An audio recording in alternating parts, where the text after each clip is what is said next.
どうも。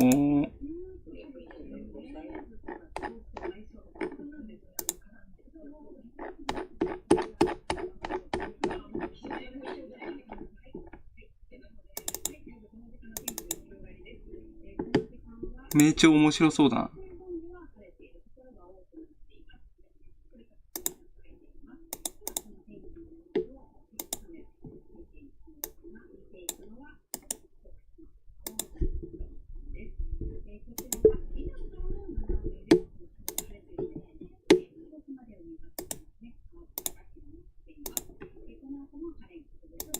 お、こんつきいらっしゃい。来てくれてるしよ。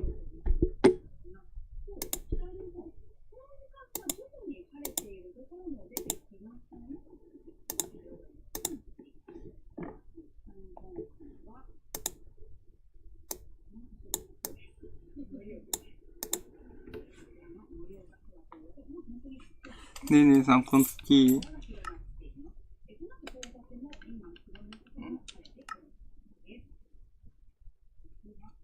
今日はスイッチでやる。コメント見やすいから。理由として。スイッチ入れるかな？みんなスイッチで入ってるからワンチャン重たくなきゃいいんだけど。明鏡止水。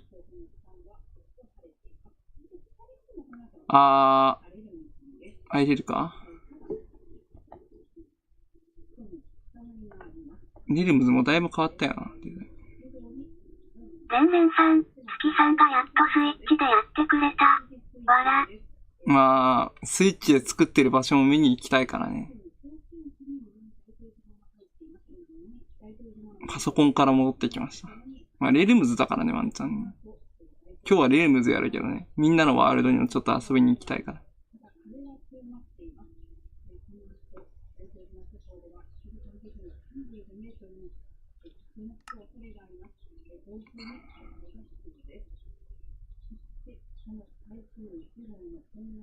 台風1号怖いよな。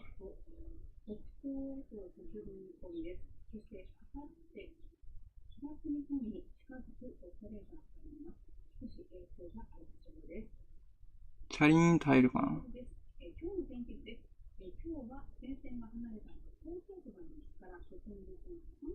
オロレンズさんヤッホー。無糖有利、ロレンゾ兵長さん、ヤホー。ヤホー。無糖有利、ロレンゾ兵長さん、参加希望。どうも。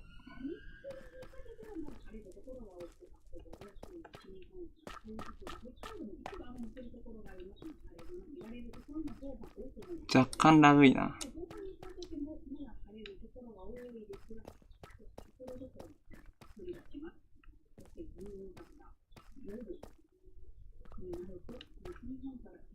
投げ。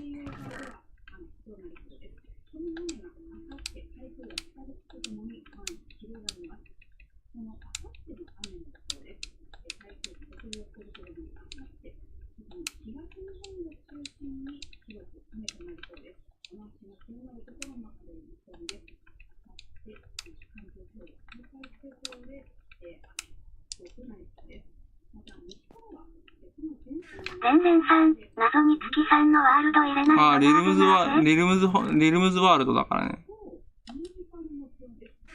レルムズワールドだからね。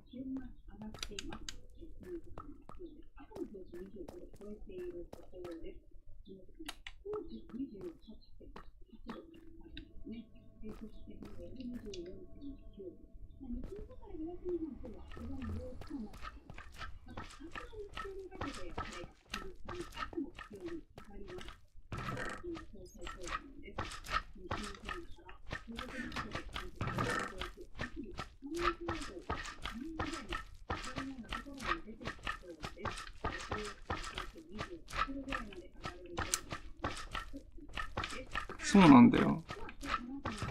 全然さん、マジかよ、わら。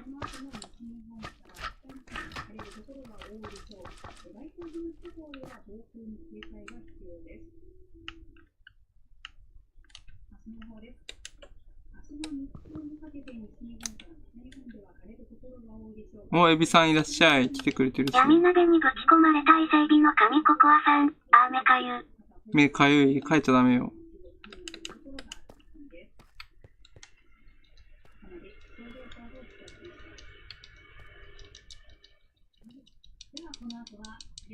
今日面接行った？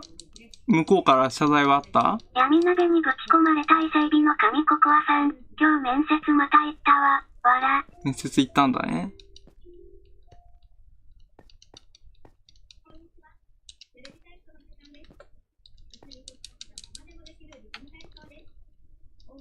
昨日とは違うところか。闇鍋にぶち込まれた伊勢海老の神ココアさん。昨日とは違うとこ。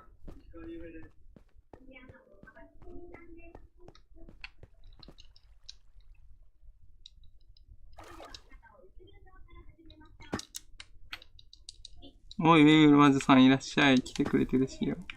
夢見る魔女さん、こんにちは、グミにちは、高評価ポチーと。高評価ありがとう。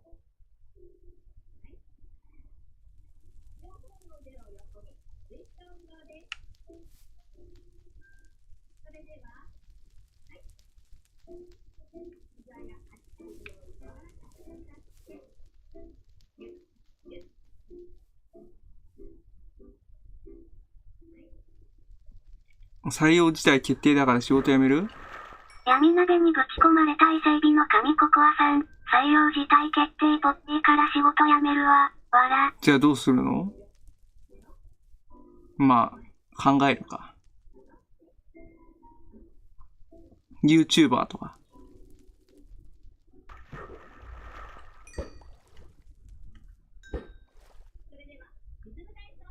YouTuber どうよ。パートか社員かはまだわからん。パートになってから社員になるとか、闇鍋にぶち込まれた伊勢海老の神ココアさん。パートか採用はされたかよかった。わからんけど。闇鍋にぶち込まれた伊勢海老の神ココアさん。採用はされた。よかった、それなら安心した。ひとまず仕事は決まったから。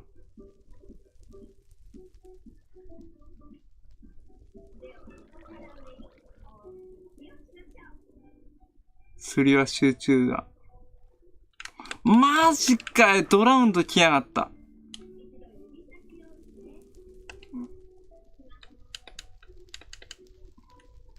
闇鍋にぶち込まれた伊勢海老の神ココアさん。辞めたい言うてる人が辞めるなら正社員やって。辞めたいっていう人が言われたら、正社員だな、もちろんな。正社員で給料が良かったらいいよね。正社員もピンからキリがあるからな。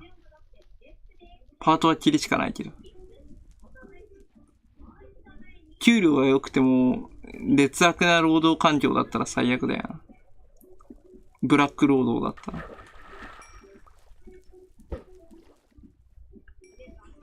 とりあえず釣りをして、宝釣りが出たら、効率3ぐらい出てほしいかな。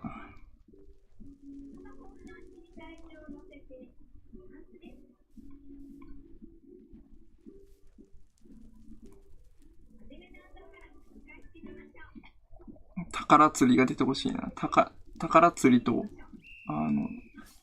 本が出てほしいな。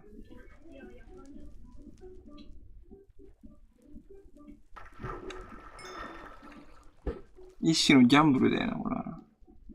釣りという名のスロットで。釣りという名のスロット。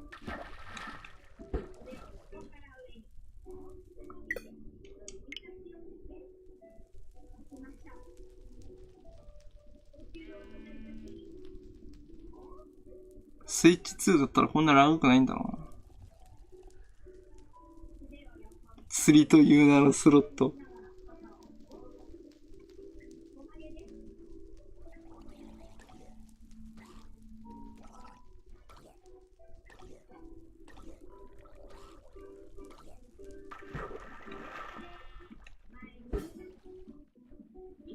闇鍋にぶち込まれた伊勢海老の神ココアさん。しかも退職代行金かからんらしい。なんで？あれ社会保険料から天引きしたのかな？退職代行って。どうなんだろう。それかなんかそういう会社の積み立てがあったのかな？なんでなんだろうね。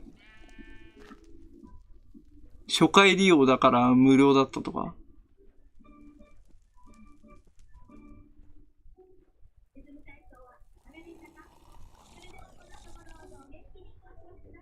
闇鍋にぶち込まれた伊勢海老の神ココアさん。この前使ってから3ヶ月経ってないかららへん。ああ、なるほど。月3がいつ来ても良いようにサバイバルワールドで遊んどく。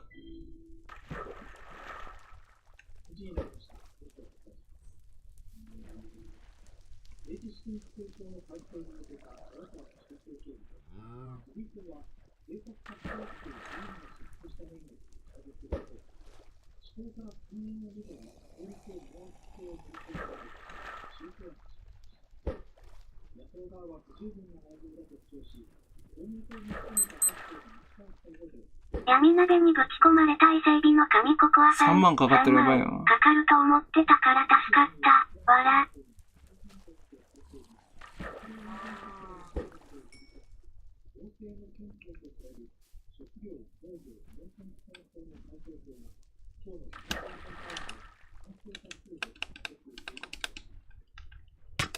切り捨てごめん。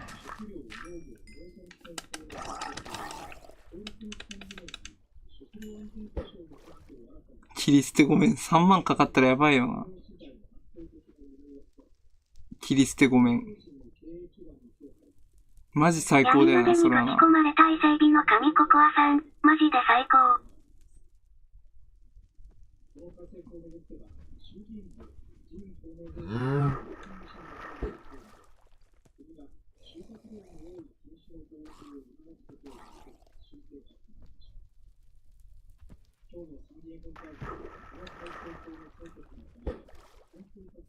どうだ。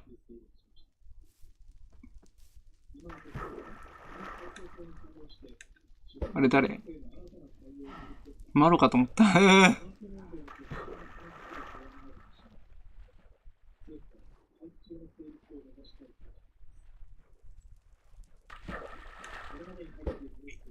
ココアさん教えてあげようか。藤本さんっていうさ、寿司職人がいるんだよ。あの人行方不明になったらしいよ。刈り上げの父ちゃんにさ、気に入られたさ、あの国に渡ってさ、寿司職人になったんだよ。でもさ、日本料理店をさ、平壌で営んだらしいんだよ。でもさ、高橋っていう日本料理店のさ、そう、銀座の人、そう。そう、銀座の人。あの人さ、高橋っていうさ、料理店をさ、平壌で開いたんだよ。そう。あの人、平壌でさ、料理店開いたんだけどさ、日本人観光客がさ、事前アンケートでさ、どこに行きたいかっていうとさ、日本料理店、そう、戻ったよ。そう。日本料理店高橋に行きたいって言うと、毎回高橋に行かせてくれないんだって。戻っちゃったよ。あの一族に嫌われてるから、好かれてるからね。そう。で、今行方不明になってるんだって。最後に確認されたのがね、2019年なんだって。イギリス大使がね、国交があるからね、高橋って料理店をね、招待されてね、そこでね、寿司を握ってね、写真も撮られたんだけど、それ以降ね、一切ね、上がってこないんだって。今何してるかわかんないんだって。日本の公安警察も彼を探してるらしいんだって。で、生きてんだか死んでんだかわからない状態になってる。高橋って料理店に日本人観光客が行きたいって言うと、行っちゃダメって言われるんだって。当局は行かせないんだって。高橋に行きたいですって言うと、藤本さんがやってる高橋で寿司食いたいですって言うと、あそこはやめときましょうって言うんだって。合わせたくないんだよ、多分きっと。怖くね？だってあの人、日本にいる奥さん子供捨てて、あっちに渡っちゃったからね。で、喜び組と結婚しちゃったからね。そう。いや、別に目立ったことしてないから。やられてはいないとは思うけど、あんまりちょっと見せたくない事情があるんじゃないかな。多分、あの国にしたら。いろいろ知ってそうじゃん、あの人、裏のこと。あと日本のメディアにさ、たくさん出ちゃったからさ、メディア露出が多くなっちゃったからさ、さすがに、メディア露出にさせるとさ、情報が漏れそうだから隠してる説はないか。ラムさん、月さんこんにちは。お、ラムさんこんにちは。ありがとうね。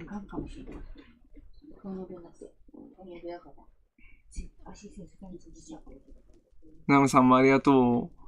でもあの人不自然だよな。平壌で日本食レストラン作ったけど、それ以降全然現れない。いなくなっちゃったんだよ。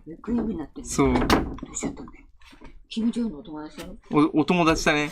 もうお友達すぎちゃって、いろんなこと教えてくれたらしいよ。で、裏の裏まで知ってるらしい。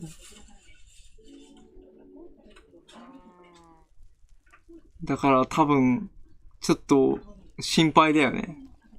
でもあの人がコネクトしてさ、どうか階段まで持っていけないもんかね。寿司外交して。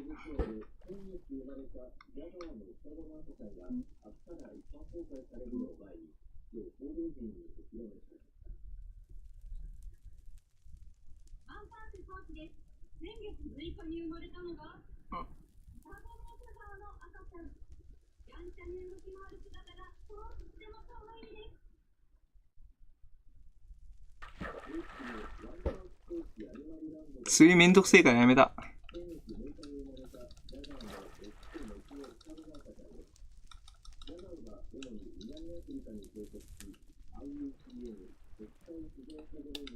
ラムさん、月さん海賊無双皇帝たちの妖怪が全然クリアできん。皇帝たちの妖怪が全然クリアできない？そんな難しい。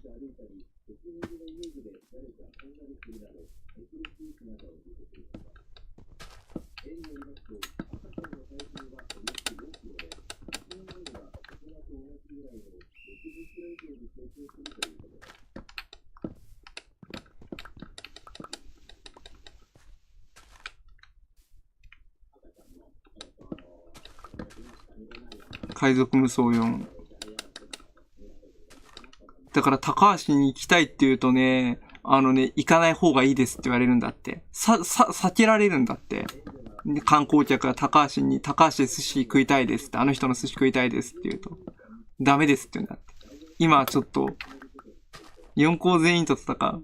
ビッグマムとか。ラムさん、4校全員と戦う。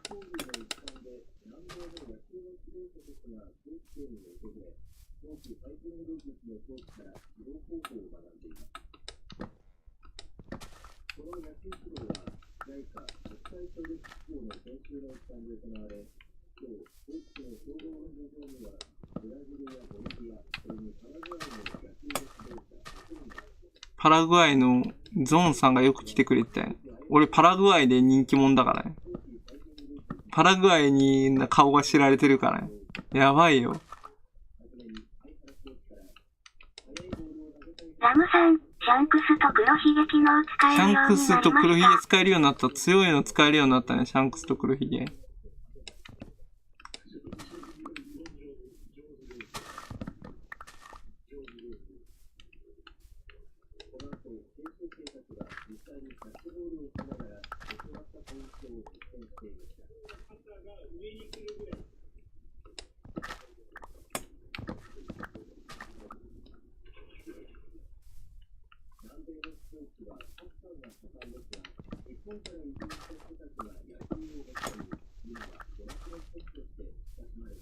スイッチでやってるよ。月さんスイッチでやってるですか？若干ラグいけどね。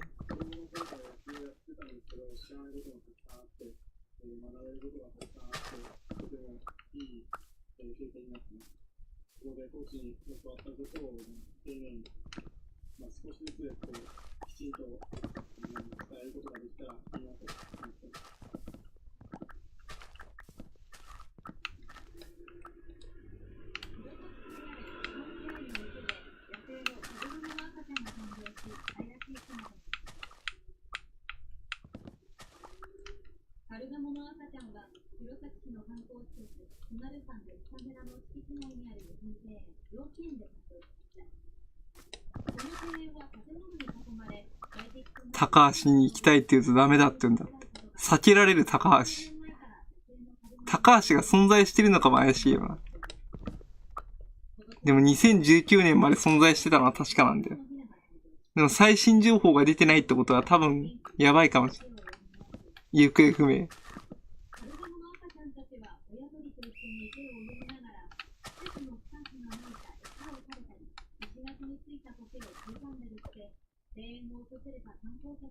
ラムさん、昨日海賊無双ずっとやってた。もう夜中の2時になってました。夜中の2時になってた。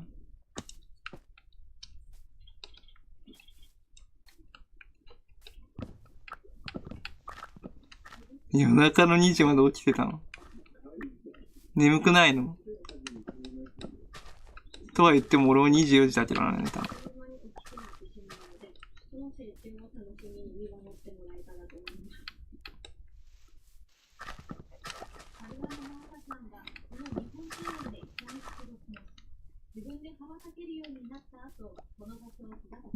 眠くなかったか。ラムさん、昨日は眠くなかった。冴えてたんだな。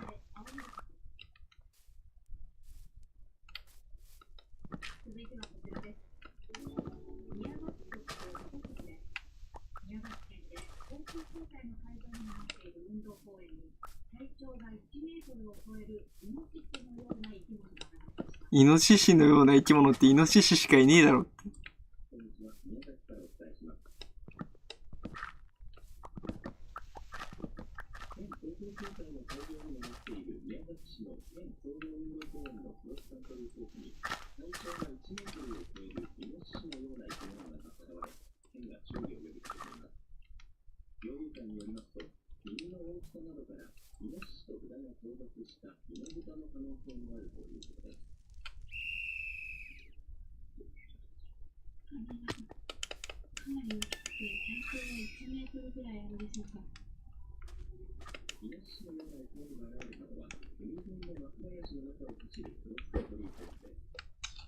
クロスカントリーコースか。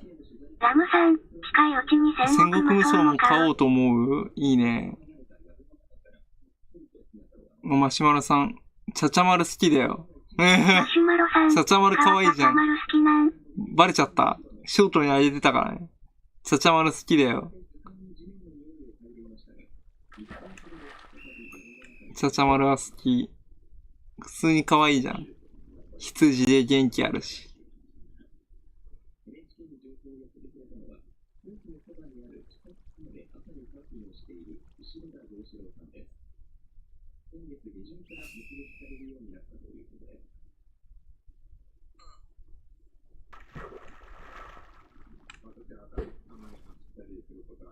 鬼滅の刃にもチャチャマルいるの？それは初めてマシュ聞いたな。マロさん、鬼滅の刃にもチャチャマルいるんだけどな。画像送って。マシュマロさん、たまよさんの猫のチャチャマル。チャチャマルなんだね、猫の。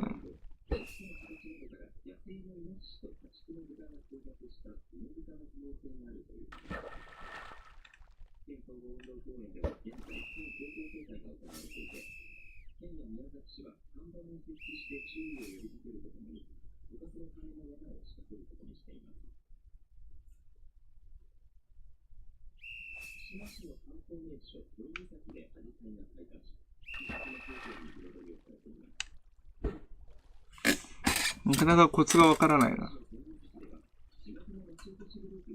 釣りのコツが。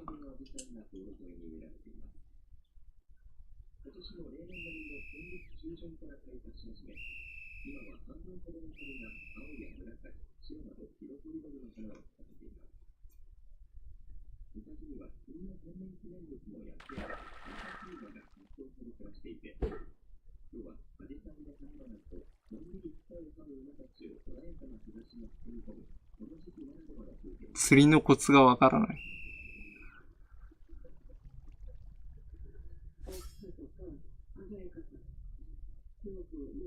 踊れ、ちょっと見てみる。マシュマロさん、はいチャチャマル。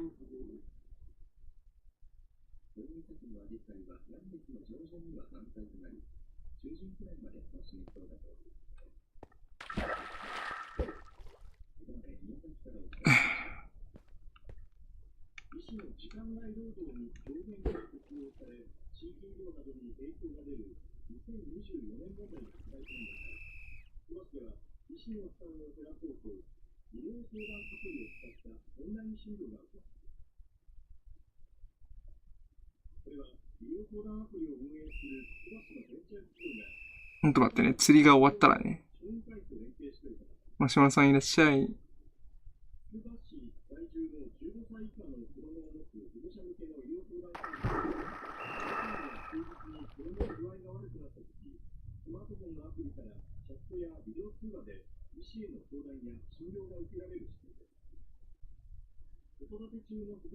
出ないな。ちゃちゃまるも一応鬼なのか。マシュマロさん、ちゃちゃまるも一応鬼。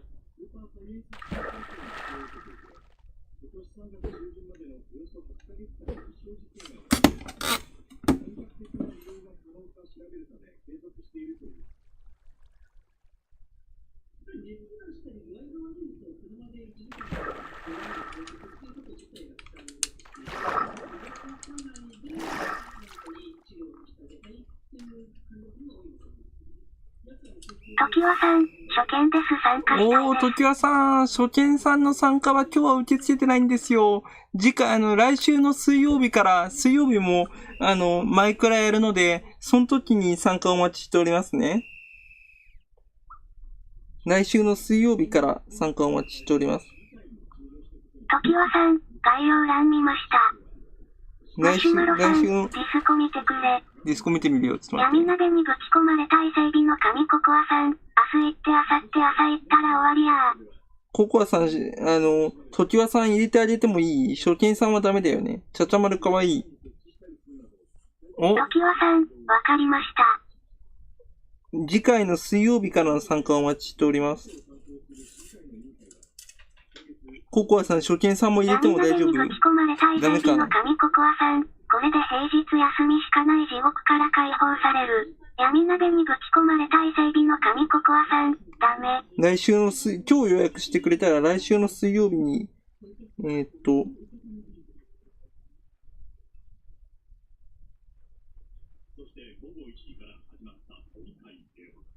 馬障害する？以上をもちまして私の所見表明を終わっております。ありがとうございます。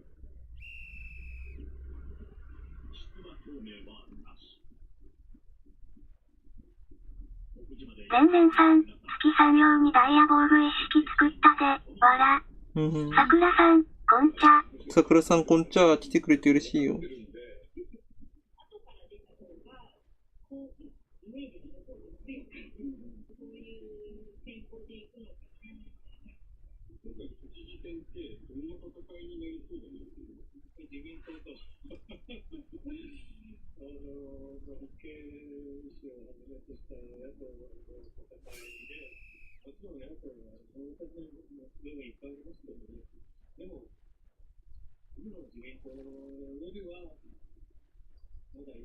また立憲になっちゃうのか？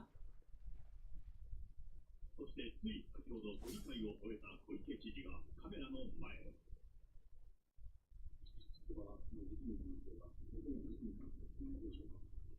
まずはこの経歴からきちんと取り組んでいくというのが現職の必要です。ここでも名言をかけた。来月の告示までおよそ3週間と迫る中、4月7日か。広島県あら、清水国明。桜さん、月さんは放置かな？放置じゃないよ。わら。なんかニコニコ動画無期限に、停止になってる。桜さん、全く動いとらん、わら。動いてなかった。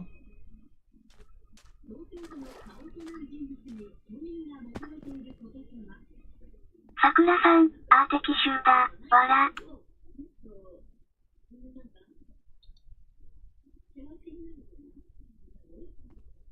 闇鍋にぶち込まれた伊勢海老の神ココアさん、わろた。マシュマロさん、放置少女してるだけ。うん。桜さん、草。なんかわかんないけど。天保じゃねえよ、蓮舫だよ。蓮舫。蓮舫じゃないの。蓮舫。ね。蓮舫だよ。蓮舫さん。うん。ああ。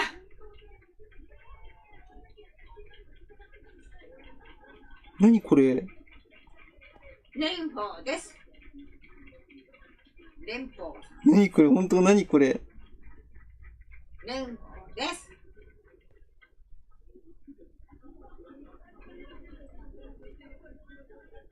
蓮舫さんだったらどうなる？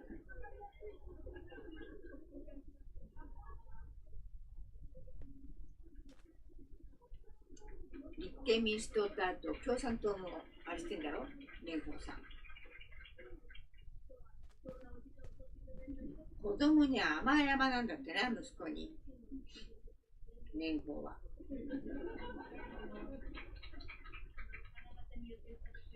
どこ行って留学してんのか。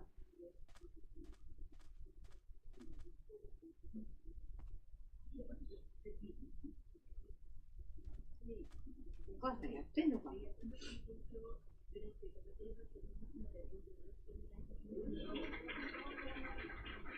なんで無期限停止になったんだろう。ニコニコ動画。まあニコニコだからいいんだけどさ。怖っ。なんでニコニコ赤番になったんだろう。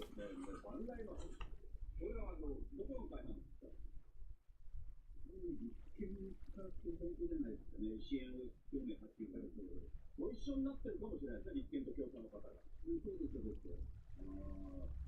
もう上の方ですもんね。ねえ。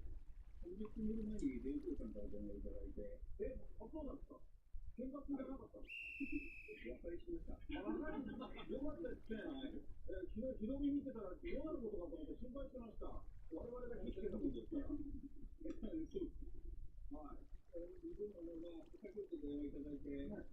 なんか違反することしたのかな？へへ。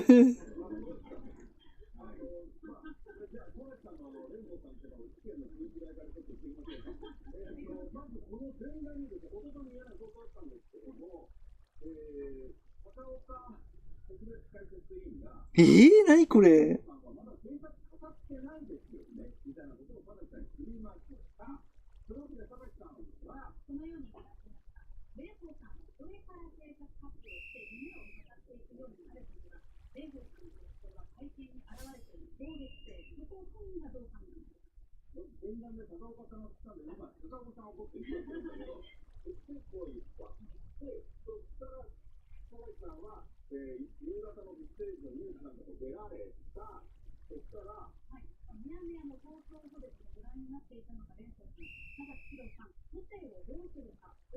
ユートマックスさん、リンデイムシムシム。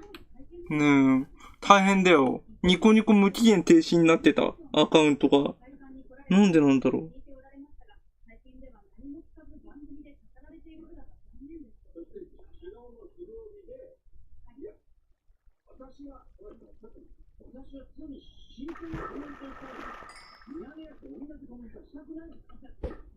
なんでだ？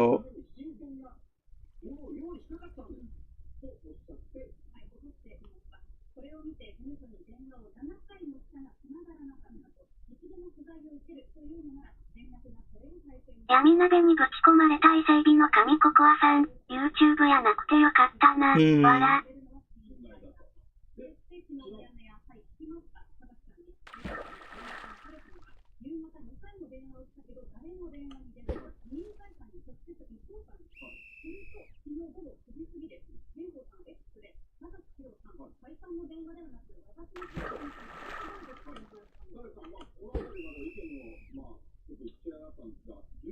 ルパルパ、クレア、セカオワルパルパさん、こんちは。来てくれて嬉しいよ。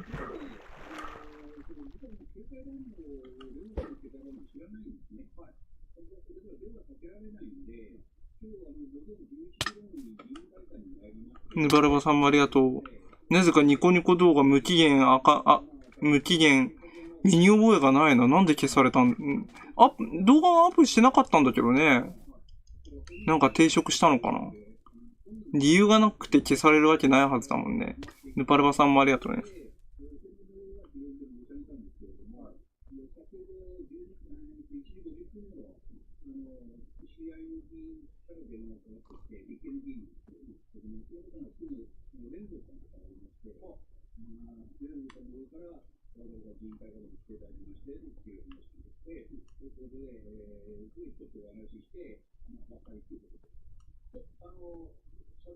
ユートマックスさん、理由でもあったやない？じゃあ YouTube も消されてるじゃん。チョッパーさん、参加型ですか？チョッパーさん、参加型なんですけど、初見さんは参加できないんですよね。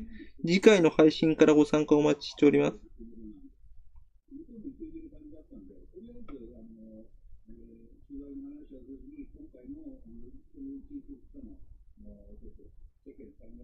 闇鍋にぶち込まれた伊勢海老の神ココアさん、5番じゃね？絶対5番だと思うよ。チョッパーさん、わかりました。おー、水曜日から参加お待ちしておりますね。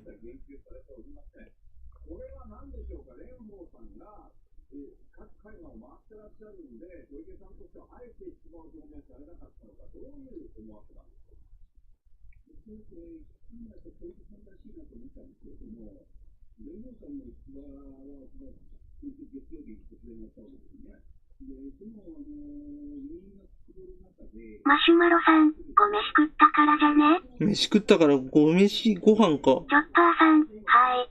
お、じゃあ、次回の水曜日からご参加お待ちしております。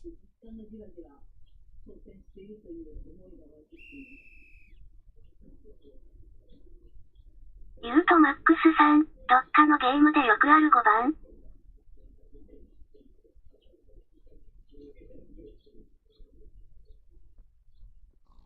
意欲はずっと変わらず強いものがあるんですけれども、やっぱりここから一歩一歩、海の皆様方に特別をしてきた理由というもの、小池さんに対しての思いではなくて、私の個性に対しての思いをしっかりお伝えしていきたいなと改めて思います。はい、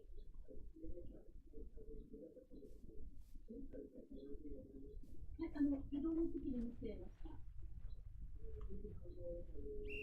なぜニコニコ動画から俺は追放されたんだろう。だって動画投稿も一切やってないんだよ。ライブ配信だってもう、おそらく1年以上やってなかったんだよ。なんでワンされたんだろう。怖っ。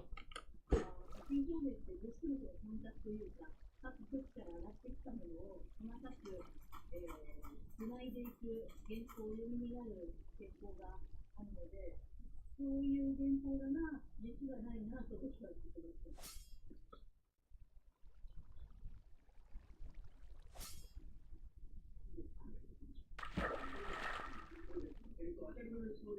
た。ヌパルバさんもありがとうね。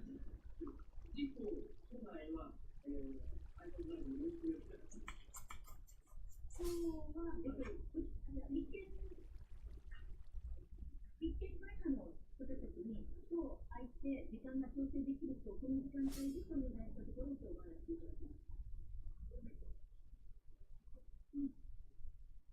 じゃあ、事故の都内の判断前には、知事に就任した後に作る。いつでもご挨拶はしたいと思います。はい。田崎さん、話戻しますけども、小池ですが、怖っ。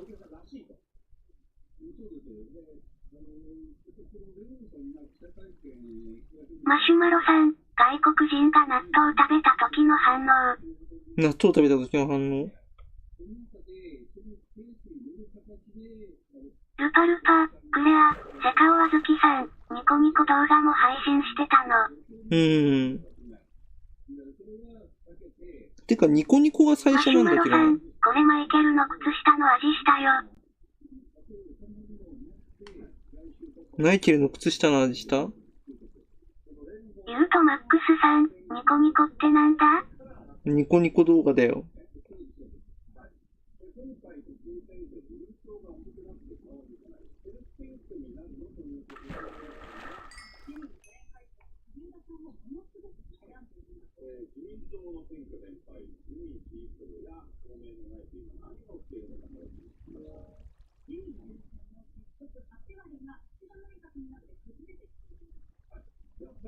この自民はですね、ずっと選挙連敗してまして、小池さんに乗りたいというところはあります。小池さんとしても、自民に乗ってもらうと、ある程度、ユートマックスさん、YouTube みたいなやつか。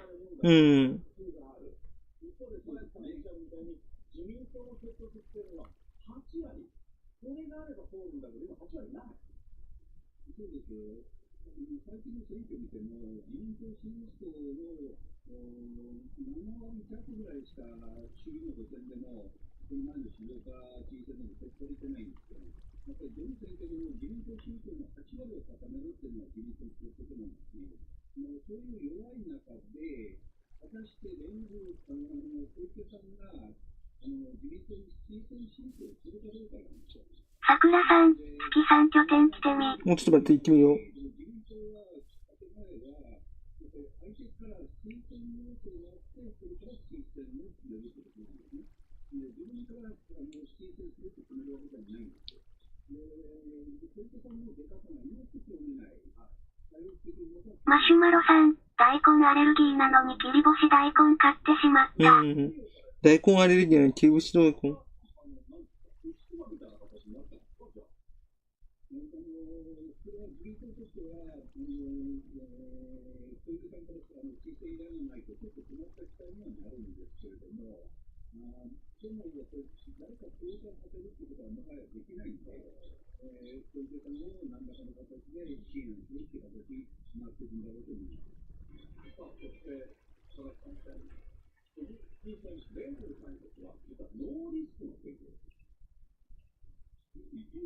ユートマックスさん、宇宙を滅ぼせる兵器がある。何宇宙を滅ぼせる兵器って。ルパルパ、クレア、セカオワズキさん、月さん、明日の配信は何ですか？明日の配信？ユートマックスさん、それがバイバイン。バイバインって言うんだね。明日の配信はマリオカートで。ちょっとニコニコ動画に問い合わせてみたわ。全然投稿してないのになぜ無期限停止になったのか理解できない。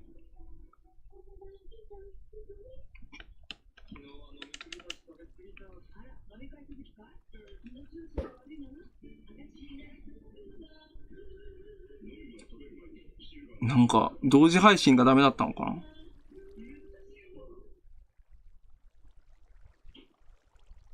無期限停止って。やばくね？ YouTube じゃなくてよかったよ。スイッチでしてるよ。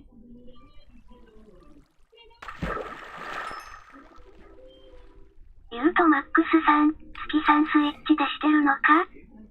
スイッチでしてるよ。無期限バンだよ。ここ最近俺ニコニコ動画ってやってたかな？でも一つ思い当たる節があるんだよな。マシュマロさん、真の貧乏人は半額に飛びつく。真の貧乏人は半額に飛びつく。割引じゃなくて？なぜ5番になったんだ。YouTube との同説がダメだったのかな？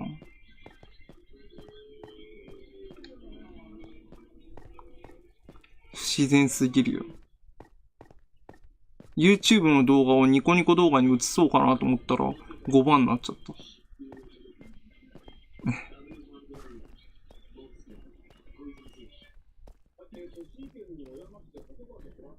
マシュマロさん、友達呼んでよく半額商品あげたりする。友達呼んで半額商品あげるんだ。闇鍋にぶち込まれた伊勢海老の神ココアさん、なめんなよ。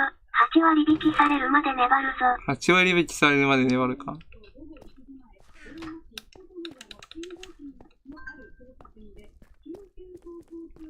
桜さん、どこ教えて。さん来ないなら移動したい。笑。どこ桜さんどこ？今行くよ。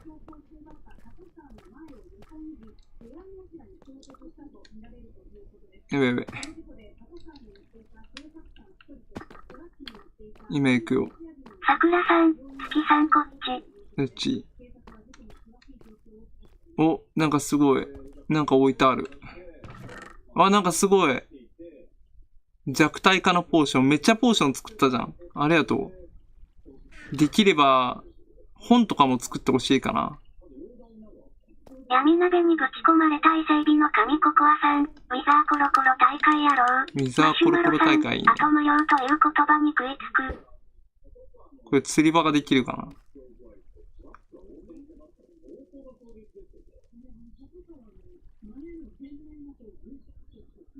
輝きスイカ。桜さん、輝きスイカあればチユ作れるぜ。チユ作れる？嬉しいな。ゾウゾウ台もあるじゃん。魚おらんから無理か。魚おらんから無理。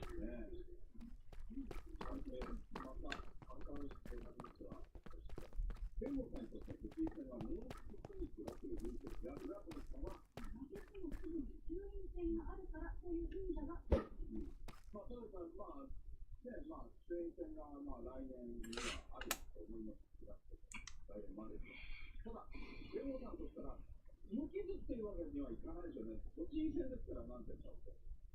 そうです。そういう法律の選挙だっていう方も、実際、知られてる中にいらしたんですけども、闇鍋にぶち込まれた伊勢海老の神ココアさん、シャボンってどうやって作るん？クリエ限定？クリエ限定なのかな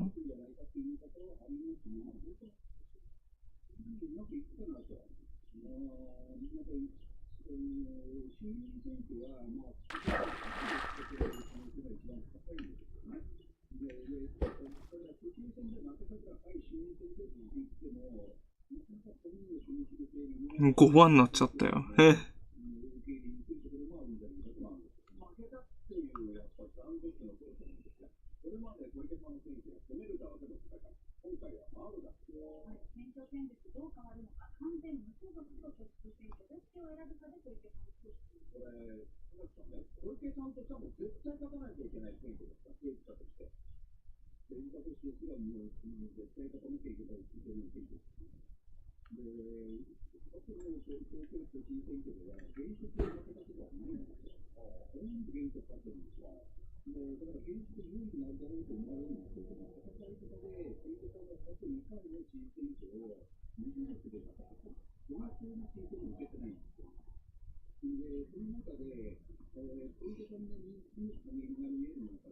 闇鍋にぶち込まれた伊勢海老の神ココアさん、新しく赤作ればええやろ。永久赤版されそうな感じがするじゃん。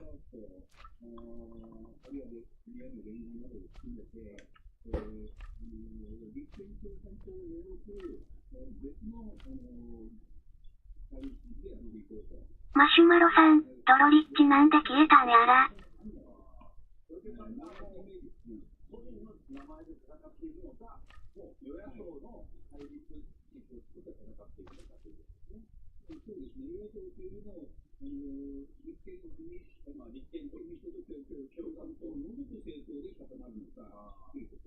ドロリッチ？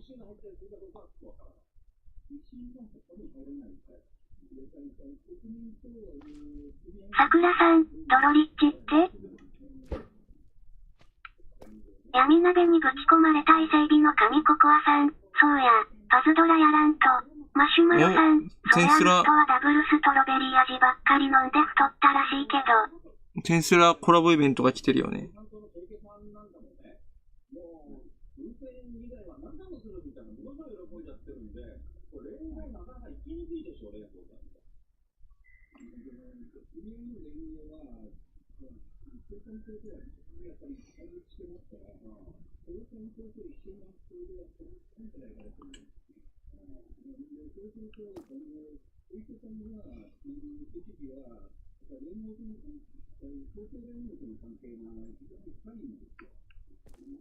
闇鍋にぶち込まれた伊勢海老の神ココアさん、さっき知ったわコラボ。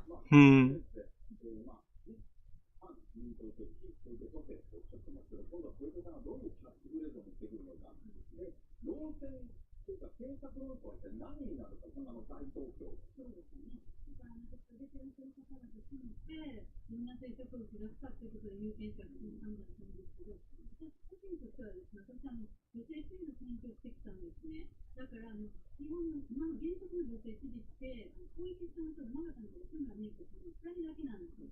で、かつてその350人近く知事がいる中で7人しか女性の選挙をしてきた中で、こうやって2人がですね、おそらくこの2人が軸になって、この都知事選に戦うということは、日本でこの女性と女の子とか、若年層の女性が、自分も女性政治家、女性のリーダーになれるっていう、こう夢とかを持つ大きなきっかけになるっていう形で期待しています。これ、田中さん、いずれにしても派手な選挙戦、ある意味、テレビ的な選挙戦になりますよ。その通りですね。劇的な音になりますよ。はい、ありがとうございます。お笑い芸人の今鳥居さんがスリランで亡くなっていたことなのです。一世を風靡したアムギャルという鳥居さんのパーティーマシュマロさん、ドロリッチ。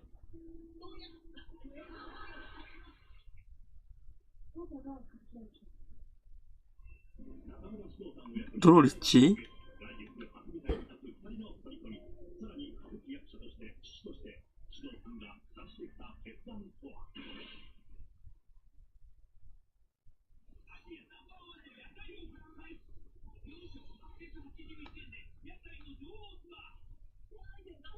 マシュマロさん、ディスコ見たら理解する。うん。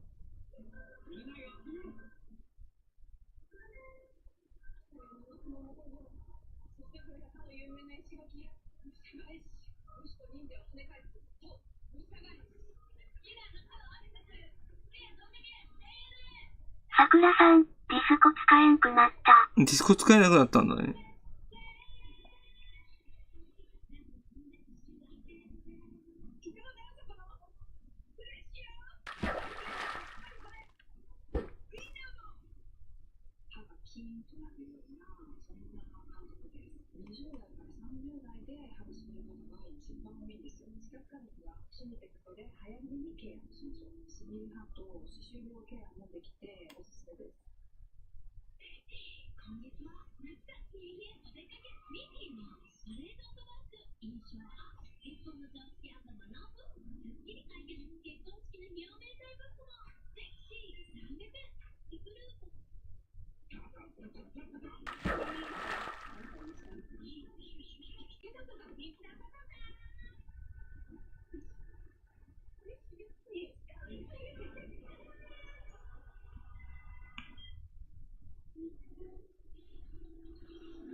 怖すぎる。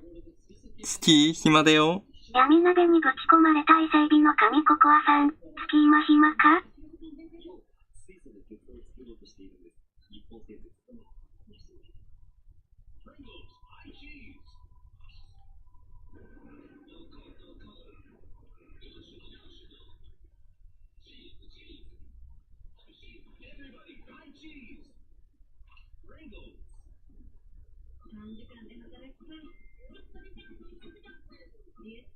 闇鍋にぶち込まれた伊勢海老の神ココアさん、じゃあ呼ぶわ。足場広げるの手伝って。もう了解いいよ。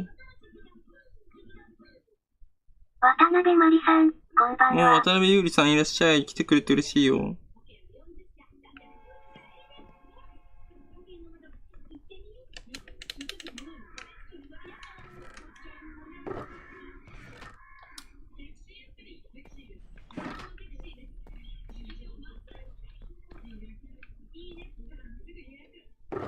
優里さんもありがとう。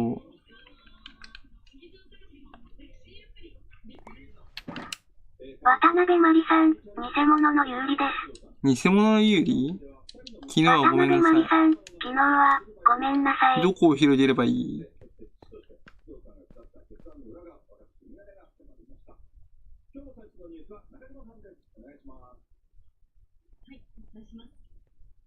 渡辺まりさん、偽物の優里が謝ってるよ。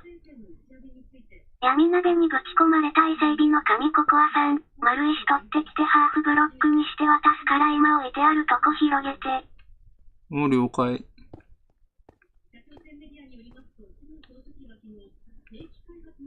闇鍋にぶち込まれた伊勢海老の神ココアさん、丸石置いてるとこ広げて。うん。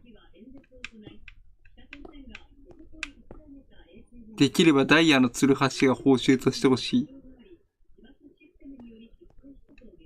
あと、なんだっけ。修繕ついてるやつ。ミスった。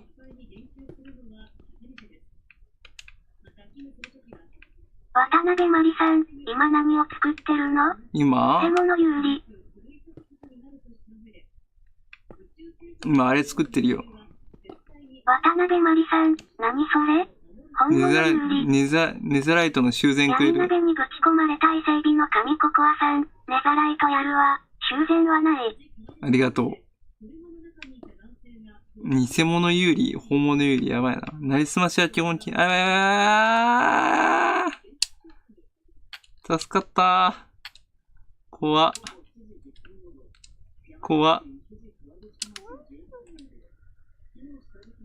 渡辺まりさん、わかりやすくように偽物の有利が。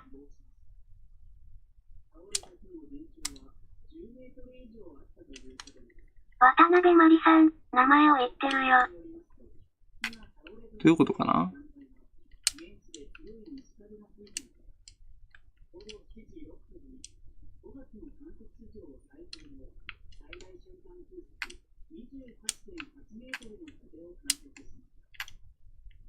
渡辺まりさん、だから真似をしたよ。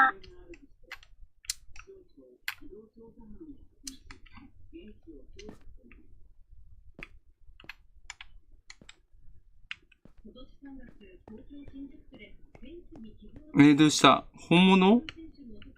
頑張れ本物有利。渡辺まりさん、頑張れ本物有利。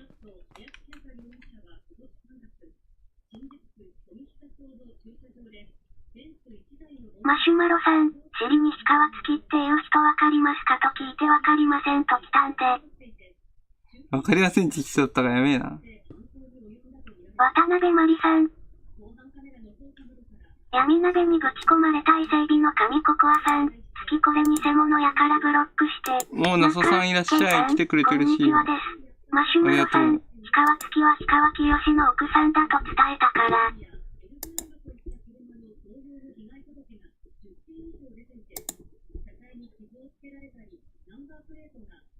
渡辺まりさん、明日からまた味噌菌が再販されるよ。渡辺優里さん、偽物はやめてください。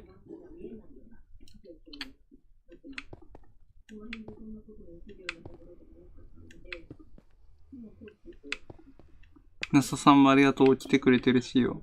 ニコニコ動画赤バンされちゃった。動画投稿一切してないの。なんかやばいな。そろそろ氷川物理的に、やべ、また空中ステージだ。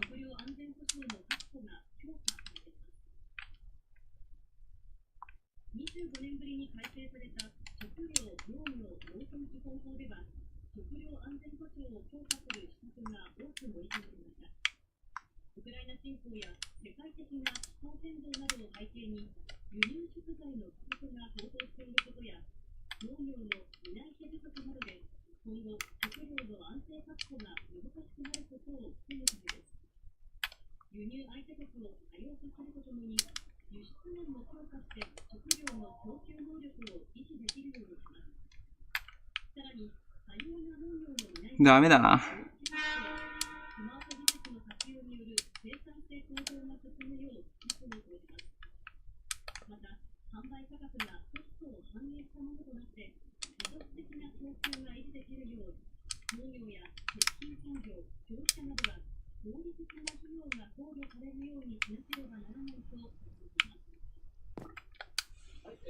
ゲッポ外した方がいいな。落ちたら死ぬけど。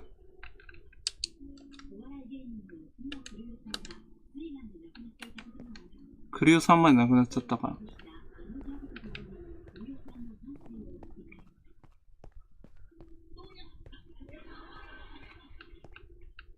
エラーになったら大丈夫。闇鍋にぶち込まれた伊勢海老の神ココアさん、エラー。マシュマロさん、なぜこんなにラグいのか。闇鍋にぶち込まれた伊勢海老の神ココアさん、煙やったら飛べるやろ。煙外した。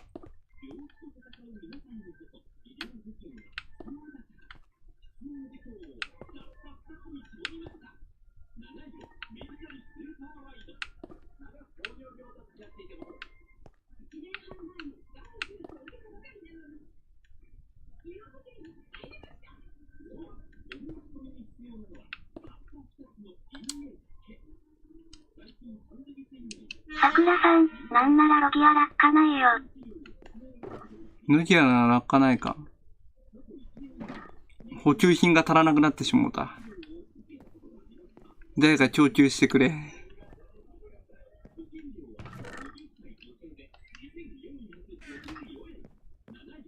闇鍋にぶち込まれた伊勢海老の神ココアさん、落ちてもノーダメ。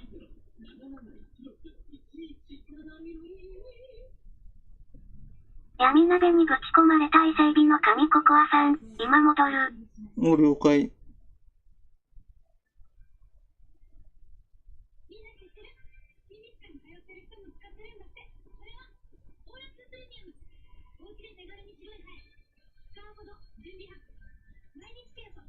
マシュマロさん、モブみんな動かない。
桜さん、殴ってみた？殴ってみた何を？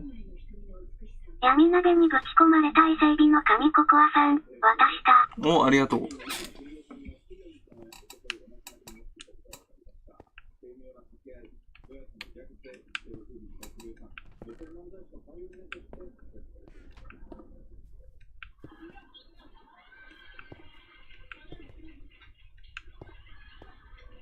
まあ、とりあえずニコニコの赤バンが解除されたらニコニコ動画でも投稿しようと思ったのに。YouTube が赤バンされたら怖いから、ニコニコ動画に俺の動画をみんな非難させようかなと。非難させようかなと思ったんで。闇鍋にぶち込まれた伊勢海老の神ココアさん、ネザーゲート側も広げてな。お、了解。まんべんなく広げる。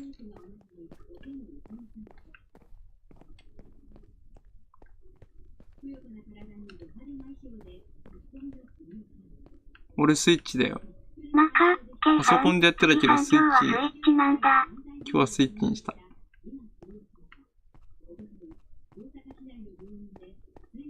闇鍋にぶち込まれた伊勢海老の神ココアさん、石なくなったら教えて。お、了解。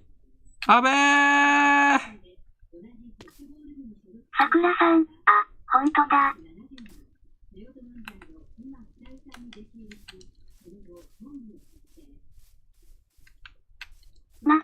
K さん、フレンドになってるとすぐわかる。すぐわかるよね。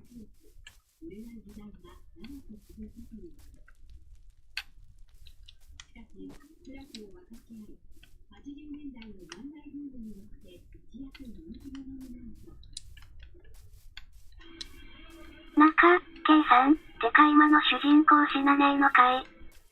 主人公補正ついてますんで。へえ。K さん、どんだけ頑丈なん？わら。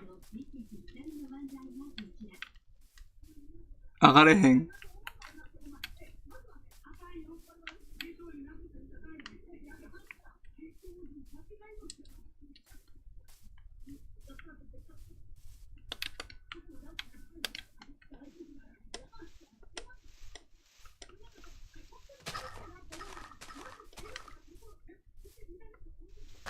闇鍋にぶち込まれた伊勢海老の神ココアさん、主人公の能力煙はしょぼい、わら。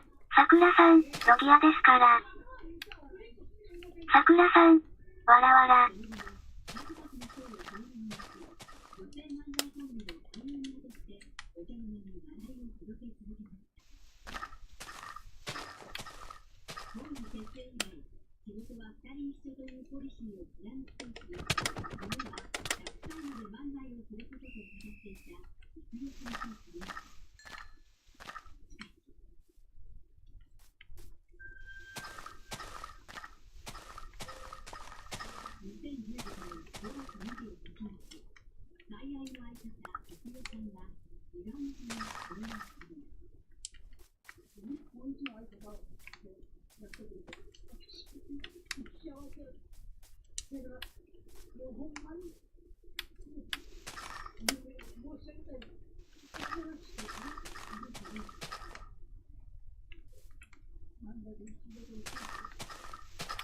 上がれなかったからごめん。闇鍋にぶち込まれた伊勢海老の神ココアさん、草壊すな。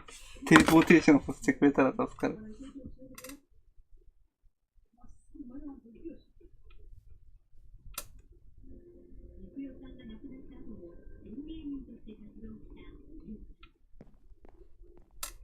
うん、ありがとう。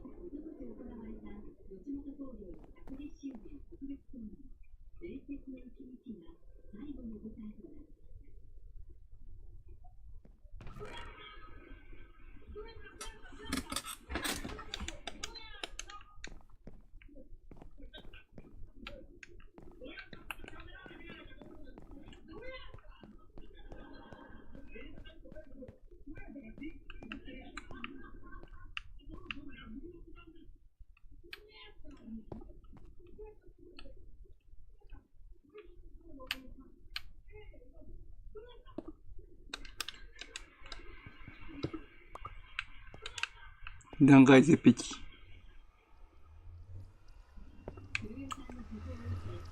マシュマロさん、すぐエラー出んのなんでや。なんでだろうな。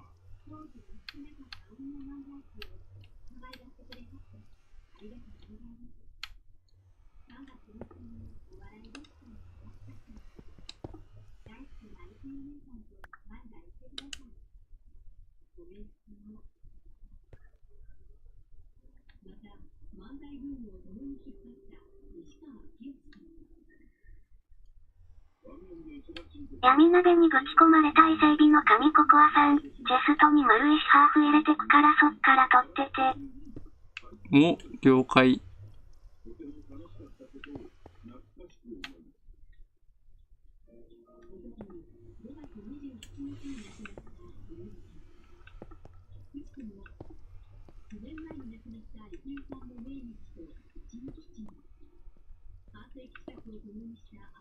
うん、スライドくれんのありがとう。闇鍋にぶち込まれた伊勢海老の神ココアさん、ツルハシやるわ。ありがとう。めっちゃ助かる。歯科拠点作るのには便利だからね。ありがとう。じゃあちょっと仕事続けるわ。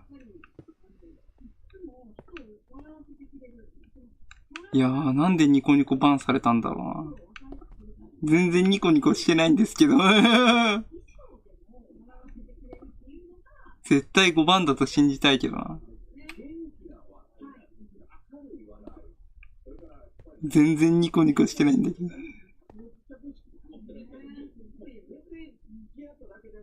ートマックスさん、四角世界と地殻保存地区倍増。何の呪文かな？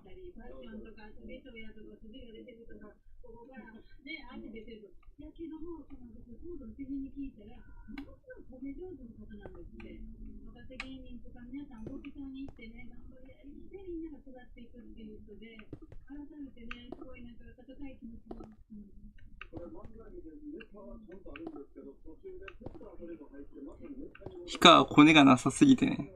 ないよ。人脈なさすぎるよ。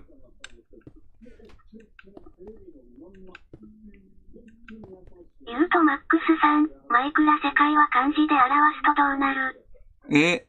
中国語のマイクラの名前教えてあげようか。割れ的世界だよ。中国語読みなんていうかわかんないけど。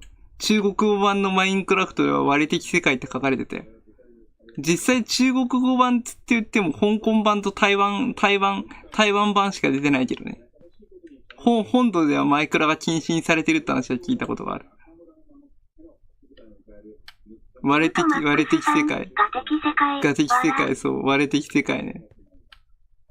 でも台湾と香港でしか許されてないんだよ、マイクラ自体は。まあ、台湾は中国じゃないけどね。そう。あ、やべ。俺狙われちゃう。でも、香港では許されてるらしいけどね。でも、本土ではダメなんだって。前か。何が引っかかったんだかわかんないけど。あれかな、自由な国づくりができることが良くないのかな。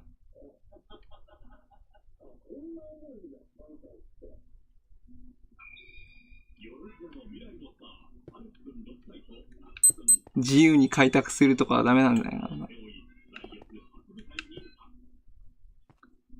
アース MC なんてもってのほかでダメかもしんないな。いろんな国々に行けちゃうから。世界の国々が作られてるやつね。アース MC。統合版と、漢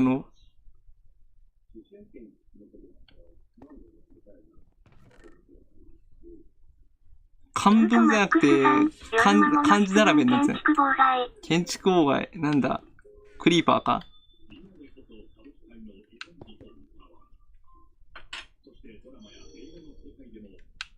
クリーパーだな、多分。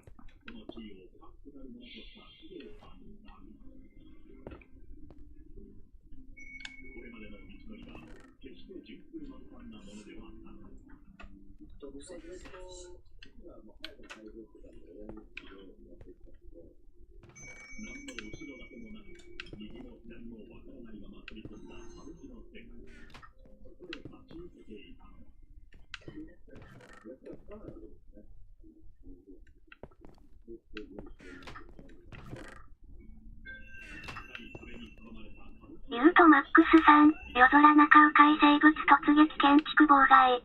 ファントム。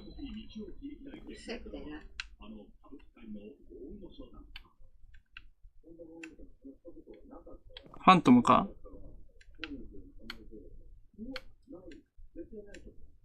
あれ、起きないぞ。闇鍋にぶち込まれた伊勢海老の神ココアさん、そっちを噛んでよかってんけどな。そっちを噛んでよかった。了解。闇鍋にぶち込まれた伊勢海老の神ココアさん、はしご置いてるとこはええよ。はしご置いてるとこはええか。ファントム、マシュマロさん、ファンタグレープ。ちょっと失礼するし。4時になったよ。マイク、ニコニコ動画一切投稿してないのに赤バンされてた。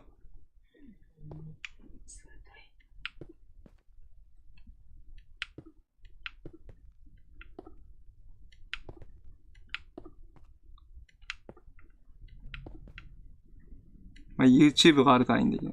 中、K さん、氷川さんもう分かったよね。何を広告流すな配信中に広告流すな。俺の収入源だからな、それはな。貴重な。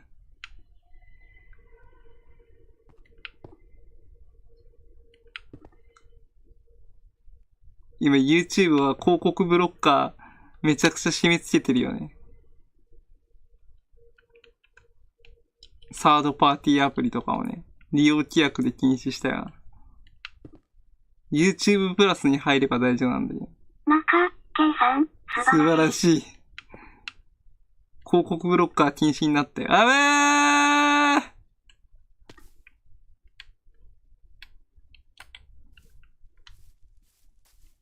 回収頼む。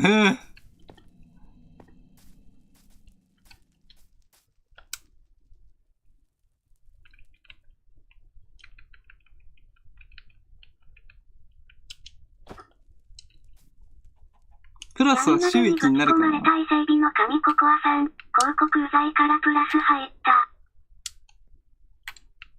広告ブロッカー本当にブロックしちゃってるからな。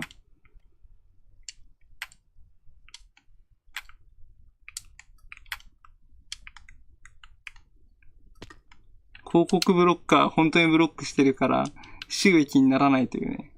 だから禁止にしてんだよ。YouTube プラスは収益になるからね。再生したらね。広告は表示されないだけで。YouTube の。カウントされるからね。YouTube プラスの場合は。ブロッカーされちゃうと YouTuber の収入源にならないから禁止にしてんだよ。あと、広告ブロッカーの中にウイルス入れたりだとかする人もいるからね。中にはね。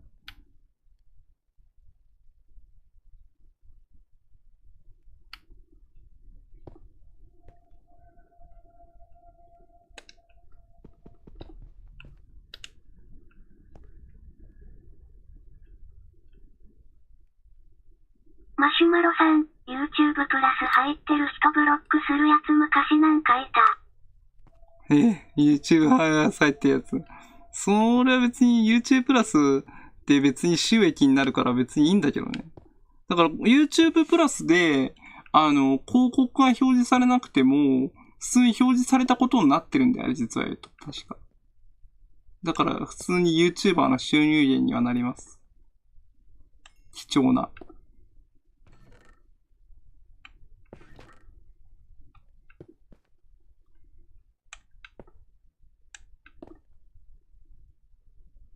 マシュマロさん、いわゆる広告しっかり見ろということ。広告しっかり見るのか。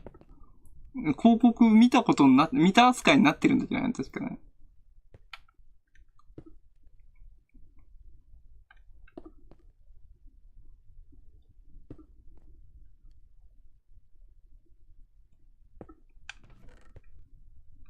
生まれ的世界。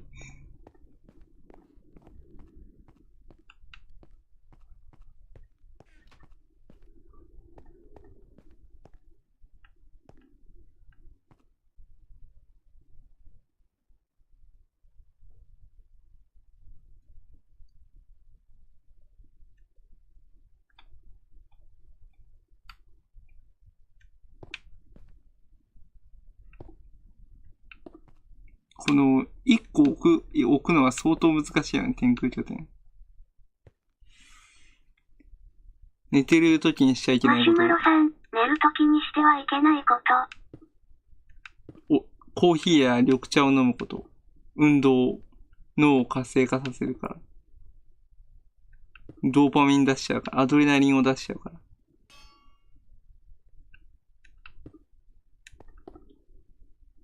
マシュマロさん、シャンプーで頭洗ってる時に振り返る。シャンプーで頭。それは何故に。好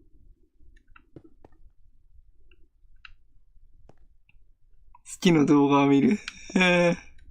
それもあるかもしんないな。闇鍋にぶち込まれた伊勢海老の神ココアさん、好きの動画を見る。それもあるな。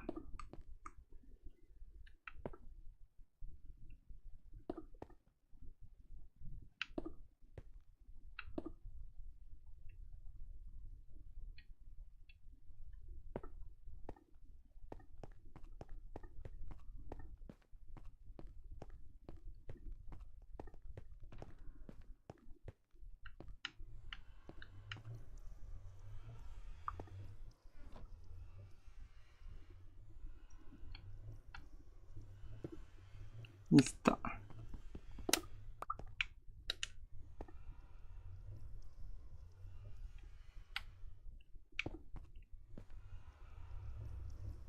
マシュマロさん、シャンプーして後ろ見てまた正面に顔回すと見えちゃいけないもんが見える。見えちゃいけないものなんだろう。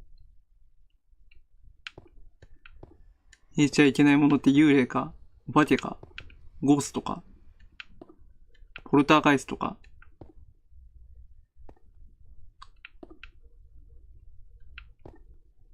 なんだろう。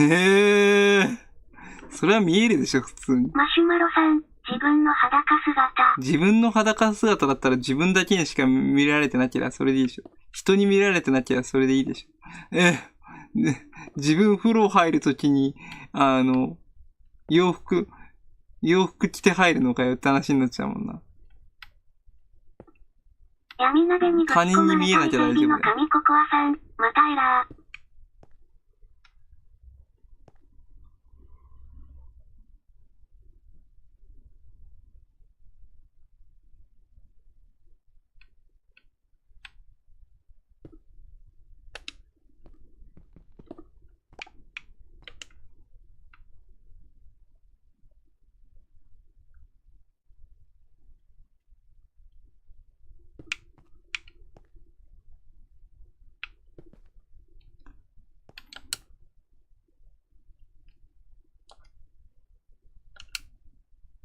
シュマロさん、あと真っ暗にして手を叩く。真っ暗にして手叩くと怖そうだな。絶対なんか悪魔の儀式みたいな感じがする。闇鍋にぶち込まれた伊勢海老の神ココアさん、家の後ろの介護施設から太鼓とかの音してうるさい。リハビリテーションで、あれなんじゃないの？治療の一環で太鼓とかやってんじゃないの？うちの働いてる老人ホームの太鼓だとかお絵描きだとか、カラオケとかやってるよ。陶芸だとか。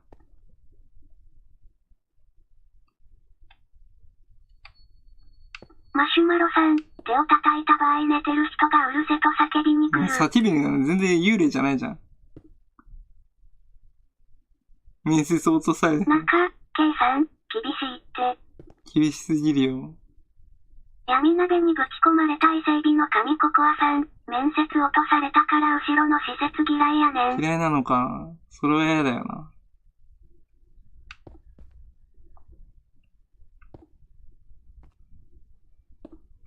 俺さ、なんだっけ。とあるじいちゃんの前でさ、東京ラプソディをさ、エアーバイオリンで弾いてたんだよ。だから月々か水木金をさ、リクエストされたんだよ。だから即興でさ、エアーバイオリンで月々か水木金をさ、弾いてあげたらさ、喜んでたよ。〇〇さんは海軍ですかって言ったら海軍二等兵って言ってたよ。そ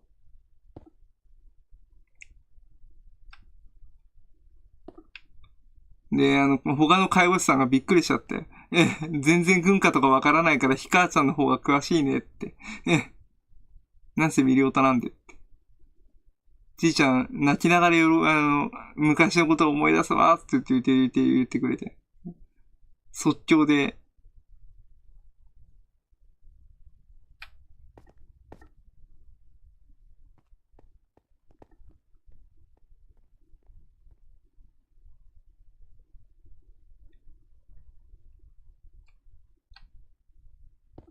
エアーバイオリン。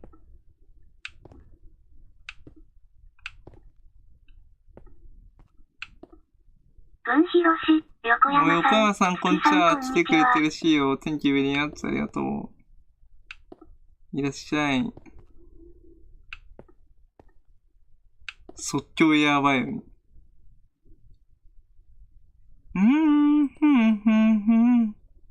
てね。っ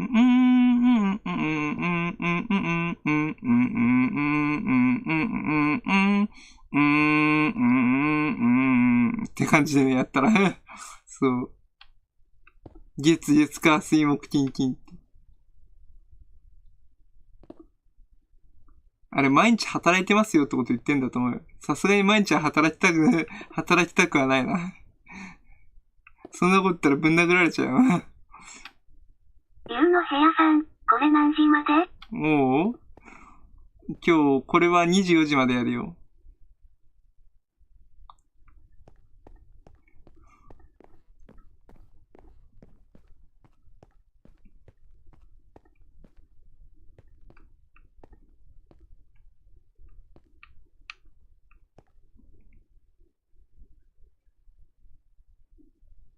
いや、知らない。闇鍋にぶち込まれた伊勢海老の神ココアさん、ルロイ修道士ってガツ知ってる？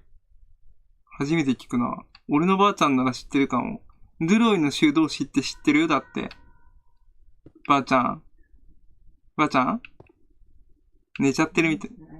ルロイの修道士って知ってる？だって。知らないだって。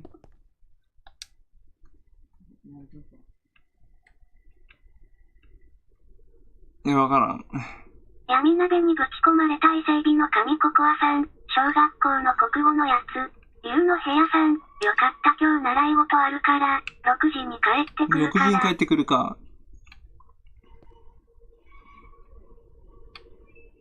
理由を教えて。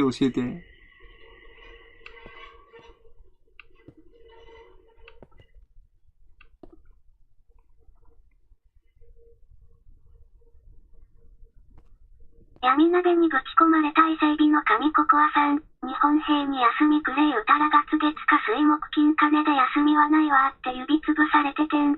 指つぶされそうだよ。さん、村がない？その前に、お前それとも帝国軍人かって言って、べちんべちんに引っ叩かれそうや。そうトラトラトラのさ、演習シーンのさ、真珠湾攻撃やる前のさ、演習シーンでさ、水兵がさ、ボートに乗ってさ、漕ぐシーンがあるんだよ。で、溺れちゃうさ、兵士がいるんだよ。落ちちゃって。海軍が必ずしてどうすんだって言ってて、いうシーンあるよな。そう。あれに似たようなシーンが男たちのヤマトにもあるよね。男たちのヤマトにも戦いに行く前の演習シーンでさ、海に落とされる、シーンが何個かあるよね。必ずしどうすらーって言って。ちなみに海上自衛隊に関しては金槌な人でも入れるけど、徹底的に泳ぎ方を学ばせられるらしいよ。だから金槌入れば金槌克服できるらしい。徹底的に泳ぎ方とか、水泳の方法を教えてもらえるから。そう。だから金槌が自然といなくなるらしい。でもどっかの国の海軍は、水兵が泳げなかったっていう事態が発生してるというね。悪魔の実でも食ったのかなっていうところが存在してるらしいから。悪魔の実は膨れてっちゃうかな、水に入ると。そんな感じ。てか、普通に金槌な海軍がいたって話は聞いた。闇鍋にぶち込まれた伊勢海老の神ココアさん、泳げるようになったらやめればスクール行かんでも済むやん。そう。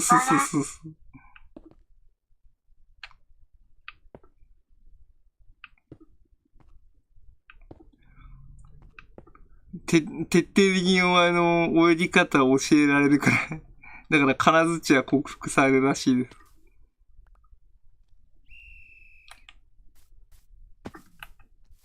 まあね、そもそもが、海の守りをする人たちが泳げなかったら話にならないでね。テレポーテーションよろしくお願いします。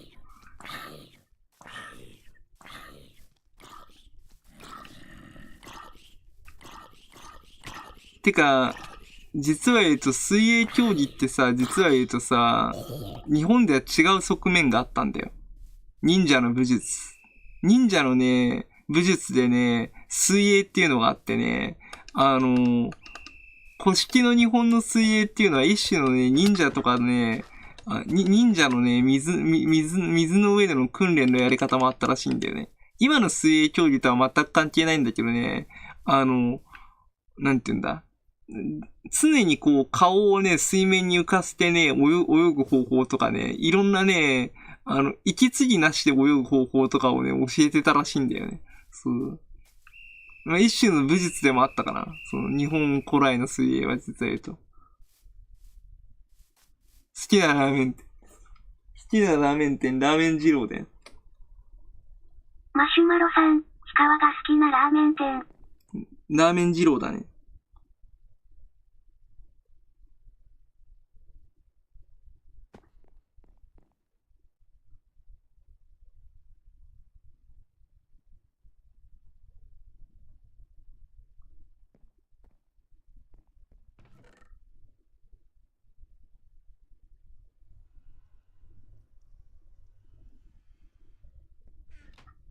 マシュマロさん、ワイは一幻やな。お、一幻ってのあんだね。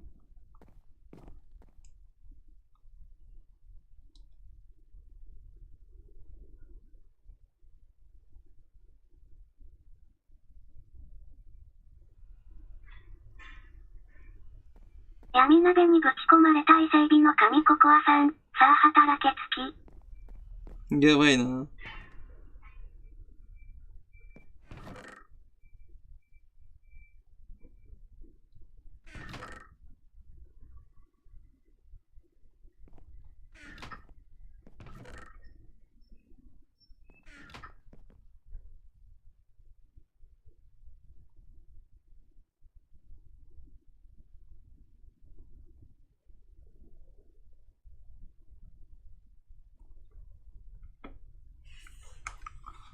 働け動物の森。ワイワイ一幻ってちょっと調べてみる。一元ラーメンか。チキンラーメンって聞いたことあんな。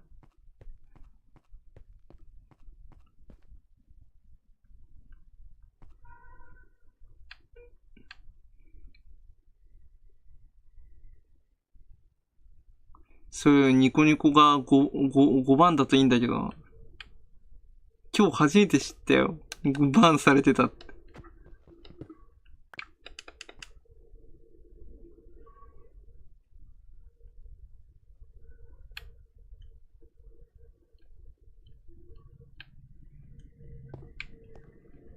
まさかバン、赤バン。ニコニコ動画。やばすぎだろ。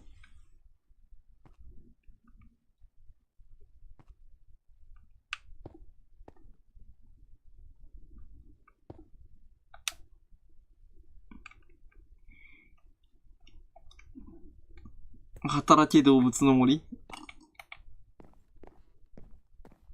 なにこれ？自動販売機か？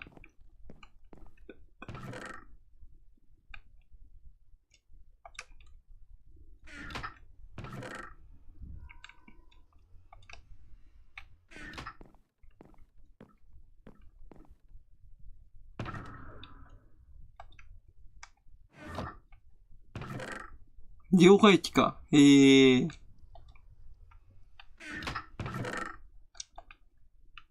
闇鍋にぶち込まれた伊勢海老の神ココアさん、両替機。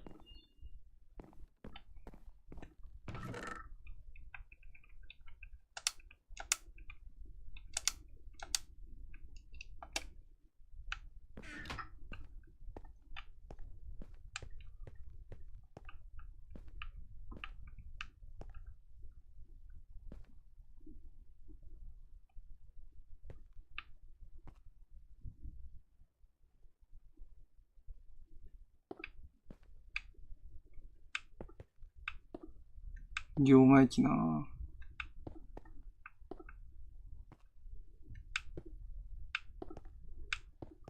てかなんで削除されたんだろうな。思ってみれば、最後にニコニコ配信したのって YouTube との同時配信だったよな。あれがまずかったのかな。てか今日気づいたんだよ。何か抵触するようなことをしたのかな。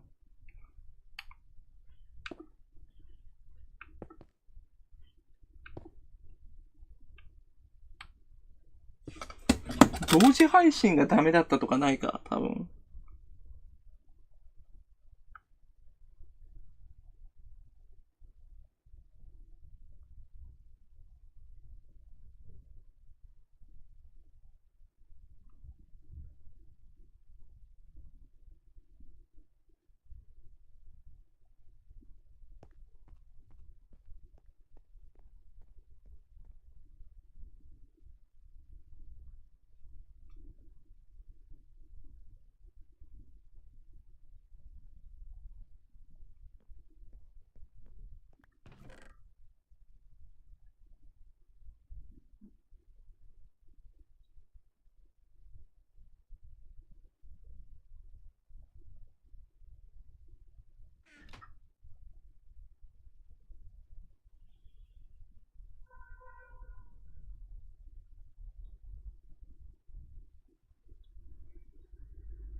なんだろう。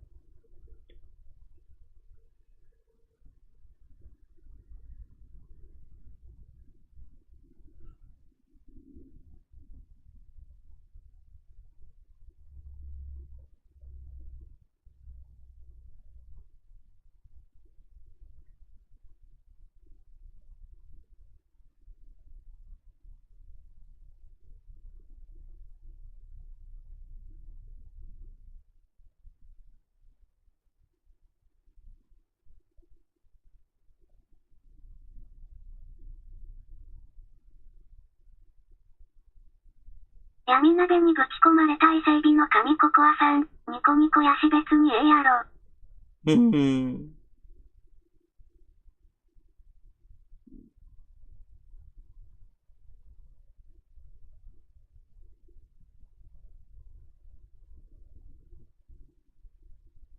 ポケモンガチ勢およさん、アーニャ期間。また偽物が来たよ。なぜかニコニコ動画が消された。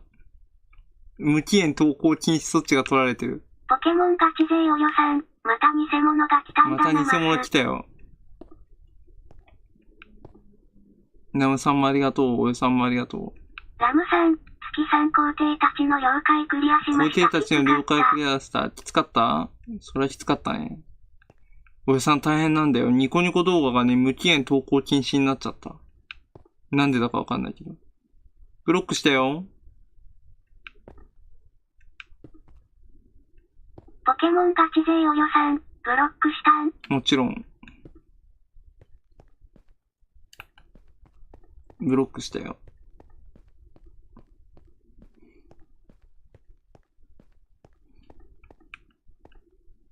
いや、どうにもできないよね。いや、わかんないんだよ。不自然なんだよ。ポケモンガチ勢およさん、それはアーニャに言われてもどうにもならん。まあ、YouTube が生きてるからいいけどさ。YouTube の動画をニコニコの方に移していこうかなと思ったんだよ。YouTube が消された時のためにニコニコ動画に場所を作っとこうかなと思ったら。一切動画投稿してなかったんだけどね。無期限投稿できませんって。今ニコニコに問い合わせたよ。ニコニコいいから働いて。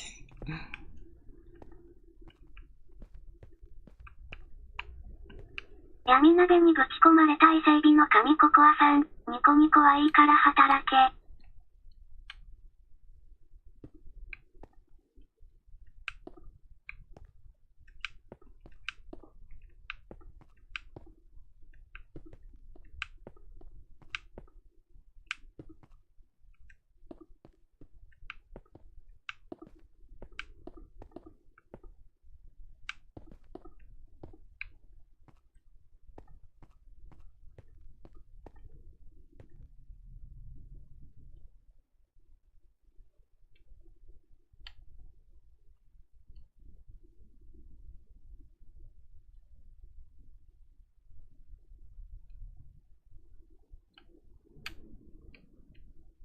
闇鍋にぶち込まれた伊勢海老の神ココアさん、こっちやるから残りの2辺広げて。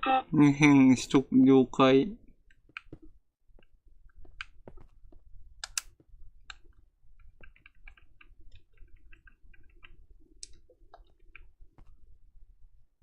どんどんやっていくぞ。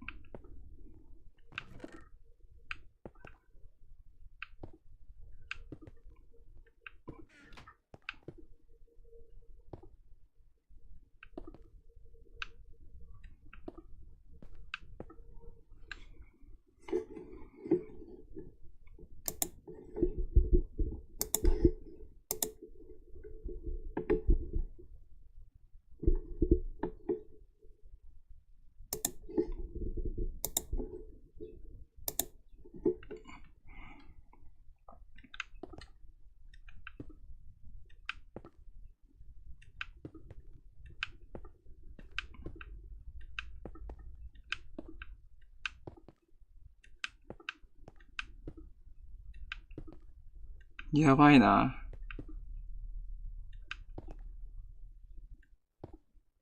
あー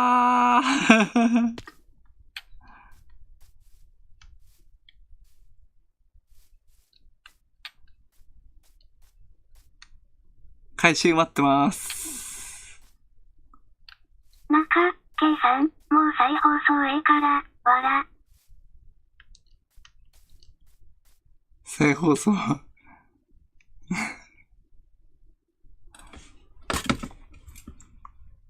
お、ロセさんこんにちは。いらっしゃい。来てくれて嬉しいよ。ロセさん、こんにちは。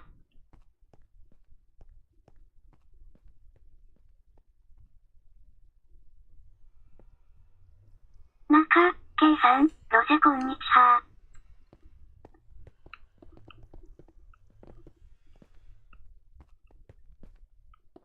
ゆうとマックスさん、次回マイクラ繰り返す再放送。マイクラ再放送は草。のせさんもありがとう。ロセさん、マイクラか難しいよねこれ。難しい。お、落ちまくる再放送。中、K さん、次回しかは落ちまくる再放送。やべえな。ロセさん、中さんこんにちは。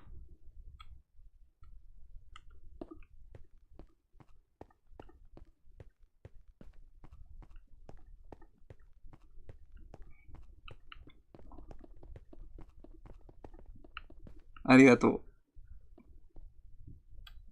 中、K さん、両語です。う。Wi-Fi が繋がらない再放送。ゆうとマックスさん、繋がらないか。Wi-Fi が繋がらない再放送。Wi-Fi が繋がらない再放送もやばいな。Wi-Fi が繋がらない。有線じゃダメなのかな。後ろに気をつけないとな。ミスった。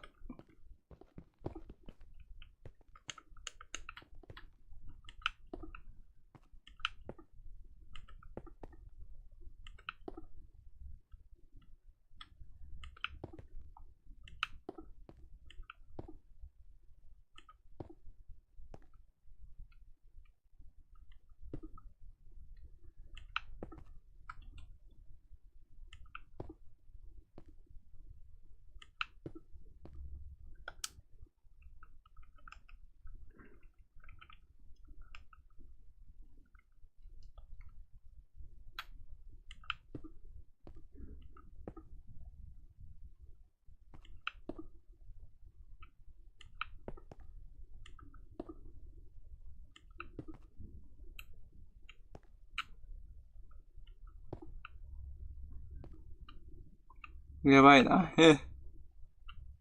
牛に気をつけないとなってんじゃん。後ろに気をつけないとな。やべえよ。どんどん掘ってくぞ。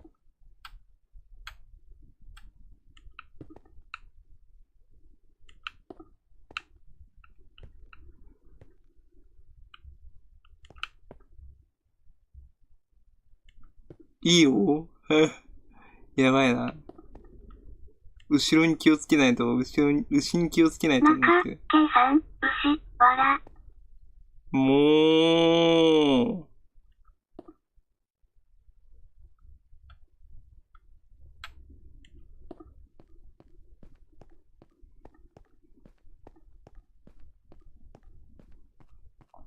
う。よいしょ。じゃんじゃんやっていきましょう。こことかだよな。ゆうとマックスさん、もうダメだおしまいだ。言いたいのはこっちや。桜さん、言いたいのはこっちや、わら。マジか。もうって。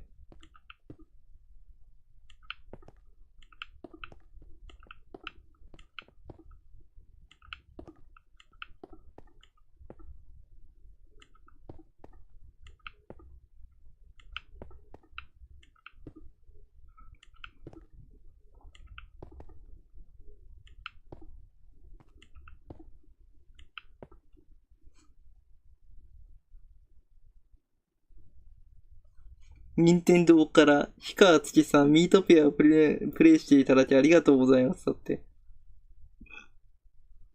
なんか、壁紙もらえた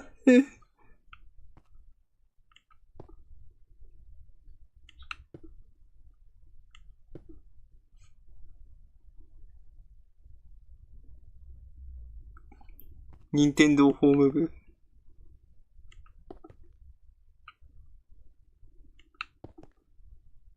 法務部を怒らせると怖いよ、多分。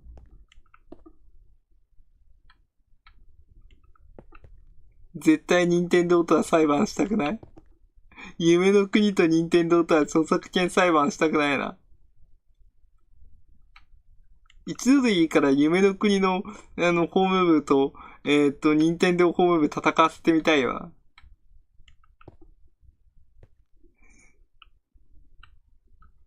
どんな法律バトルするのか。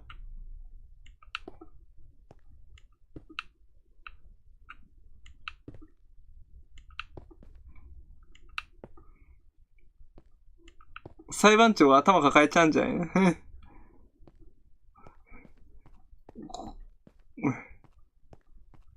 ユートマックスさん、どうやらディズニーを落とした輩がいるとかいないとか、闇鍋にぶち込まれた伊勢海老の神ココアさん、最終決戦。裁判長が、いやーっつって言って、判事たちが6人ぐらい集まって裁判所の裏の部屋で、いや、ちょっと待ってよって、どちらの言い分も法律にのっとったら全て正確だし、いや、そこまで証拠を集めるのもあまりにも正確すぎるって。でも一概にも違法とも言えないしって。でも、なーとか言いそうだよな、多分な。頭抱えちゃうだろうな、多分な。夢の国のネズミがピカチュウのパクリだっつって言って、裁判したらしいって。いや、でもなーって色が違うしなーって言って。ユートマックスさん、その戦いにスティーブ投下。スティーブ投下したらマイクロソフトがやっちゃう。やばい。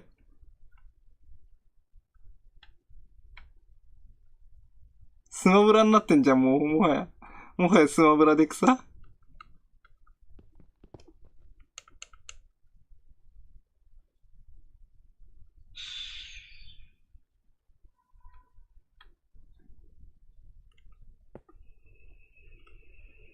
桜さん、暇だから散策してたらマロシのとこ来ちゃった。わら。マロさんとこ行ってた？やばいな。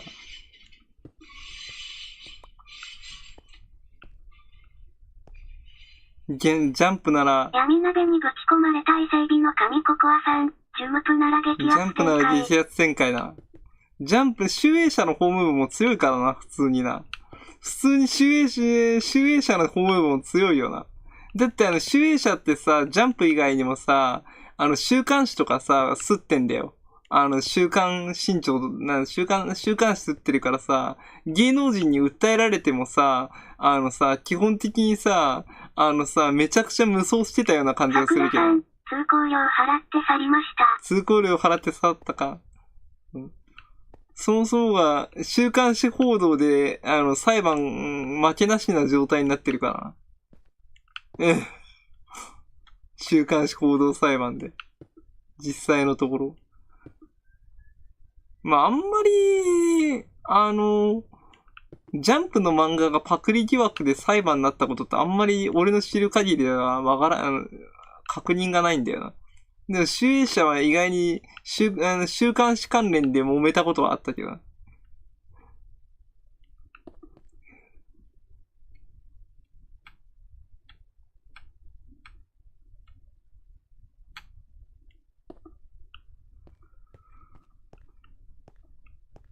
なんだっけ、ゆっくり商標だってやばかったじゃん、正直。ゆっくり商標はやばかったな。ゆっくり商標は、あれはやばかったな。田代まで出てきたよ。有名な田代。田代法が飛び交ったよ。田代法。田代法ダメだよね、あれほんとね。田代法とかな。氷川の配信に田代法が来たらどうしよう。怖い。一番相手にしたくない人たちだよ。田代法とかな。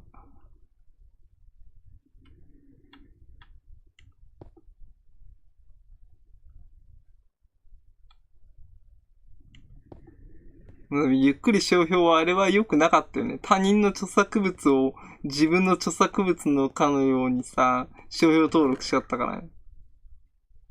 あれがニコニコ動画でもダメなんだよね、多分ね。上海アリスが商標登録する分には問題はなかったんだと思うんだよ。そう。あと、ズンシとか上海アリスとか、東宝を作った人たちが、商標登録した分には問題なかったんだけど、勝手な第三者のやつが登録しちゃったから問題だったんだよ、多分な。だって全く上海アイリスと関係ないんでしょ、あの人。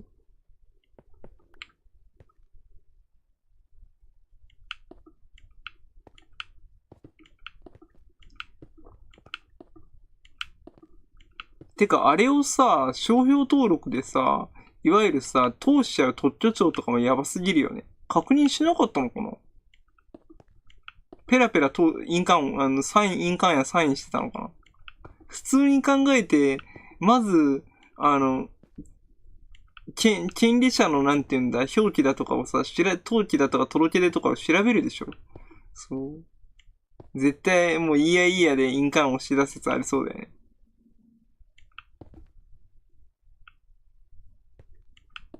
なんか VTuber が商標登録されてるって話は聞いたことがある。ってことは僕は商標権侵害してるってことになっちゃうんだよな。VTuber、もし VTuber とかバーチャル YouTuber が商標登録されてたとしたら、俺は特許権や、なんだっけ、特許権の侵害になっちゃうんだよ。でそういうのはね、特許権に入るのかわからないけど、なんかね、そういうので揉めたって話は聞いたことある。で誰でも届ければね、受理されちゃうからね。だから怖いよね。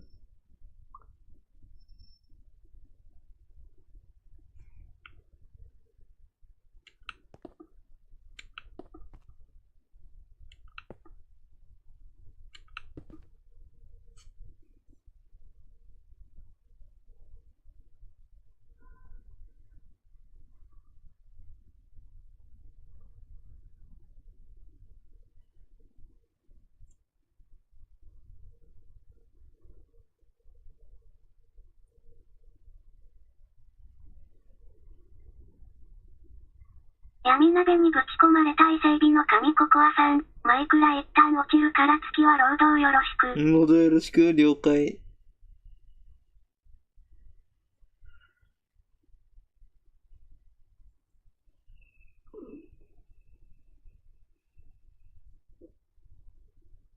ユートマックスさん、月はコマかな？コマなの俺。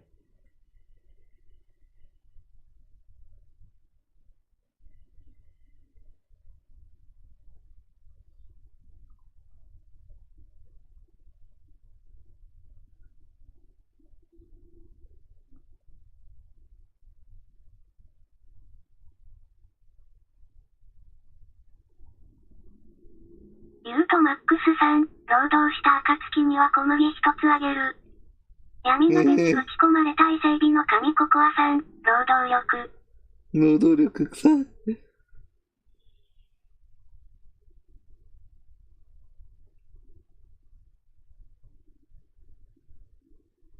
ートマックスさん、いやみしろうに手伝えっか。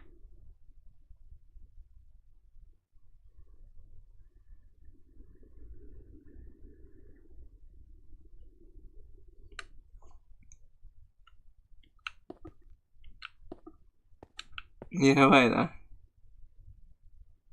西田鬼鉄いいな。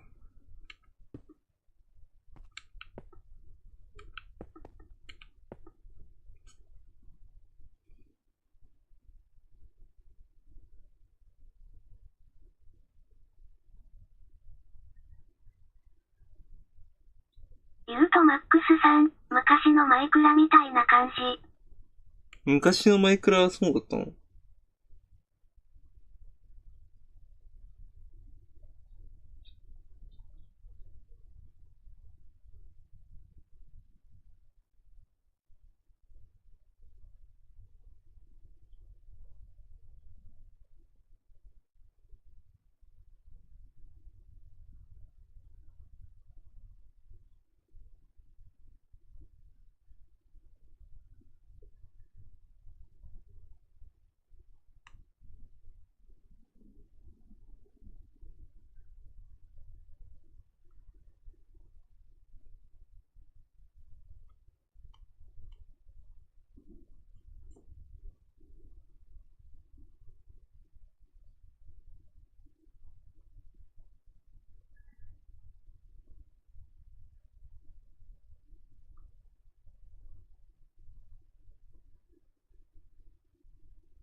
る。お、ゆうとさんお疲れ様。またお待ちしております。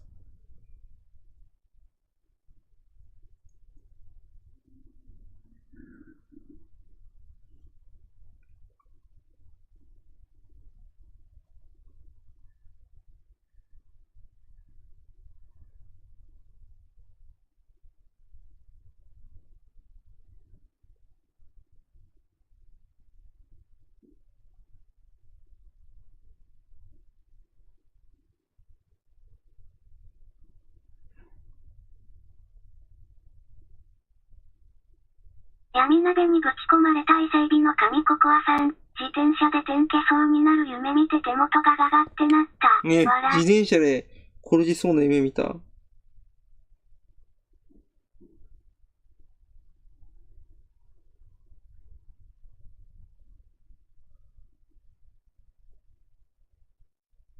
やばいな。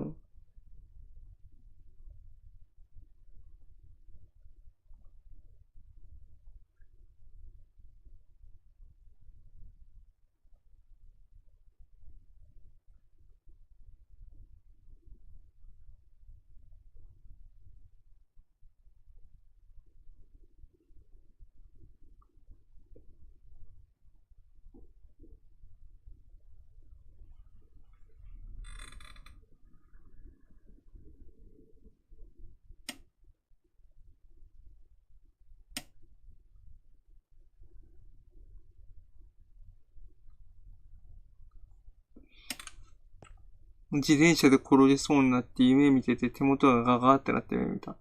手元大丈夫か？心配だな。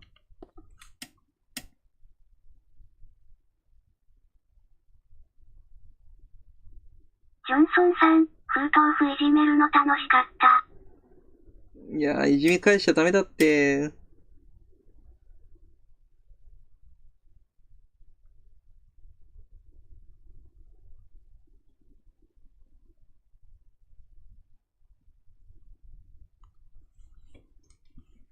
ダメだよ、いじめ返しちゃ。ジョンソンさんも同じ身分になっちゃうよ。同じ場所、やられたらやり返しちゃダメだよ。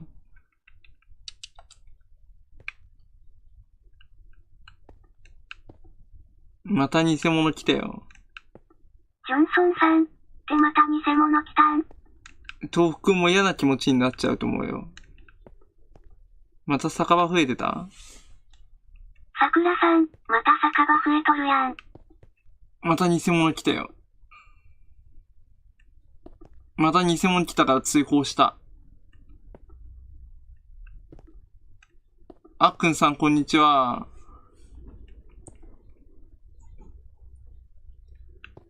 渡辺優里さんの。あっくんさん、こんにちは。こんにちは。あっくんさんありがとう。マイクラに来てくれるの珍しいね。誰の？渡辺優里さんの偽物。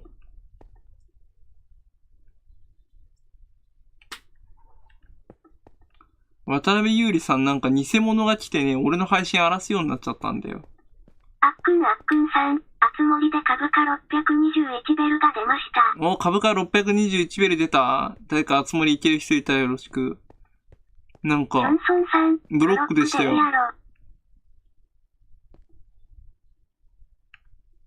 本物と偽物が入り乱ってるからね。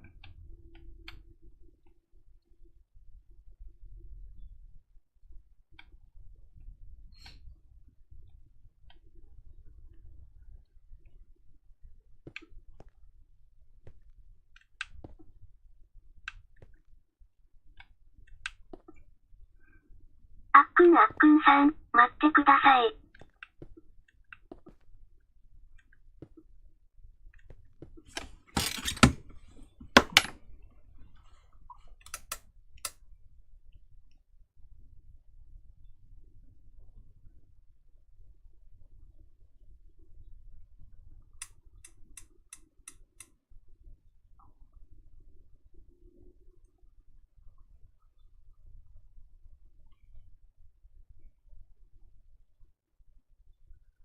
ごめん、あっくんさん。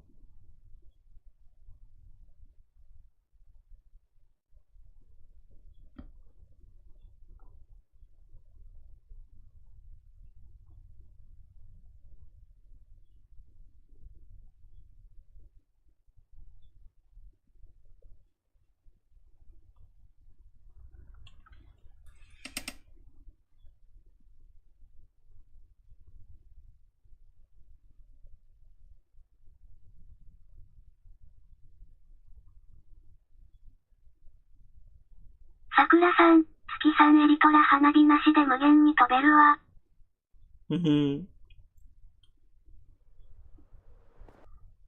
エリトラなしで飛べる？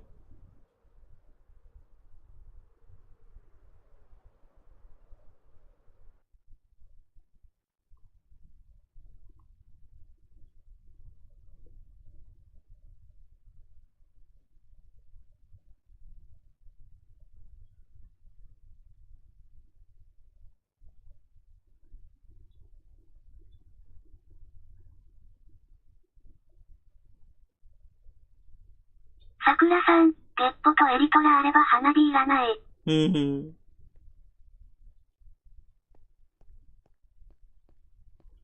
リトラとゲッポがあればいいんだね。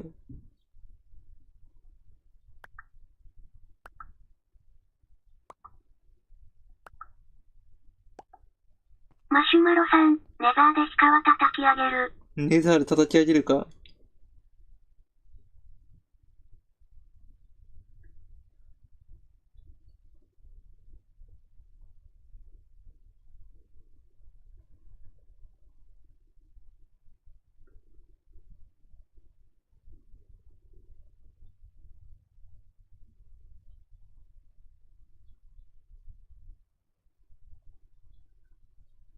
桜さん、すごい両替機だ。両替機あるんだよね。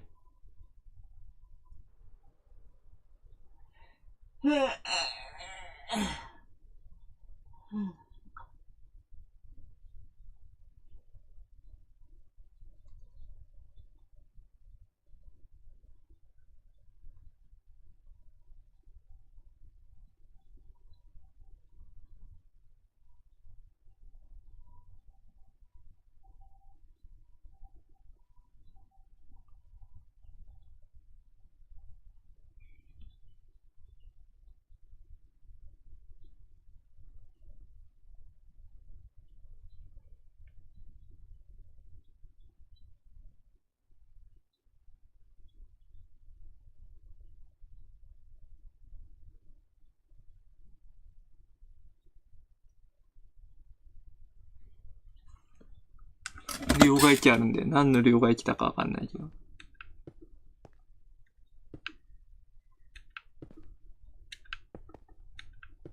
ココアさんは、ココアさん俵いる？俵もらえるのか、いいな。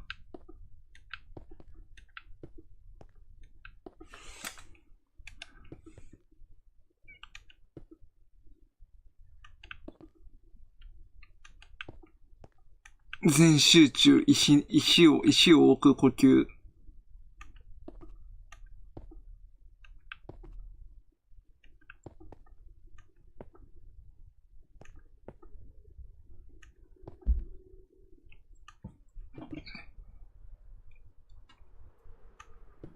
空中飛行してる。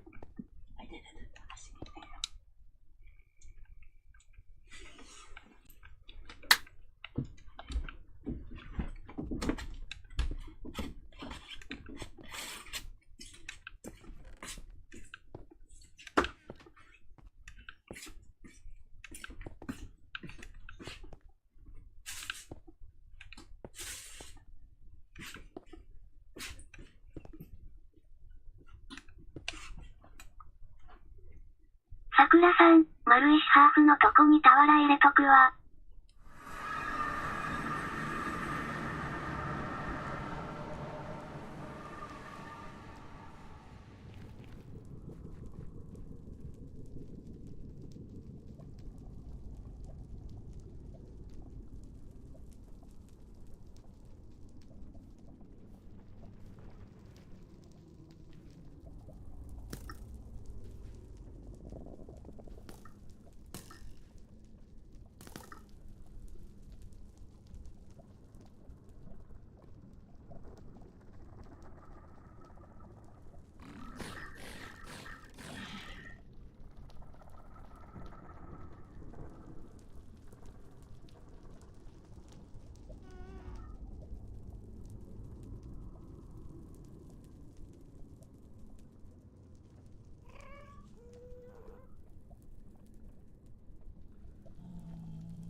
桜さん、月さんとこるん。いや、俺ネザーに飛ばされた。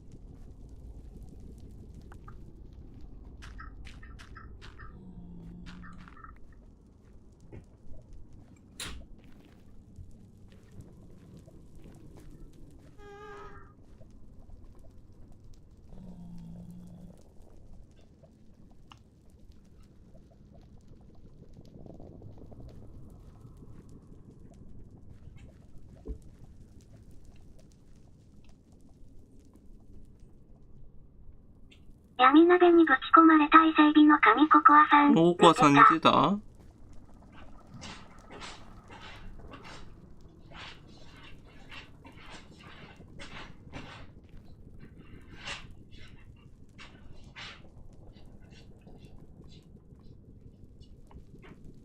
闇鍋にぶち込まれた伊勢海老の神ココアさん。なんでネザーおるん？なんかネザーに飛ばされた。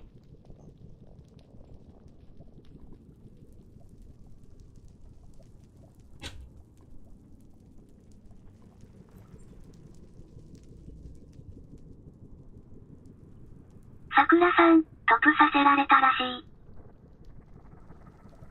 闇鍋にぶち込まれた伊勢海老の神ココアさん。マーロードは戻ってからでええわ。うん。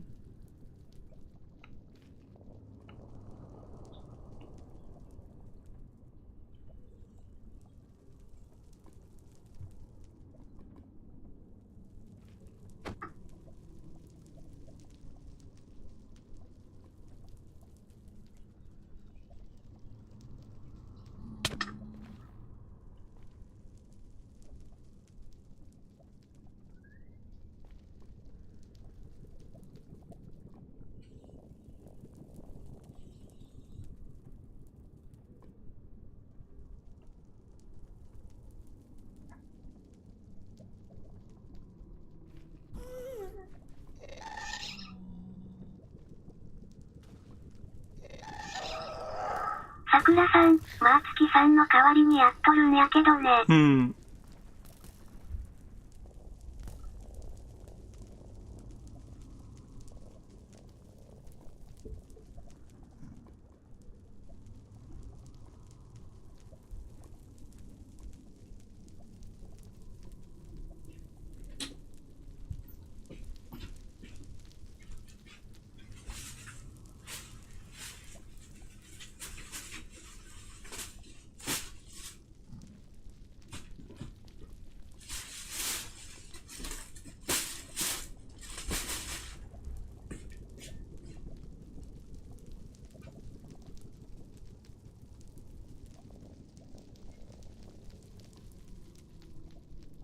闇鍋にぶち込まれた伊勢海老の神ココアさん。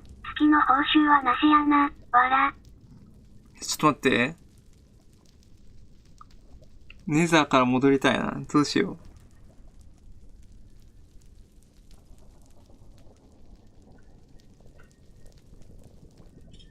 闇鍋にぶち込まれた伊勢海老の神ココアさん。さっき渡したツルハシでも使っとれ。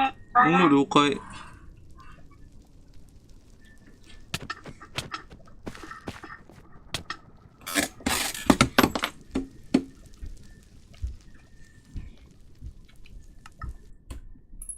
なんか戻されちまった。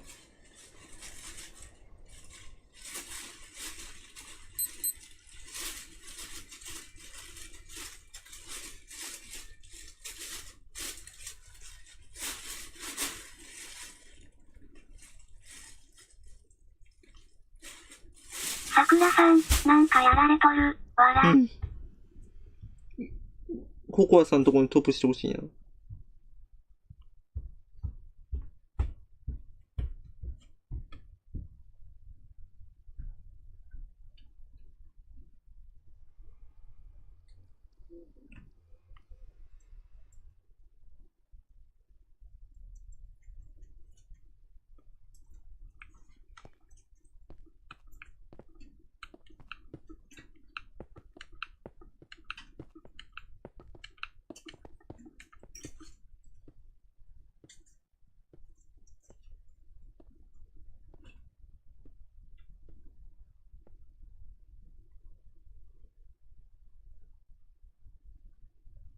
ケモンガチ勢およさん、ここは C。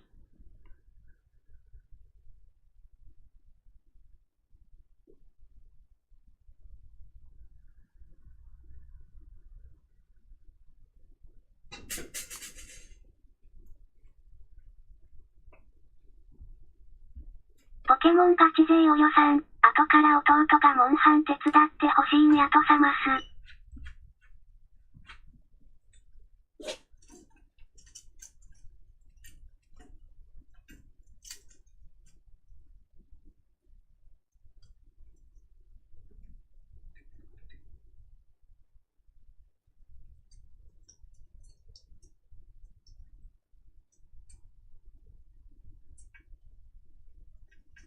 さくらさん、名前変わってる、わら。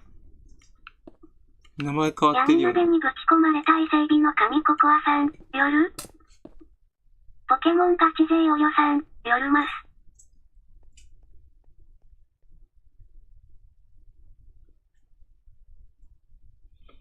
闇鍋にぶち込まれた伊勢海老の神ココアさん、オケオケ。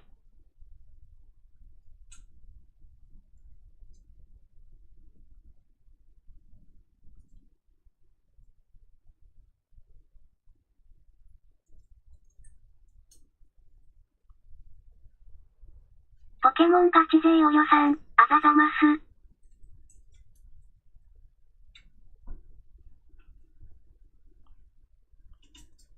ポケモンガチ勢およさん、名前変えてみたます。名前変えたよね。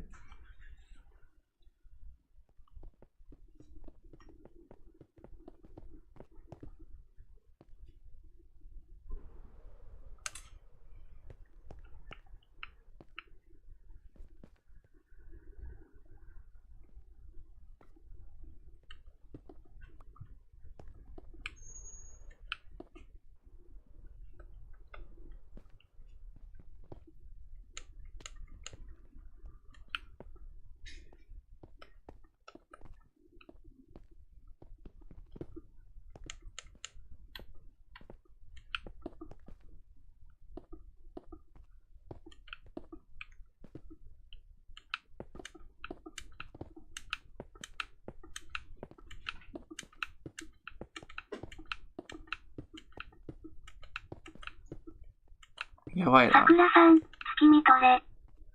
どれどれ。早っ。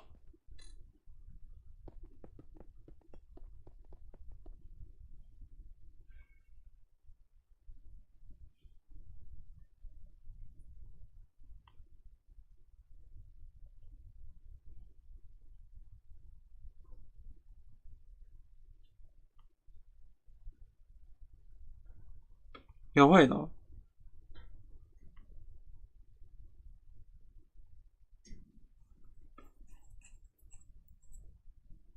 さくらさん、左見て。左？あ、すげえ。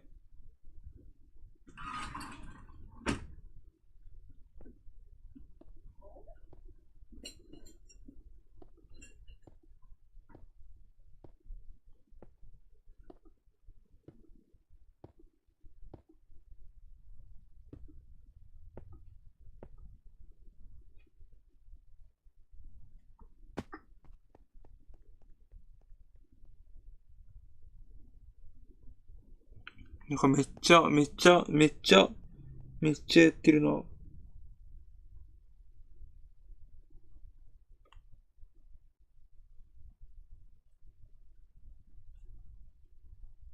さくらさん、見てろ。どれどれ。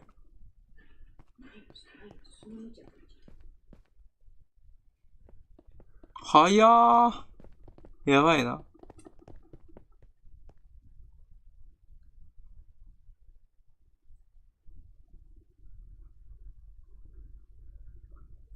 早くねえか。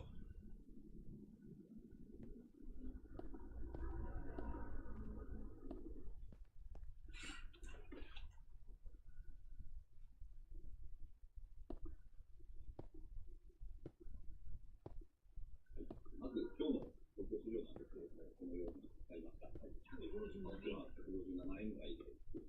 BS じゃん。やばいな。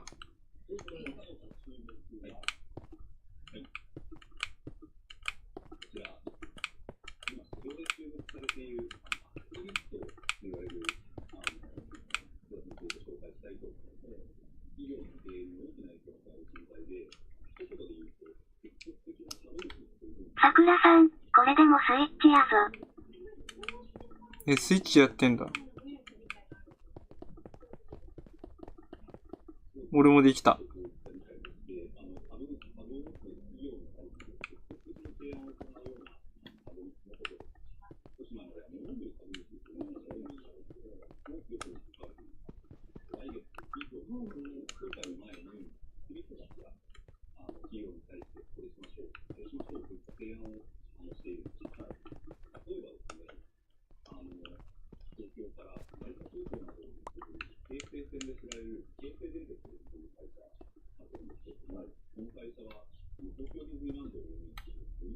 そうだよ。手賀沼ディズニーを作るときに、京成電鉄が関わったから。だから株主になってるんだよ。手賀沼廃止になったんだよね。交通の便が悪すぎたから。手賀沼に作る予定だったんだよ、当初。千葉の前浜じゃなくて。手賀沼に作って、手賀沼に誘致する予定だったんだけど、京成電鉄が手賀沼に、線路引く予定だったんだよね。だから作る予定だったの。手賀沼掘削工事の跡とか残ってるよ。桜さん、池の跡とか。丸石切れたぞ。もう丸石切れたか。手賀沼のディズニーランド。計画で終わっちゃったやつね。日本に最初に誘致しようとしたらじゃ手賀沼だったからね。計画に終わった。手賀沼だったらちょっと遠かったかもしんないね。あんまり広げられなかったんじゃないかな。手賀沼だったら。闇鍋にぶち込まれた伊勢海老の神ココアさん、ほな入るか。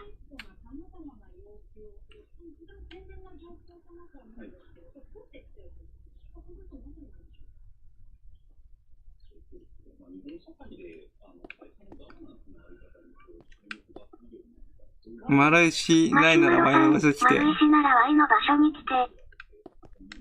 手賀沼ディズニーランドな。掘削工事の跡とか、トンネル作った跡とかが残ってるよ。ね、もう、地質調査までする段階で進めてたけど、ダメになったんだよ。白紙に戻ったからね。で、手賀沼が発展してたかもしれない。手賀沼は確か千葉県だよ。同じ千葉県だけど、内陸部にある場所だから。ね、海辺の、だから多分手賀沼だったら C はなかったと思う。おおよその予想ができるけど。内陸だから。C はできなかったかもしれない。その代わり、難度がでかくなったかもしれない。って僕は予測する。カーズとかのアトラクションとかあったかもしれない。もしかしたら。海系のものはないにしろ。手賀沼。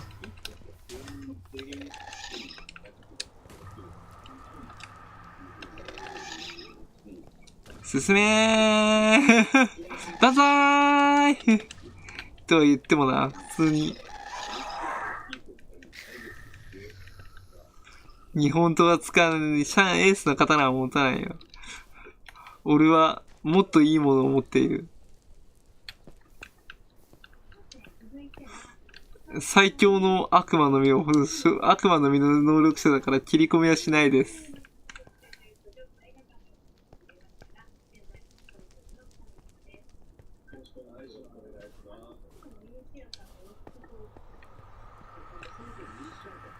手賀沼な。ガストを、どうすんの？マシュマロさんの警備をするの？警備隊。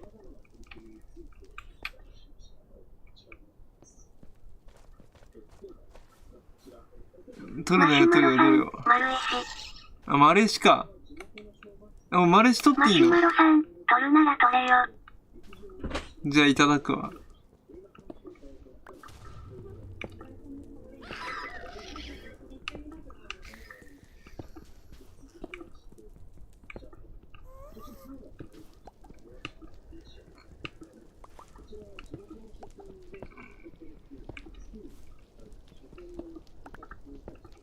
マシュマロさん、製造なら何回もいける。能力だよな、確かな。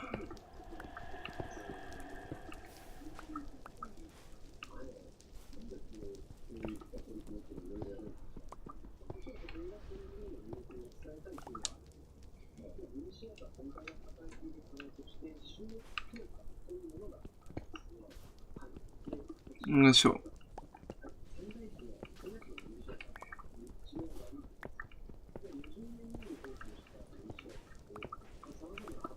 ばあちゃん知ってる？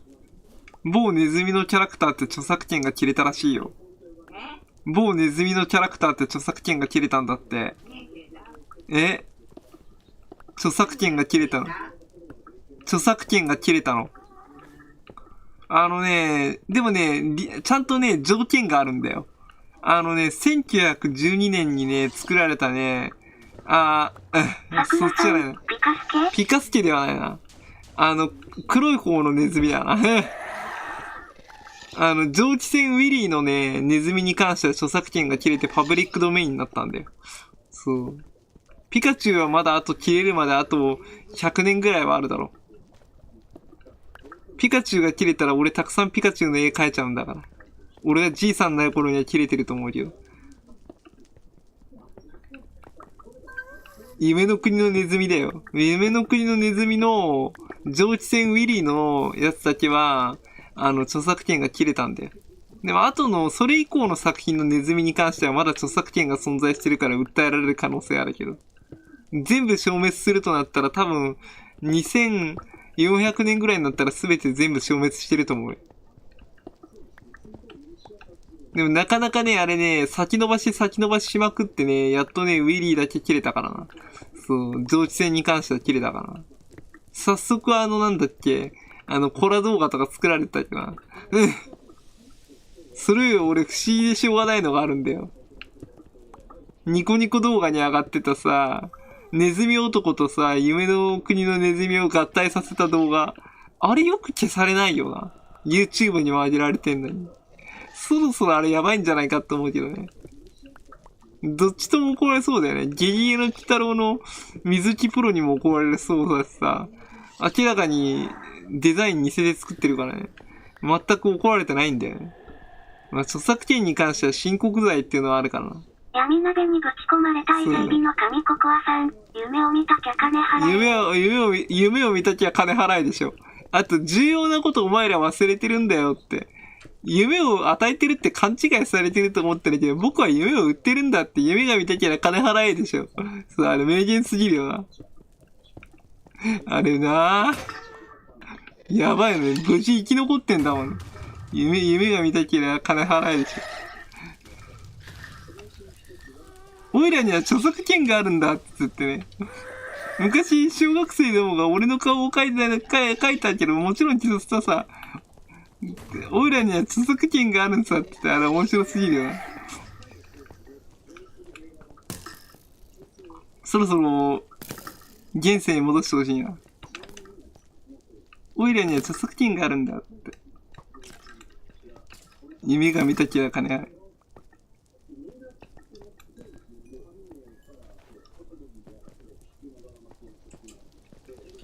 あとあれだよね。なんだっけ。ドナルドの噂とかよく消されないよ。ドナルドの噂はマックが公認してんじゃないの。ね、マット動画はどうかわからないよ。ドナルドの噂。まあ、あれが YouTube を築いたようなもんだからな。ニコニコ動画とか。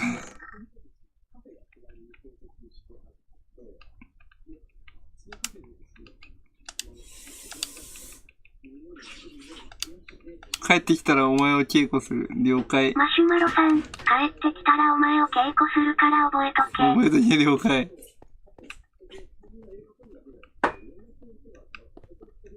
闇鍋にぶち込まれた伊勢海老の神ココアさん。今の小学生はランランルーを知らない。いやー、ランランルー知らないと思うよ。別にあれ、別に悪口じゃないんだよ。ランランルーイコールさ、暴力的な言葉って言われてたけど、実際のところ違うからね。あれってマクドナルド公式見解が出てたからね。ランランルーってドナルドが作った意味のわからない言葉で特に意味はないらしいんだよね。だから別にあれ、単にネット上でそういう噂が広まっちゃっただけであって、ランランルー自体は悪い言葉ではなかったというね。デマ情報だったんですよ。ランランルー自体は。だから意味はないらしいです。だから、そのデマ情報のおかげでランランルー禁止令まで出てたもんね。小学校とかね、ランランルー言っちゃダメですっていう、PTA とかがランランルーを言ったらダメですとかいう、NG ワードにしてたからね。これ壊しちゃった。そうそうそう。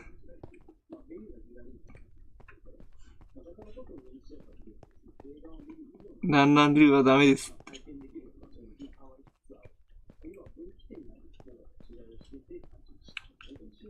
エースの刀じゃ壊しちゃダメだ。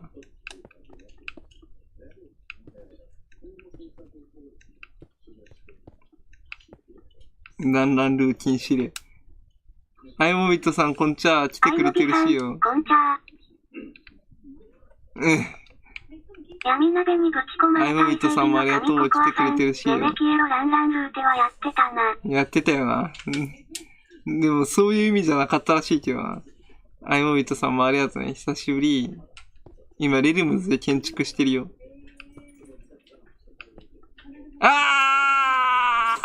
やっちゃった。テレポーテーション頼みます。回収よろしく。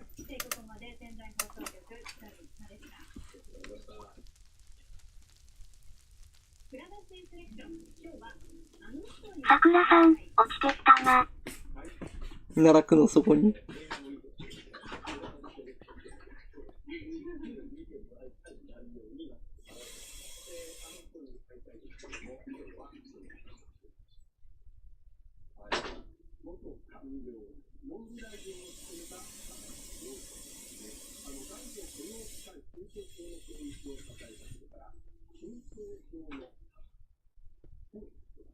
ニコニコの利用規約が無期限停止になったのに、何に違反したかを知らせますって書いてるのに、一切知らせられてなくてさ。アイモビさん、なぜスニーキングしなかったの？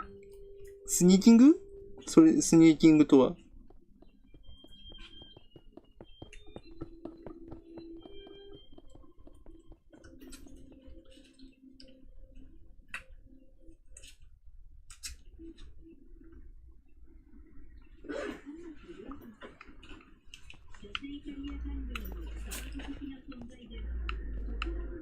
スニーキングってなんだろう。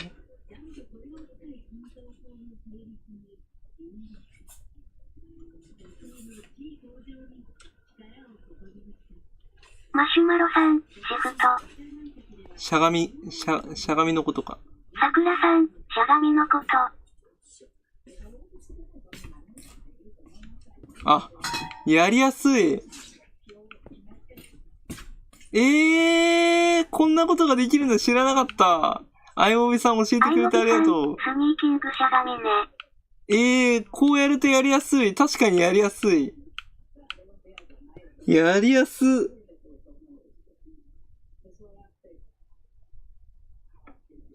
ありがとう、教えてくれて。入ってるよ。マシュマロさん、シカはシフト入ってる？毎週、月曜日から金曜日まで。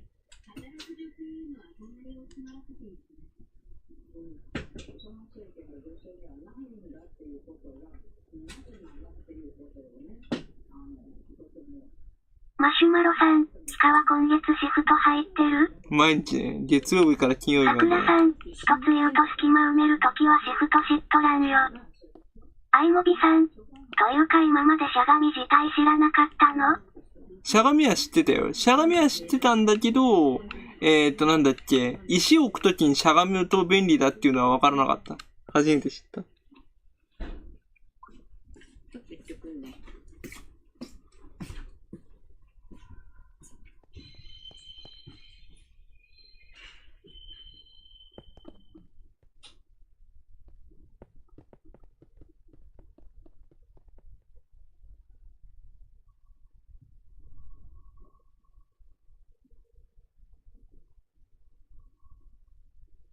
マロさん、月曜日から日曜日までしかわシフト。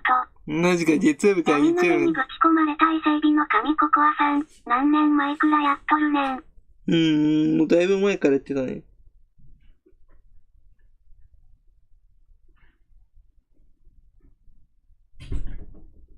桜さん、真ん中でフリーズ線でもろて、わら。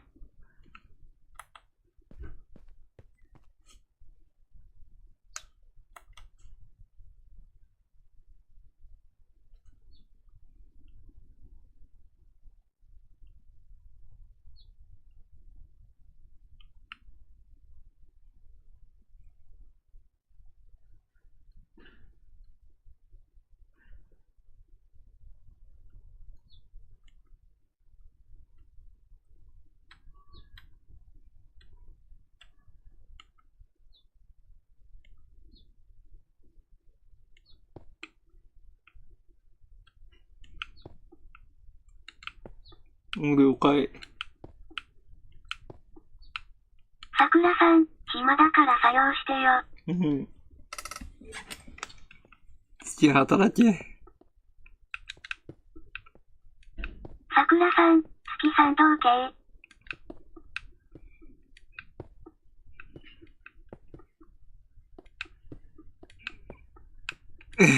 ここで根性流したら一生懸命働くのに。根性がプロ。チャングに微表情パッシブ。ダメだ。頭から離れなくなる。やばい。本当に氷川が根性されそうで怖いよ、ほんと。物理的に根性されそう。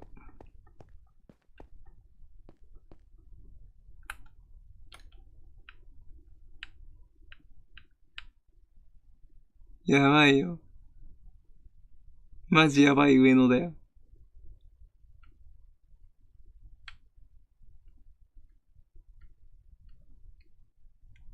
桜さん、これ楽だ。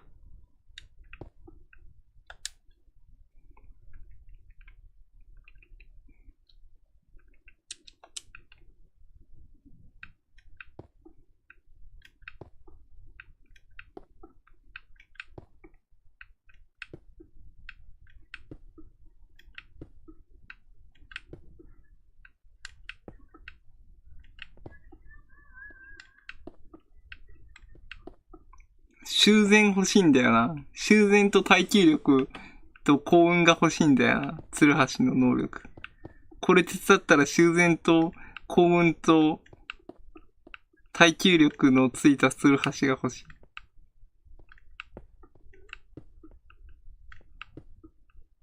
い。欲張りすぎちゃったかな。欲張りな月。強欲な月。へー。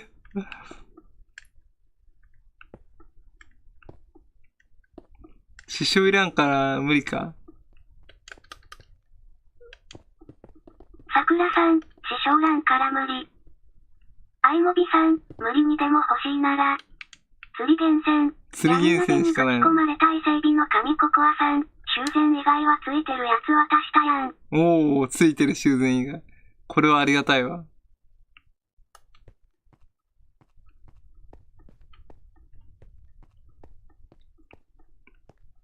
これで放れる。ディープスリートも持ってこないとな。古代の瓦礫も。やべえ氷川、アウト氷川、アウト。どうしよう。戻してきてほしい。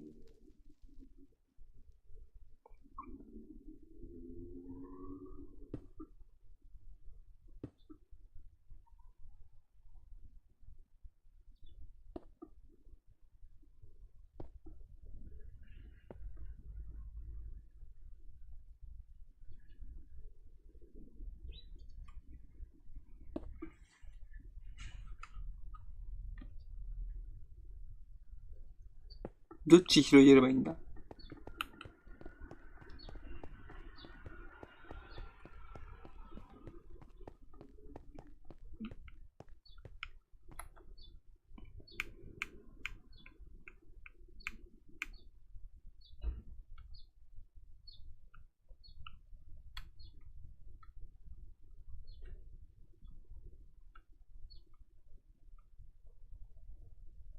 さくらさん、月さん Y がやってることやってて。どれどれ。一個ずつやっていくの？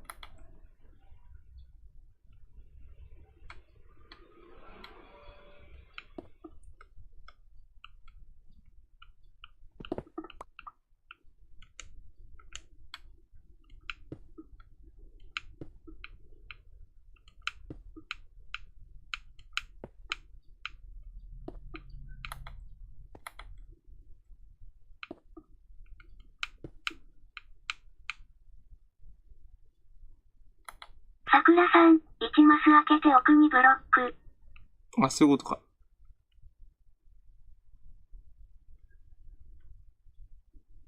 さくらさん、こっち来てみればわかる。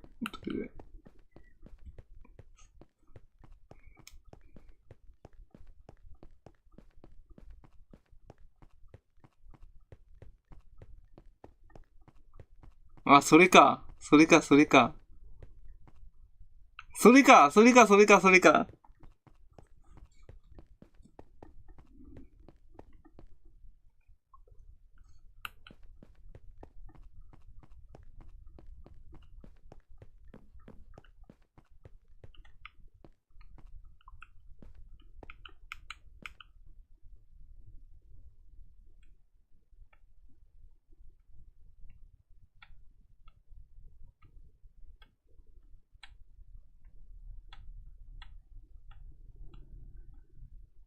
あーやべ。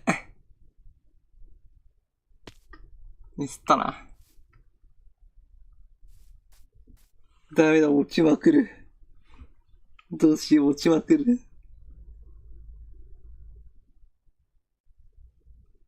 さくらさん、その後埋めれば楽やろ。うん。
さくらさん、月さんここやるから伸ばしといて、わら。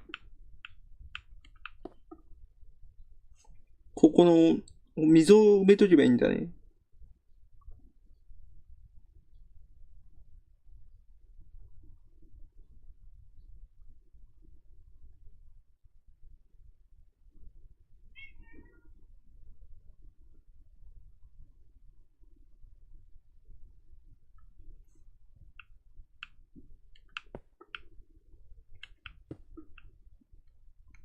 溝を作るの。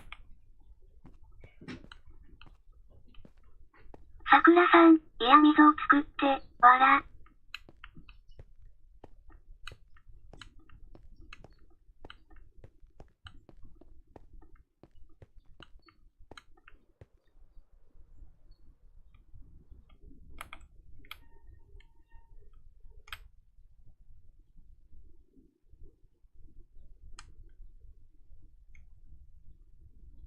なんだここは。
一問なしになっちゃったな。だいぶ広くなったな。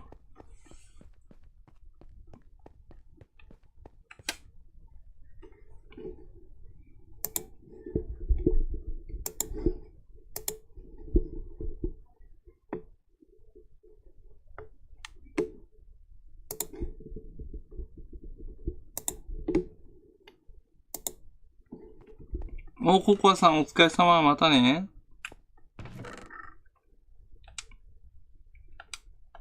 闇鍋にぶち込まれた伊勢海老の神ココアさん。じゃあマイクラ落ちるわ。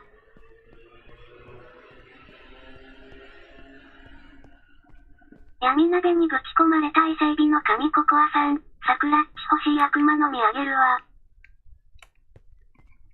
どれどれ。桜さん、好きこっち来てみとれ。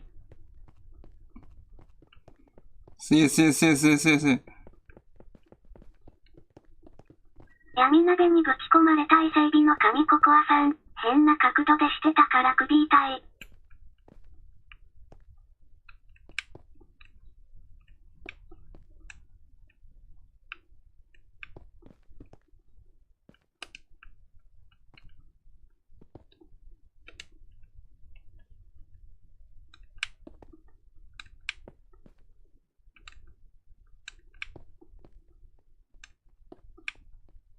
ジョンソンさん、どうせお予算おらんか。おじさんは今いないね。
いや、俺ちょっとお茶飲んでくる。お手洗いも行ってくる。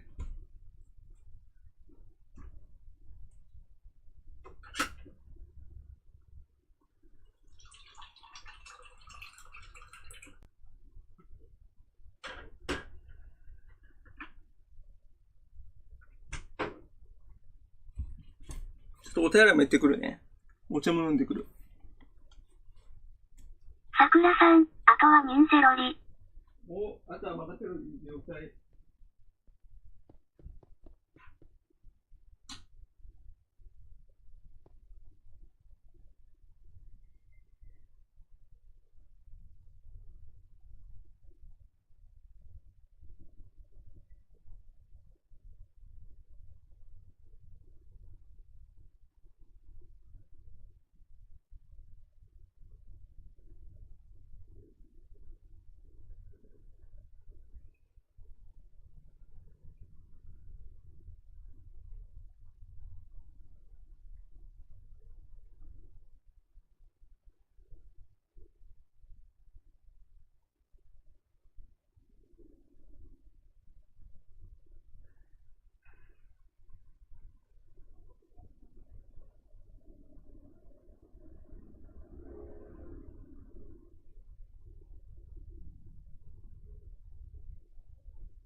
ちょっと休憩中。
桜さん、月さんここから反対の橋が見えるような場所いて、わら。橋が見える場所どこ？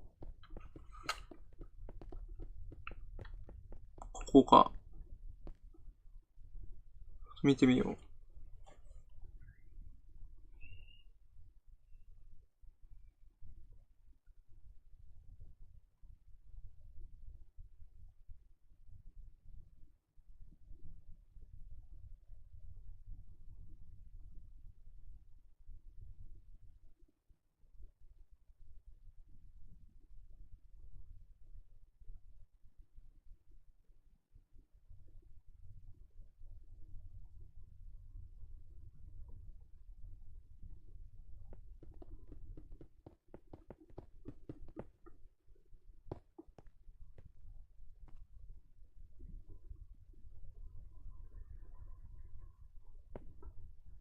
魔法少女版どんぶりさん、こんにちバンドは。ムリさん、こんにちは。来てくれて嬉しいよ。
桜さん、そっち何秒でいけるかな、わら。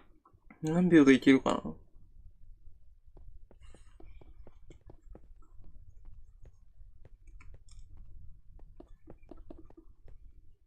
魔法少女バンドムリさんもありがとう。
桜さん、カーソル合わせるの疲れてきた。わら。カーソル合わせるの疲れてきた。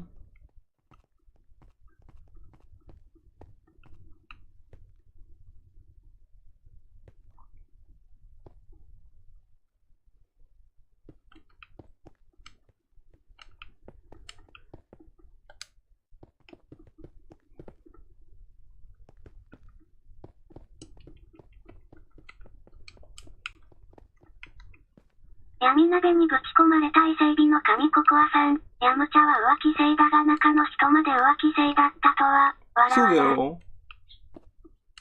よ。コナンの、誰だっけ？安室さんだっけ？の声優さんも務めてるな。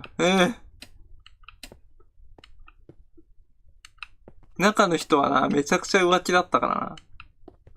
奥さんいるのに、奥さんいるのに、くさん、これディスコードなくていいの？ディスコードないと参加できません。魔法少女版どんぶ奥りさん。さんいるのに増えたぞ。なんだっけ、ピンク系のお店の人と付き合ってたんでしょ。で、しかも、めちゃめちゃ貢がれてたんでしょ。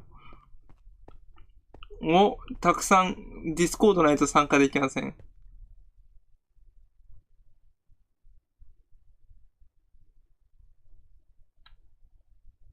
闇鍋にぶち込まれた伊勢海老の神ココアさん。もう書いた方がいいよな。声優が浮気してようがどうでもええやろうに文春は大げさにしすぎ。大げさにしすぎだよ。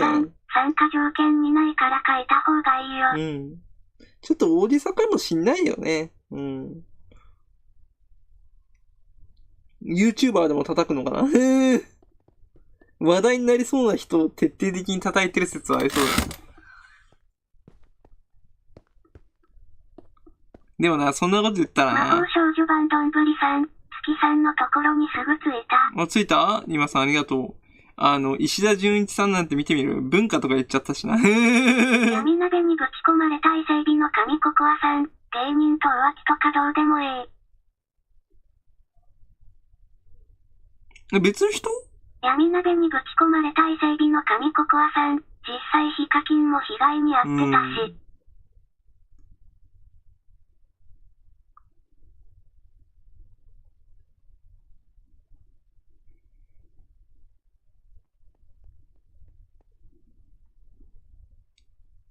桜さん、月さんそこじゃまあ、わら。ごめんごめん。今さんもありがとう。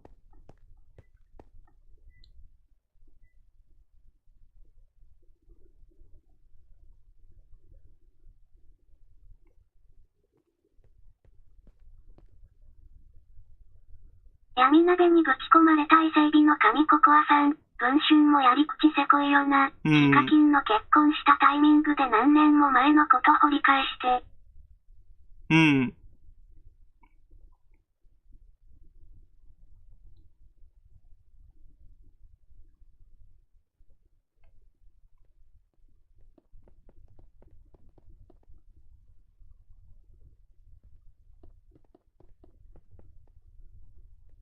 闇鍋にぶち込まれた伊勢海老の神ココアさん、早く潰れやええのに。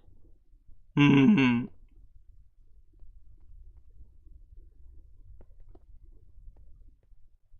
そもそもがね、週刊誌オワコンなんだよ。買う人がいないから、叩くネタも過激になってるんだよ。スキャンダルが特にないんだよ、多分。ぶっちゃけのこと言ってしまえば。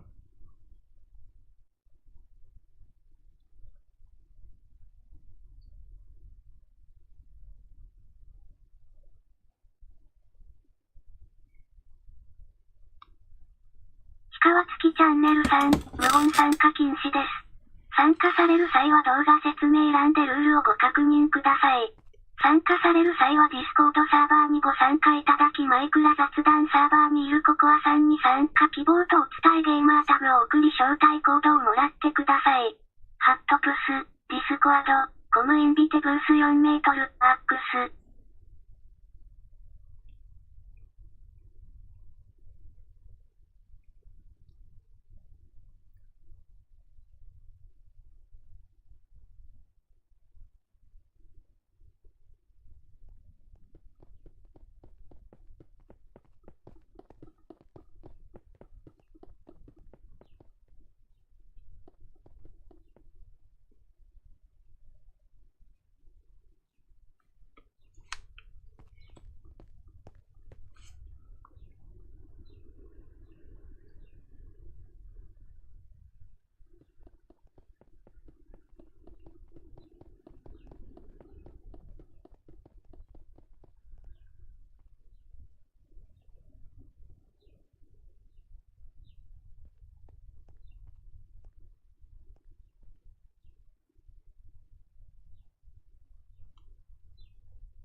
桜さん、晩さん、わら。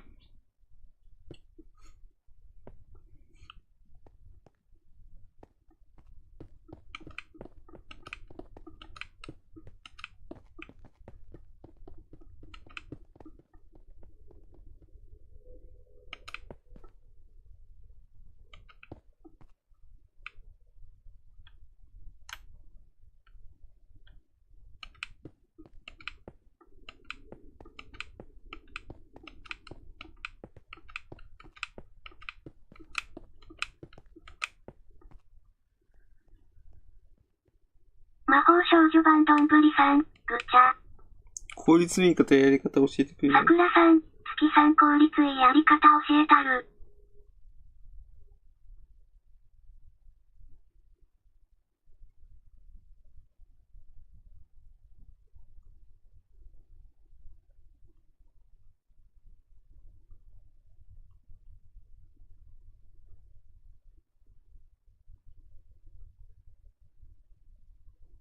桜さん、溝できとるやろ？うん。溝できてる。確かに溝はできてるよ。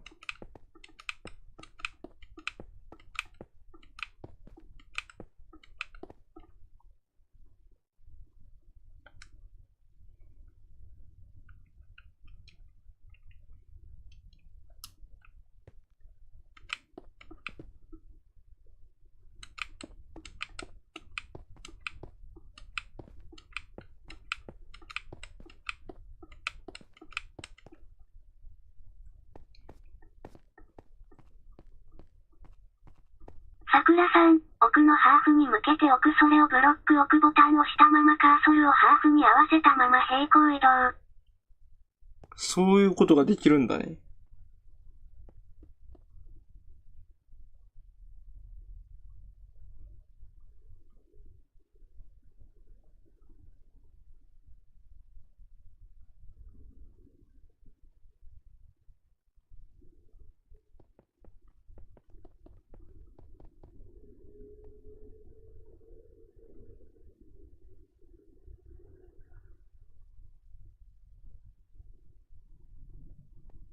桜さん、そうするとこうなる。うん。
桜さん、注意点は終わりが見えなくなるからゲッポとかないと落下する。終わりとかがないから、まあ確かにね、ケッポとかで、落下しそうだよね。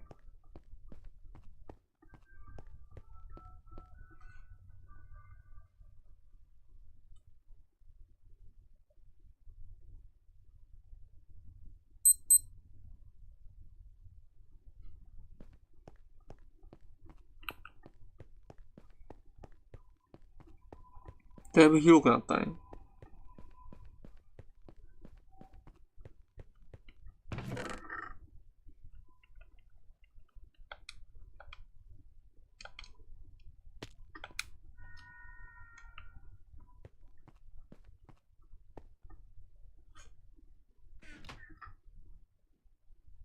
魔法少女版どんぶりさん、アマテラスを月さんに当てたらなんか起きた。アマテラスを俺に当てたら、何が起きた？何が起きた？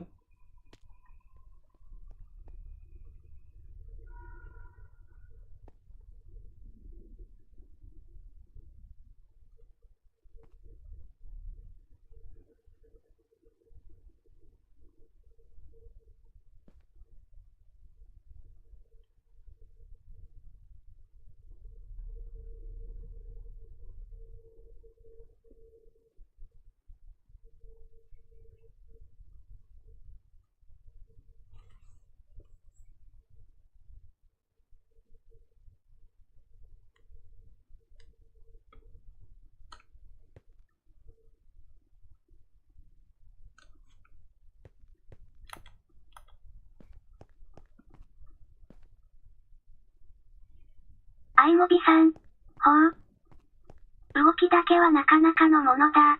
桜さん、ああ、鈍化とかやね。鈍化やべえな。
桜さん、月さんやるなら溝作ってくれー、わら。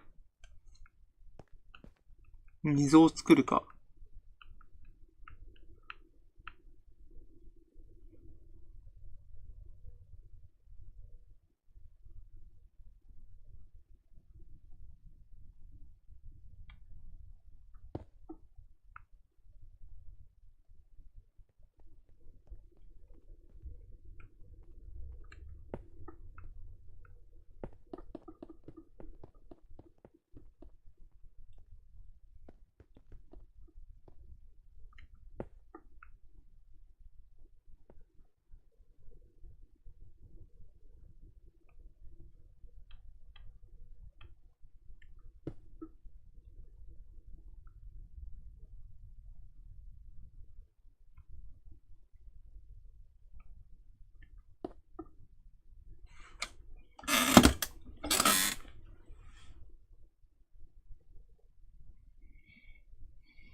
さくらさん、月さん生きとる？生きてるよ。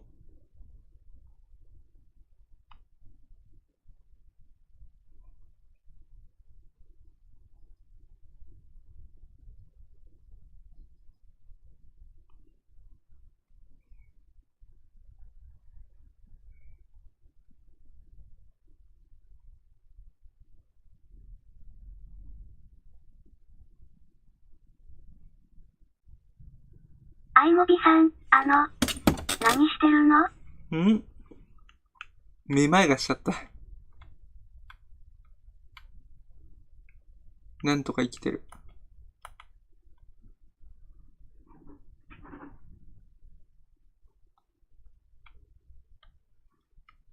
さくらさん、ココアさんの拠点増築、わら。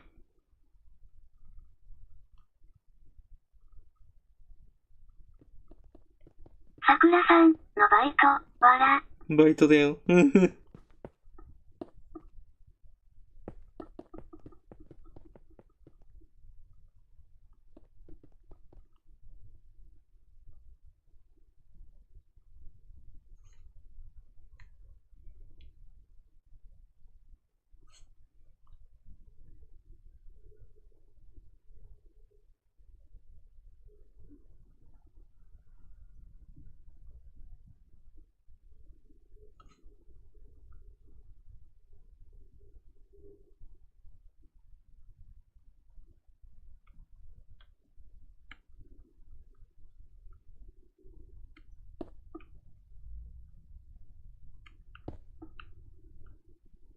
さくらさん、ちなみにもう少しで丸石のハーフなくなる、わら。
さくらさん、そして月さんは教わったことをしっかりと覚えましょう、わら。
了解。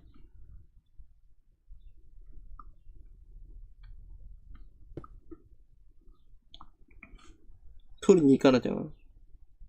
さくらさん、丸石ハーフなくなった。わら。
やばすぎるだろ。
闇鍋にぶち込まれた伊勢海老の神ココアさん。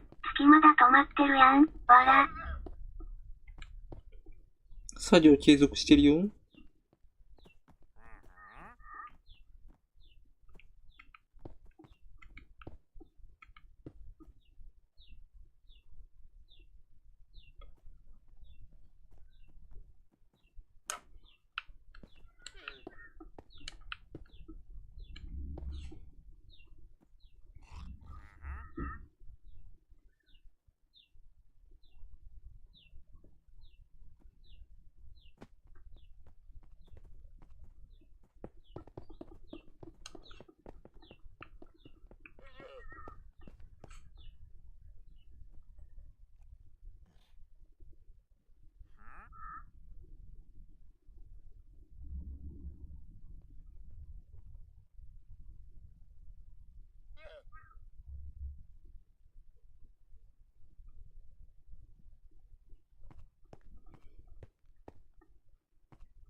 桜さん、ココアさんなんならハーフ切れたよ。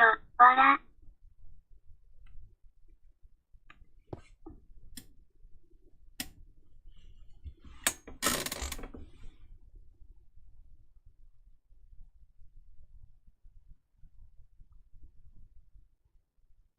闇鍋にぶち込まれた伊勢海老の神ココアさん、ほぼ満タンやったのに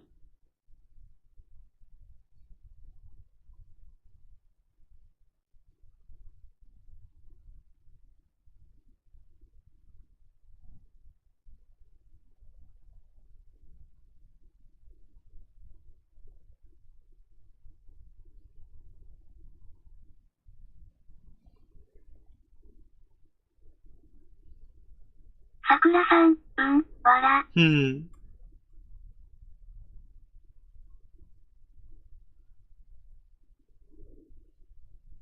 桜さん、かなりの速度で消えたよ、わら。消えちゃったね。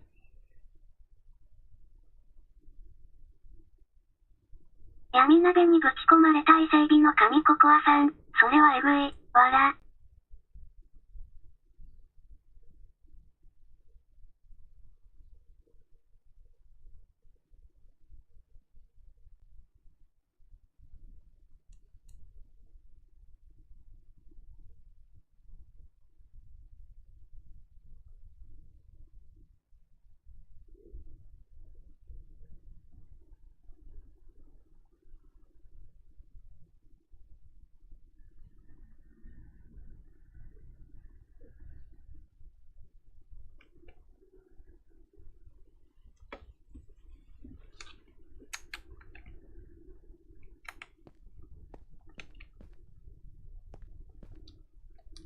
桜さん、入ったらわかるくらい広がってるよ。一方向にダブル。闇鍋にぶち込まれた伊勢海老の神ココアさん、丸石掘ってくるから休憩してて、わら。松田はじめ松さん、昔の俺の天空拠点とどれくらい使ってる量多いかな。松さんのだと思う。Y○○○。じゃあ俺はネザーに行ってディープスレートを集めてくる。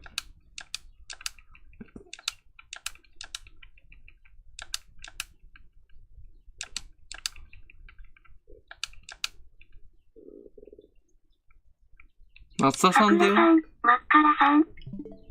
エラーを起こした。そこに入れる。バツが当たったな。ごめん、回収する。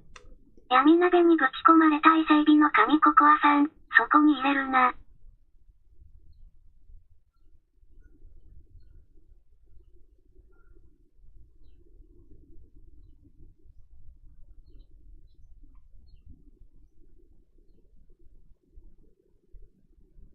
松田はじめ松さん、しかもそれを一人で石集めてハーフにして一人でやってたからな。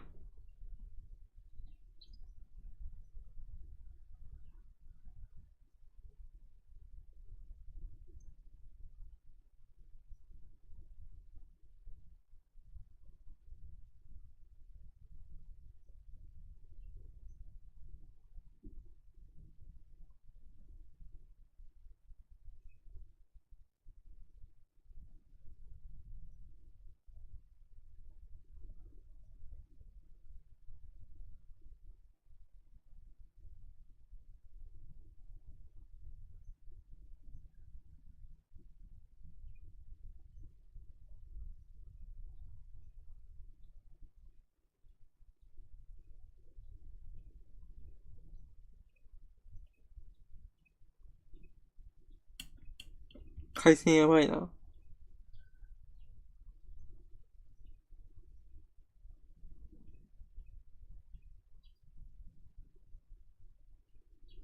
松田はじめ松さん、むしろ参加して30分ぐらいでダイヤ集めて配ってたし、わらわら。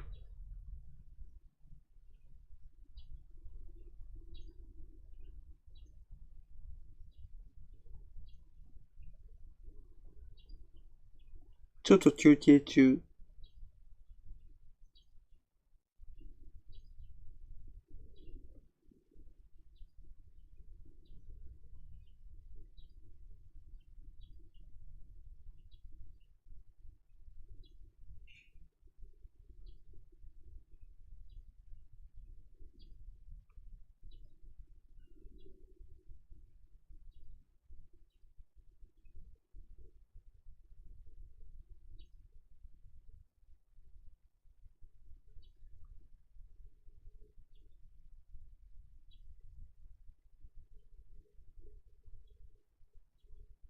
松田はじめ松さん、これ普通のマイクラじゃねえだろ？スイッチ版だよ。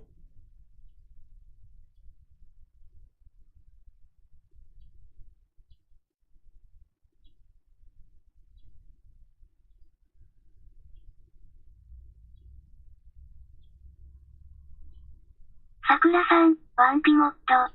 うん。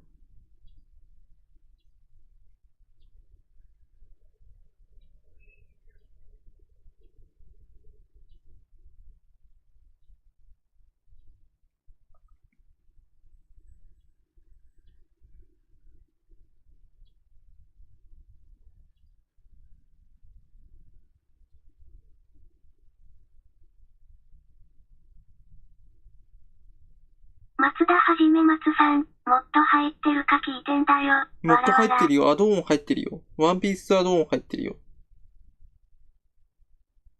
さくらさん、なんならココアさんのレルムズワールド。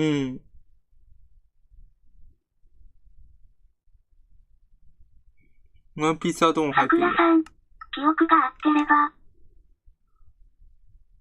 闇鍋にぶち込まれた伊勢海老の神ココアさん、こいつに一発で話は通じない。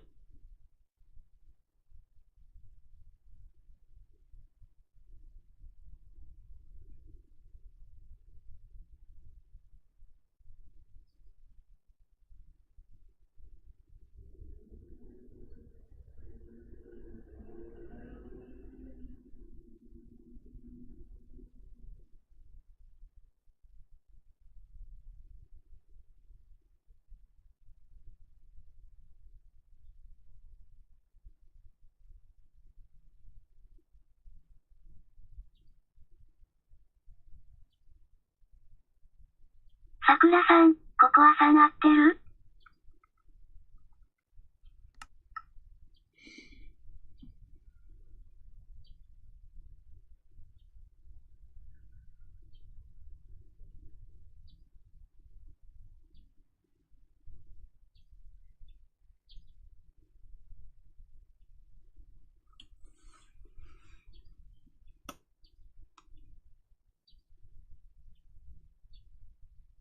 闇鍋にぶち込まれた伊勢海老の神ココアさん、合っとる。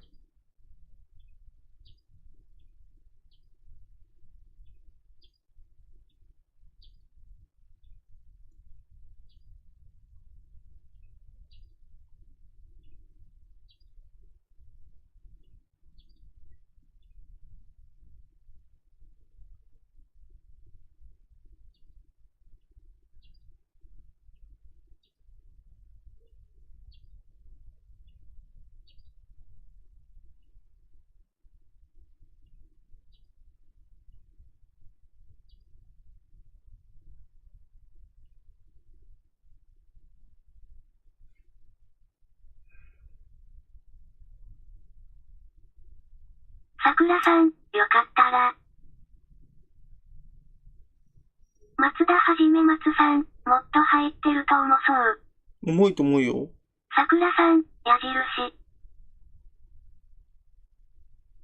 さくらさん、よかった、わら。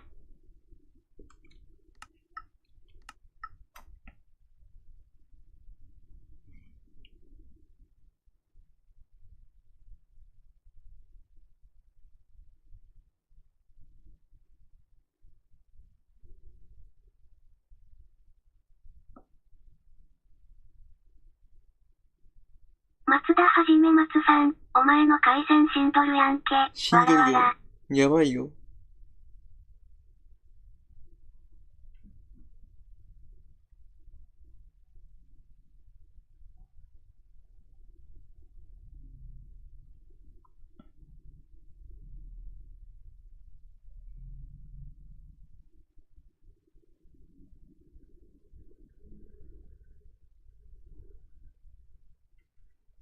さくらさん、なんなら月さんと同じスイッチなのに一度も落ちとらん。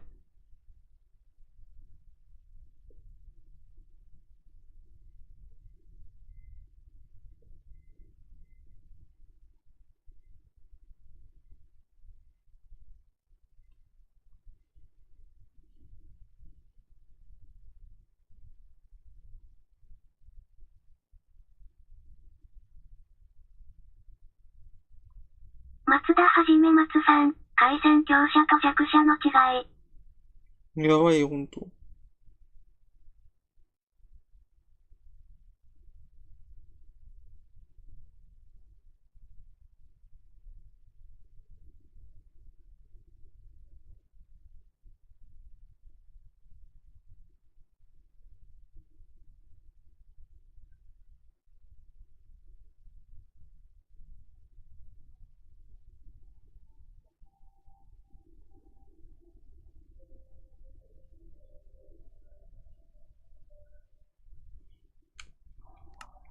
回線ダメだな。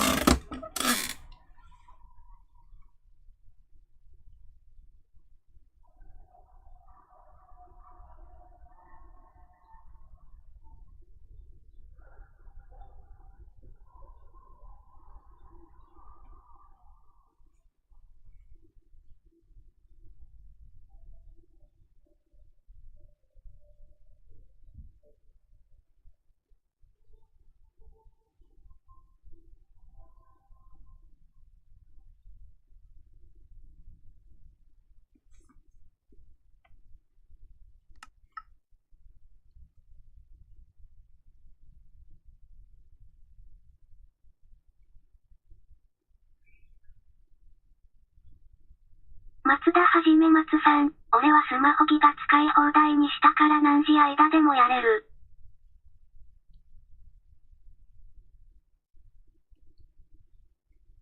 使い放題にしたんだね。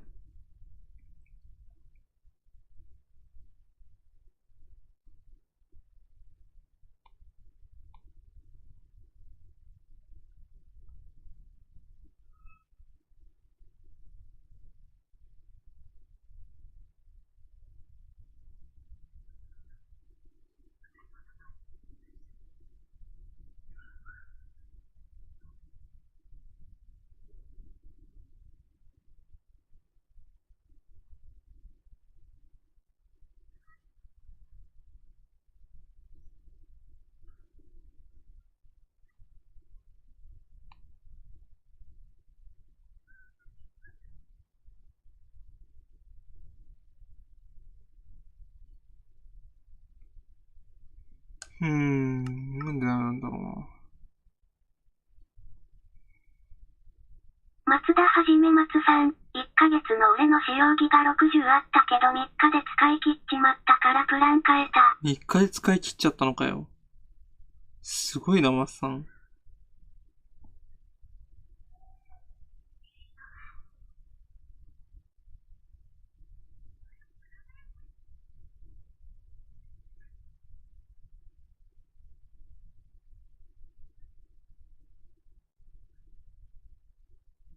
桜さん、1日20ギガ。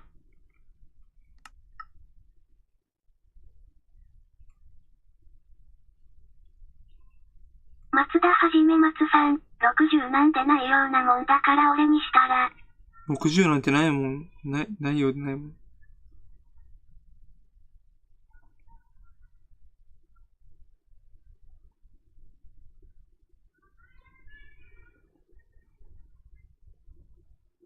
闇鍋にぶち込まれた伊勢海老の神ココアさん、使いすぎやろ、わらわら。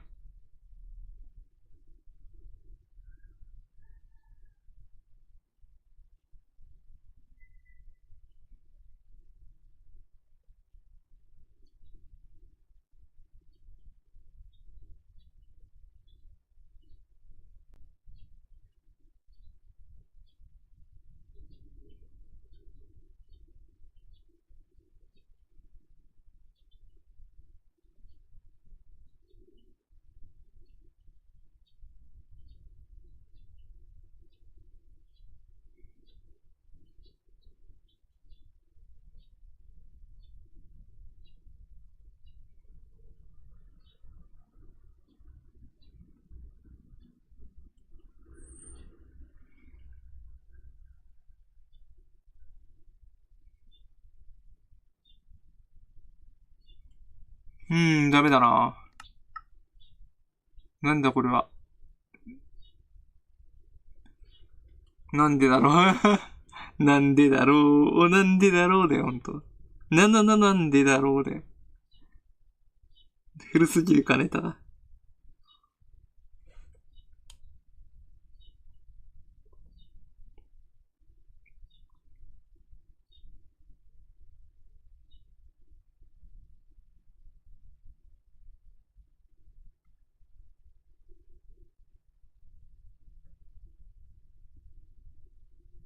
松田はじめ松さん、そりゃ1日高画質配信5時間かける3回と配信してるアプリの通信してれば秒で消えるわい。桜さん、スイッチ再起してこい。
松田はじめ松さん、スマホ1個で配信やで。配信とアプリだけならいいと LINE とかいろいろ通信もしてるから秒で解けるんよ。それは閉じそうだ。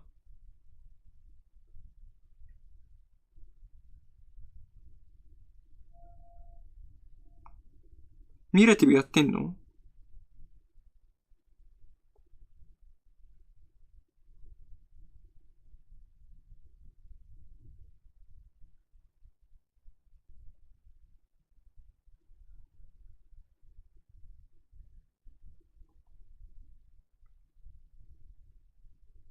桜さん、ジナワールドおるの自分だけ。桜さんだけか。闇鍋にぶち込まれた伊勢海老の神ココアさん、パソコン壊れたしスマホ配信に戻ろかな。松田はじめ松さん、配信アプリディスコつないでれば一瞬で解けるという地獄。スマホ版ディスコ、スマホ、間違えた。OBS があるのかと思ってた。違うか。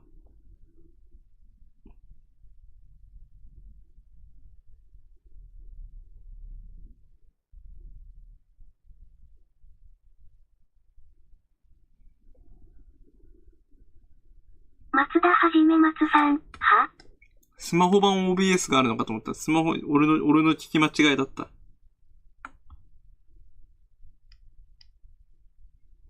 スマホ版 OBS あったら便利なのにね。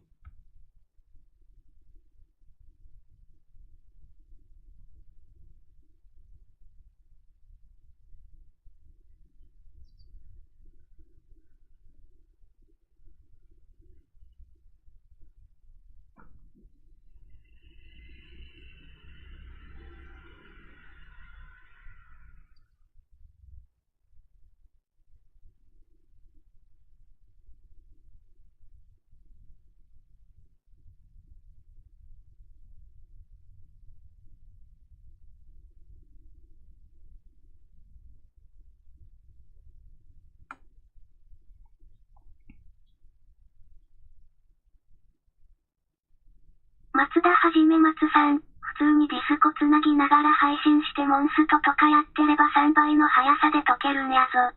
ええ、そんな3倍の速さで解けることがあるんだ。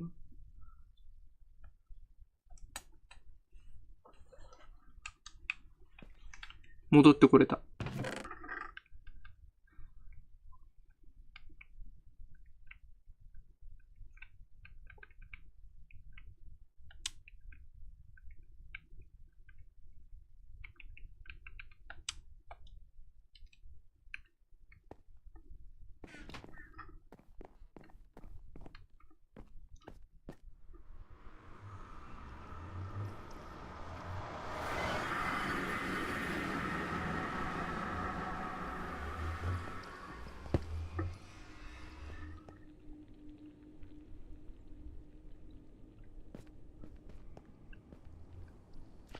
松田はじめ松さん、産地通信使ってれば全部に通信料かかるやろ。うん。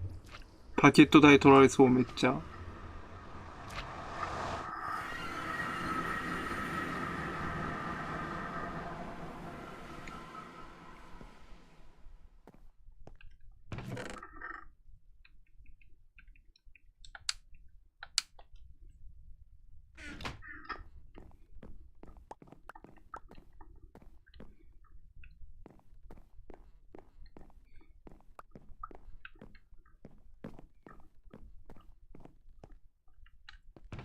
松田はじめ松さん、だから60ギガあってもなくなるから。60ギガあってもなくなる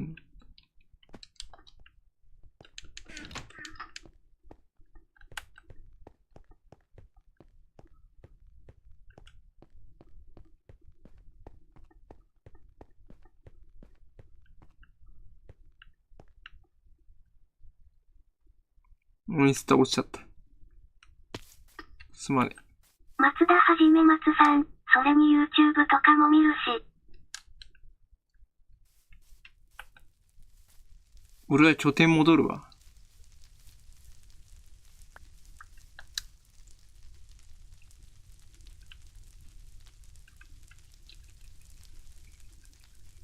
桜さん、60より無制限の方が安かったりするけんな。ええ。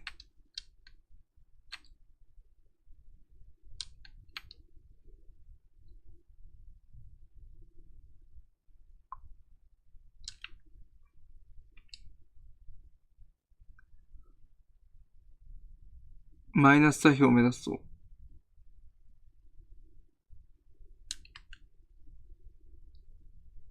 松田はじめ松さん、なので300円ぐらいしか変わらなかったから無制限にした。300円しか変わらないんだったら別に無制限でもいいよね。普通にね。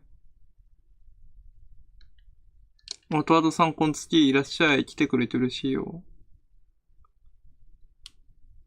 トワドさん、こんつき。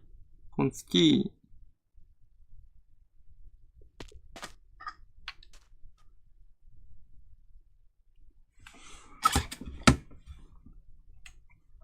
トワードさんもありがとう。いらっしゃい。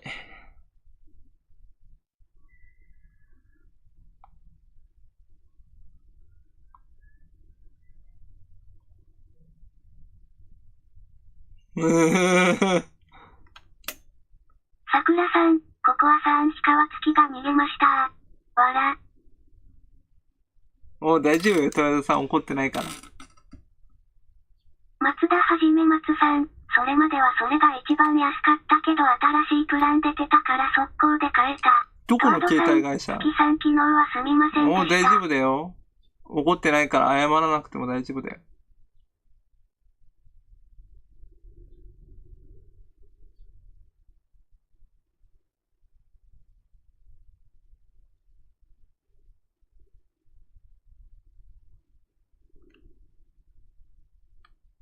闇鍋にぶち込まれた伊勢海老の神ココアさん、働けつき、わら。テレポーテーションよろしく。元の場所戻るから。働けつき。もう言わないよ。もう言わない？もう一回テレポーテーションよろしくお願いします。松田はじめ松さん、ここは、ペチペチペチペチ。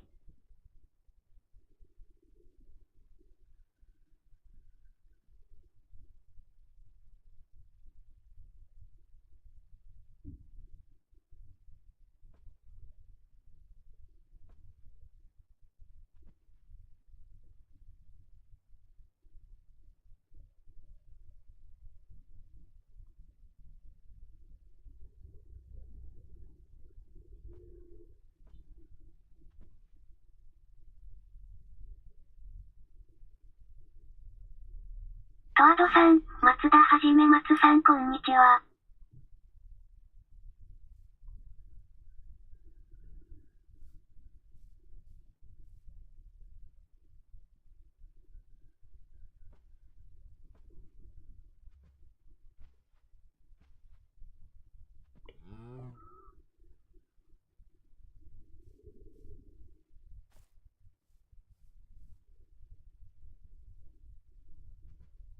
松田はじめ松さん、じゃ。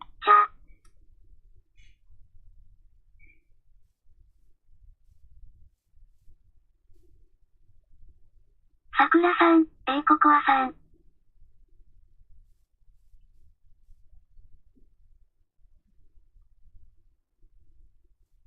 松田はじめ松さん、カウンタースなシグマ。桜さん、間もなく丸石消えます。丸石消える。元の場所にテレポーテーションよろしくお願いします。戻るので。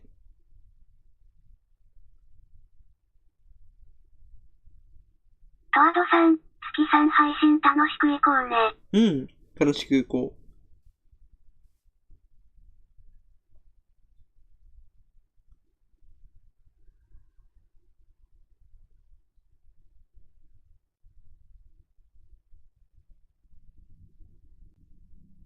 闇鍋にぶち込まれた伊勢海老の神ココアさん。月やっぱ今日はロードウェイは。今日はロードウェイか。ロードウェイか、了解。じゃあ俺冒険行ってくる。桜さん、権限持ちインしとらん。あれしないし。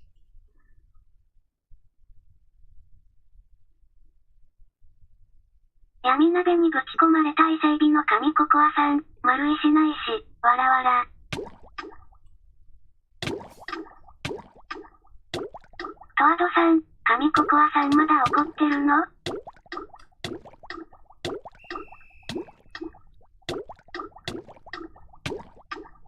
はじめ松さん、ここは地社地区ならここにおるぞ。闇鍋にぶち込まれた伊勢海老の神ココアさん、パズドラしたいから丸石今度集めとくわ。ね、シャツいとく。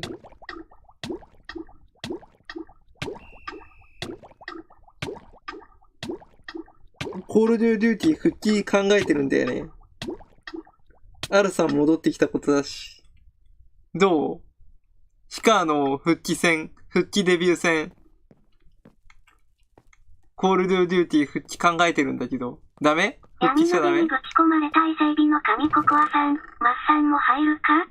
松田はじめ松さん、コールオブデューティやめとけ。新シリーズ出たやん。コヨーカありがとう。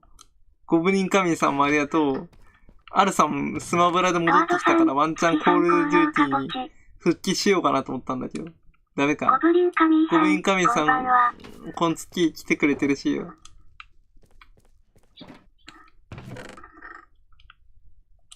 トードさんも高評価ありがとうね。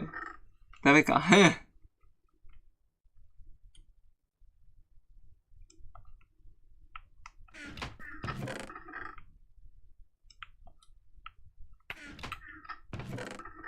松田はじめ松さん、1年半やってない俺に負けてる時点で無理やから。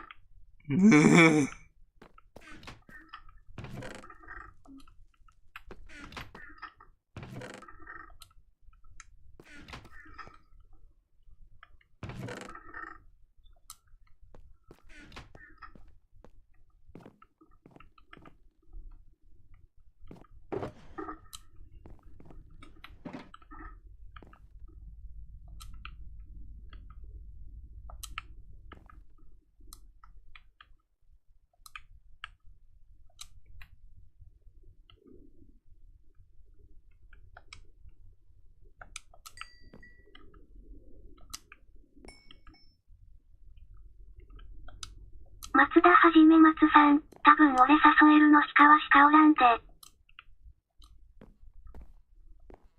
ヒカしかおらん？もうアルさんも辞めちゃったの？あ、だからスマブラ来てんのか、彼。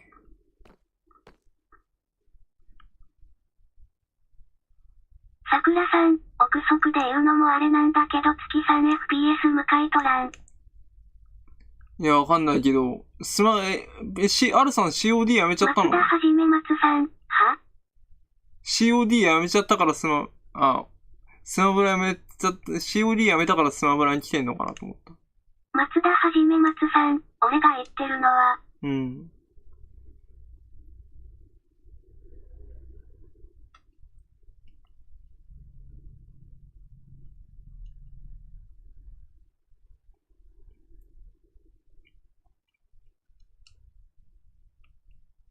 闇鍋にぶち込まれた伊勢海老の神ココアさん、マイクラのことやないの？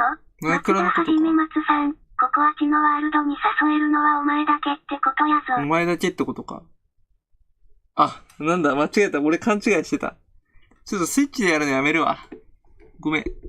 さすがにスイッチ無理ゲーすぎる。マイクラのワールドに誘えるのは、好きだけってことか。じゃあ、後の巻いたみんなとかはもう、関係ないってこと？マッサンも関係切れちゃったんだ。前からのワールド誘えるの。じゃあ前いた人とかは、もう関係ないってこと？マッサン。もしかしてマッサンも、関係なくなっちゃった？旧メンバー。松田はじめ松さん、ここのメンバーで俺とフレンドになってるのお前だけやん。あ、そうだね。まあ、そうだけどね。桜さん、その無理ゲーをスイッチでやってるやつおるんやぞ月さん。無理ゲーだったな。スイッチやってる人いるな、確かにな。ごめんな、なんかな。松田はじめ松さん、今ここにいるメンバー。あ、今ここにいるメンバーね。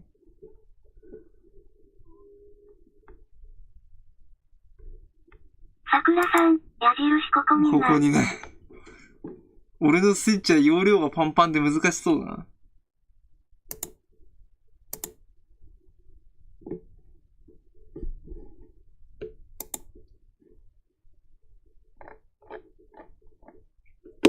ちょっと言葉を気をつけます。闇鍋にぶち込まれた伊勢海老の神ココアさん、ずずっとスイッチでやっとるわ。スイッチやってるか。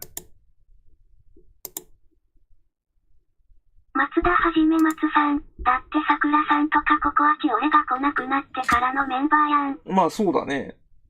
マッサンが来なくなってからだね。松田はじめ松さん。フレンドのわけないやろが。まあディスコードに入ってくれたら、ココアさんが招待コード送ってくれるから入れると思う。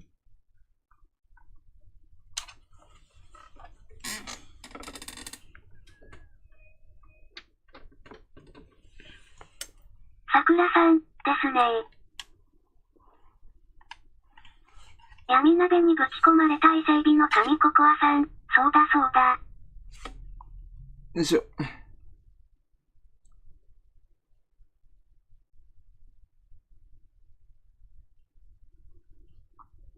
松田はじめ松さん。早い話お前がフレンドから俺を誘えば早いんだよ。あ、そうか。でも俺権限ないから誘えねえんだよ。ごめんな、マッサン。権限ねえんだわ。俺に月に権限渡すと大変なことになるっていう理由だけ。闇鍋にぶち込まれた伊勢海老の神ココアさん。まあマッサンと面識あるけど名前変えすぎてそん時の名前忘れてんけどな。わら。松田はじめ松さん。あるわけないわ。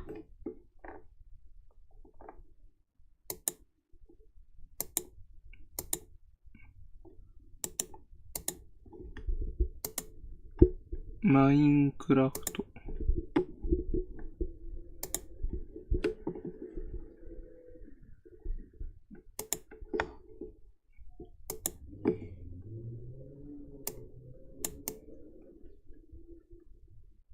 松田はじめ松さん。ここはだけで判断してるからな俺。わらわら。昔の名前なんだっけ？ゆっくりエビーだった覚えがあるけど。ココアさんついてなかったと思う。おそらくだけど。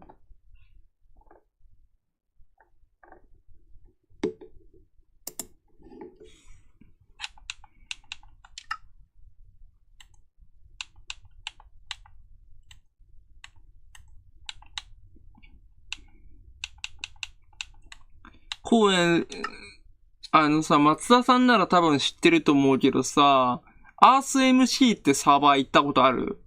俺今度アース MC でさ、ちょっとさ、いろんな国に行ってみようかなと思ってるんだよね。マイクラのさ、闇鍋にぶち込まれた伊勢海老の神ココアさん。トイナって覚えてる？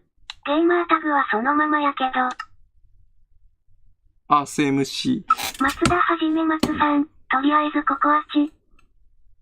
Y○○○。ルールは？前のサーバーよりは緩いよ。前のサーバーよりかだいぶ緩いと思う。前のサーバーは厳しかったからね。あれは厳しかった。月が一番厳しくさせた原因なんだけどな。闇鍋にぶち込まれた伊勢海老の神ココアさん。常識の範囲内で頼む。月が厳しくさせた原因。鉄塊を全部溶かして線路にした大バカ者です。闇鍋にぶち込まれた伊勢海老の神ココアさん。あとマロの拠点には行かんといてやってさ。マロの拠点にはダメだね。マシュマロさんの拠点には行っちゃダメ。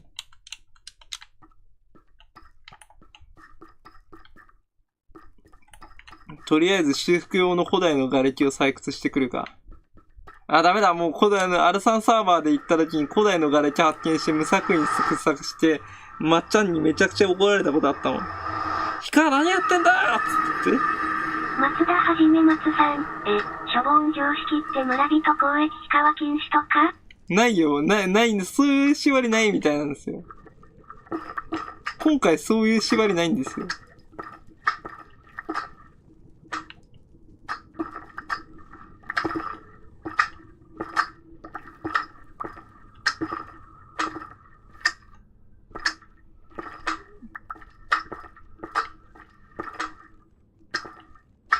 松田はじめ松さん、ないのかよ。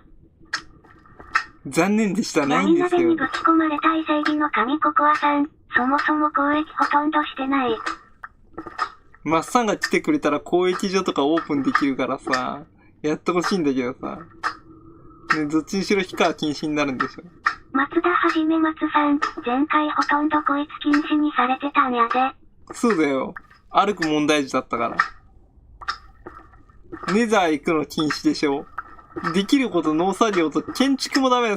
終盤には建築もダメだったかな。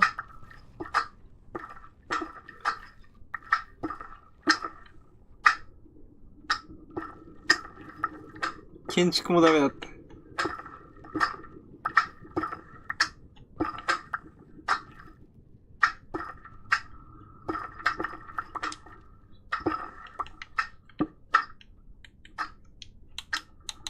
闇鍋にぶち込まれた伊勢海老の神ココアさん。だから今穴掘りとかしかさしてない。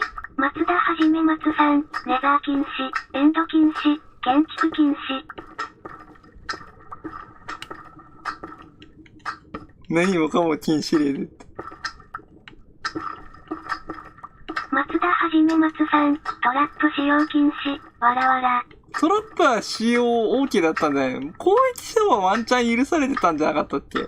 ネザー禁止は確かに禁止だったと思う。エンド禁止までよかったけど、でも俺なんかな、普通に許可得てトラップとか使ってたような気がするけどな。無断で使ったらめちゃくちゃ撃破された感じがするけど。ココアさん、トラップなんかモブに壊されるから誰も立ててないよ。わら。桜さん、悪魔の実も人に害与えなさそうな範囲しか使わされてないもんね。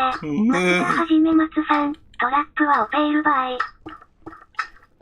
オペ同伴の元だった。トワドさん、ゴブリンさんこんばんは。ゴブリン神さんもありがとうね。瓦礫出ないかな。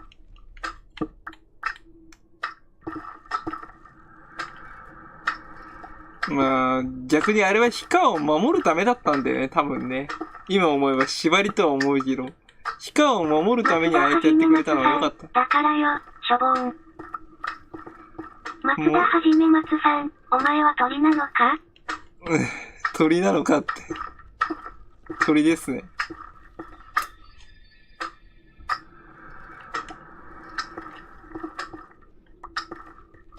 トワドさん、神ココアさん昨日はごめんなさい。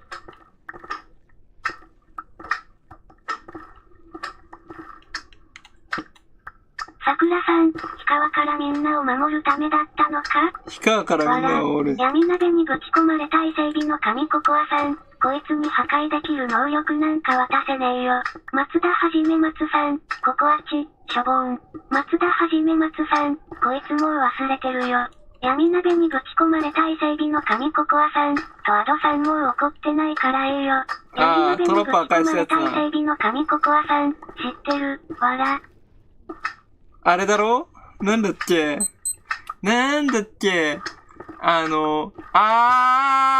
かった。クリーパートラップ壊したやつだ。懐かしい。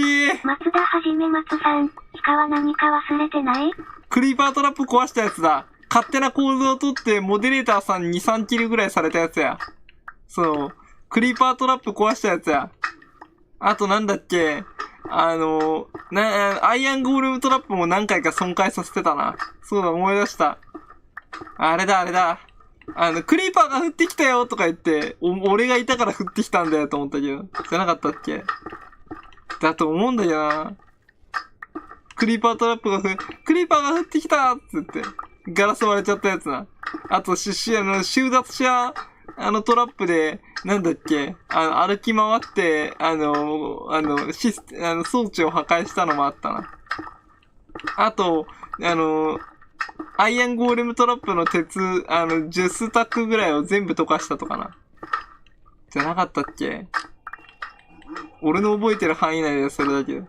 とあるモデレーターさんを。月さんたまにエラー落ちになるよね。たまにエラー落ちになるよ。ガチめのクラッシャーや、わら。あとあれもあったよ。ぶち込まれた伊勢海老の神ココアさん。今月が余計なことしようとしたらテレポしてす。松田はじめ松さん。今忘れてるって言ってるの今さっきの会話のことやぞ。忘れてるって。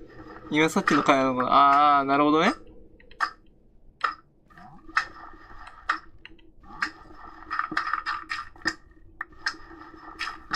ネザー禁止ってこと。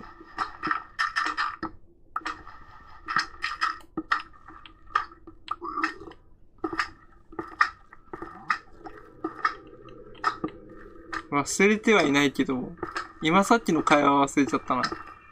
ごめん。昔のことじゃない松田か。はじめ松さん、違うわ。招待してほしいってことか。いいよ。招待してほしいってことでしょ？招待してほしいって言っても俺権限ないから、他のメンバー呼べないんだよ。松田はじめ松さん、ここはマジでこいつ忘れてるぞ。ねえ。桜さん、マッさん招待せんの？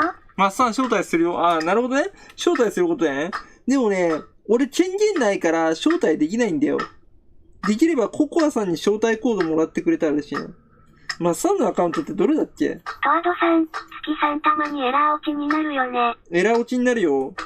さっきはエラー落ちになってて。闇鍋にぶち込まれた伊勢海老の神ココアさん、ダチョウやん。ちょっと待ってね。俺権限ないから無理だよ。確か。権限があればワンチャン招待できるけど。松田はじめ松さん、しかも鹿川からのディスコは見えないので笑い。見えねえのかな。マッサンいないよ。オンラインになってないよ。だってブロックしてるもんね。ごめん。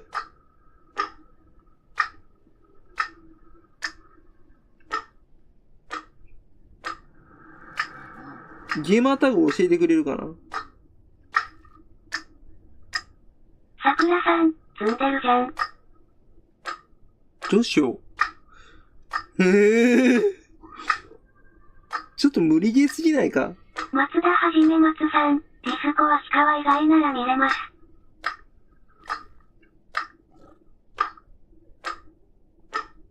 じゃあ、ココアさん返して来てくれたら助かるな。俺にはそのやり方は無理なので。闇鍋にぶち込まれた伊勢海老の神ココアさん、ゲーマータグ教えてくれたら招待するよ。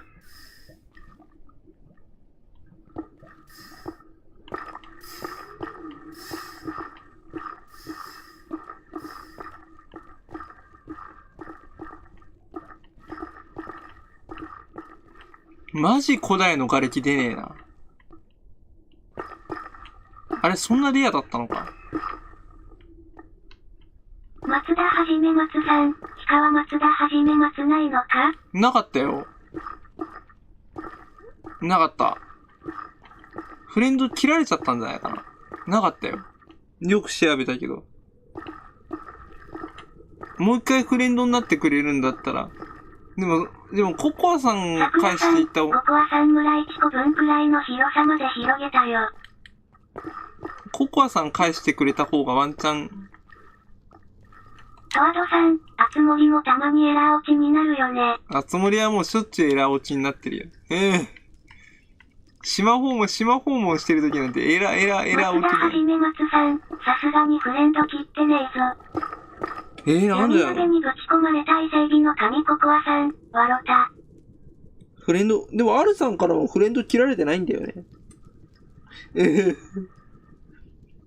某リスナーモデレーター一人には全部切られたけど。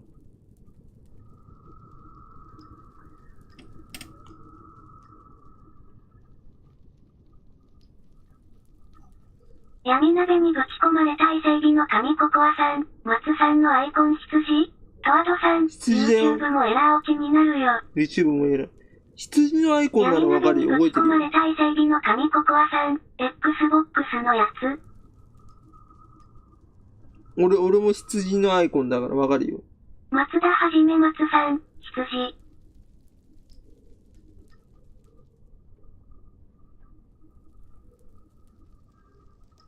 闇鍋にぶち込まれた伊勢海老の神ココアさん、フレンドなってたわ。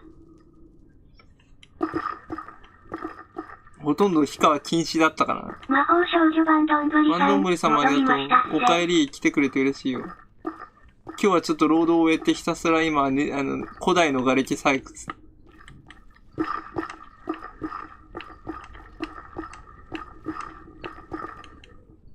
出ねえな、古代の瓦礫。マジ古代の瓦礫出ねえな。古代の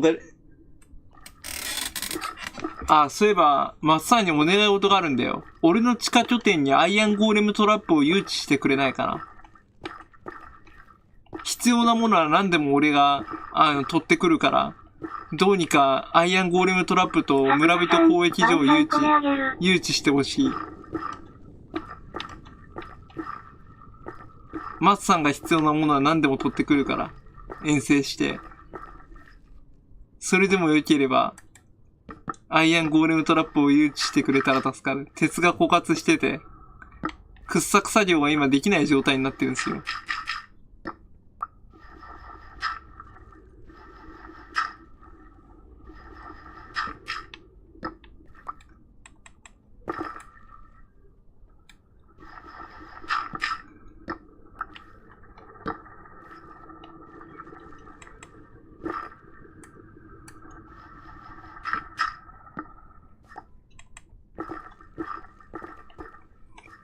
丁寧な古代の瓦礫。闇鍋にぶち込まれた伊勢海老の神ココアさん、招待したよ。これ無理ゲーなんじゃないの古代の瓦礫。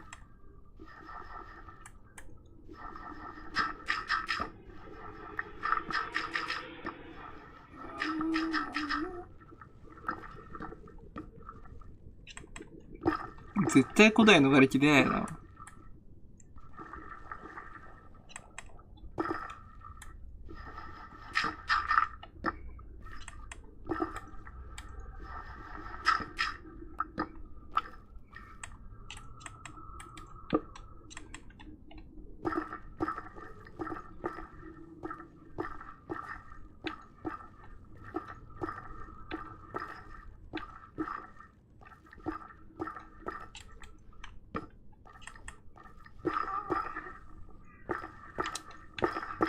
魔法少女版どんぶりさん、さくらさんありがとうございます。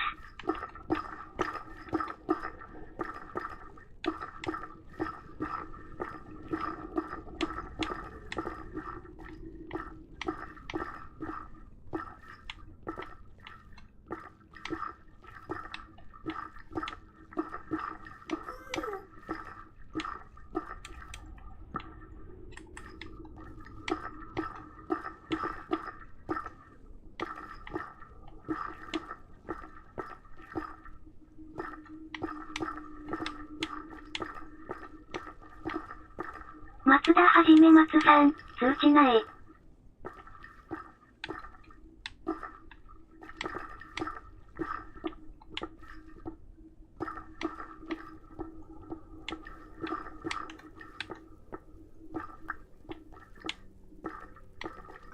これバージョンで古代の瓦礫もう出なくなったのか。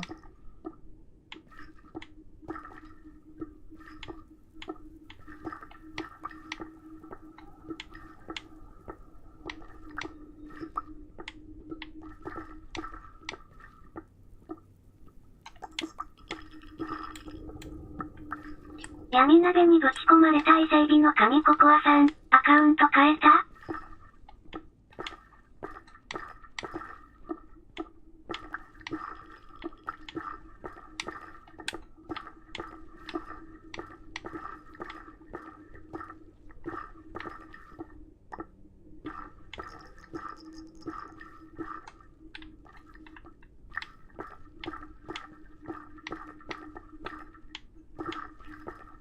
闇鍋にぶち込まれた伊勢海老の神ココアさん、最終オンライン34日前やけど。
さん、変えてないはずなんけどな、しょぼーん。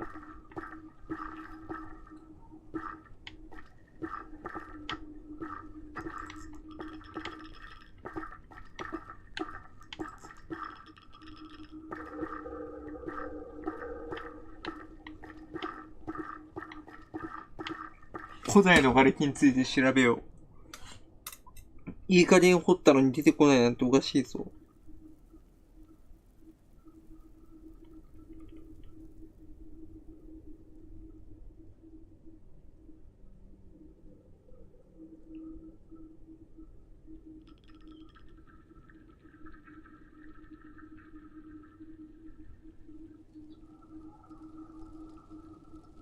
松田はじめ松さん、松の市松屋で。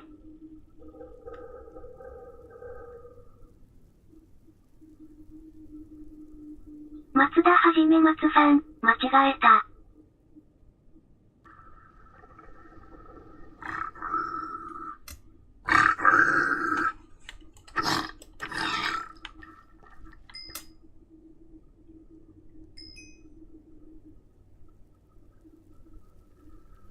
闇鍋にぶち込まれた伊勢海老の神ココアさん、アイコン羊やろ？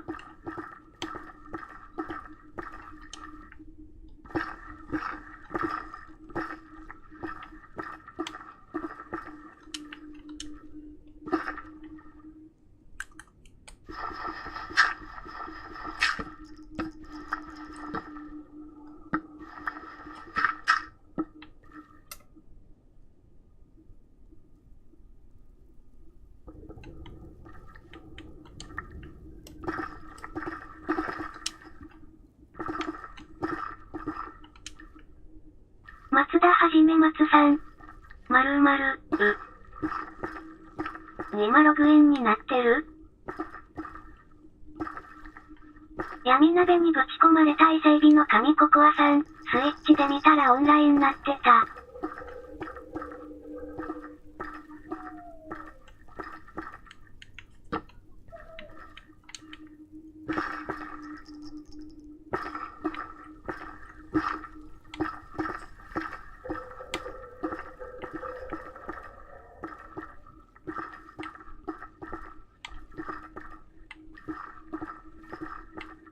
松田はじめ松さん、送ってみて。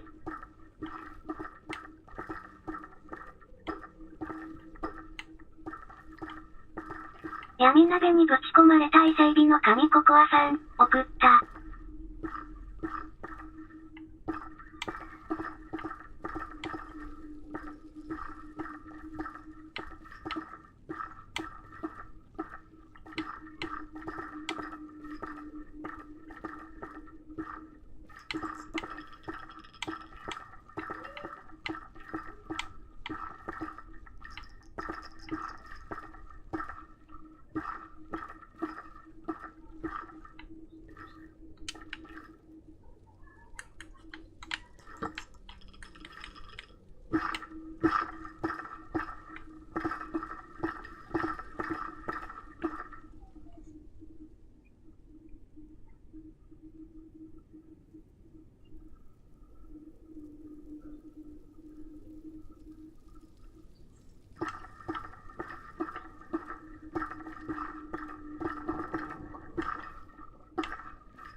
あった！よし！これだけかよ。少な。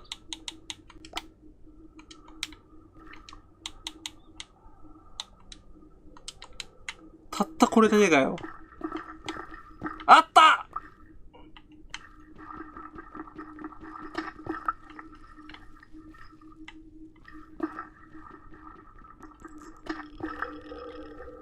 狙って的確か。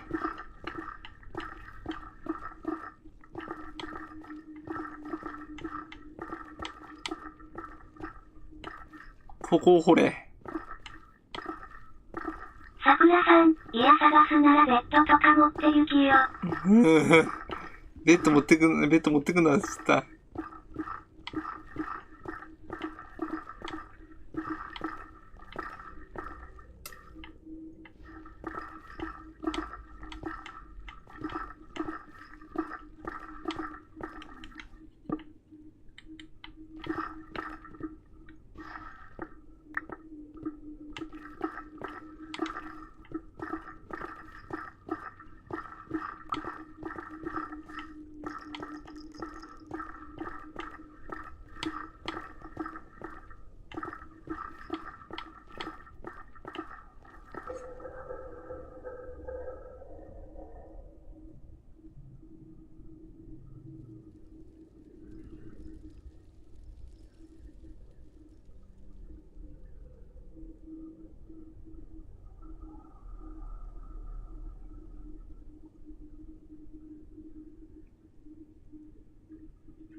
さくらさん、ここはさんかなり広くなったでしょる。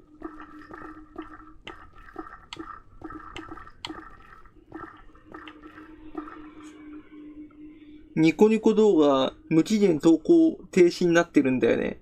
身に覚えがないのに。なんでニコニコ動画バンされたんだろう。一切動画投稿してないのに、無期限投稿禁止な久しぶりにニコニコ動画に投稿しようかなと思ったら、投稿できませんって出てきたんだよね。なんでだかわかんないけど。1年前にライブした以来一切動画投稿してないのに無期限停止だからね。謎すぎるよ。ちょっとニコニコに問い合わせたけど、なんでバンになってるんですかって。だって、赤番を知らせる、メールも届いてなかったよ。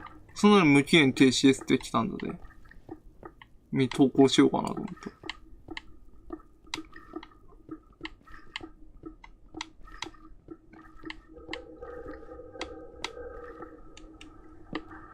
て。やばいよ。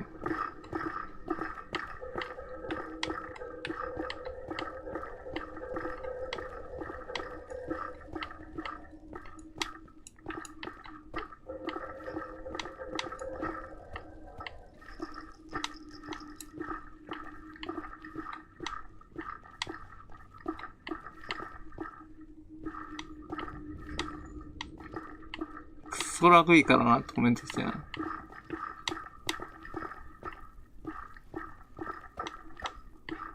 古代の瓦礫採掘権。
闇鍋にぶち込まれた伊勢海老の神ココアさん、進路。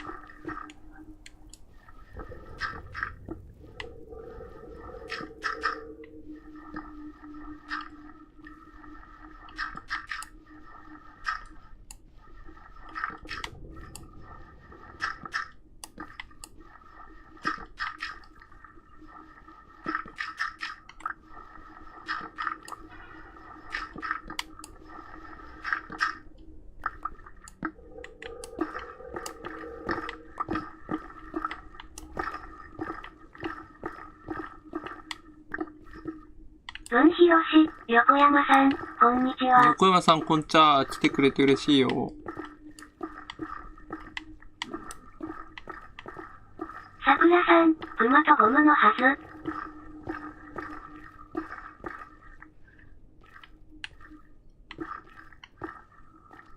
文広氏、横山さん、明日何やるんですか？明日、マリオカートやるよ。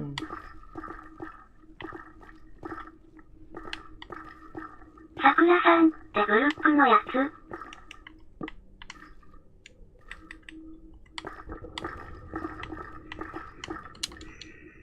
文広氏、横山さん、わかりました。マリオカートやるよ。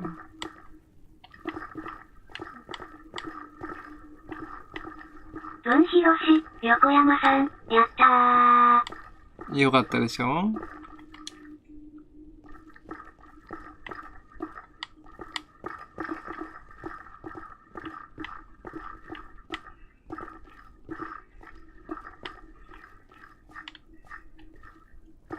桜さん、1個食べてたの食べたら死ぬよ。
弟の瓦礫出ねえな。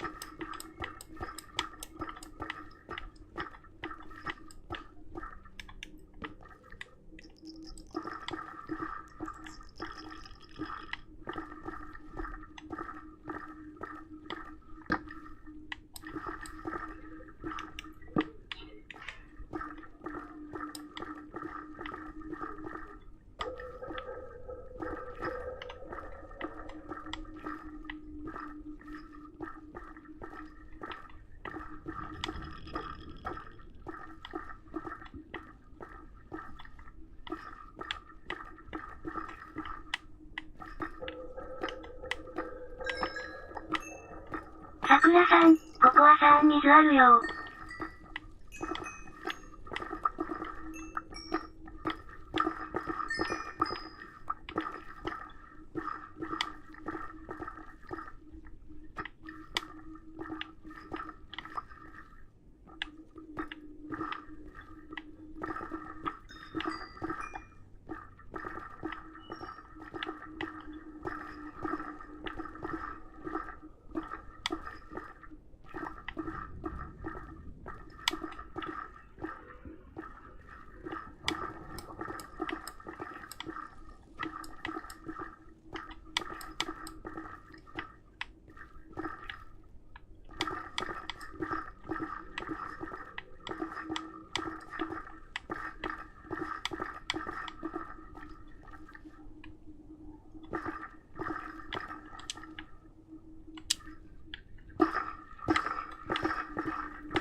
戻された。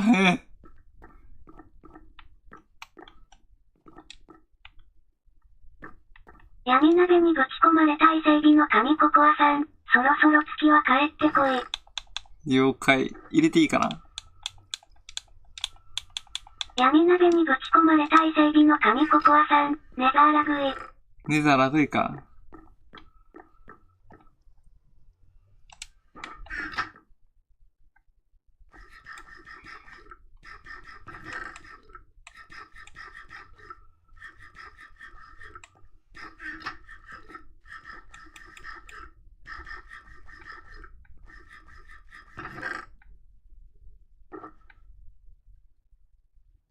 さくらさん、ドロップしたやつ取っとらんからやな。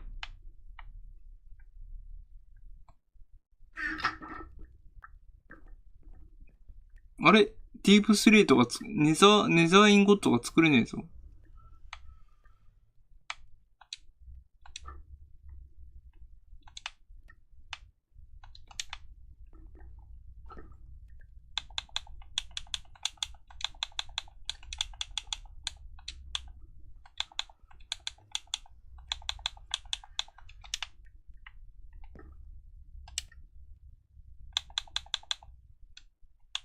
闇鍋にぶち込まれた伊勢海老の神ココアさん、インゴットの作り方も知らんのかい。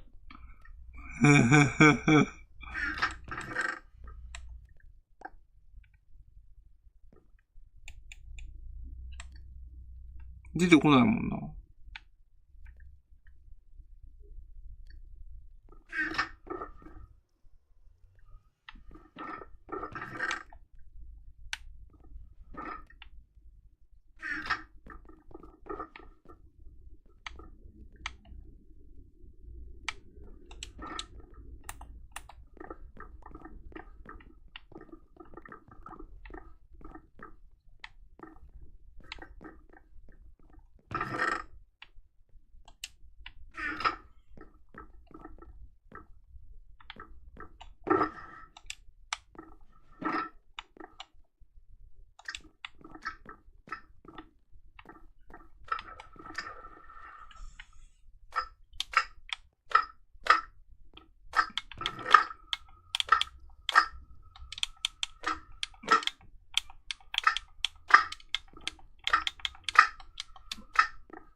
やべだ。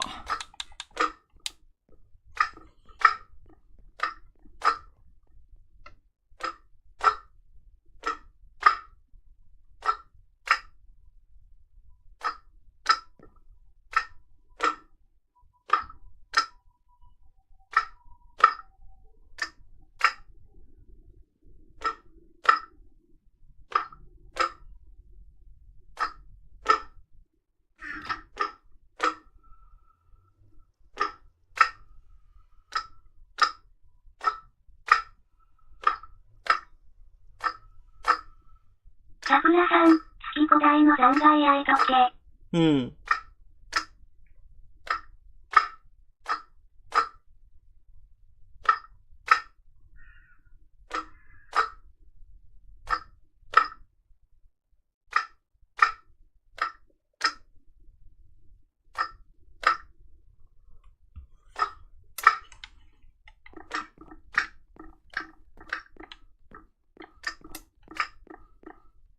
闇投げにぶち込まれた伊勢海老の神ココアさん、またソフトエラーや。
闇投げにぶち込まれた伊勢海老の神ココアさん、マグマキューブ処理しろよ月、わら。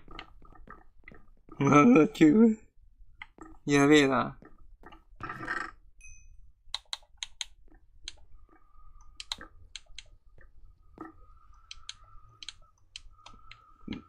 桜さん、月さんかけらかして。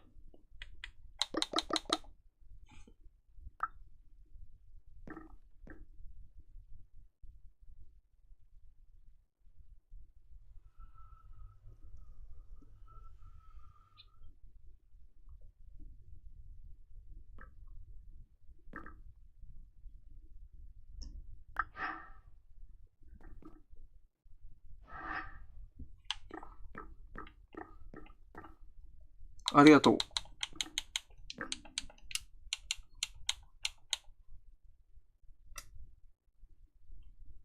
桜さん。ありがとう。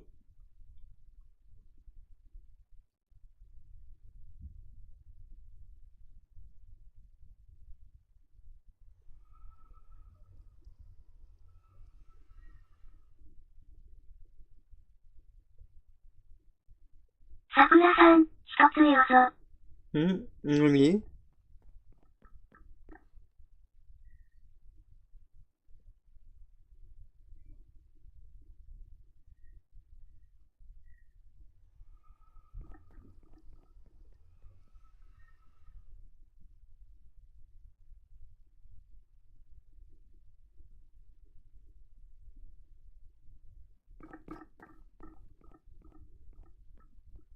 桜さん、ダイヤツルハシネザライトにして合成した方が耐久回復楽やぞ。ダイヤ、ツルハシを耐久にすると楽なの？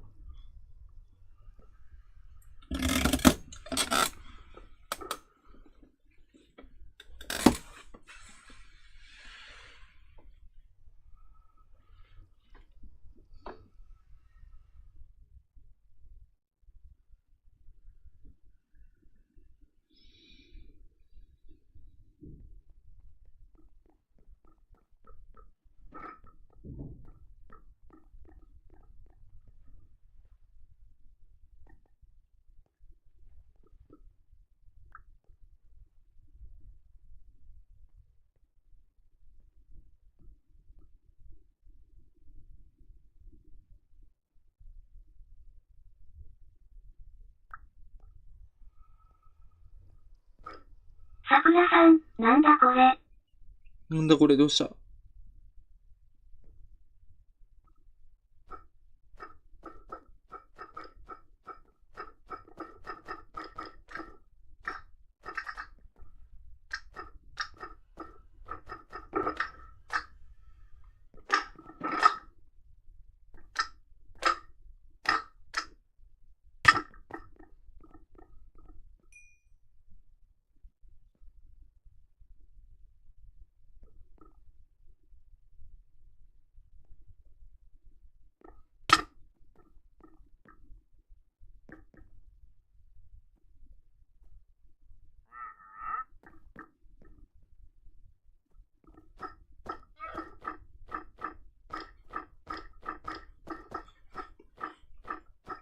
おー、すごいすごいすごい、やばいことになってる。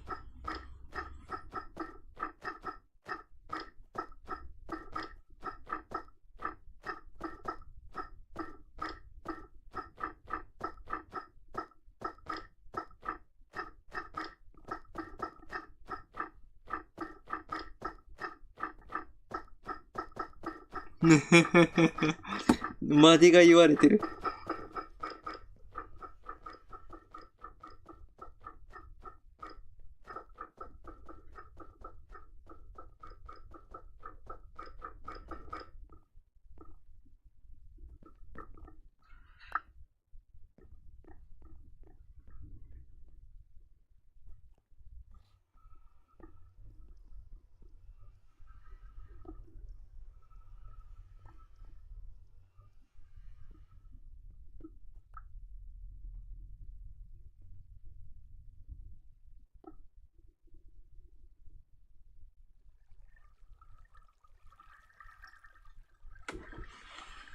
やばい。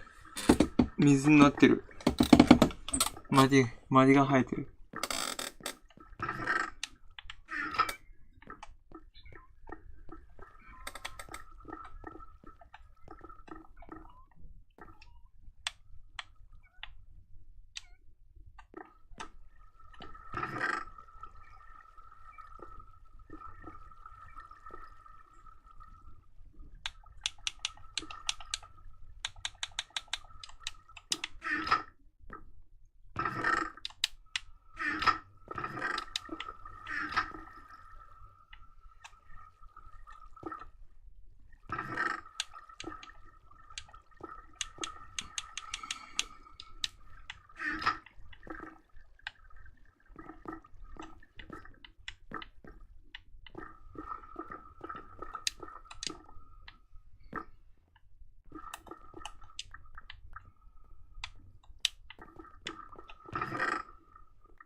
さくらさん、レザーでこれ使えるんかな？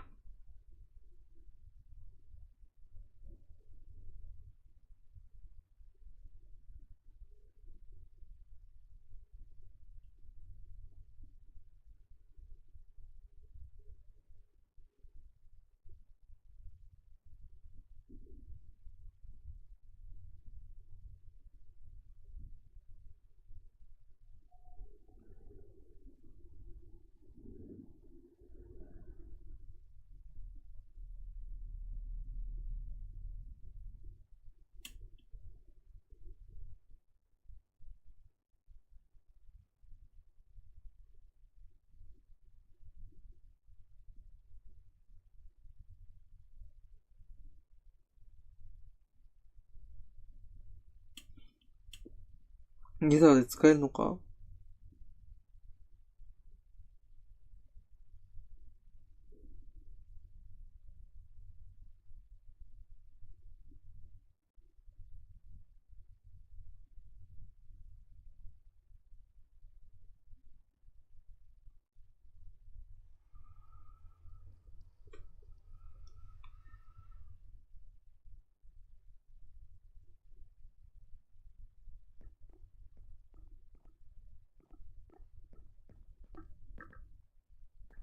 さくらさん、トップ権利持ちオラなんだ。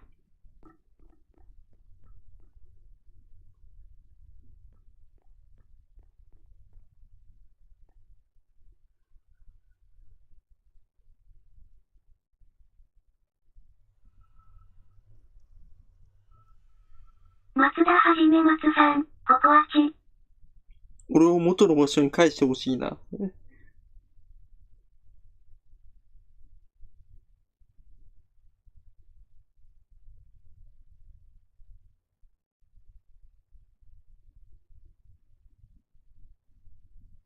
闇鍋にぶち込まれた伊勢海老の神ココアさん。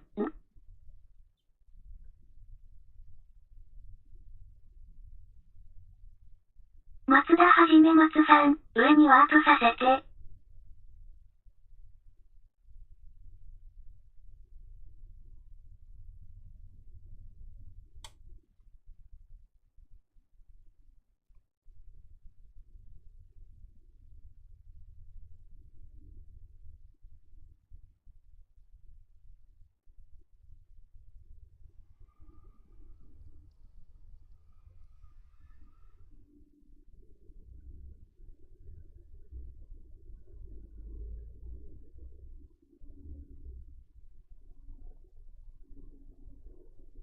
闇鍋にぶち込まれた伊勢海老の神ココアさん、ちょい待ってな。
さくらさん、松田さんどこだろ？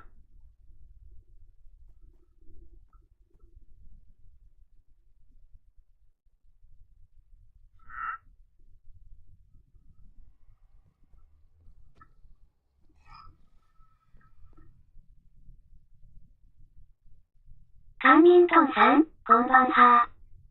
カミントンさんこんばんは。来てくれて嬉しいよ。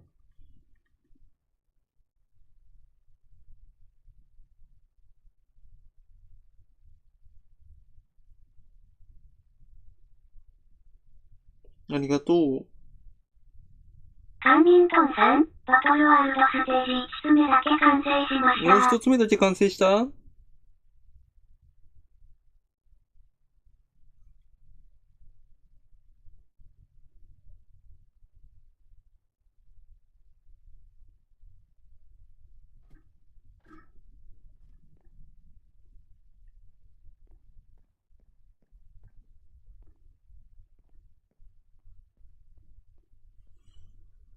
桜さん、とりあえず階段作ってはしごのとこわかるようにしたけども。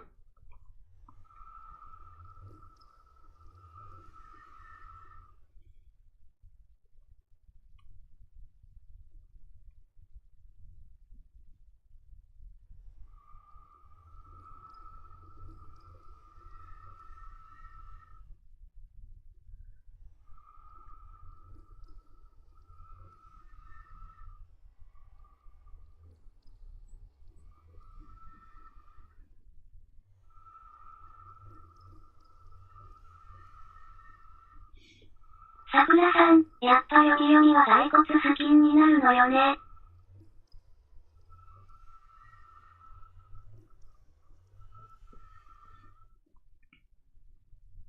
骸骨好きになるよ。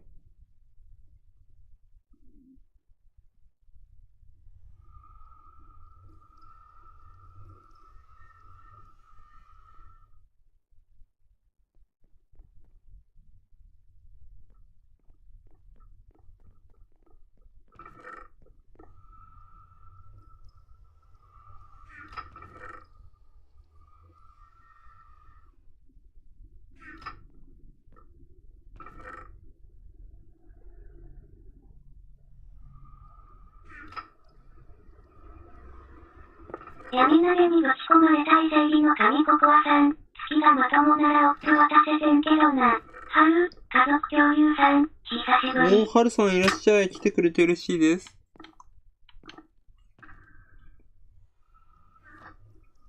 はるさん久しぶり。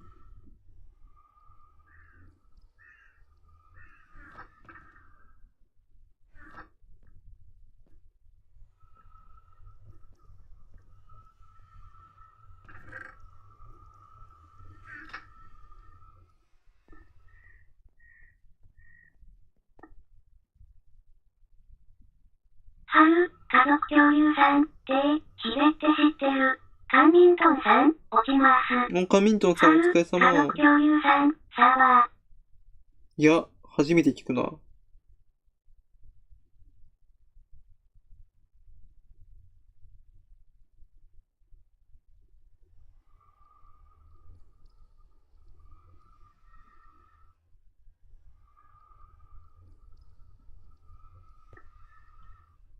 桜さん、あ、もうすぐ月さん倒れるな。やばいな。近くに来てるな。月さん戻りたいんだよね。戻りたい。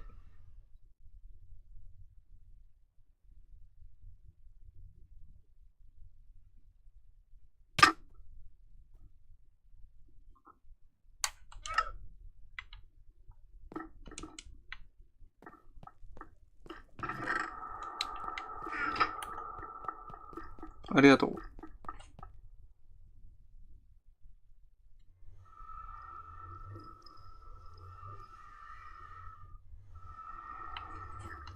春、家族共有さん、これってブブプ。フープではないよ。普通の、なんだっけ。名前が出てこない。普通の、あれだよ。ワンピースアドオンサーバーで。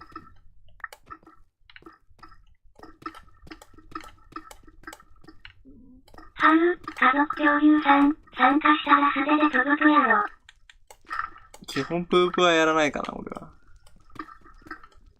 プープ得意じゃないんだよ。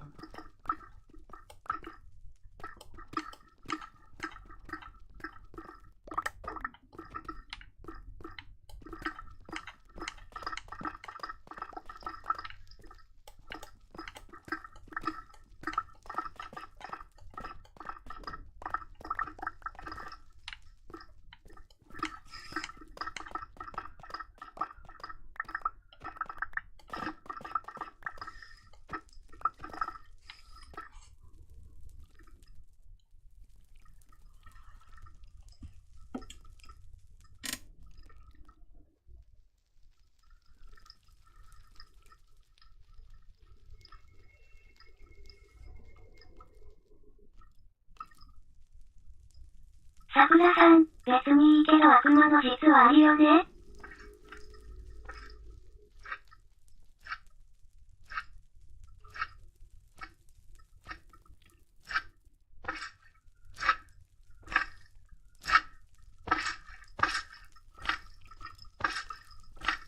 桜さん、ちょいと大石さんは。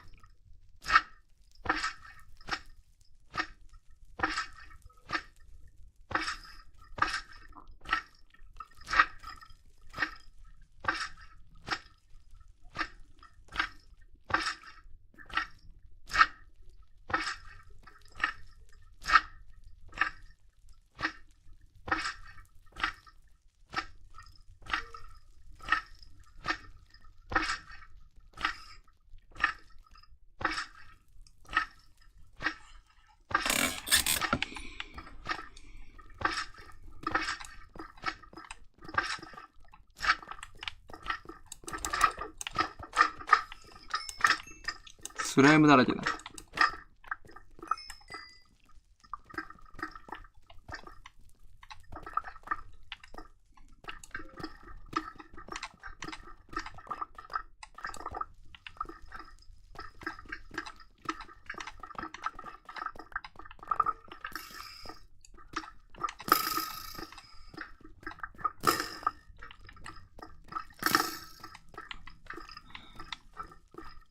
どっから撃ってんだ？洞窟か？この先。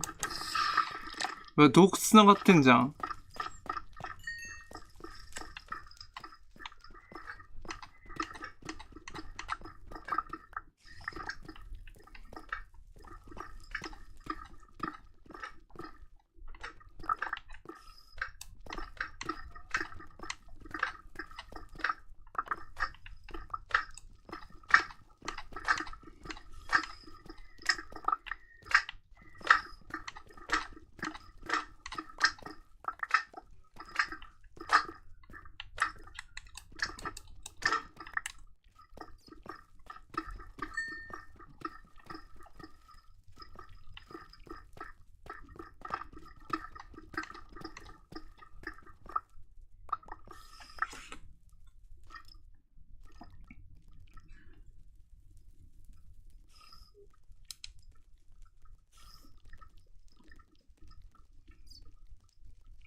どうかし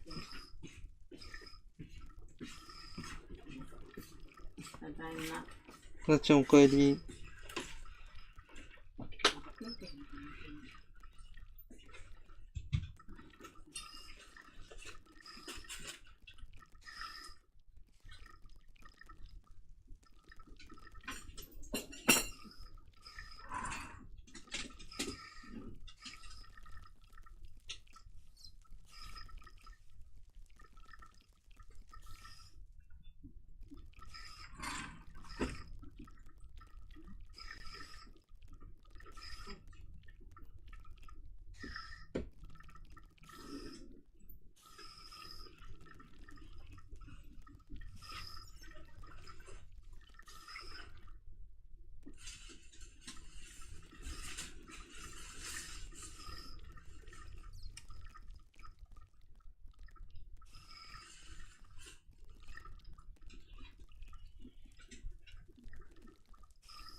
う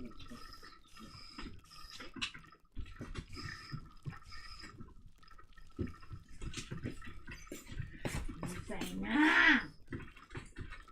嫌なんだってんじゃん、サウンドは。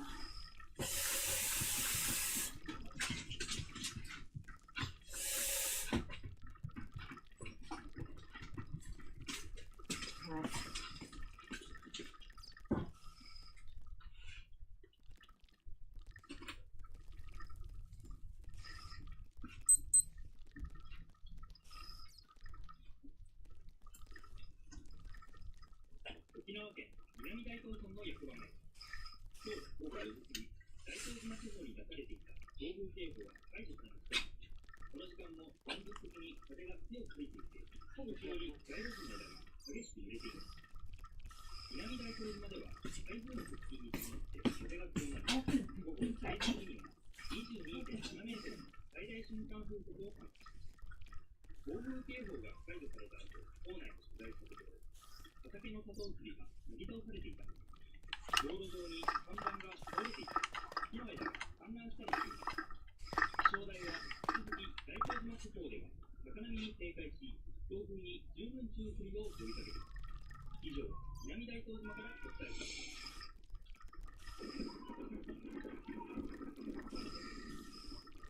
各地で強まった雨となります。山梨県富士河口湖町では昨夜、高さおよそ20メートルの木が車の上に倒れ、車内にいた70代の男性が死亡しました。町や気象台などは突風による倒木の被害とみて大きく通報しています。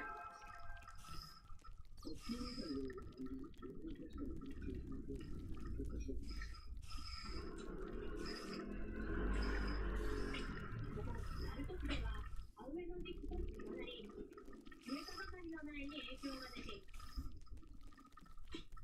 大雨となった昨日、徳島県鳴門市の水田では種が倒れる被害を受けました。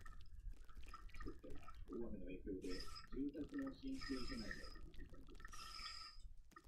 水は欲しいだけど、世の中のちょっと常識が当てはまらないようになってきますね。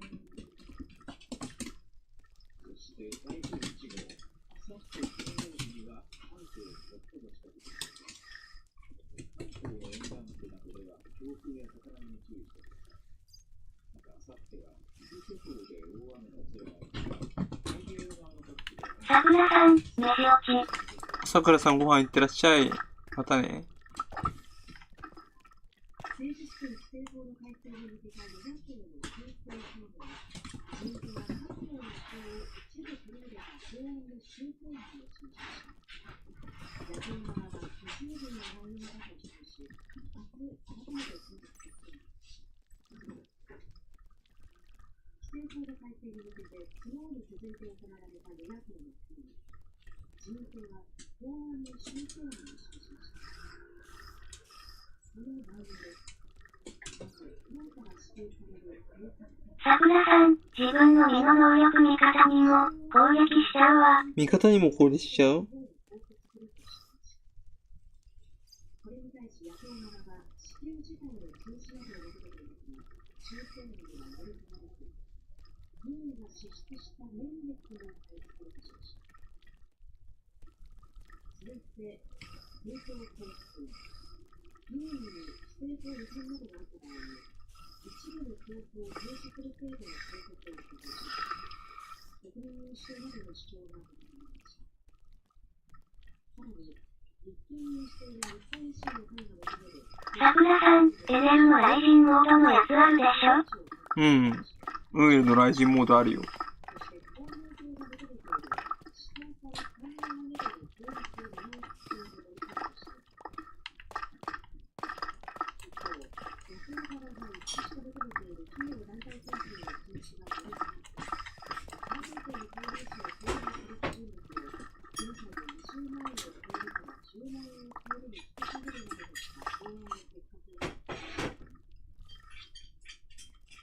これに対し、立憲民主党の野党側は不十分な内容だと主張し、公明党で含めた各党が話し合いました。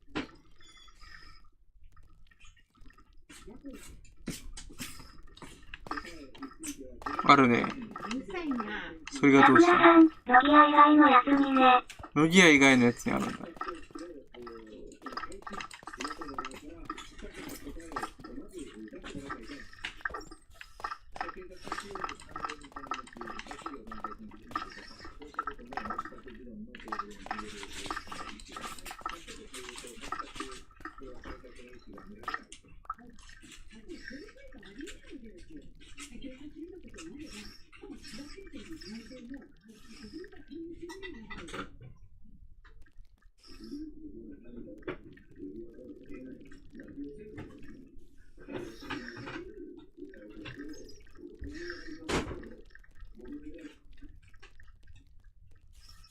与野党の協議は午後に再開されましたが、野党側が企業団体献金の禁止を追加することなどを要求。自民党は引き続き修正案の内容を検討する考えを示しました。山中さんの前進というのをやっていただこうかなということがありますので、そのので、今月中にやっていくということで、努力をしていきたい。将来で協議をしており、来月の段階で上司をお示しをさせていただきます。では、解決なんかはありえないでしょう。本当の意味で、きちんとした修正協議が行われるような提案があることを期待したい。与野党は明日改めて協議していきました。旧優生保護法の下で不妊手術を強制された人たちが国の健康保険の方に対象になるようになりました。最高裁判所で弁論が開かれ、原告の人たちが長年の推進を裁判所に決定しました。闇投げにぶち込まれたい正義の神ココアさん、好き。どうしたココアさん。マシュマロさん、お前ネザライト採掘手伝え。ネザライト採掘いいよ。闇投げにぶち込まれたい正義の神ココアさん、鉄トラップに何がいるかわかるんか？マシュマロさん、鉄トラップにダイヤ採掘も。村人。ダイヤ採掘もいいよ。村人と、ゾンビスポーナーと、モンスタースポーナーと、村人と、ベッドと、だよな。じゃないかな。ベッドなら用意できるよ。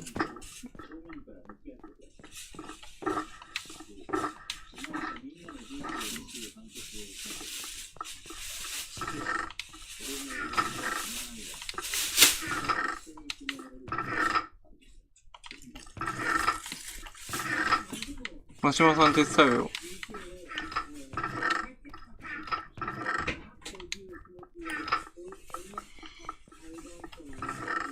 闇投げにぶち込まれたい正義の神ココアさん、またソフトエラーや。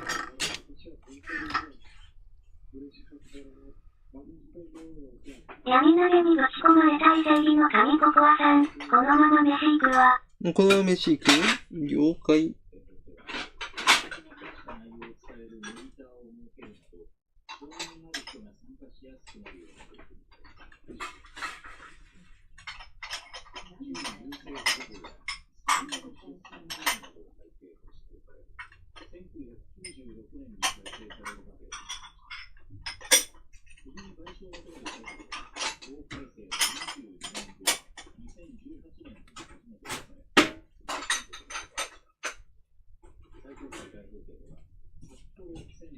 よ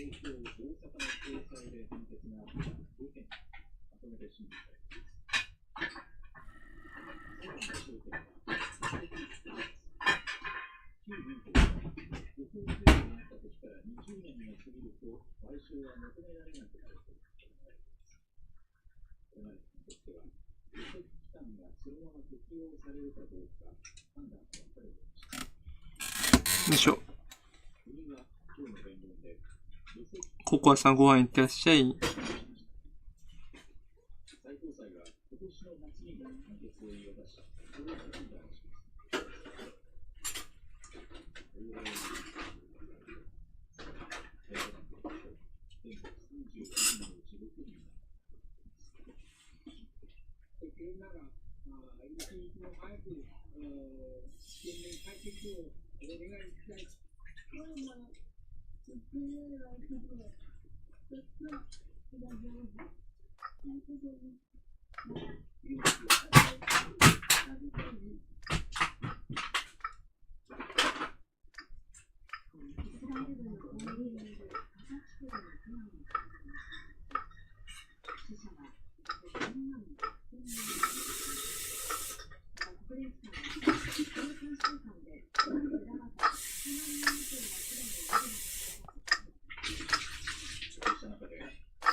マシュマロさん、ネザライト最速探索後ですかは手伝って。もう後で手伝うね。ぜひとも行くわ。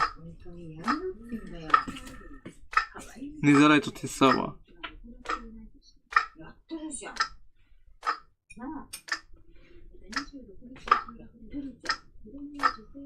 マシュマロさん、鉄のツルハシ作っておいといて。もう鉄のツルハシ了解。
やりそう。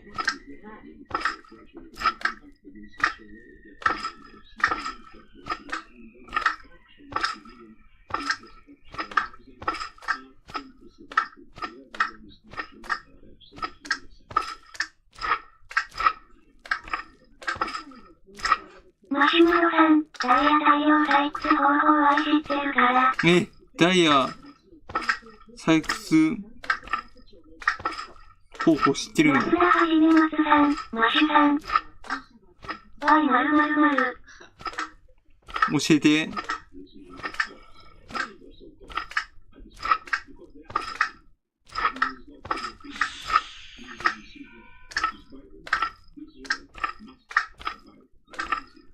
マシュマロさん、ネザライトも。ネザライトも採掘してんの？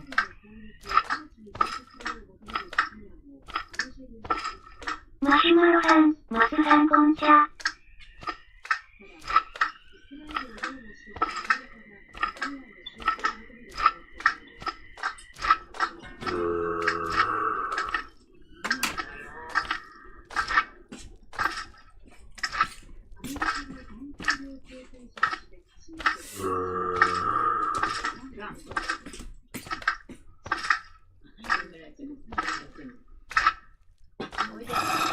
松田はじめ松さん、俺も参加したぜ。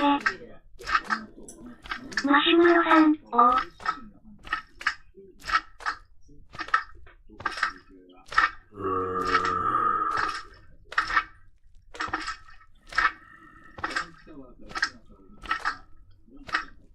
マスラはじめますさん、あるもの集めてほしいんやが、メラニアさんか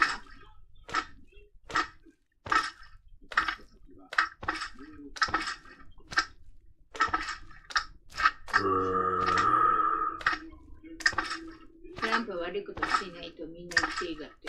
マシュマロさん、いいよ。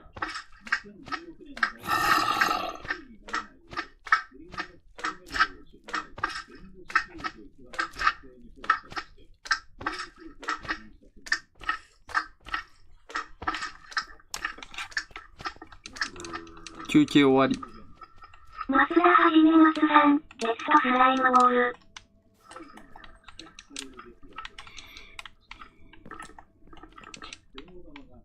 マシュマロさん、了解。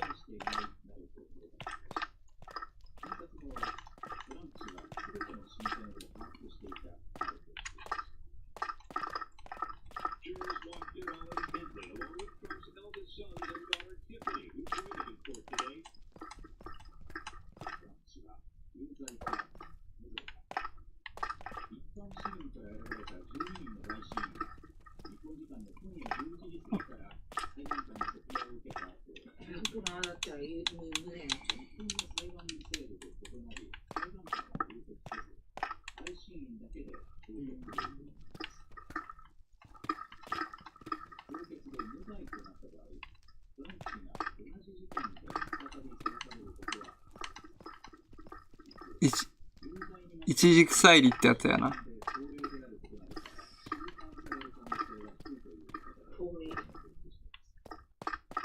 マスラはじめますさん、天空で枯渇しそうなコップンと燃料を増やすために、わらわら必要なんですわ、わらわら。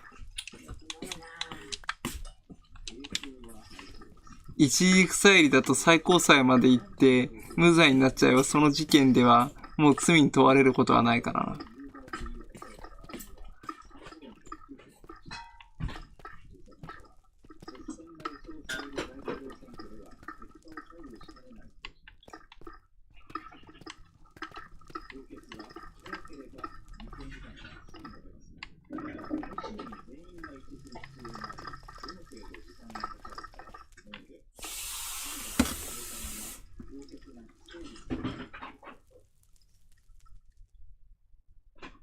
マスラはじめますさん、もう丸石は困らんと思う。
再発防止のために世の中に伝えたいことがあるかと聞きます。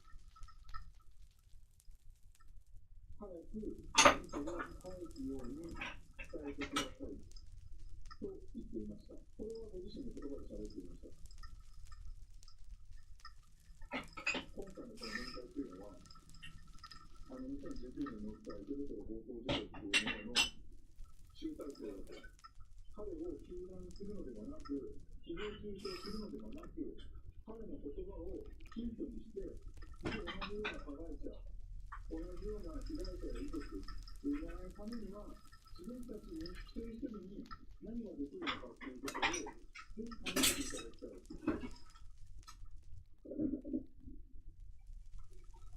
次は、脱毛や美容整形などを行う美容クリニックについてです。一部を中心に対応が相次ぐ一方で、美容医療に関してトラブルが起きています。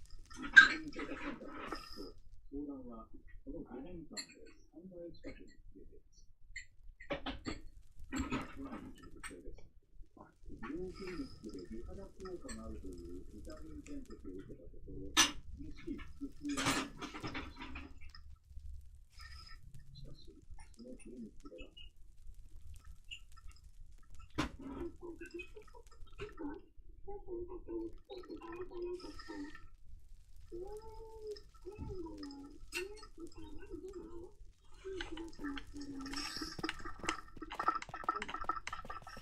性は近くの総合病院に救急搬送され、重いアレルギー反応を起こしていた可能性を指摘されています。こうした国民医療のトラブルの期待に応えながら、クリニックの運営について、ある課題が見えてきました。それは、医師が代表を務める医療法人の発足。誰でも設立できる一般社団法人が運営するクリニックについて、自分の医療を確保する仕組みが十分ではないということです。一般社団法人は地域のみで簡単に設立できて、都道府県の認可が必要です。クリニックを運営する場合も、管理者となる医師がいるなどの要件を満たせば、誰でも運営が可能です。ただ、美容クリニックの中では、管理者となる医師の分断しが行われるケースが多くなっていました。NHK では、クリニックの運営について、東京23区と大阪市に情報公開請求などを行い、独自に調査しました。すると、一般社団法人が運営するクリニックは、去年末の時点で298件と、この5年間で6割に上昇。診療内容を見ると、6割以上が美容クリニックで、公的な医療保険が適用されない自由診療でした。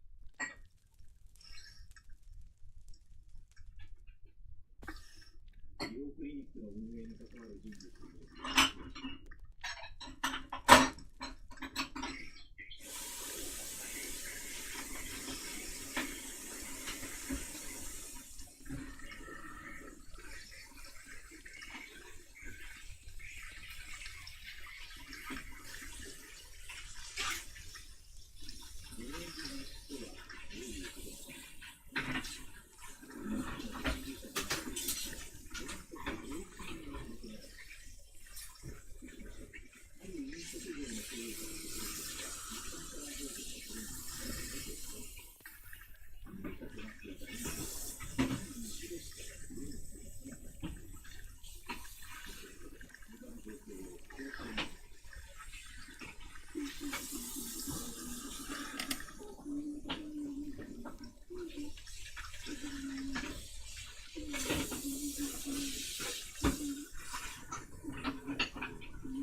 なんだか車、シャワーがダメだったよね。シャワーダメになってる？シャワーダメになってる？ダメだっただろ。うん。コースの中で手で折りかけてなかった。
よいしょ。どんどんやっていくぞ。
ジョンソンさん、月明日の配信は？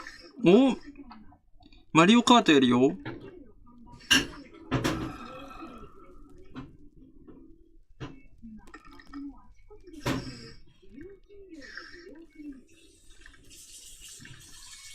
マリオカートやるよ。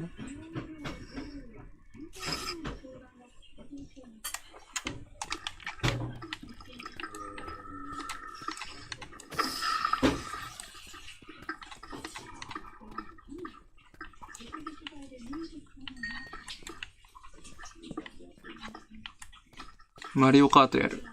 ジョンソンさん、リ。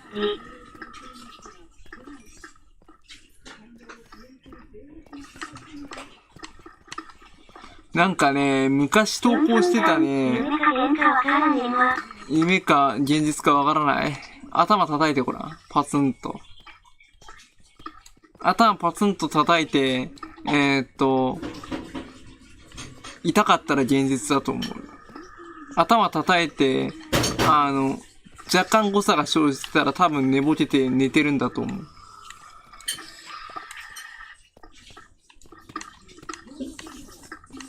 パツンと頭叩いてみ。自分にビンタしにバチンって。したらわかるから。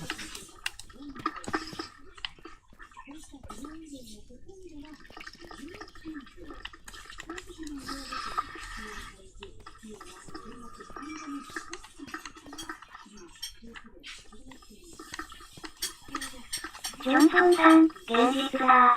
現実だろ？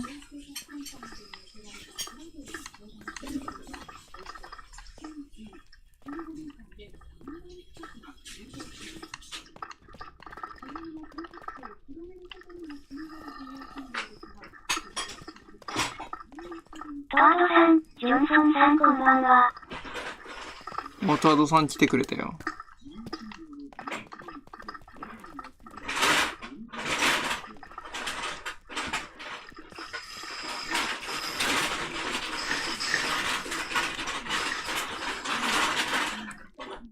ジョンソンさん、トワードさんこんにち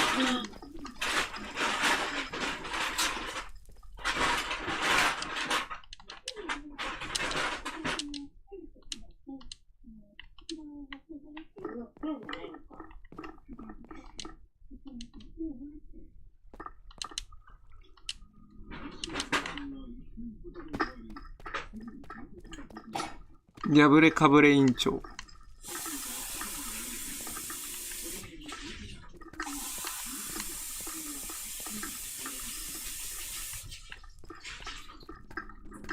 破れかぶれ委員長がやばすぎる。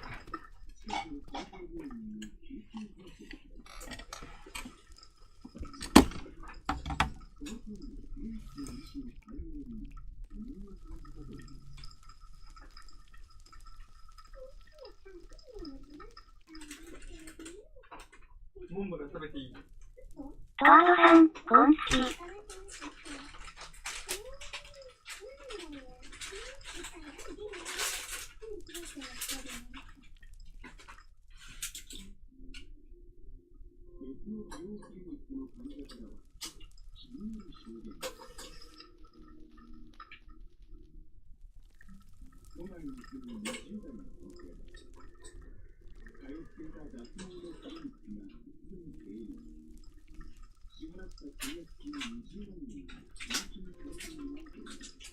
脱毛の広告 YouTube でめっちゃ流れるけど、めっちゃ儲かってるから流してんだろう。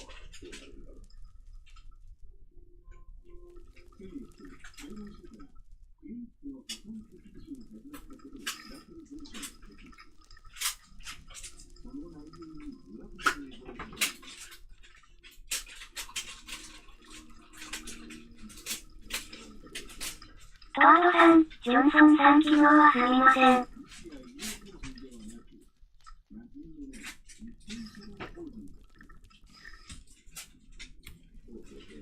怪しい。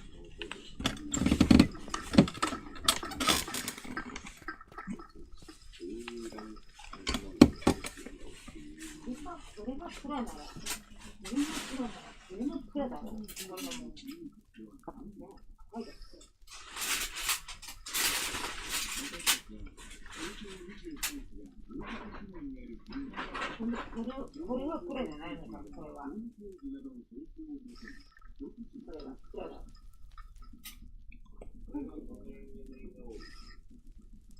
その結果、一般社団法人が運営するクリニックは290件。多くがコロナ禍の前に設立され、この5年間で1万人急増している。そして、その6割以上が美容医療を行っていることが分かりました。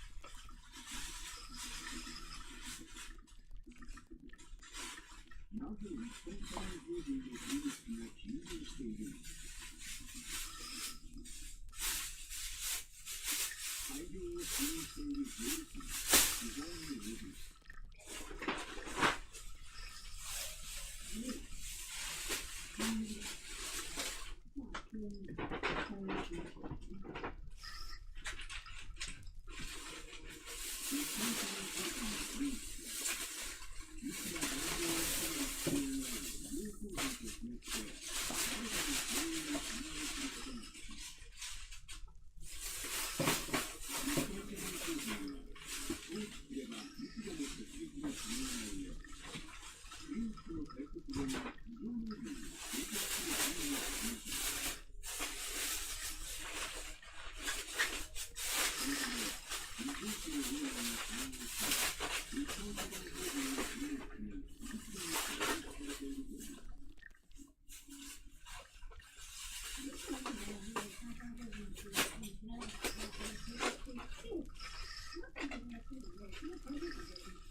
蔵だよ、この蔵。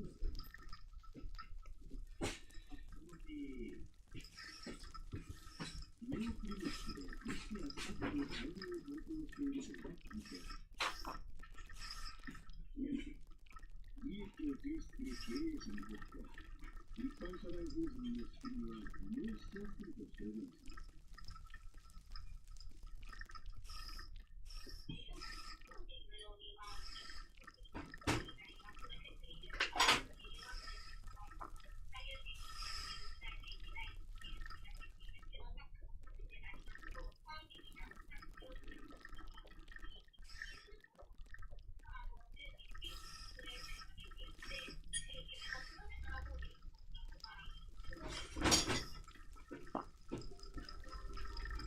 取材を進めると、異業種のオーナーが経営するクリニックの中には、安全を軽視するような実態もあることが分かってきました。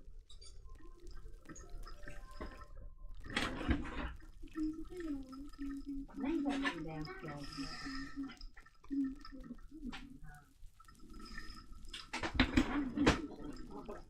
リニックの診療体制に問題があったといいます。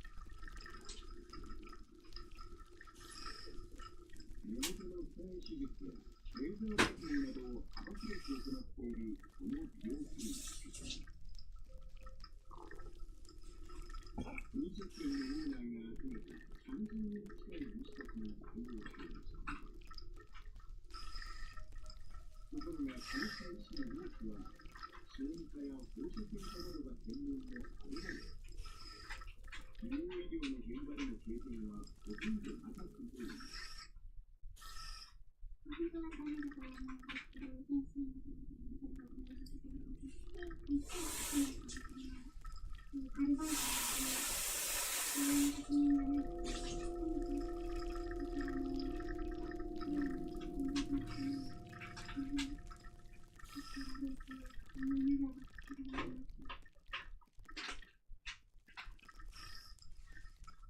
15年にわたって美容医療に関わってきた医師です。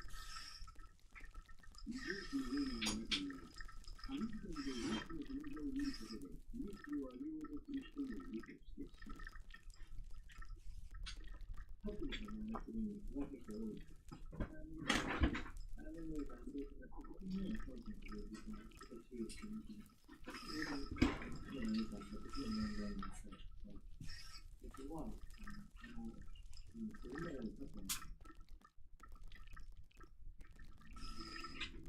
都市部を中心に急増する日本社団法人のクリニック。詳し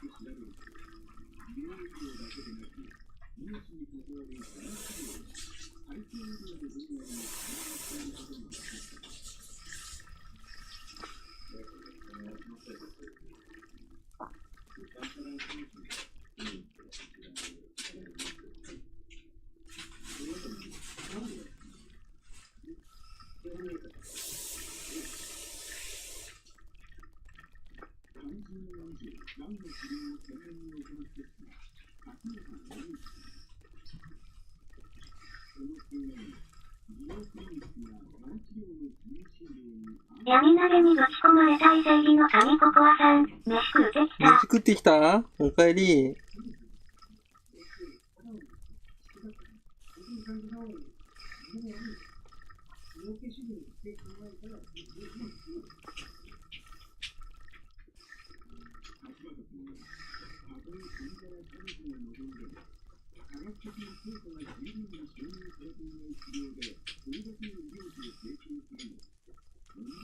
闇鍋にぶち込まれた伊勢入りの神ココアさん、8時半からモンハンやるけど。8時半からモンハンやる？いいね。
ニコニコアカウント作り直した。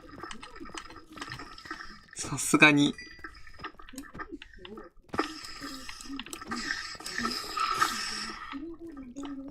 新たなアカウントで運用する？日だまり亡命政府を作る。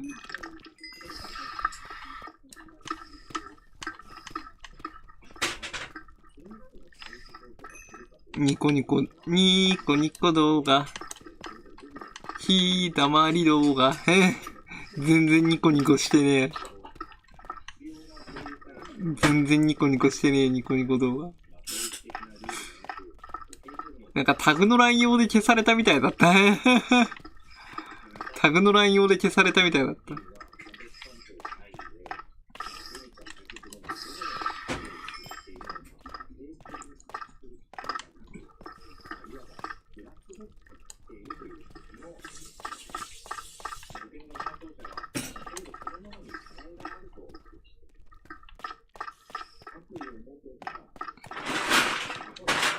闇鍋にぶち込まれた伊勢入りの神ココアさん、ちゃんとした理由あったやん。理由あった。理由あった。タグの乱用みたいだった。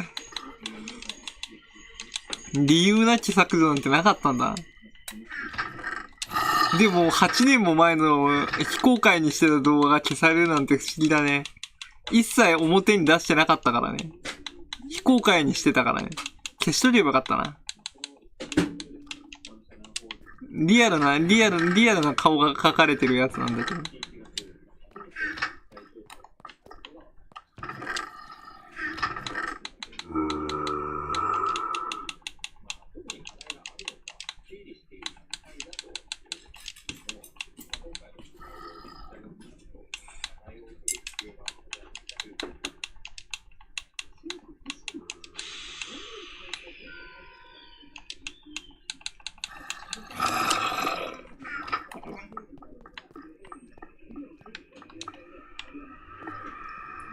プレミアム会員になって、たくさん動画を投稿するぞ。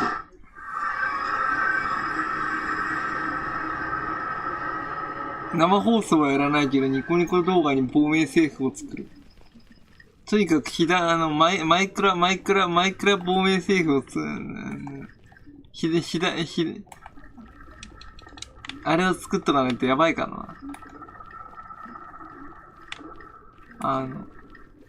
な。YouTube がバンされた時用のために。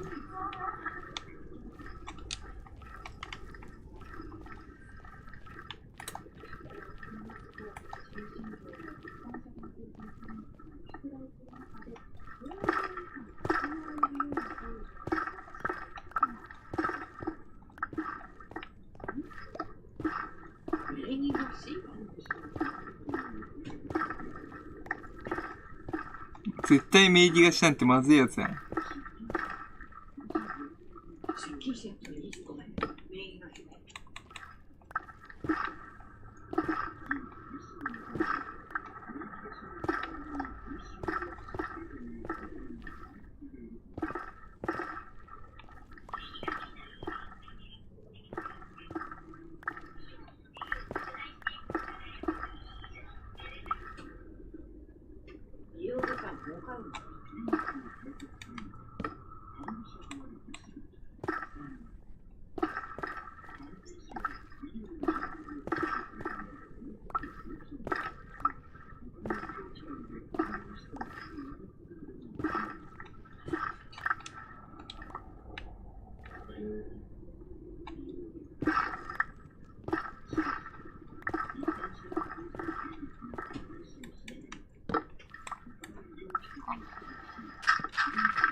なんだよ。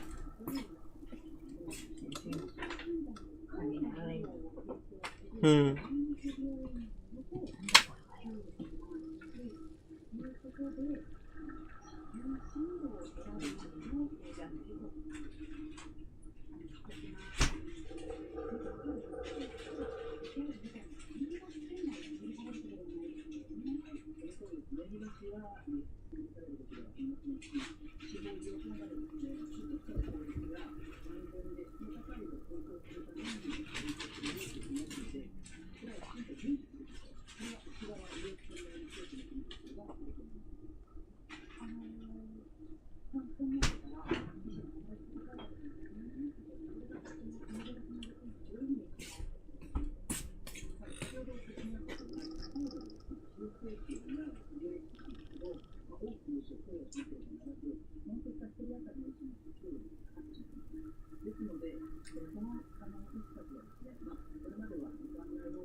名前貸すだけで金になるわ。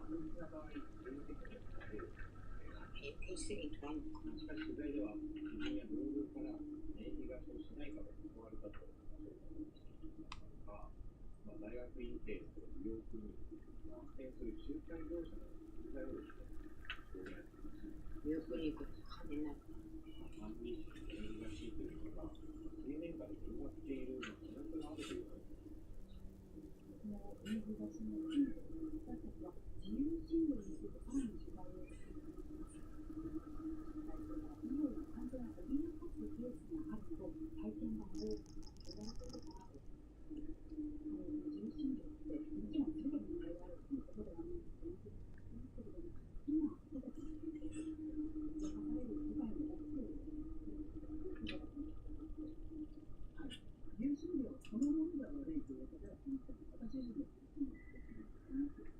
例えば新たな技術が開発されたりですね、世の中の技術というのは保険診療でカバーできない部分が必ず出てきます。そこを自由診療で持ってきているということが基本としてある。自由診療を理解という意識のこの一つにも、これはある程度自由にで行われているのが自由診療だった一方で、有給に対し高度な医療を問題を何かしていくのかという点も重要なのかな。現在6万人いる大学病院医療技師ですが、そういった方々が安心して診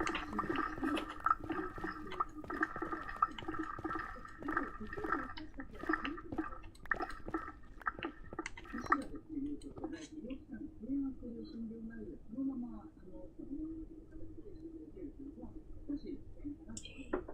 しちゃうよ。その診療が今必要だろうか、ないしはこれが妥当な医療だろうか、時間を取って手術をしながら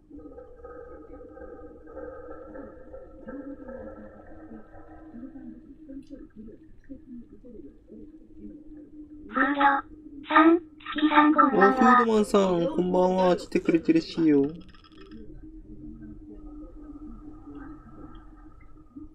ドさん、お久しぶりです。お久しぶり。来てくれてるしいよ。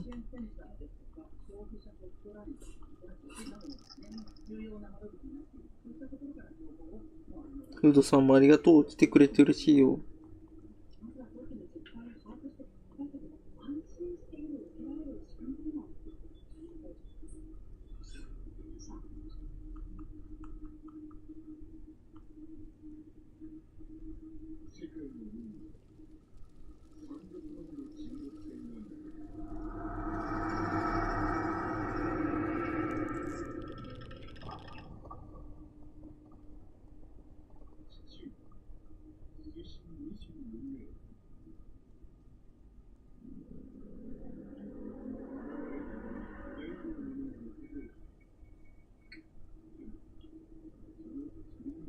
二人ローマの無条件。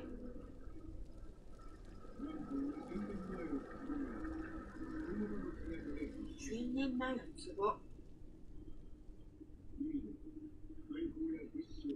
フードさん、今お母さんがお姉ちゃんに怒られててめちゃ気まずい。わら。お母さんがお姉ちゃんに怒られて気まずい？いいな、いっ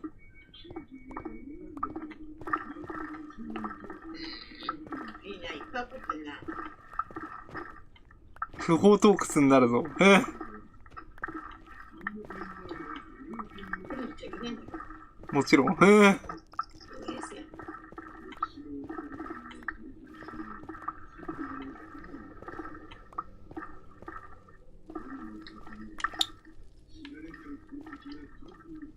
戦艦ヤマトなんて海の底に沈んでるよ。だからお姉ちゃんがお母さんに怒られてるか。戦艦ヤマト、菊戸御門が残ってたもんな。武蔵も。残ってたんだよ。エンブレムがちゃんと。朽ち果ててなかったんだよ。多分まだ遺骨もいっぱい眠ってるでしょ、中に。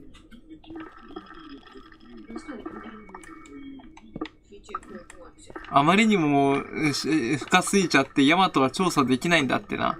深海4000メーターぐらい下に沈んでるから。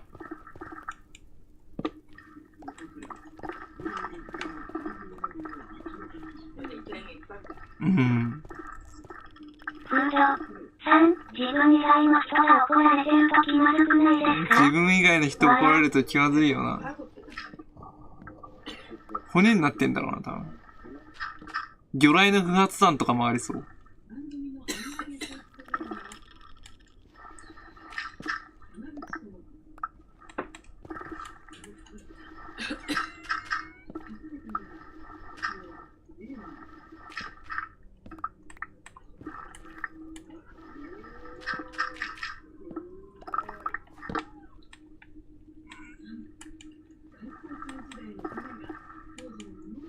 松田はじめ松さん、ここはおるかい？ココアさん今いない。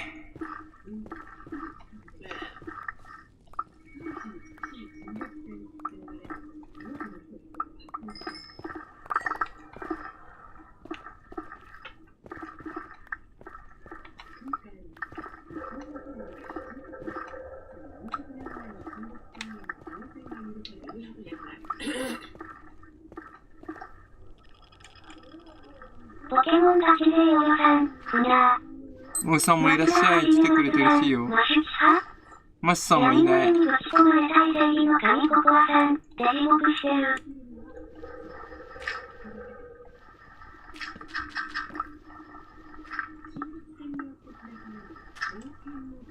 マシュマロさん、ごめん授業入って中断した。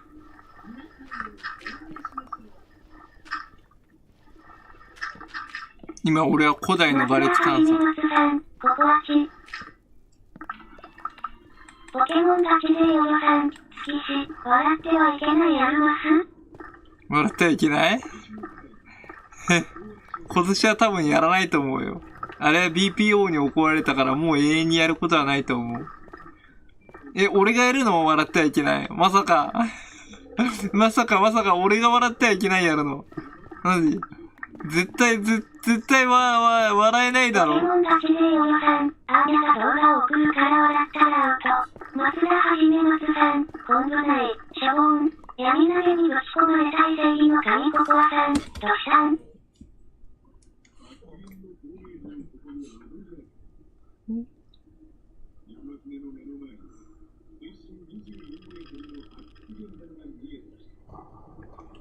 でもあれ痛そうなふりしてただけらしいからな。でもケツバットまでは許されてたんだと思うよ。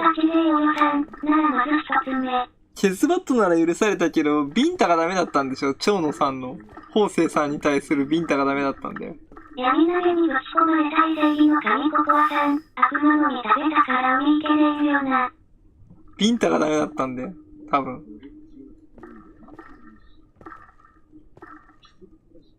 じゃあ元気ですか？あれいいのか出てきたじゃん。あれも問題だったんだぞ。猪木もダメだと思う。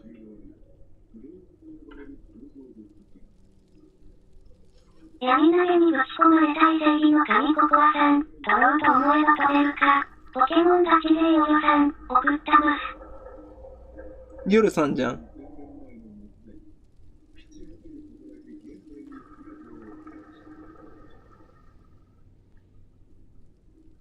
ポケモンガチ勢およさん、猪木の常識、非常識。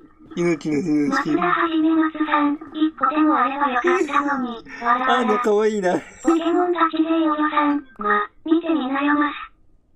かわいい。なんかやばい、ワンちゃんやられちゃった。松田はじめ松さん、氷川。どうした？古代の瓦礫採掘中だよ。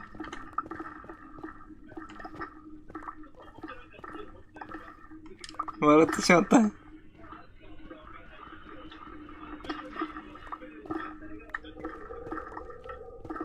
ポケモンガチ勢およさん、スキシアウト。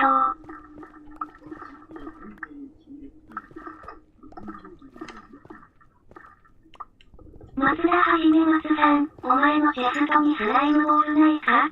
スライムならあるよ。スライムならいっぱい俺の拠点出るから、スライムならあげられるけど、スライムブロックはあげられないよ。スライムならいっぱいあるから、スライムいっぱい持ってってあげるよ。多分ね、スライム腐るほど湧くからね、俺の拠点来ればワンチャンね、スライムだらけになると。スライムを供給しよう。いっぱいあるよ、スライム。緑のボールでしょ？わかるよ、あれでしょ？あれは多分あったと思う。俺の拠点スライムチャンクだからマジ出るんだよ。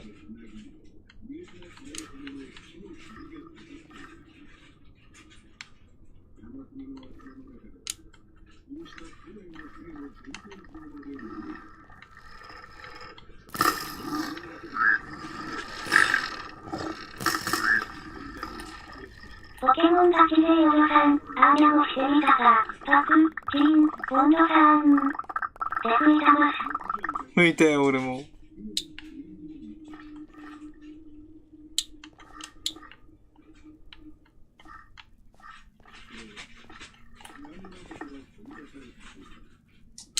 今、拠点戻る。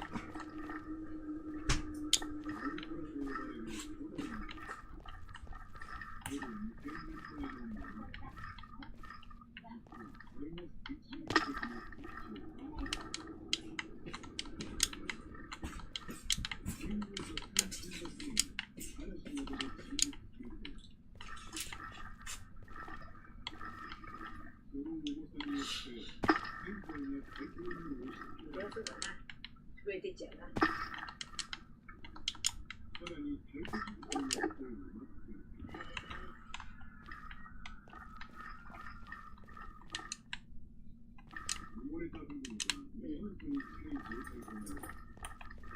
真空状態になるんだな、多分。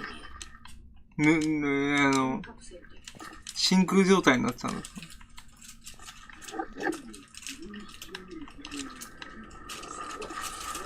沼地にさ、有名なのはさ、知ってる？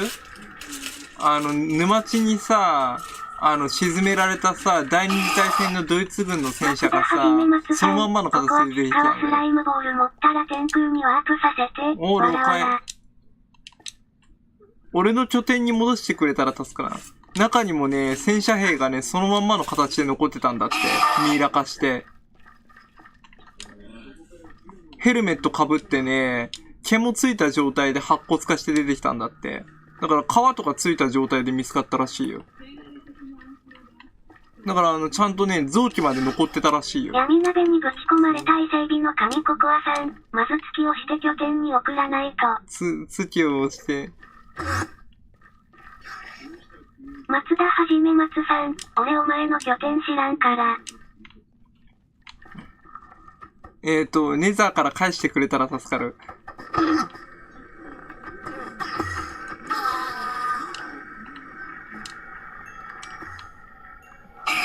ネザーから帰還困難だと。持ってたね、軍人手帳でね、あれらしいよ。身元が割れたらしいよ。いつどこで戦ったのかとか全部。なんかね、写真まで残ってたらしいんだって。家族の写真が。傍らに。松田はじめ松さん、デスルーラすれば？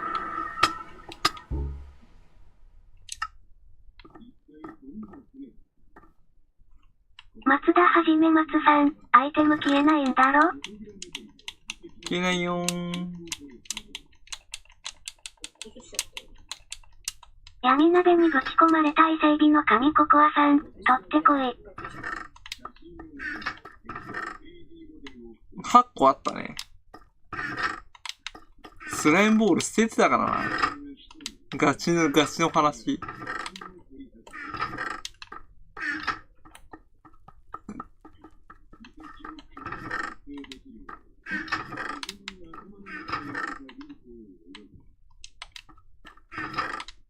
まさかこういう時に使うと思わなかった。闇鍋にぶち込まれた伊勢海老の神ココアさん、物理攻撃今効かへんからな。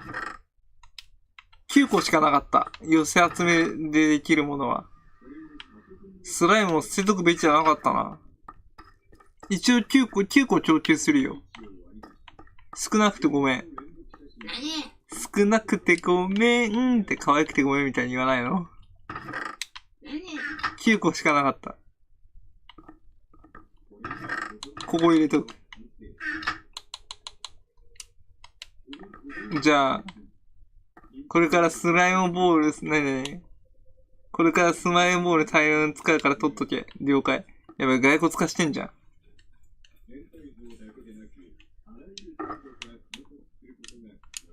あ、これ渡しとく。マッサンに。ネザーでね、捕獲してきたやつ。エンダーパール貴重だぞ。うん。エンダーパール持ってっていいよ。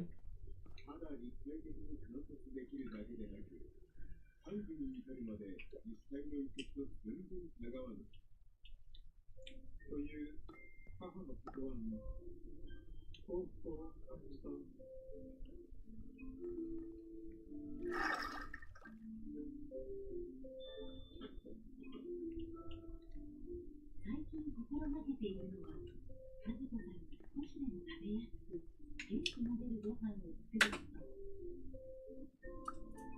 今研究しているのは、豚丼です。研究してるの？レシピ動画を見返して、あることに気づきました。何に気がついたんだよ。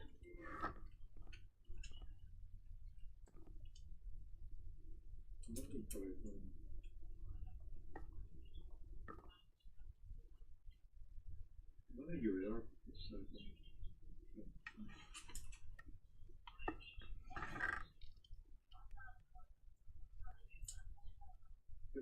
一緒に入れちゃうんで。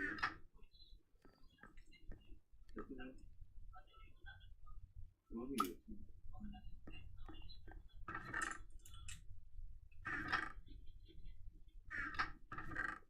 午前11時過ぎ、朝早くから清掃員として働く和子さんのために料理に取り掛かります。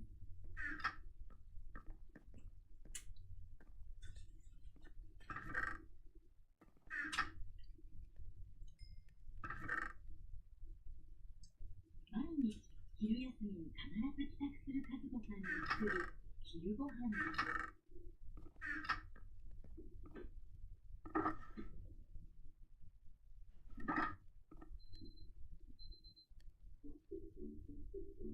完成したのは体に優しい野菜たっぷりのスープとスタミナ満点の豚丼です。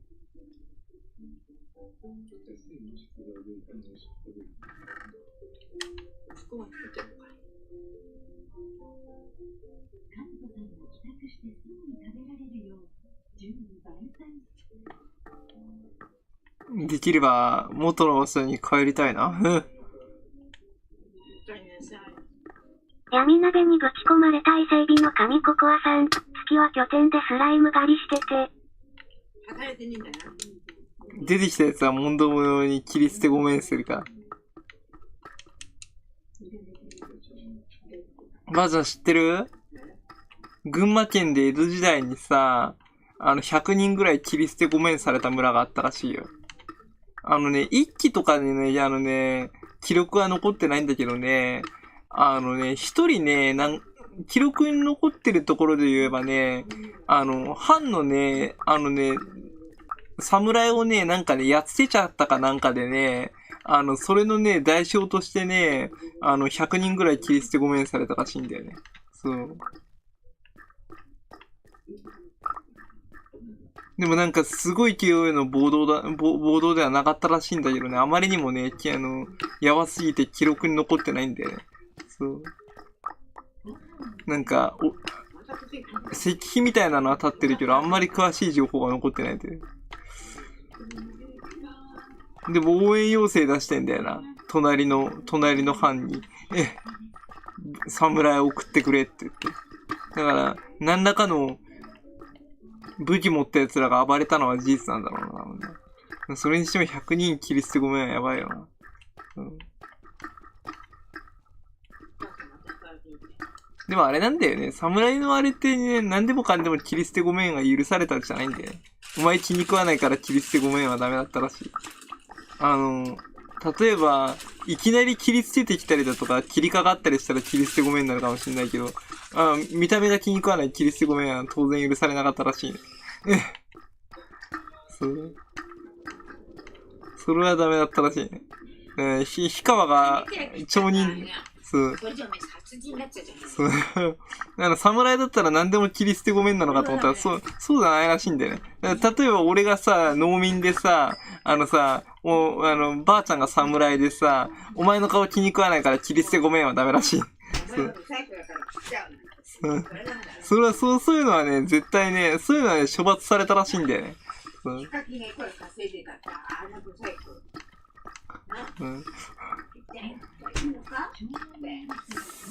それはさすがにね、ダメだったらしい。江戸時代でも許されなかったらしい。切り捨てごめんよ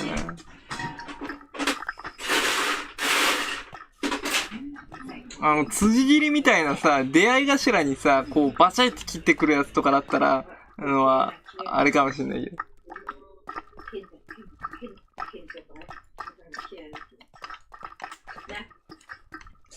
例えばさ、刀をさ、左に置くのを右に置いたらダメなんだよな。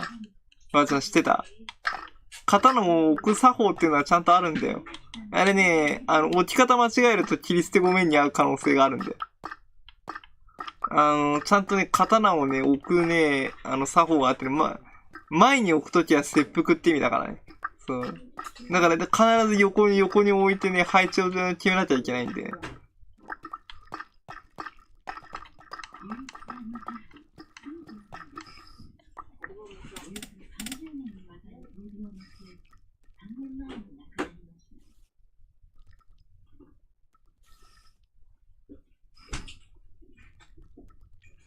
龍一さんは懸命に生きた久美子さんとその死を悼む新之さんの姿を残したいと詩を書きました。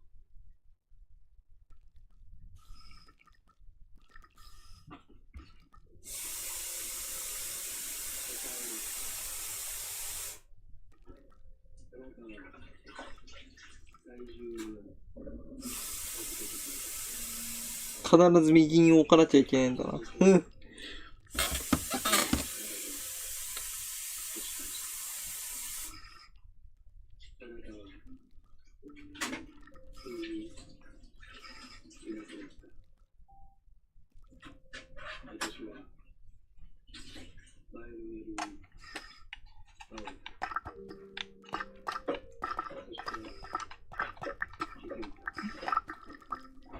とある人の歴史解説動画でやってたね。高崎藩の100人切り捨てごめんの、話ね。村がなくなっちゃったんだよね。そう。でもあんまり記録が残ってないから、どこまで、言い伝えでしか残ってないから、実際どういうことが起きたのかっていうのは全然残ってないんだよ。でもあまりにもひどい惨状だったから、なんかそういうのは伝承が残ってたんでしょ、多分。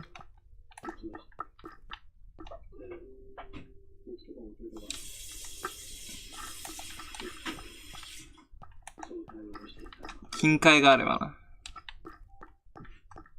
なんだっけな、歴史街歩きチャンネルだっけなんかな、まず知った。今度 URL 貼ってあげるよ。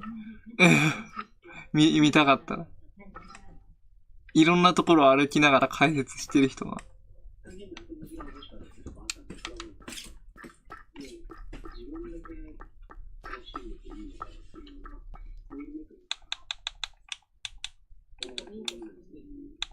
闇鍋にぶち込まれた伊勢海老の神ココアさん、好き、レッドストーンないできる、14個あるよ。もっとあるからちょっと探してみる。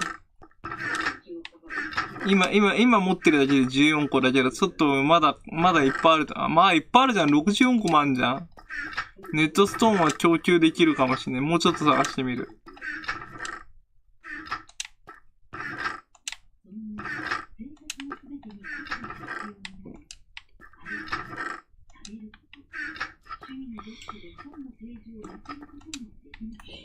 よし、ちょっと待ってね。スライム湧いたから切り捨てごめんしてくる。来い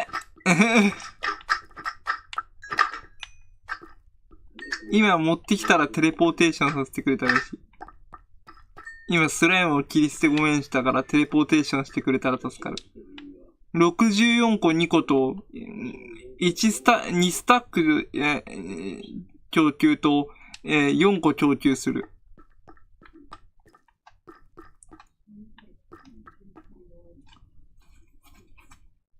どこ入れればいい？ここ入れときゃいい。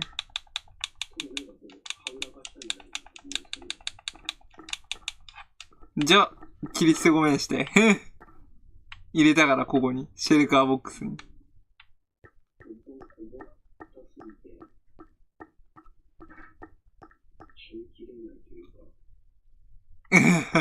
バチだったらやっていいよ。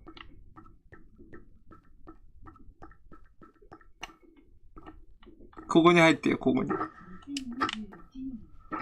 刀だから入らないんだ。ココアさんがやらないと俺帰れないんだよ。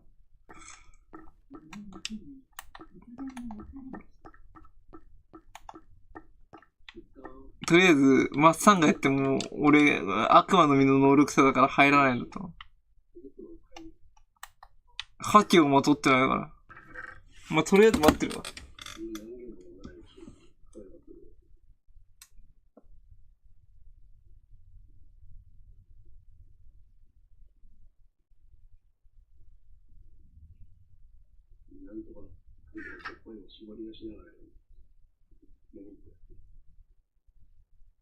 涙と鼻にぐちゃぐちゃになって、そういう死の姿、もう迷子の子供みたいになっちゃって。闇鍋にぶち込まれた伊勢海老の神ココアさん、好き、レッドストーン集めて手伝って。いいよ。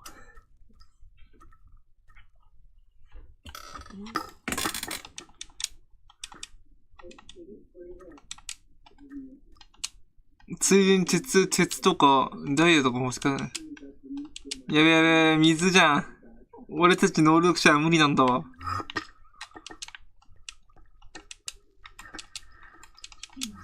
魚眼になるんだわ。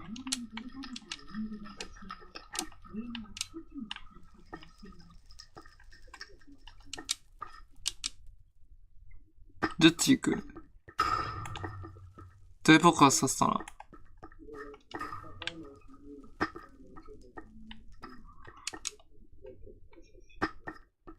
レッドストーン自体はどこに落ちてんだ？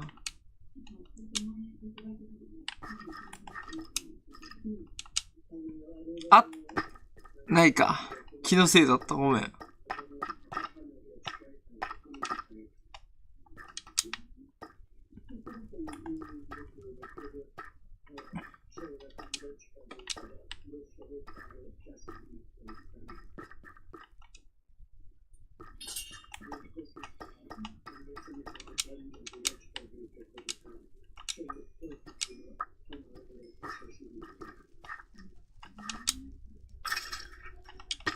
なんで今の？なんか落ちちゃうの？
ばあちゃん、疑問に思ったことがあるんだよ。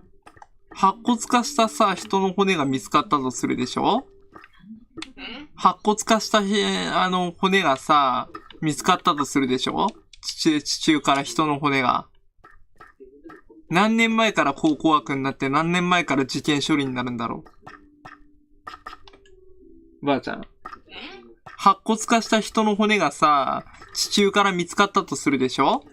で、その骨が年代測定したら、何時代ぐらいから考古学処理になって、何時代ぐらいから事件処理になるんだろ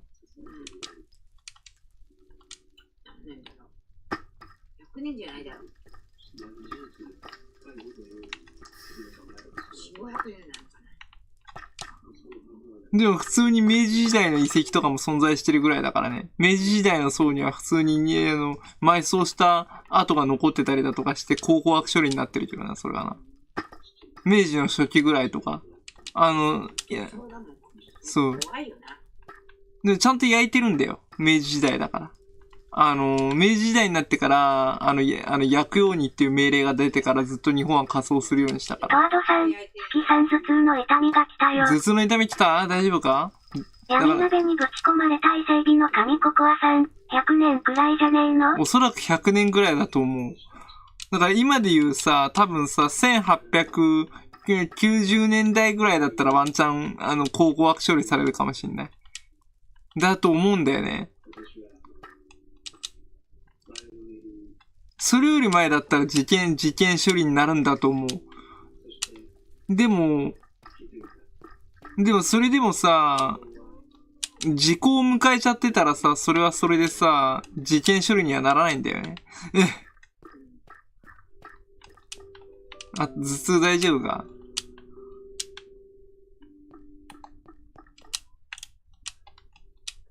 やばいよな、ほんとな。死にする、共に生きる時間だって。トワードさん、月さん明日雨？明日雨だよ。ずっと雨だよ。もう梅雨だからずっと雨になってると思うよ。だからいつ梅雨なんだ？まだだろう。もうやだよ、梅雨。しょうがないよ。仕方がないな。こればっかりだな。ばあちゃん、梅雨になったら、雨降りなったら、カッパ来て庭の木切りに行ったんだけど。大変だよ。やらないとくんねえから。息子も娘がいるのに、孫もいるのに。ランドロスにお願いするしかねえな。雷落とせって。金曜日だよ、雨が降ってくるのは。大臣風神いるのになんで宇神がいないんだろう。雨を恵んでくれる神様。いないよな、ばあちゃん。雷神風神がいるのになんでさ、雨を恵んでくれる神様がいないんだろう。雨神。いないじゃん。よくよく考えたら。まあ、トレヌロスは多分風神でしょ。ランドロスは雷神でしょ。あの村、多分そうだよな。トワドさん、雨だと頭痛するんだよね。雨だと頭痛するから気圧の問題だろうな。ちなみに俺は大のランドロス好きだぞ。かっこいいじゃん、ランドロスって。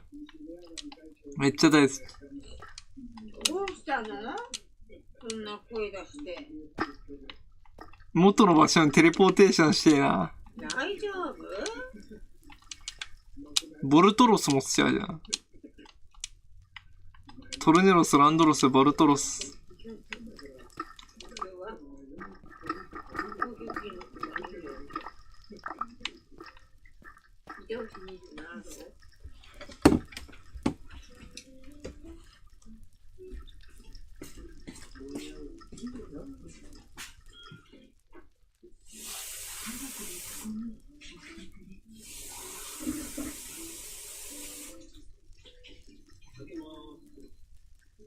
トワドさん、ラブトロス。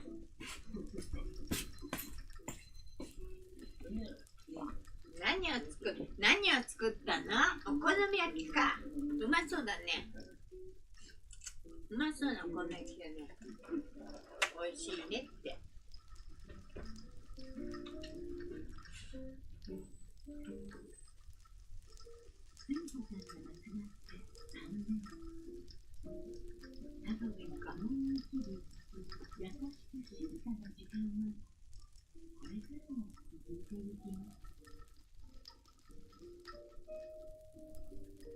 トワドさん、氷川のママさん昨日はすみませんでした。もう大丈夫よ。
今週は狭心症と心筋梗塞についてお伝えしています。心臓の血管が詰まる心筋梗塞は命に関わる病気ですから注意してください。日本ではこちら、1年間に3万人以上の方が心筋梗塞で亡くなっていますから、注意が必要ですよね。そうですね。ただなかなか心筋梗塞が起きてしまっても、命を救うことはできるんですね。はい。実は対処、医療技術の進歩によって多くの人が救命されるようになっています。治療する方は少しずつ減ってきています。心筋梗塞で亡くなる方の多くは病院到着前に命を落としています。発症直後の飲食で適切な判断が重要となります。ただいざ直面すると慌ててしまいそうですよね。今日は国民心筋梗塞にどう対処するか、学んでいきたいと思います。今日の豊かな人生の処方箋、こちらです。疑わしいときは迷わず救急車。まずは当事者や周りの方が、これは心筋梗塞かも。思うかどうかが大事ですね。それが出来上がるわけです。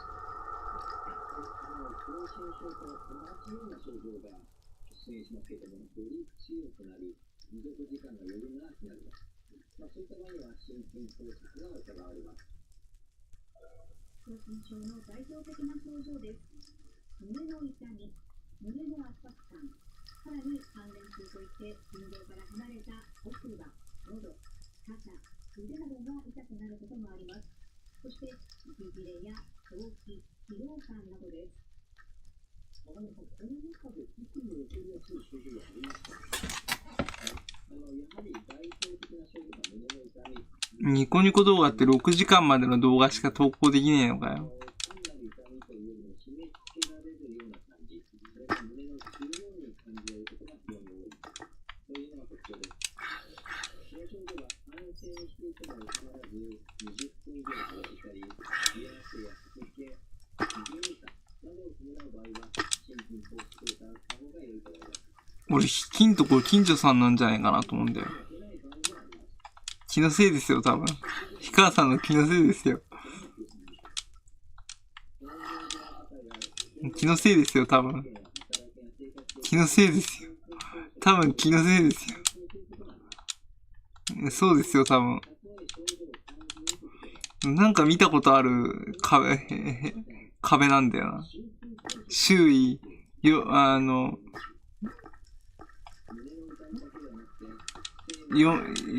キロ以上に作られた壁のあたりとか見てみると、白い壁はどっかで見たことある。外敵を寄せ付けないようなあの感じ。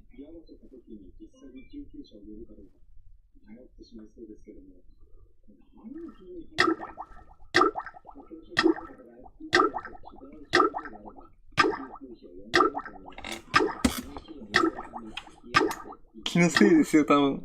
多分気のせいですよ。んなわけなるかって。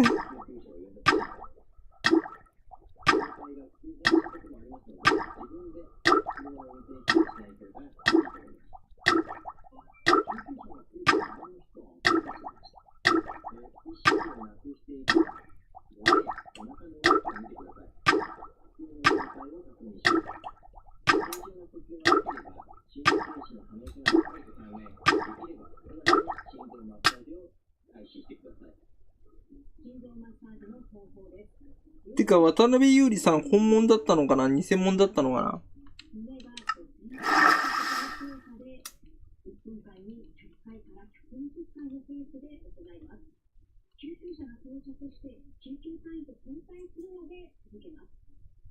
ブロックしちゃったけど。音声ガイドに従って電極パッドを胸に振ってボタンを押して電気ショックを与えます。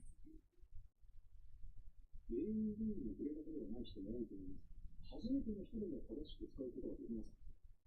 音声ガイドがついてますので、誰でも簡単に使うことができます。大事なことは慌てないことです。慌てないことが大事ですね。医療機関に到着し、心筋梗塞が疑われる場合は、まず心電図の検査をします。心電図に ST 上昇と呼ばれる異常な形が現れていたら、典型的な心筋梗塞です。このタイプは ST 上昇型心筋梗塞と呼ばれます。ST 上昇は血管が詰まったことによって血液が十分に流れていない部分が心臓の筋肉、心筋の内側から外側まで広がったことを示しています。もうすでに心筋の壊死が刻一刻と進行しているので、直ちに治療を行う必要があります。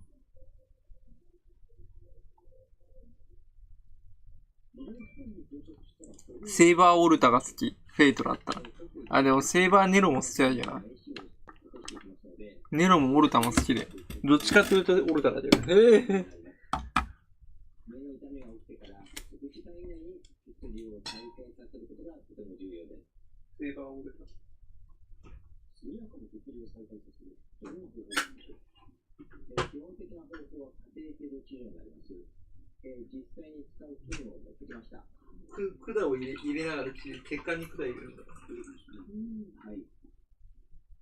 この細長いカテーテルを手首の動脈などから投入し、冠動脈の詰まった部分まで到達し、血管を広げます。カテーテルの先につけたバルーンと呼ばれるものを膨らまして血管を広げます。広げた血管が再び狭くならないように。血管の中に管を入れるってすごい技術だよ。アマじゃん。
これは心筋梗塞を起こした冠動脈の画像です。矢印のところで冠動脈が詰まり、その先に血液が流れていません。これはカテーテルで治療すると、ステントによって血管が広がり、血流が回復していることが分かります。ポイントは、このまま血管内に残って血管が再び狭くならないように耐え続けます。血流の回復が遅れれば遅れるほど心筋の壊死が進み、治療に至るリスクが高まってしまいます。そのため、心筋梗塞の発作から遅くとも6時間以内に血流を再開させることが必要です。手術が必要な場合もあります。バイパス手術を行うこともあります。これは狭くなった血管の先に別の血管をつなぐ、新たな血液の通り道を作る、そういった手術がバイパス手術と呼ばれます。バイパス手術、聞いたことがあります。別の血管というのは自分の血管を使うんでしょうか。バイパスの材料となる血管はいくつか候補があります。例えば、胸骨や胸の真ん中にある骨の裏側を象徴する血管や、腕の親指側の血管、足の静脈などがあります。患者さんの状態を見て、これを使うと、血管を持ってくるっていうのは、非常に大変そうに聞こえるんですが、そんなわけですね。胸の一部を開く手術になりますので、カテーテル治療よりどうしても患者さんの負担を多くなります。それでもバイパス手術を選ぶというのはどういうことですか。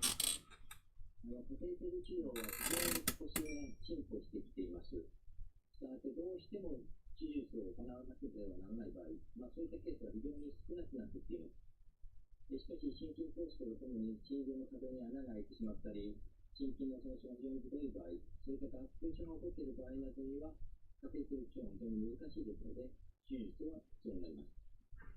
ただし、高齢者などは手術に耐えられない場合もありますので、総合的に判断して治療法を選ぶということが大切です。バイパス手術やカテーテル治療はどの医療機関でも受けることができますか。日本の多くの医療機関で対応できますけれども、地域によってはカテーテル治療やバイパス手術を受けられる病院、非常に近くになって遠くに行くしかないということもありえます。そういった場合には、この患部だと詰まっている血管の血栓をお薬で溶かす血栓溶解療法というものが行われることもあります。心筋梗塞の治療については、ホームページにも詳しく掲載されています。こちらの QR コードからもアクセスできますので、ぜひご覧ください。一度心筋梗塞になると再発が心配ですよね。その点についてはいかがでしょうか。実は心筋梗塞は再発しやすいとですね、発症から1年は特に注意が必要と言われています。ここで心筋梗塞の再発を防ぐポイントです。薬による治療、生活改善、心臓リハビリなどです。まずは薬による治療ですが、これどんな薬を使うんでしょうか。先ほどお話ししましたけれども、カテーテルの治療でステントを入れた場合、ごく稀ですけれども、このステントが血栓で詰まってしまうことがあります。それを避けるために血液をサラサラにする抗血小板薬を1年程度服薬する必要が生じます。また、心不全の治療が必要な場合には、その薬を服用することになります。心筋梗塞が起きると心不全になることになります。心筋梗塞によって心筋の筋肉の一部が壊死を起こしますので、心臓の動きが悪くなります。また、それを補うために心臓の構造や機能が変化しやすくなります。これを心臓のリモデリングと言いますけれども、例えば心臓が拡大してしまったりするわけですね。結果として、変形によって心臓の負担が大きくなりますから、血液を送るポンプとしての機能が衰えていき、これが心不全の状態になるわけです。その場合はどんな薬で治療するんでしょうか。心臓を保護するベース阻害薬、ARB、心臓の負担を減らすベータ遮断薬などがあります。最近は糖尿病の治療薬である SGLT2 阻害薬も考慮されます。そして、生活改善も大切なんですね。非常に大切です。まずは禁煙、さらに肥満を防ぎ、体重を管理することが重要です。心臓リハビリでは何をするんでしょうか。はい、まーちゃんママさん、こんばんは。まーちゃんママさん、こんばんは。いらっしゃい。来てくれて嬉しいよ。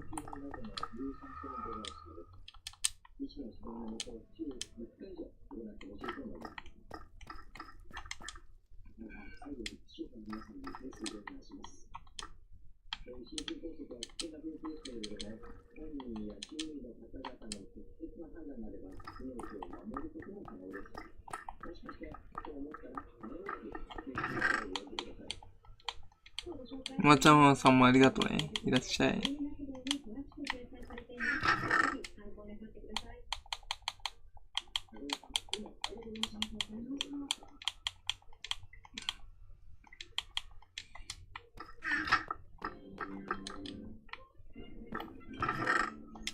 大谷翔平くん。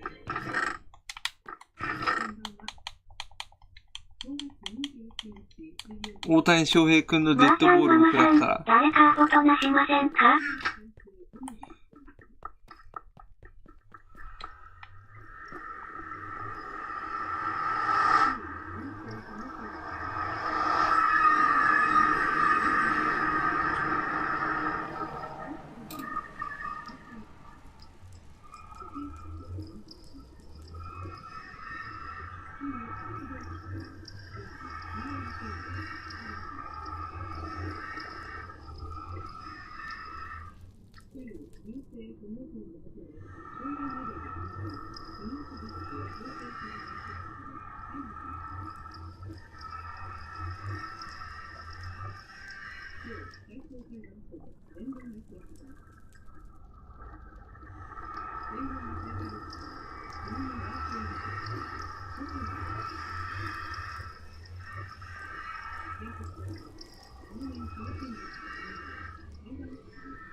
92かなんかなってる。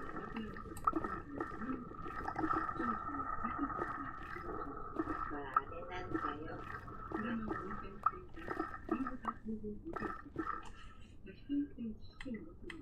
間違えちゃったんだよ。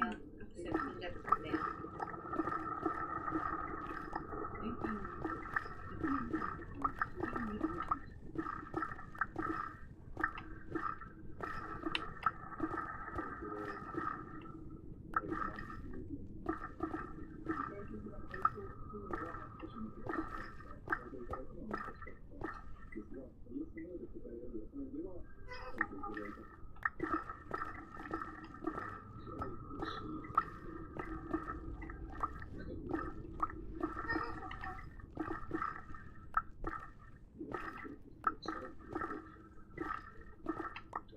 そうね。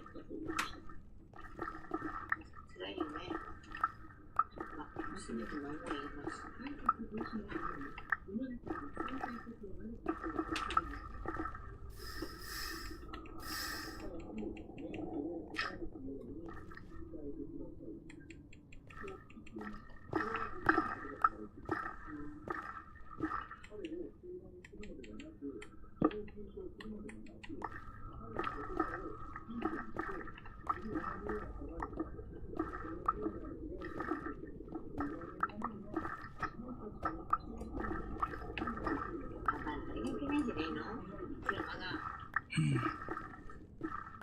アクセルやブレーキとアクセルだけにしちゃってからね。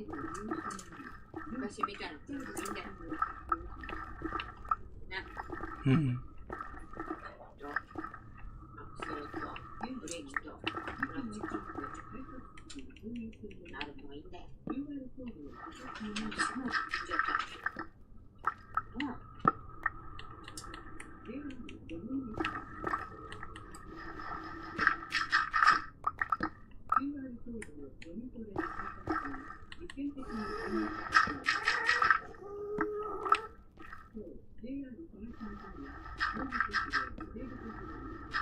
これ今死んじゃったっすかな。何人死んじゃったんじゃん。助けた韓国の人も亡くなっちゃったよ。うん。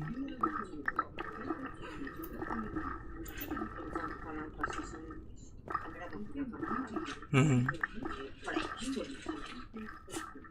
体が動いちゃうんじゃないきっとね、そういう人。うん。でね、だから緊急停止ボタン作ったんで。津波、昔そうだったよな。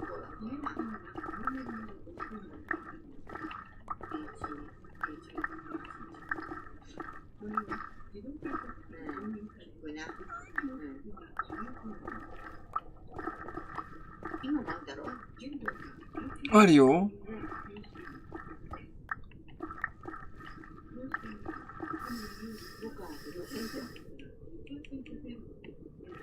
大泉ちゃんが50年ぶりで切符で乗って電車に行ったせい。QR コード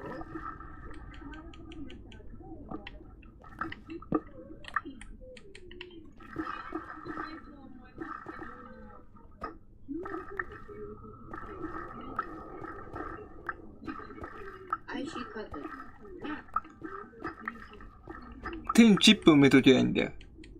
手かざすだけで乗れるようにするの。手にチップ埋めとくの。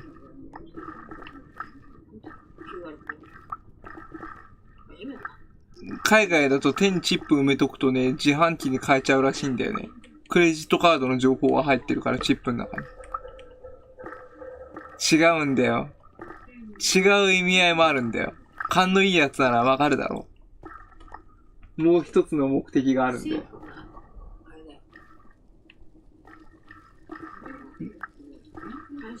そうだよ。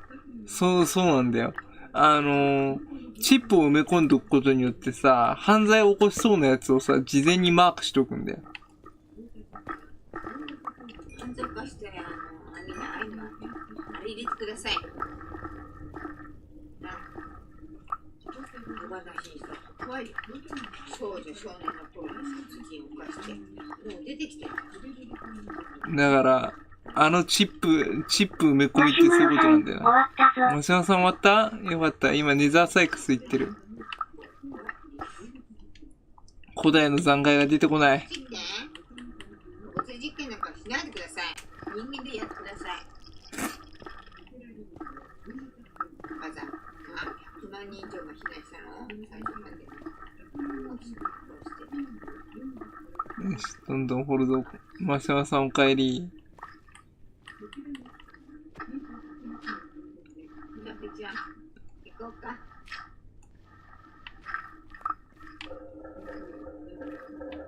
ここまで来てネザーの残骸。マシュマロさん、ズルハシだと遅いのに。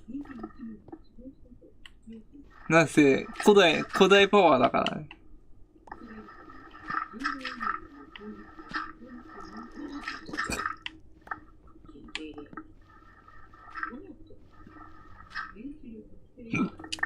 マシュマロさん、ワイに任せたら一発よ。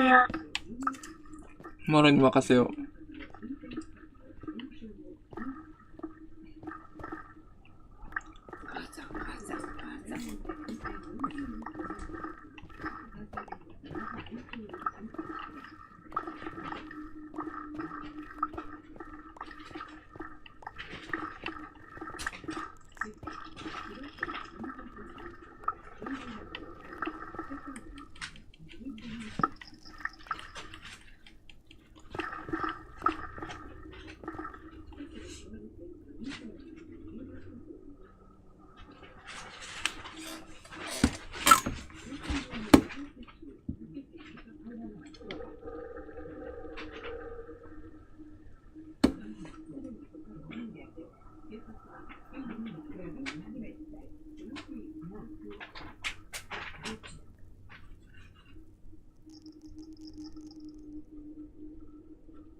桃子佐々木ささん、やべえ遅れた。お、佐々木さんいらっしゃい。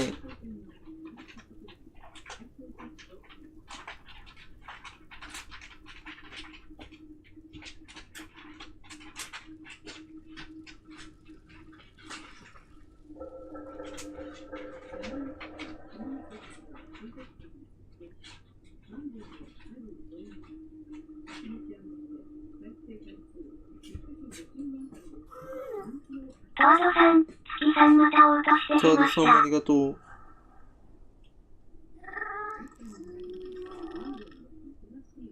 なんだ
トワドさん、頭痛薬飲んでオートしてました。うん。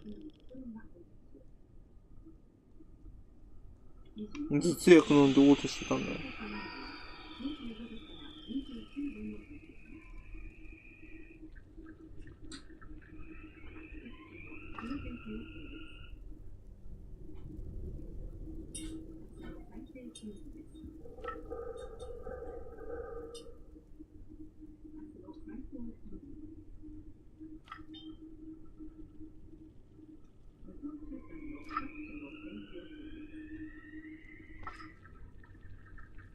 トワドさん、月さん明日は明日はジュンソンさん、およさんが月 C アウトを。って言ってるけどどうしたん？ね。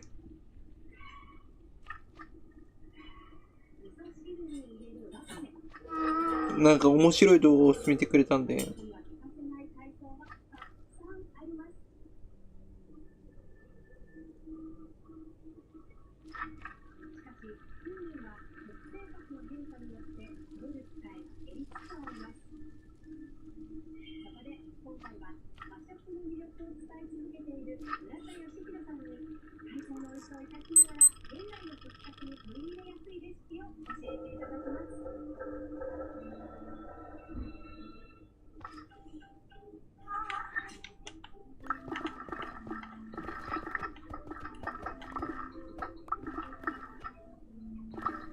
なんでもないよ。面白い動画を送ってくれたんで。ジュンソンさん、で月が笑ったからアウトってことか。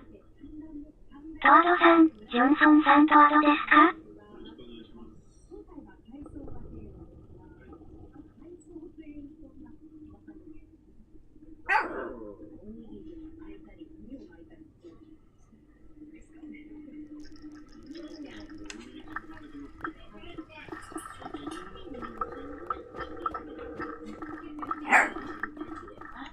ジュンソンさん、何が？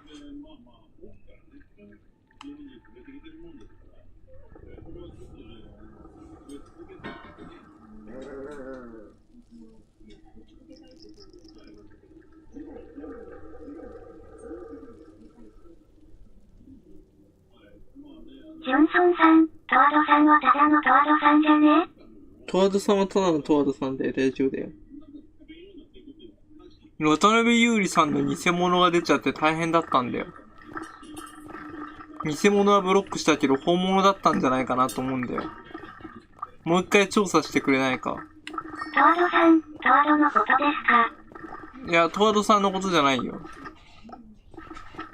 トワドさんはアウトじゃないよ。トワドさんの話はしてないよ。大丈夫だよ。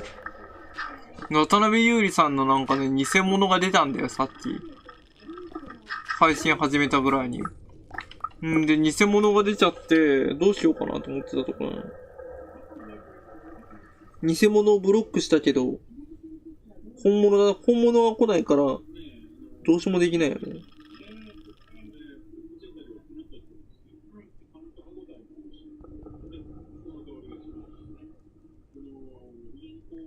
トワドさん、月さんおやすみなさい。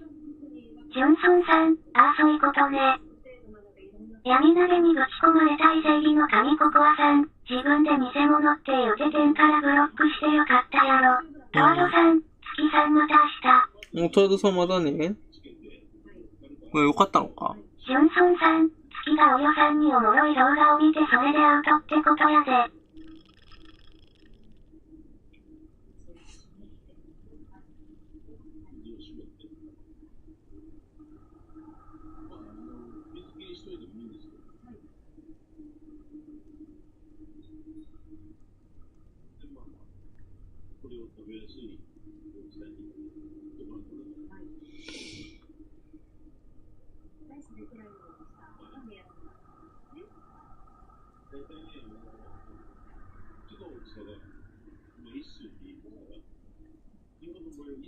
トワドさん、ジョンソンさんそれね。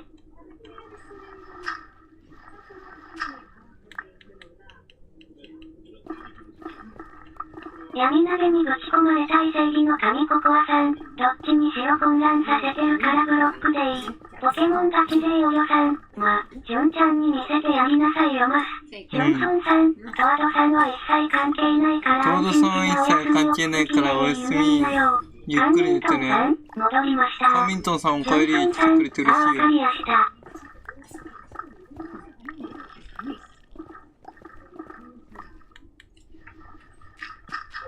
トワドさん、ジョンソンさんありがとうございます。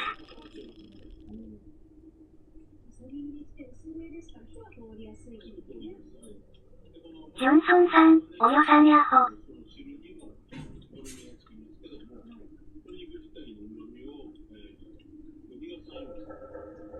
ポケモンガチでおよさん、月し、ジョンちゃんに見せてあげなよ。お、見せてあげるね。ポケモンガチでおよさん、ジョンちゃんやほー。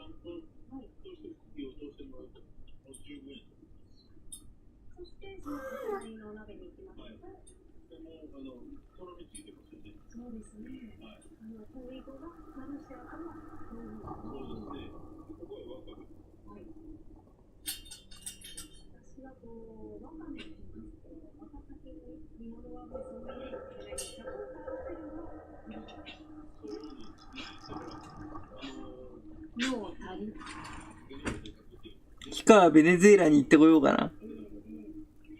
ベネズエラかメキシコかどっち行こうかな。か、北の国かルーレットベネズエラか、メキシコか北の国か一週間、留学ジョンソンさん、Y 教宿題で硬質が出まして今日は本気で書いてみたらめっちゃ綺麗に書けた。川月チャンネルさん、ハットプス、憂鬱、レオムプズジトギークルー、シシーナナグムブ。硬質が出た硬い文字で書けってことか。ジョンソンさん、矢印見てこいと。ベネズエラも相当危険だぞ。治安悪すぎるぞ。情勢が安定しないかな。メキシコもかなり今治安悪いよ。これ使ったの？使ってないジョよ。ンソンさん、トリムわかったわ。ポケモンガチでおよさん、もう後でやる。やんなよ。孫は可愛い。孫は可愛くねえし。孫は可愛い。可愛くねえよ。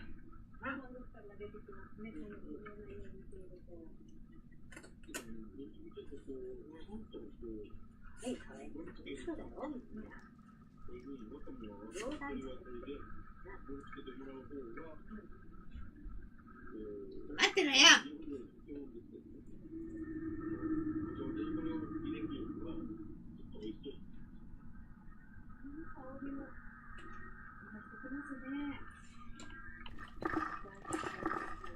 メキシコのティファナって街が一番危ないらしいな。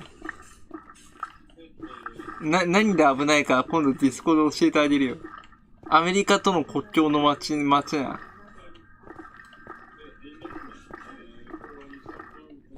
すぐ行くと国境の壁が存在してる場所だからね。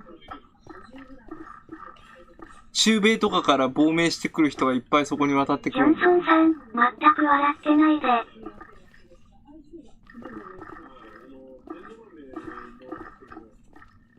はるばる遠くからずっと歩いてくるんでしょ、多分。内陸をずっと。うっそうしたジャングルのところから、あんな砂漠のところまで。ジョンソンさん、逆に可愛かったぜ。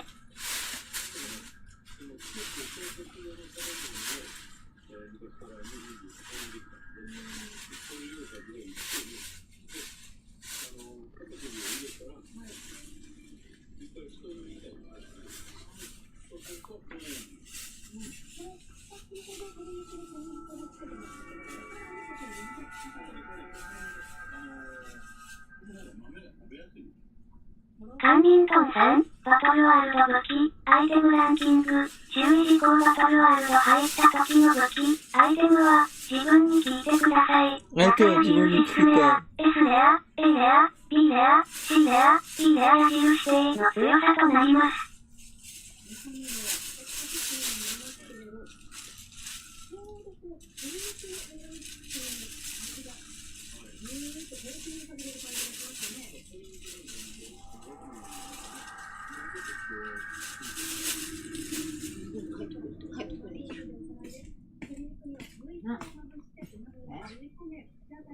ジョンソンさん、およさん。ジ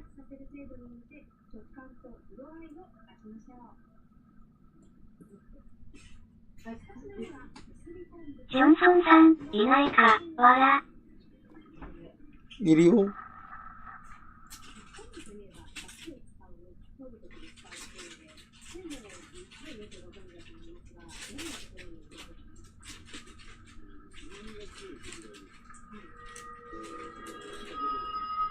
ポケモンガチ勢およさん、アンヤモンさん。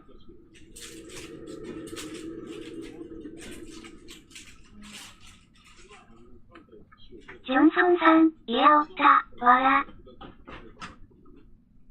カンミントンさん、わかりました。あとスイッチでフレンドじゃないと入れないです。スイッチじゃないとフレンド入れないんだね。スイッチで行くわ、行くときは。忘れちゃった。前教えてくれたやつ作ってくれたんだよ。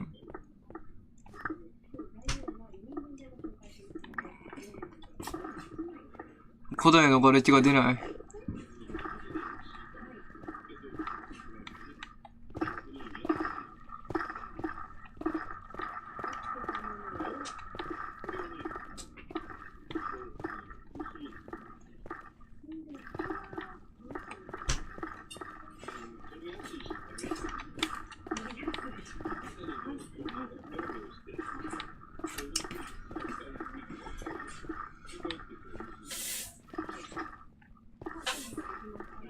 松田はじめ松さん、ここはち。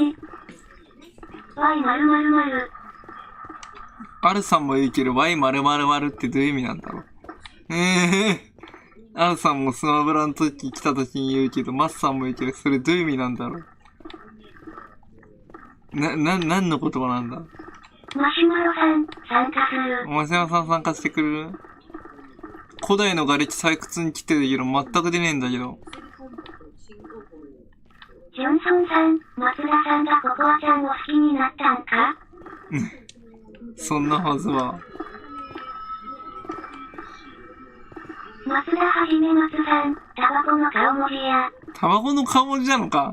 カンビントンさん、なるほど。ちなみに時間がというのがあるので承知の上でお願いします。時間ね。土曜か日曜ならもっと時間あります。土曜か日曜か。いや、最初から好きだったのか？マシュマロさん、ツルハシだとせって。ツルハシだとせか。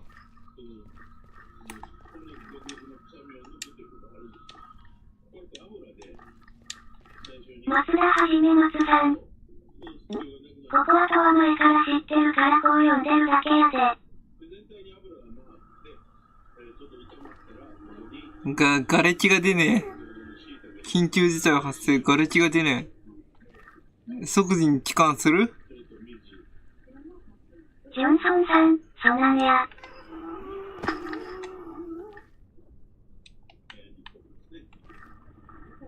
ジョンちゃんがここの配信に来る前から、俺とマスさんとココアさんとマシュマロさんは知ってる。レイムズ初期メンバーだから。今残ってる。子さんの。マシュマロさん、ツルハシだからだろ。ツルハシだからさ。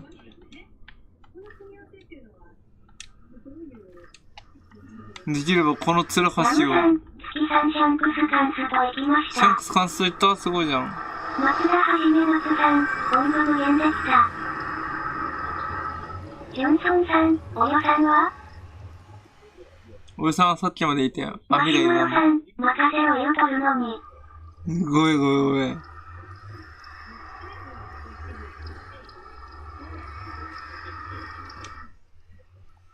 出られた出られた。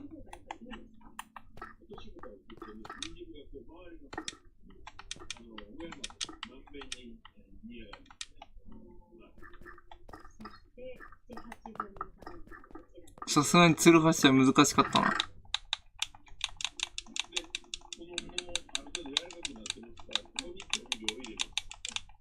ジョンソンさん、モンハン中説あるな。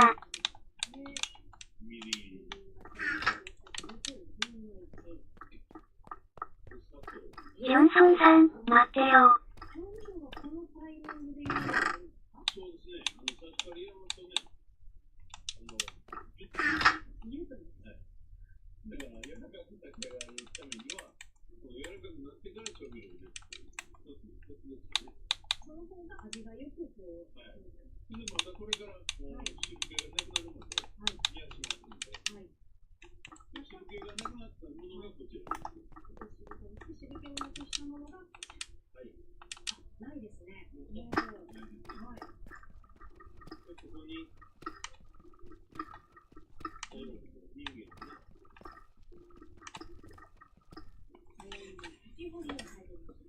そうなんですよ。カンミントンさん、あとやる時間遅いかもしれないので最初他の人のところの方をお願いします。土曜か日曜なら20時以上ならできます。21時には、やめます。ラムさん、次はどのキャラをカンストさせよう。マシュマロさん、やけどして口内の天井が違和感ある。いけないのして、天井の違和感ある？やけど、なんか熱いもの食べた？ちょっとお茶飲んでくるよ。いや、土曜かな？土曜だったらちょっとだいぶ先になると思う。もういくらやるのは。味がしっかりとありますね。これはご飯に合いそうなくらいしっかりと味が染み込んでいて。だから、まあ、こういうもんがおかずになりやすいですよね。ですね。あれだけ短い時間だったのですね。では、材料表でおさらいです。ジョンソンさん、ハムマロちゃんそれ大丈夫なのか？ワイは心配やが。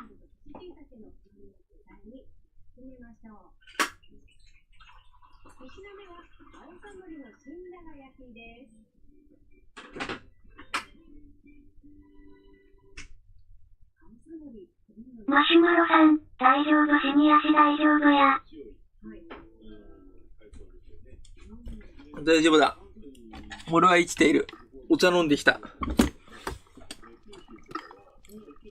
来週の水曜日、スイッチ版マイクラやって見に行こうかな。カンミントンさんのもあると。できるだけ早い方が見に行こうかな。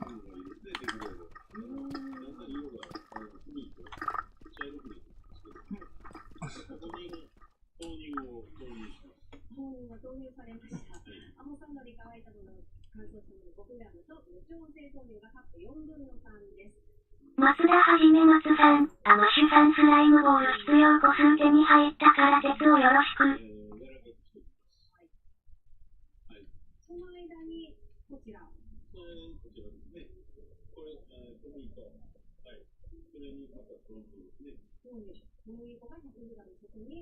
マシュマロさん、スライムボールならあるから渡すで。カトンさん、土曜ですね。わかりました。何月何日にしますか？おー。まだ先になるから、水曜日に行こうか。来週の水曜日行こうかな。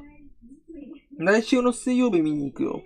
来週の水曜日の、午後9時ぐらいに見に行くよ。一旦リルムズ離れて。土曜日は、多分、ほぼ行けないと思うから。カミントンさん、水曜日に行くね。来週の水曜日なら行ける。それか今でも行けるよ。わかりました。今できてるんだったら一回リルムズ離れて、スイッチ起動して、カミントンさんのワールド遊んでみたいけど。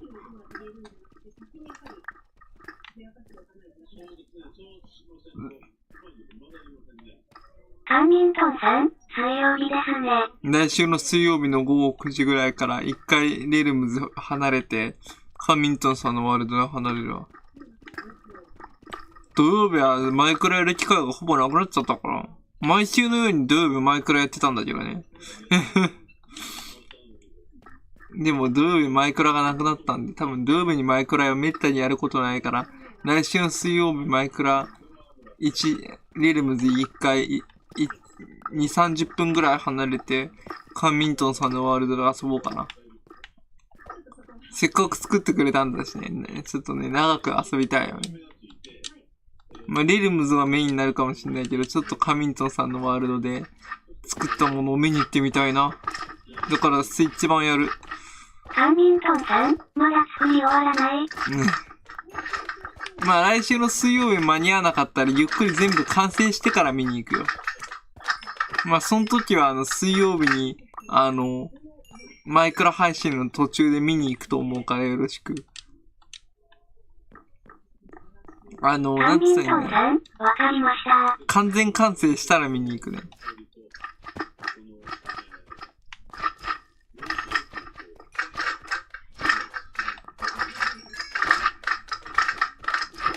完璧を求めるタイプの人なんで、私は。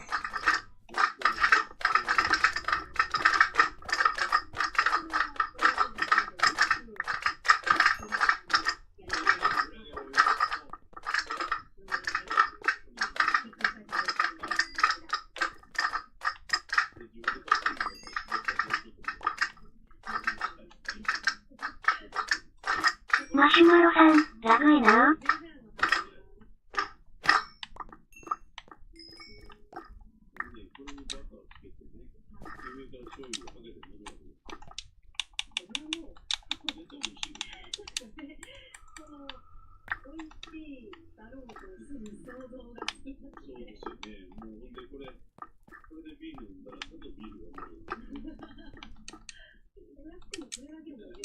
ミノモントさんはビールが欲しいって言って、大のビール好きだから。あの人そうだよ。ビオフェルミンの CM が入ってる、番組で、薬よりビールだよな、とか言って、干されたんで。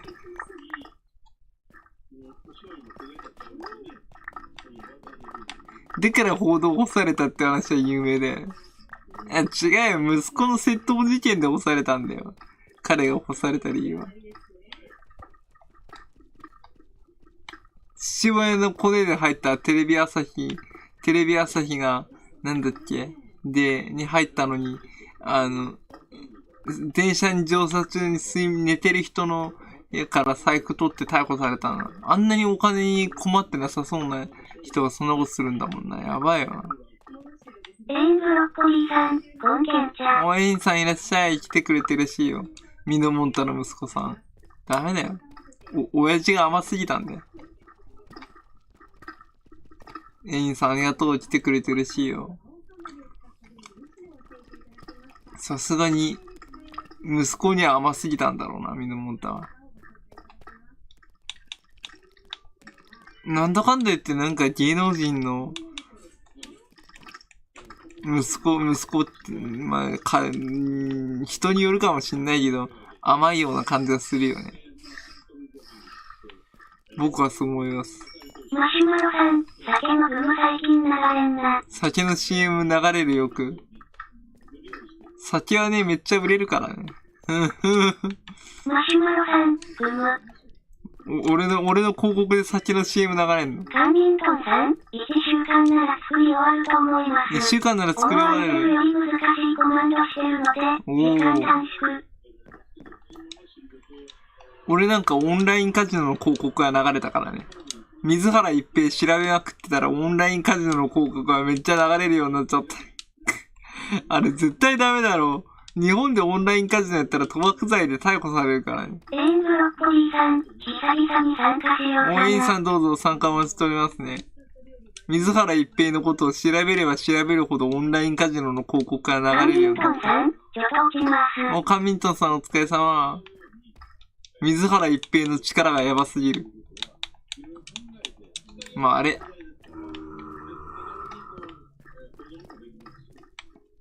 奴に完全信頼してた大谷くんもかわいそうなもんだよな。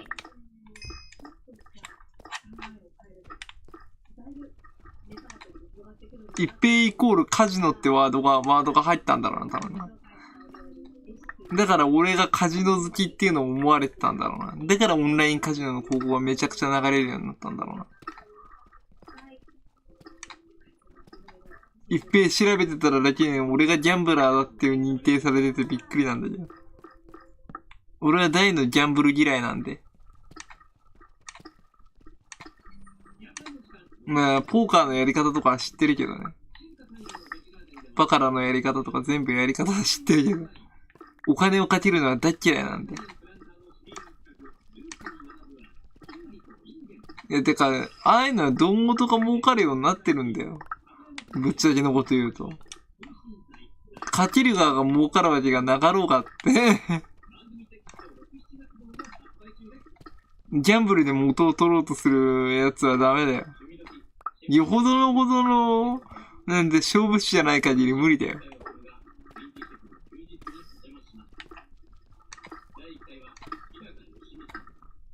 負けた分を取り返そうとするやつが一番ダメなんで。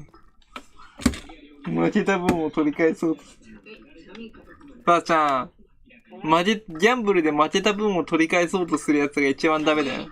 ギャンブルで負けた分を取り返す、ギャンブルで取り返そうとするやつが一番ダメなやつだよな。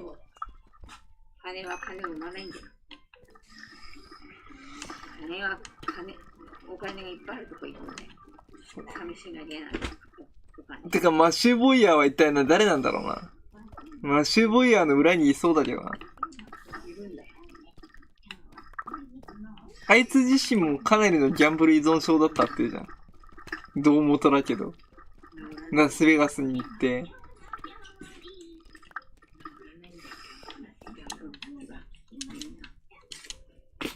かわいそうだ。てか、マサオだってさ、あれらしいよ。マサオだよ。やられちゃったやつ。スーツケース？ディズニーランド来ちゃった人だよ。ディズニーランドに行こうとして逮捕されちゃった人だよ。そう。そう。マサオはマサオでさ、あれなんだよ。うん。マカオとかのカジノに入り浸ってたらしいな。で、羽振りが良かったみたいでね、めちゃくちゃ大金をかけてたらしいんだよね。日本にも何度か来たことがあってね、新橋でね、飲み食いしてたらしいんだよね。返しちゃったんだよね。レインブロッコリーさん、土曜日楽しみにしてるで。土曜日楽しみにしてる。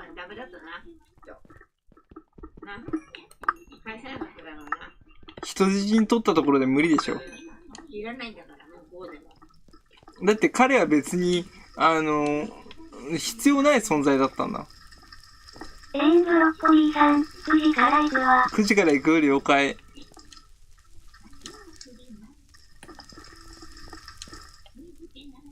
マシュマロさん、掘ったのか、すごいな。鶏肉と小松菜に炒めます。簡単じゃねえかよ。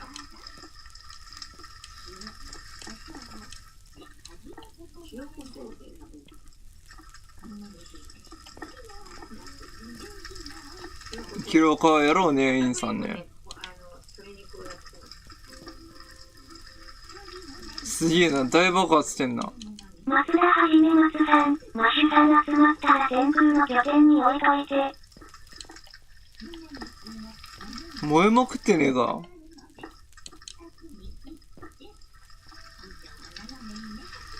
鉄があるやん。マシュマロさん、了解。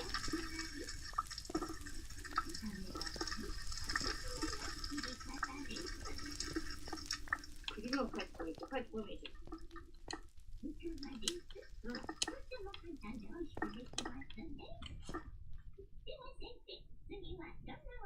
松田はじめ松さん、看板にマッサンに納品って書いておいといてくれると助かる。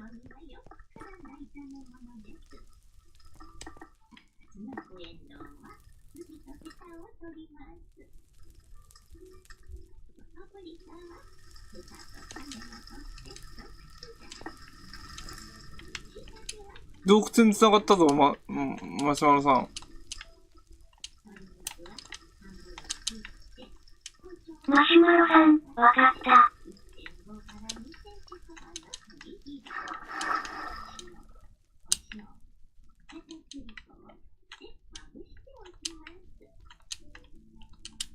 黒い。すげえでかい渓谷だな。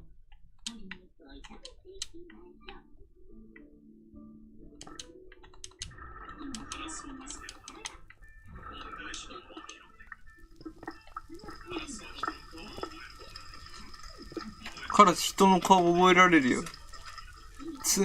いじめたやつを徹底的にやっつけてくるよ。カラスに石を投げるなってそういうことだよ。お前のつっついてくるよ。普通に、カラスに石ぶん投げるとダメだよ。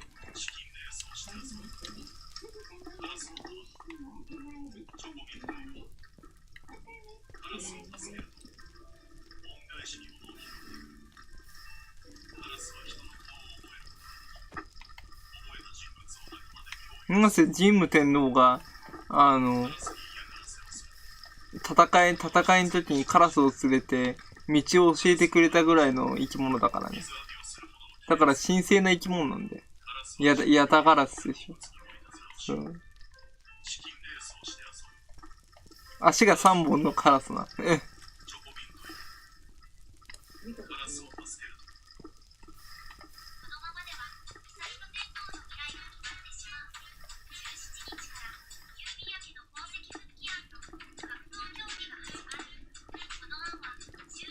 道ができた。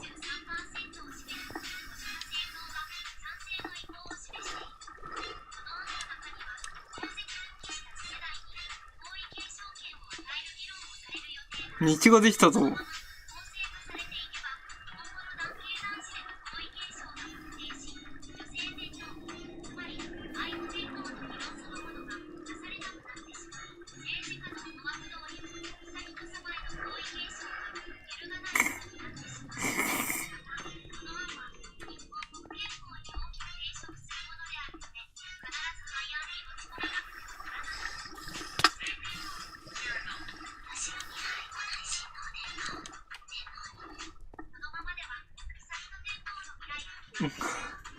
もうちょっと彼に帝王学を学ばせればワンチャン優秀な象徴になりそうな感じをしてるけどな。素質がないんだよな。言ってしまえば。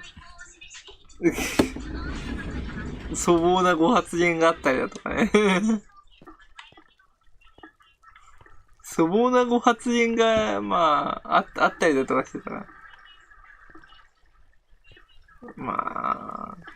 エイミヤ家が、今、継承2位だからな。どっちかというとな。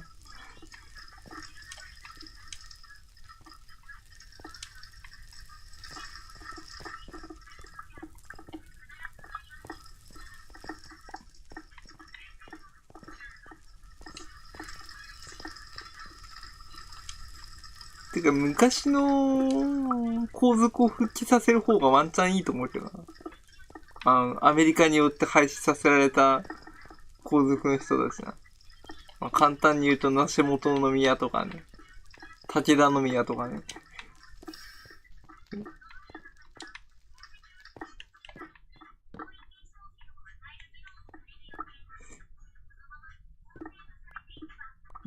彼らももう80、70年近く一般人になってるから、いきなり戻されても、ねえ、ご公務できるかって言ったら、不思議、難しいところもあると思うけどね。無理やり一般人にさせられて、もう一回なってくださいって言われてもね。僕は思うよ。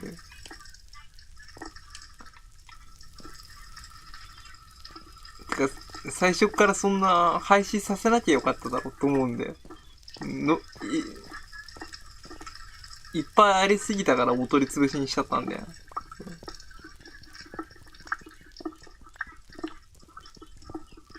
お前お取り潰しにしなきゃよかったんだよ。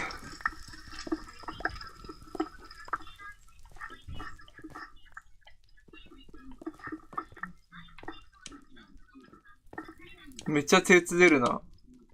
後でマサマさん鉄返すよ。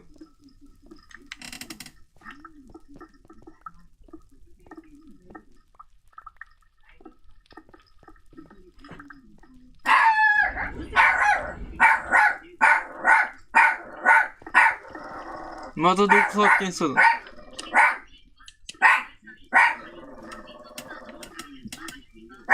泣いたら鍋にされちゃうよ、チャッピー。泣いたら鍋にされちゃうよ。ももこ佐々木さん、アイコン変えた。アイコン変えたナイス。ももこ佐々木さん。チャッピー泣いたら鍋にされちゃうよ。食べられちゃうよ。じゅんさんさん、みんね。眠いか。泣いたら食べられちゃうよ。美味しい美味しいって言って。でも赤犬じゃないかな。ジョンソンさん、寝る。寝るか。おやすみジョンちゃん。証拠貿易？証拠っていうのは、属国が、貢ぎ物持ってって挨拶しに行くやつな。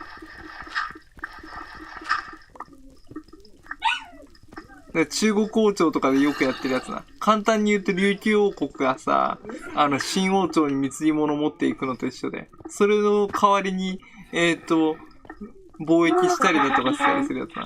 ポケモンの配信いつやりますか？ポケモンの配信来週の水曜日やるよ。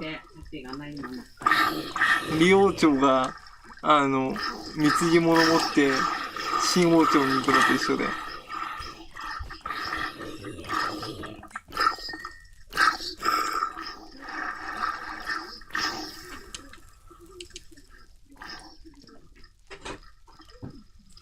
貢ぎ物持ってくる時点で隠したって思ってるんで、持ってきて当然だと思ってるから。そう。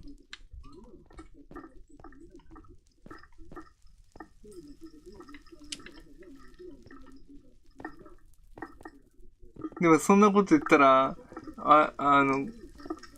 室町時代の南宋貿易とかもアウトだけど、水、南宋貿易も相当アウトなんで、だって普通に日本国王とかいう称号を与えて貿易してたんで。金槌じゃない、また水やばいな。日本国王って、足利義政か義満か。あれダメだよね。だって天皇がいるのに日本国王とかいう称号を名乗って、属国になる代わりに貿易してたからね。絶対ダメだよ。だから事実上属国になってたんだよね。だって属国にならないと貿易しなかったらしいから。マシュマロさん、遅い時計。了解。属国になる代わりに、いろんな貢ぎ物をくれたんで、貢ぎ物を持ってくからに貢ぎ物をくれるんで。まあ、ただでくれるわけではないからね。例えばあれだよ。氷川王朝があったとして、日だまり国が来るとするじゃん。で、日だまり国が貢ぎ物を持ってきて、それを、貢ぎ物を持ってくみたいな状況で、簡単に。やめてよ、しょんべんばっかりして。ばっかりじゃん。表から帰ってきてばっかり。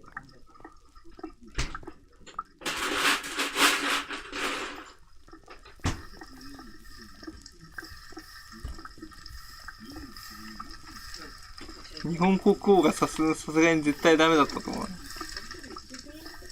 国が堕落してるから、あれ曰く国が堕落してるから、何も文句は言わないだろうっていうぐらいの感覚だったからね。それより、民と貿易して、南宋と貿易してめちゃくちゃ、いいもの入った方がいいだろうなんだよ。属国にならない代わりは貿易しませんだからね。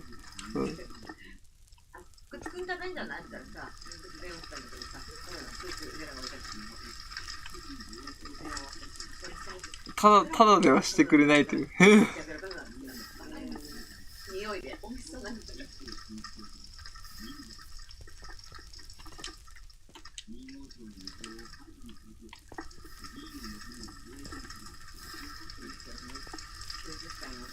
でも金とかもらえるのは稀すぎるよね。ほとんど銅印とかさ、銀印とかなんで、金の印鑑もらえる時点で、かなり格上の、属国なはずなんだけどね。漢の和の国王だろう。和の国王だろう。あれ、本物なのかな？偽造とかいう説も出てるけど。あれに関しては、僕は本物だと思ってるよ。むしろ、日本の翡翠に穴を開ける技術が、中国欲しかったから、金与えた説をしてるんで、翡翠の加工に長けてたから。勾玉とか作るの多分。当時の技術じゃ翡翠に穴を開けるっていうのは相当難しいことだったからね。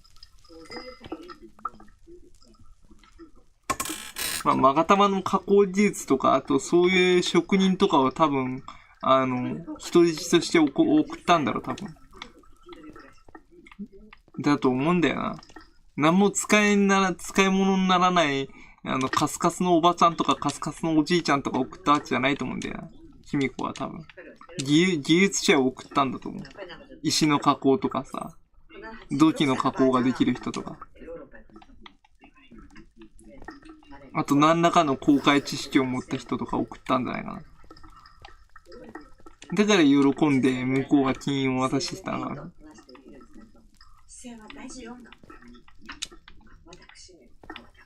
って僕はそう信じてる。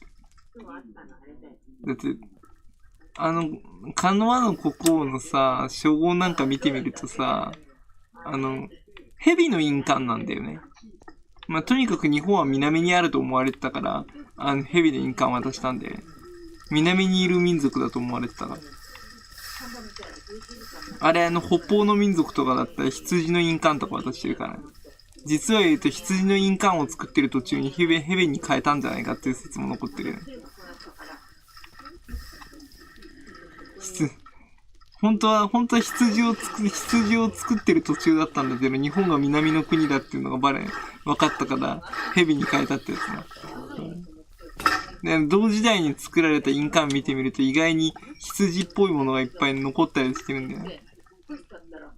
連れていてこれダメだ。さすがに距離が遠すぎる。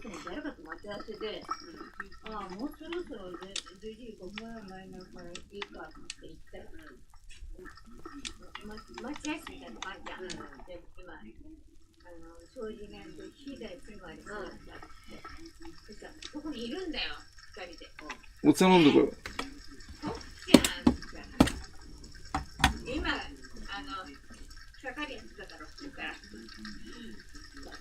気になっちゃうんだよな。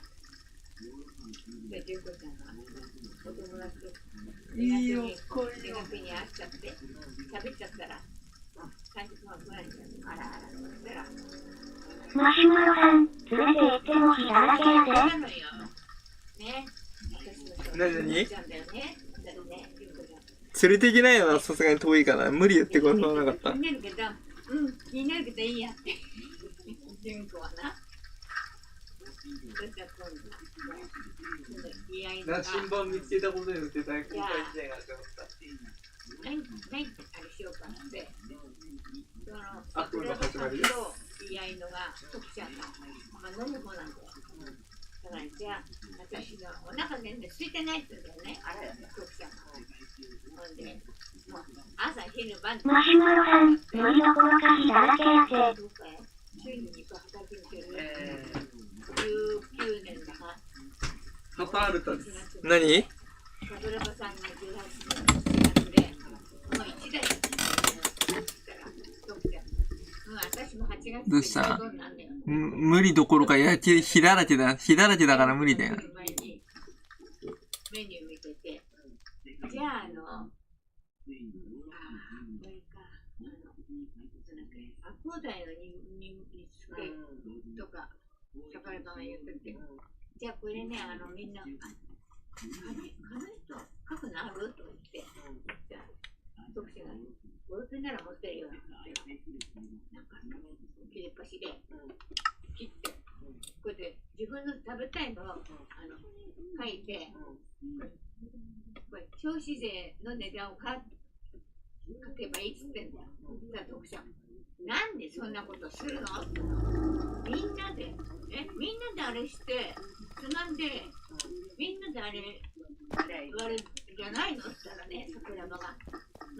そうじゃなくてさ、自分のは自分で、そっちも息がかってるの、2人とも。だから、徳さんはよく飲むとこ一緒にみんなで行くと、だって割り勘に昔からしちゃうんだよな。だから桜庭は、ほら。全部俺のおごりだ。飲め飲め、食え食え。へぇー。わかんないけど、だから、これでいいのよ。昼間だし、あったんだから。私そんなのね、初めてだわ。トップはね、はっきり言ってなんだよ。しかも太っ腹って。マシュマロさん、使う水バケツ持ってきとる？水バケツ持ってきてないよ。手ぶらできちゃったから。みんなでこうやって食べればいいんじゃん。いいのよ。ちゃんと手ぶらできてるからないよ。なんもナッシング。は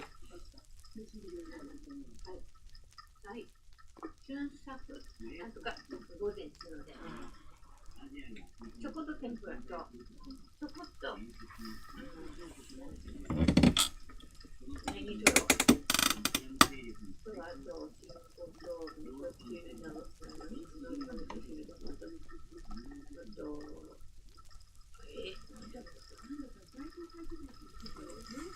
卵焼きと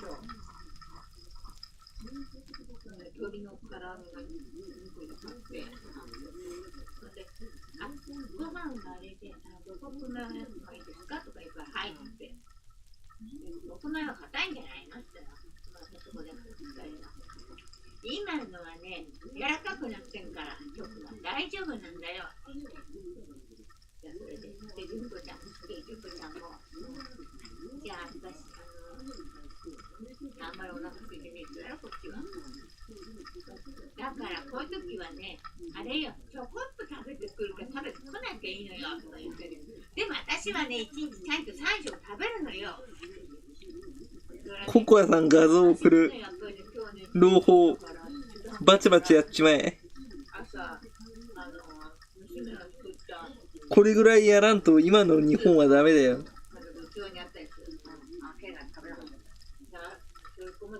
これぐらいやらんとダメだよ。これでも甘いぐらいだよ。ね。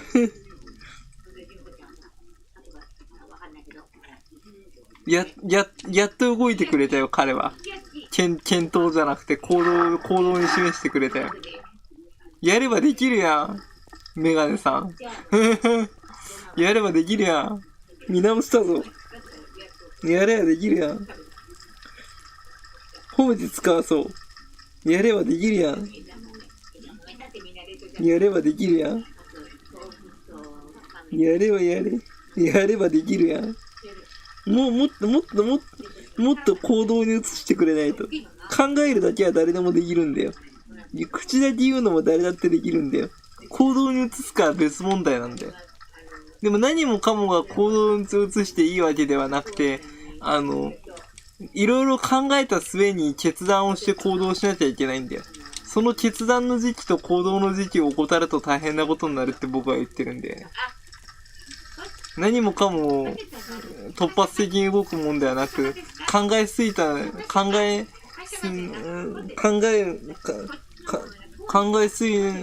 た末に決断を出すのはいいことだと。何でも突発的になるのは良くないけどね。突発的に感情的になってガーっていうのはダメだけど。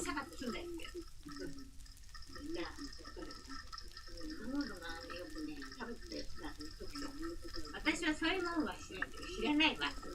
マックとか行ったことないし。人が言うことないでしたけど、結婚もばっかんだって、人が言うので。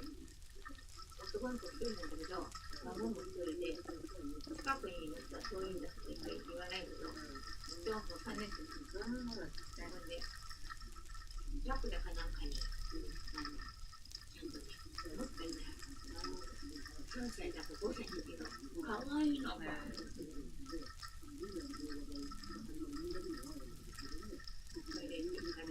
ビール、誰となんだか、グラス、ジョッキビール。始まお姉ちゃんだけど、火の海だな。どうしよう。鉄がいっぱい取るよ。それを火消しするよ。消火作業。やれやできるやん、メガネさん。そうだよ、その調子で頑張るんだよ。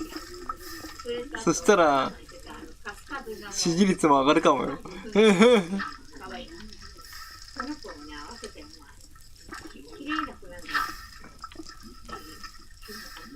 奥歯にも言っとくよ。自分の行動をわきまえればワンチャン、ねえ、本当に民衆から信頼される指導者になれるぞって。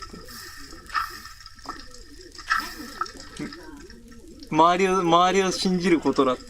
周りを信じてりゃ自分に返ってくるよって。誰かの会食をやったんだよ。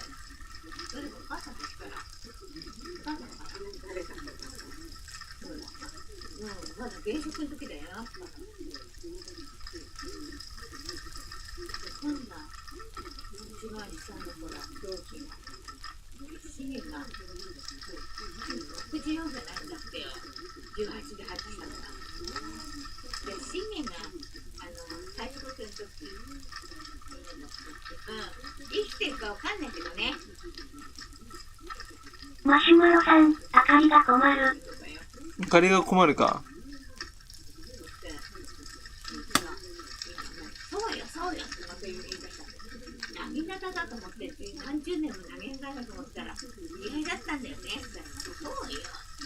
投げ型じゃないのって言って違うよ、意外なんだよ。意外ってそうよ、刀よ。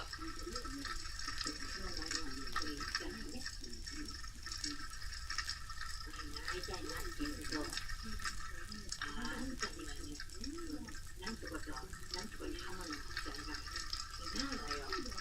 ちゃんとね、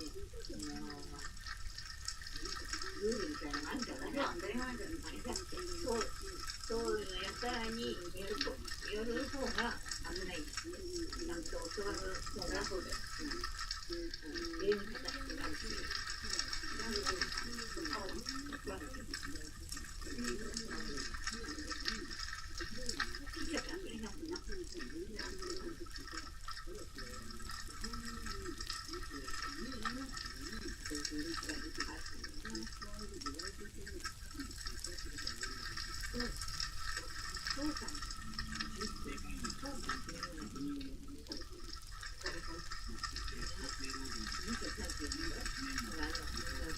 マシュマロさん、来たぜ。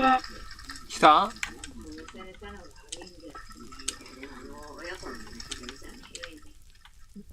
来たな。マシュマロさん、氷川かもん。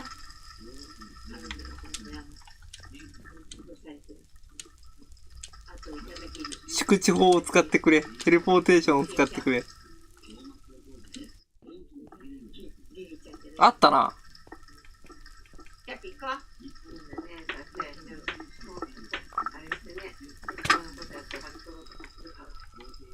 ダイヤか。ダイヤ取っていいの？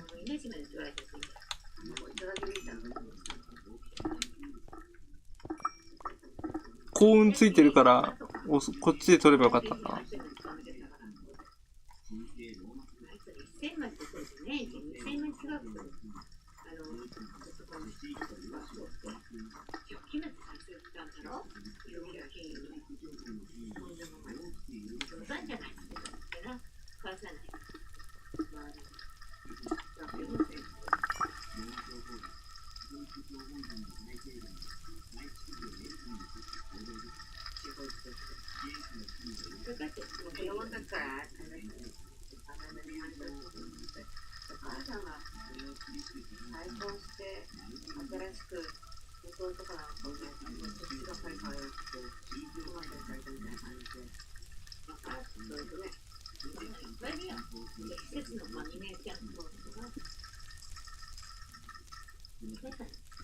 物心ついたら呼び物だよ。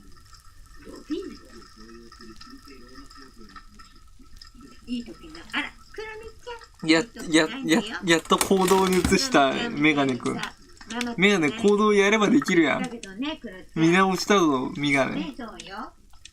だからといってメガネに入れるつもりはないけど。ある意味。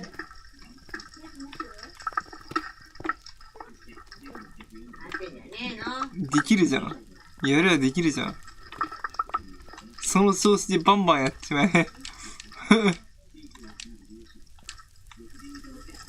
あれだったんじゃないの？ダメアピールだったんじゃないの？今までの行動っていうのは多分。私ダメなんです。できないんです。この能力功績残るから。功績残るんだ、この能力。あ、確かに残ってるよね。ダメアピールして注目の的になってた説。これからバンバン行動に移す説。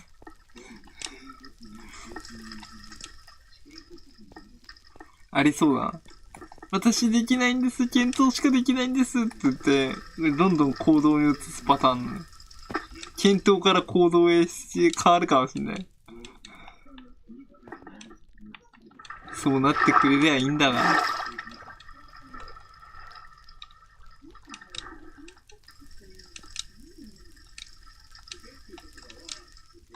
やめて。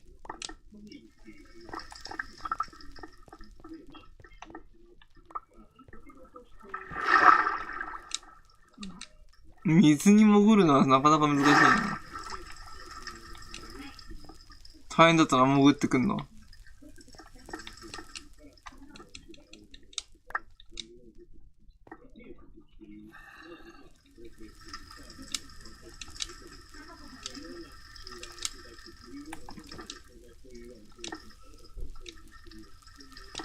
メトロと地下鉄メトロ。都営地下鉄メトロ。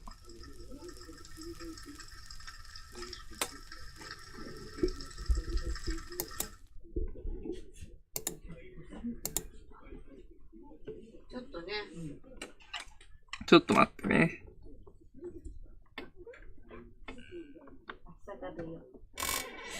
これはね、みんな食っちゃダメだよ。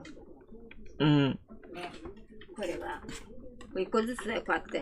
わかった？ねえ？わかったね。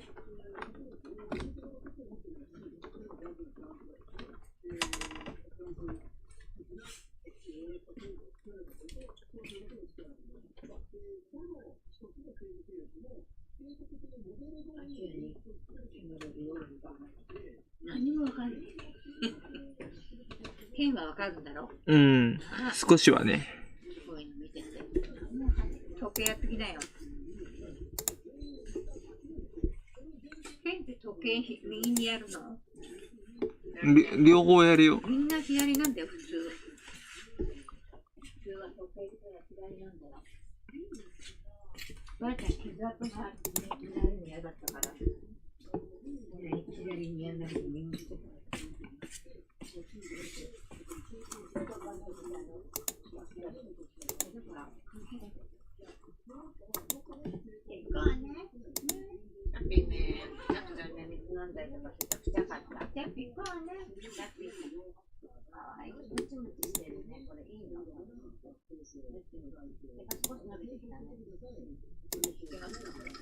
地下鉄メトロ。地下鉄メトロっておかしいんだよ。なんでだか知ってる？意味が同じだから。地下鉄もメトロも同じだから。地下鉄はフランス語でメトロはフランス語で地下鉄って意味だから。東京メトロって名前にしてるのは、そのためだよ。地下鉄メトロなんてしたら、地下鉄って意味だよ。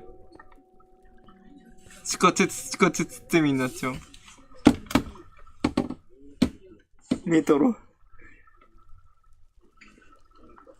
実はフランス語から来てるんだよね、メトロもね。クーデターもフランス語から来てるからね。日本では謀反って言われてるんだけど。謀反とか反逆とも言われてるけど。でも、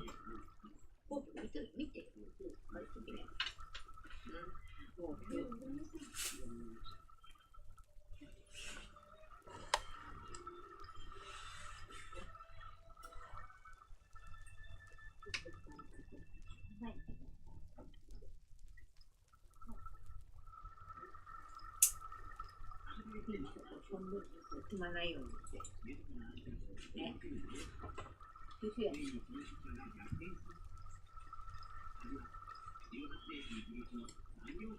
ケン、あそこおしっこの上踏まないようにね。うん。シュシュやって。わかった。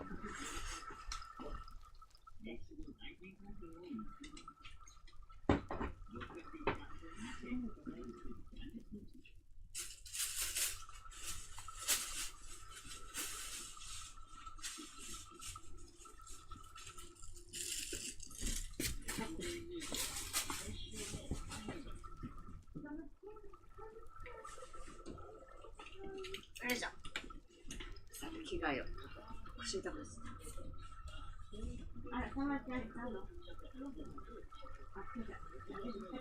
出てくる。出てくるわ。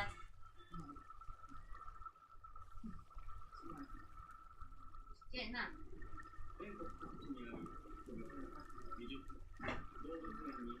しまっとしてる。でも猫とお腹の中でこれからの気温のなんとかしてね。もうがね、猫のないんだって、ないんだこの子って、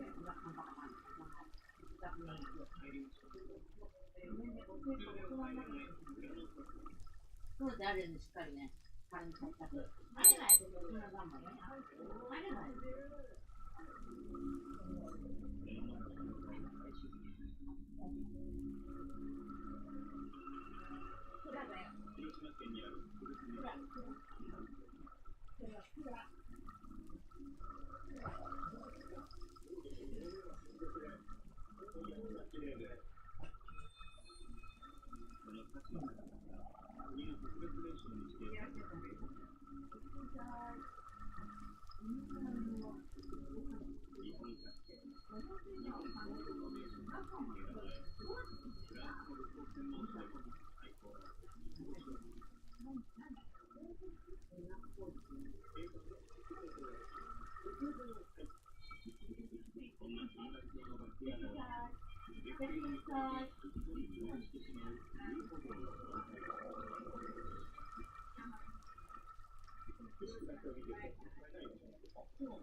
テレポよろしくマロ。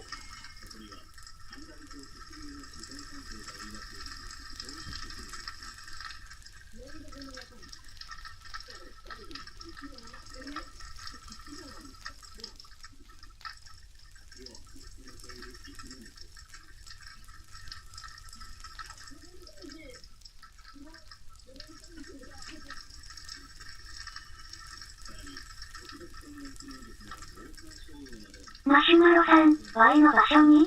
うん。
モーゼル C96 のエアガンが欲しすぎる。買ったら母ちゃんにぶっ壊されるからダメだ。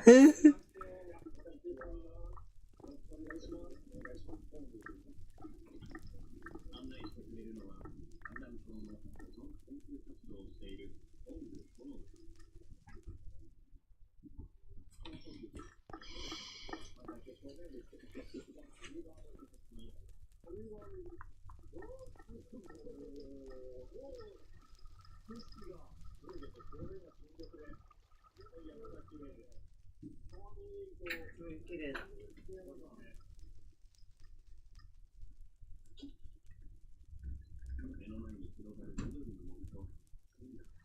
食ったの？あたし。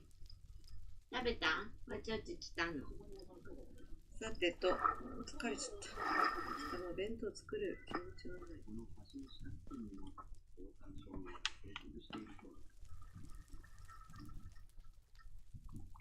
山椒魚って食べられるんだよ。オオサンショウウオは国の天然記念物だから食べたら怒られちゃう。食べたら怒られちゃう。オオサンショウウオはね、中国山椒魚なら食べられるよ。だって中国山椒魚は中国のお金ない人たちが山椒魚の栽培。なぜ両耳が内側を向いているのですか？両耳が内側を向いている？ちょっと確認する。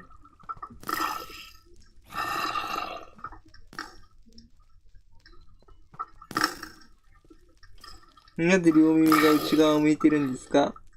難しいなぁ。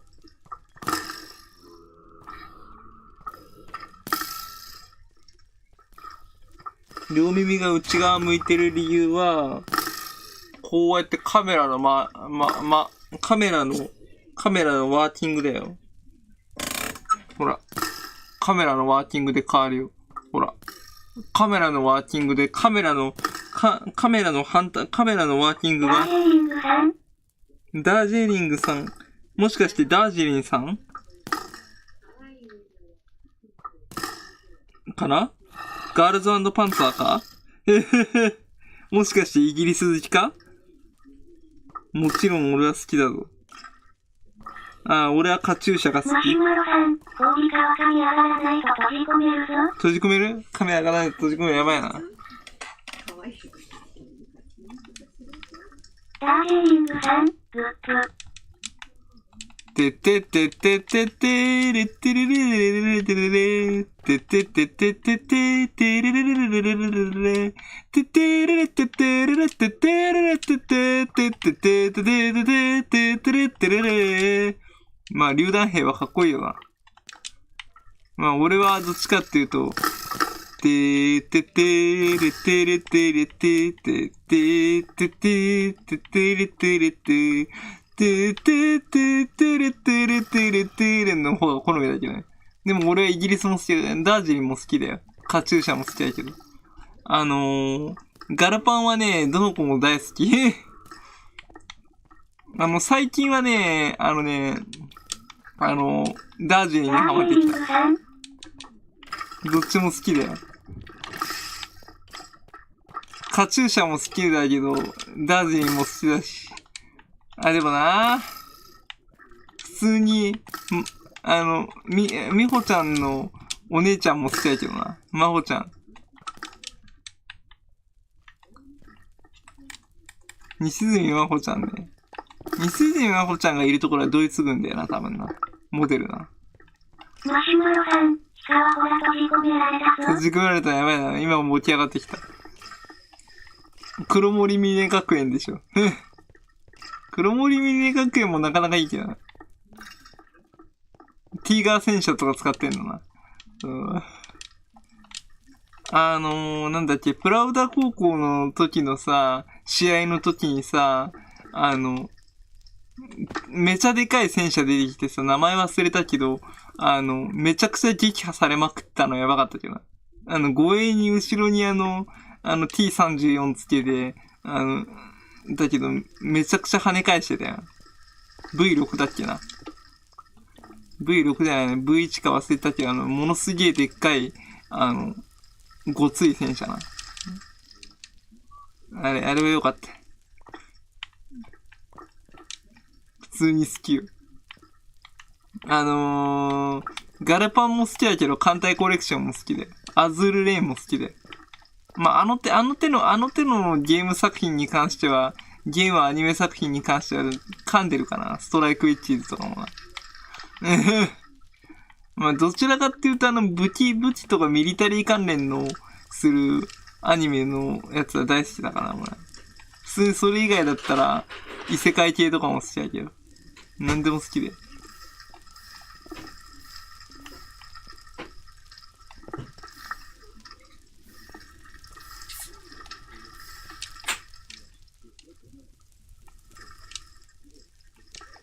コメントしてくれてありがとうね、ダージリンさんね。俺は今、途方のない旅に出てるんで、地下都市への。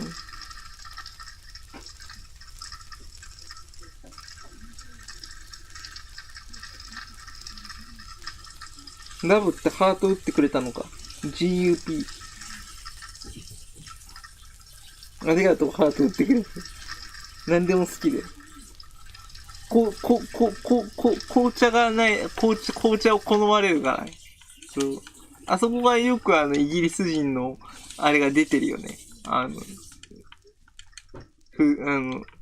態度がね。そう。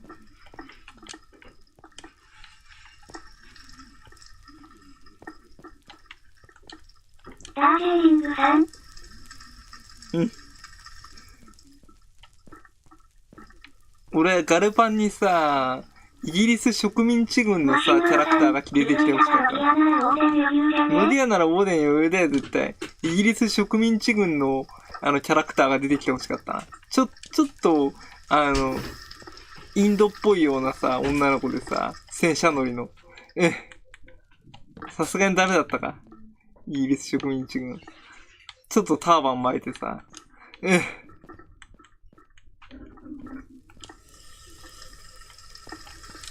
まあ実際第一次大戦の時最前線飛ばされて、治療もされないまんま亡くなってっちゃったからな、彼らはな。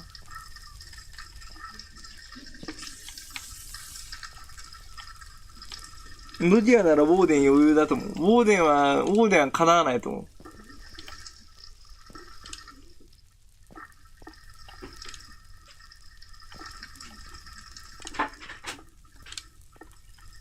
まあ私はイギリスは好きだからブリカスとは言わない。へへ。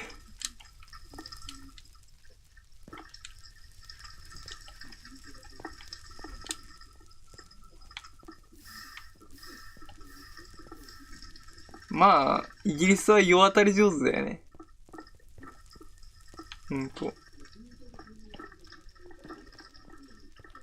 アメリカともソ連ともうまいことやりよって勝ち組になったもんな。一番世渡りなのがイタリアだと思うけどな。さっさと戦争をやめて、平和条約結んで、終わりにしちゃったかな。そう。てか、最後まで戦ったの日本だけだったよな、最後まで。まあ、一度上げた拳は下ろせなかったんだろう。そう簡単に。まあ、戦争に負けるってこと自体が、まあ、前例を見ないことだったからね。それは上げた拳は下ろせませんよ。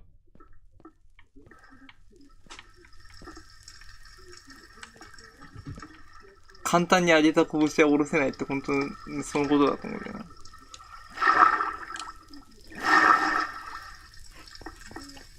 闇投げにぶち込まれた異正義の神ココアさん、オーデンなんかの攻撃なんも食らわんやろな。オーデンなんて何を攻撃食らわんよ。てか、ワンピースのキャラにオーデンがかなわないと思う。でもダージリンさんと、ガルパン好きのダージリンさんが来てくれて本当に嬉しかった。俺もガルパンは全部アニメ見たからな。てかあれは新しいやつ作らないのかな。あんなに人気あるアニメなのにもったいないよな。あれで終わらすのは。ちなみに俺はカチューシャが大好きだ。カチューシャがウォッカ飲んでる、コラ画像が大好きでしょうがない。思いっきりこう、なんていうんだ、水代わりに飲んでんのよ。酔っ払ってるやつとかな。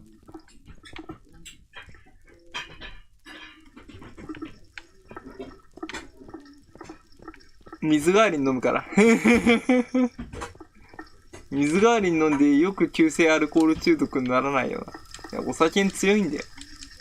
俺たちがウォッカを水代わりにしたら多分速攻で救急搬送だと思うけどな。寒いからね。なぜ、前、LINE のおっちゃんに送ったやつあったでしょ。なんだっけ。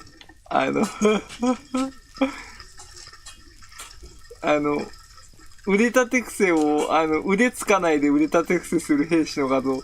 あれやばいよな。てか、そもそもがあそこまで鍛えてたらどれだけ筋力あるん中山筋肉んですら多分、無理であれきっと。まあ、中山筋肉の筋肉はボディビルの筋肉だからな。見せる筋肉だからな。使う筋肉じゃないんだよね、ボディビルの筋肉って。さすがに、腕つかないの腕立て伏せは多分、あそこにしかできないでしょ、多分。腕つかない腕立て伏せ。俺やったらね、海に穴開いたね、やばいね。海の底まで来ちゃったな。俺腕つかない腕立て伏せしたらオットセイみたいになっちゃったよ。かわいいなんかね、氷川月ができて。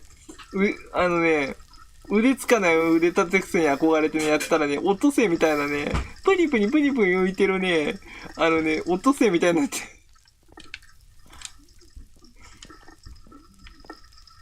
今年20代になる、20後半になる、土ちゃんが、オットセイみたいになってる。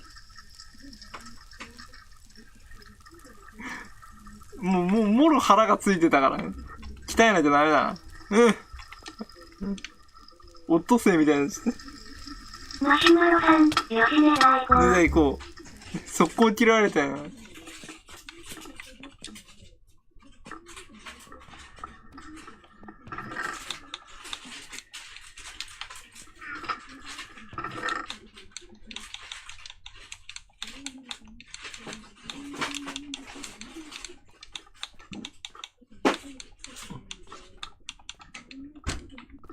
プニプニ。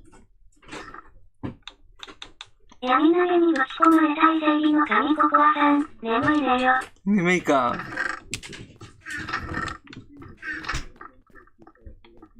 マシュマロさん、先に納品。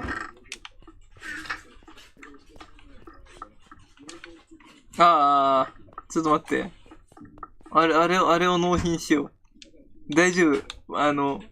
あべ。やべ、どうしよう。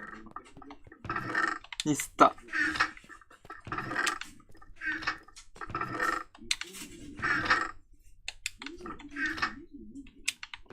ネコババするところだった。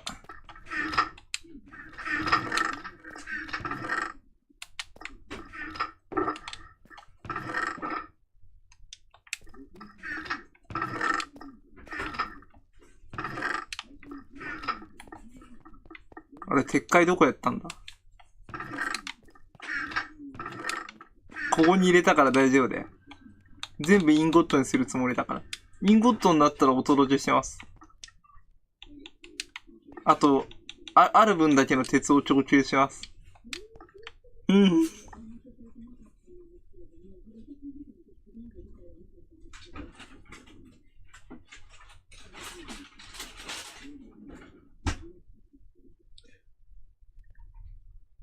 くず鉄しか作れなくて、計画を水増しするために。ディアブルジャンブやん。ディアブルジャンブ。計画を水増しするために、鉄を賄賂で買ってたって話は聞いたことがあるじゃん。ちゃんとした鉄が作れなかったんだよな。農民に溶鉱炉作らせたか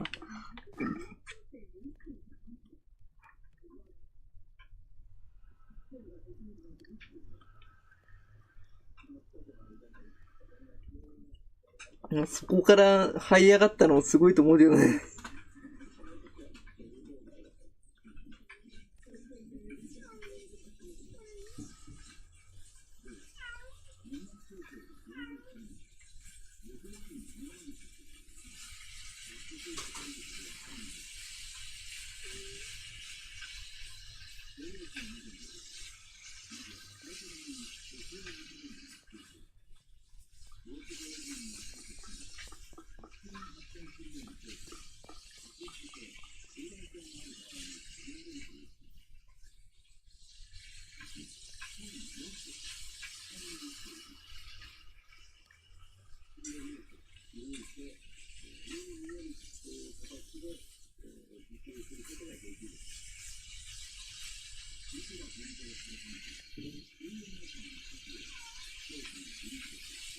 マシュマロさん、とりあえず鹿はついてこい。もう了解。どこ行けばいいんだ？ダージェイリングさん、おやすみ。おやすみ。またね。ゆっくり寝てね。俺も、明日は、あれだよ。紅茶飲もうと思うから。最近飲んでないから、麦茶ばっかり飲んでるから。ダージェイリンさん、おやすみ。またね。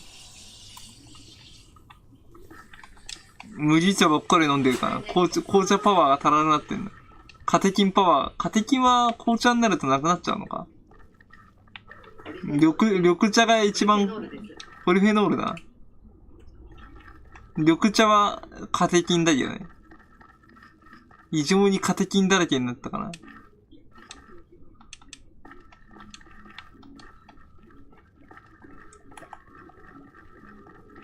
ぶどうの皮ってさ、ぶどうって皮ごと食べた方がいいんだよ。ポリフェノールたくさん出るから。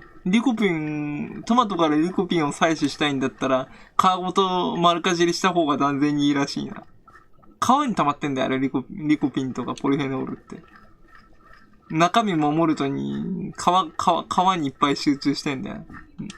中身の細胞や組織を守るために。だから本当だよね。で俺、トマトは、皮ごと食べたいもん。あんまり剥かないもん。あとなんだっけ、ぶどうも皮ごと食べちゃう。下手したら種までの砕いて食べてるからね。やばいよね。いずれ多分、盲腸とかになり、盲腸とかになりそうだね。腸炎とかになりそうだな。消化されきれなくて。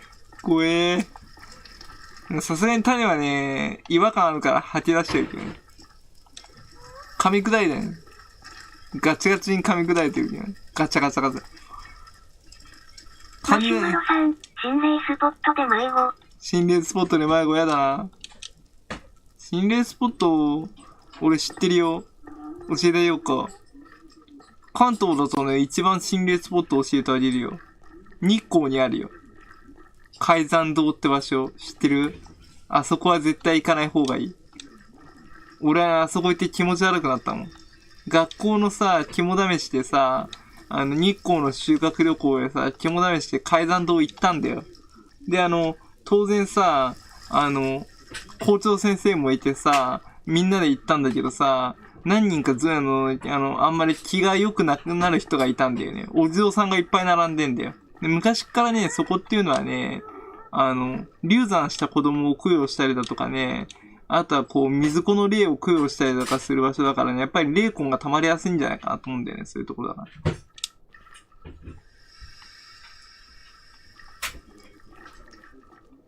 お地蔵さんが並んでたりだとか、アシュラの石仏が並んでたりだとか、いろんな仏様のね、石仏が並んでる。マシュマロさん、旧犬鳴トンネルとか。犬鳴トンネル、あそこは怖いな。あそこはもうやばいな。犬鳴トンネルは有名だ。マシュマロさん、そこ行くと帰れんよ。あと有名なところだと姫百合のとことかな。沖縄のな。沖縄本土決戦の時にさ、なんて言うんだ。女学生とかさ、まで動員して戦ったからさ、たくさん一般人も犠牲出てるから、すごい霊魂が強い。俺の母ちゃんが行った時に、泣いちゃったっていうぐらい、怖かったっつって。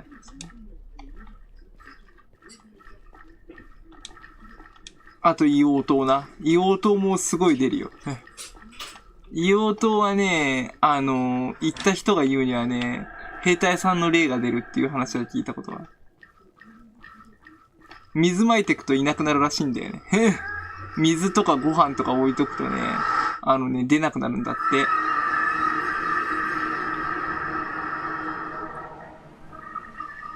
マシュマロさん、犬鳴トンネル帰れた人いないなよ。犬鳴トンネル帰れた人いない？マジか。犬鳴トンネルに行ってみようかな。マロ映っちゃってるけど大丈夫これ。映っちゃってるけど大丈夫？ちょっと帰るよ。座標映っちゃってるけど大丈夫？ボンミスした。マシュマロさん、街道の雑魚が。マロ、座標映っちゃってるけど大丈夫？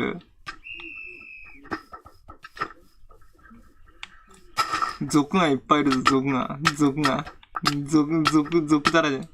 毒塗りやがった。族は倒すのみ。切り捨てごめん。この族やべえな。でかくねえか、この族。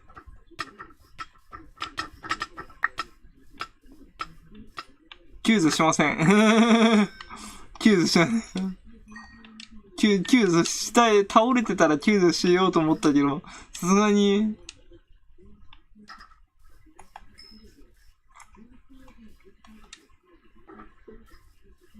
ここに落としたもの入れればいいんだよ。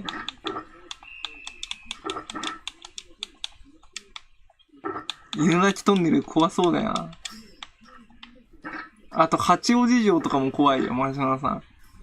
八王子城はね、これもね、歴史関連の場所なんだけどね、豊臣秀吉がね、攻め入ってね、武田側の武将がそこに住んでたんだよ。で、豊臣秀吉が攻め入って、そこにいたね、女子供もろともをね、崖の下にね、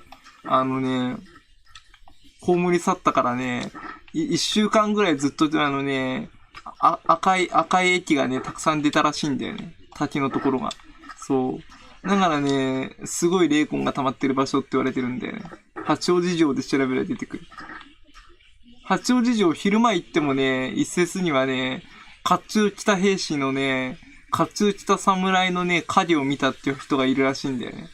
で、その甲冑を子供の時に八王子城行ったっていう人がいるのはね、鎧兜をつけた人がね、影みたいなのにいてね、お辞儀したら去ってっただとかね、いう話で聞いたことがあるんでね。あと、沢に行くと女の人が泣く声が聞こえただとかね、いろいろあるらしい。子供が遊ぶ声が聞こえたらとか、誰もいないのに。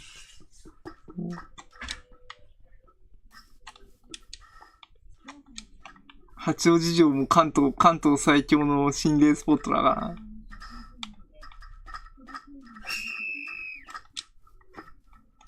まあ僕は信長もかなり、残虐かもしんないけど、秀吉の方が残虐かもしんないな。そう考えたら家康は恩恵派だと思う。家康はね、そういうことあんまりしないからね。むしろそういうことをだから天下取れたんだと思うよ、多分きっと。最終的には勝ち組になったんだと思うよ。そう、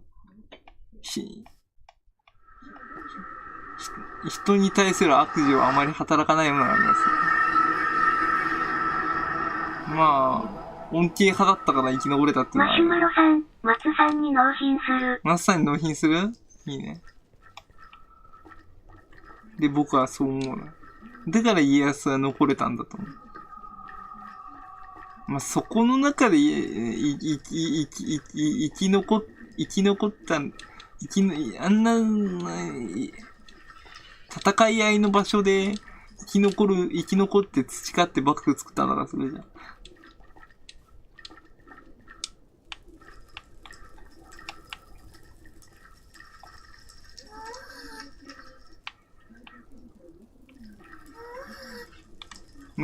ファミレスいないか、マシュマロさん。ファミレスの声してるような。ガスト。ガストってどういう意味なんだろうな。調べてみよう。俺はずっとファミレスって意味だと思ってたけどね。マシュマロさん、旧犬鳴トンネルは壁あったよな、トンネルの前に。ああ、まあ壁で入らせないようにしてるんだよね、あれね。そう、なんていうんだ、落盤してくるとか言われてたりだとかさ、古いからさ、壁を作って入れないようにしちゃったんだよね。あまりにもさ、ネットとかでさ、配信者とかさ、あとはなんていうんだ、YouTuber とか犬鳴トンネルを実況するみたいな感じでさ、配信しながら来る人が増えたから、地元自治体が、それを入れないために壁作ったんだよね。あと落盤、古い老朽化で落盤してくるんじゃないかって壁作ったんで。でもある意味壁を作ることによって霊道が塞がれるから、霊がいっぱい溜まりそうだよな。霊がいるんだったら。まあ、霊道っていうのがあるんだよ。霊の通る道って言うんだけど、そういった塞ぐとね、溜まりやすいんだよね。マイクラでいうあれで湧き潰ししてない状態でモンスターが湧くような状態で。あんな感じでね、霊道はね、やっぱりね、塞いじゃいけないんで。間違えた。溶岩の中に吸い込まれてる。マシュマロさん、ただ公衆トイレあるんだよ。公衆トイレあるの？まあ、それはだってね、そういうところでも用足したくなるよね。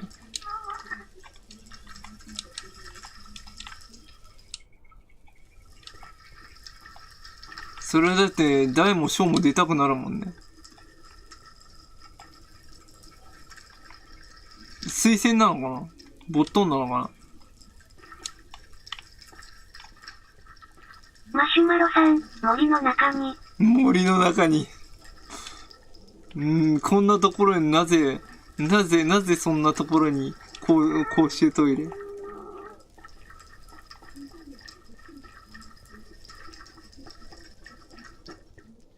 公衆トンネルが、マシュマロさん、ボットン式か。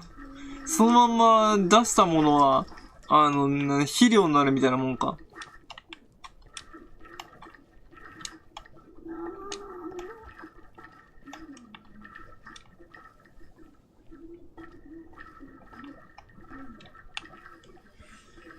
ボットン便所についての面白い雑学を教えてあげるよ。あれ危険なんだよ。昔さ、北海道だかさ、青森だかどっか忘れちゃったんだけどさ、雪国で雪が降る時があったんだよ。長くさ、たまに鍵かけとらんが鍵かかるとか現象ある。鍵かけてないのに鍵がかかる現象があるの。幽霊がかけちゃってんのかな？それとも、たまに、管理してる人が鍵かけてんのかどっちかわかんないけど。ボットン便所汲み取りできなくてさ、1週間さ、汲み取り者が来なくてさ、扉開けた瞬間にさ、トイレごとさ、吹っ飛んだんだよね。爆発して、バーンって。メタンガスで爆発したんだよね。怖いんだよ、あれほんとメタンガスって。シャレにならないんだよ。そのまんまにしとくと。家ごとトイレごと吹っ飛んじゃったんだよね。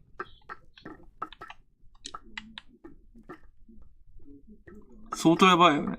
どれだけ、マシュマロさん、それは中に霊がいるから鍵かかってる。霊が中にいるから鍵かかってる。じゃあそこじゃトイレできないじゃん。幽霊いるところでトイレなんかしたくねえよ。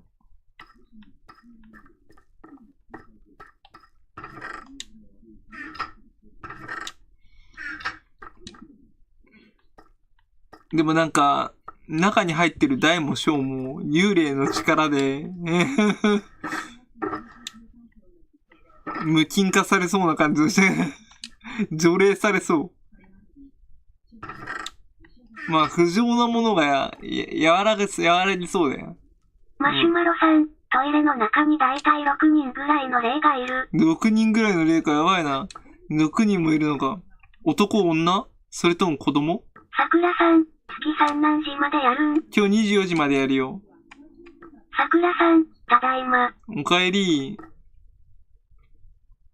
マシュマロさん、逆に霊は人間の方が怖いと思ってるから。まあそうだよな。人間の方が怖いと思うよね。だって普通にそっとしといてくれないのに。マシュマロさん、男やら女やらうじゃうじゃ。やべえな。だってそっとしといてほしいのに、それをさ、無理やりさ、ネット配信で晒しに来ようとしてくるからね。人間の方が怖いよ。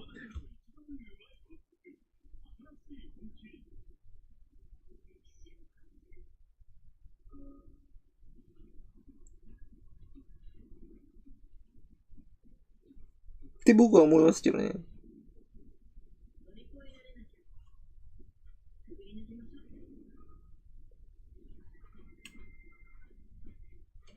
意地でも晒しに来るからな。生きてる人間が怖いんだよな、やっぱりな。晒しに来るもんな。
風船爆弾か？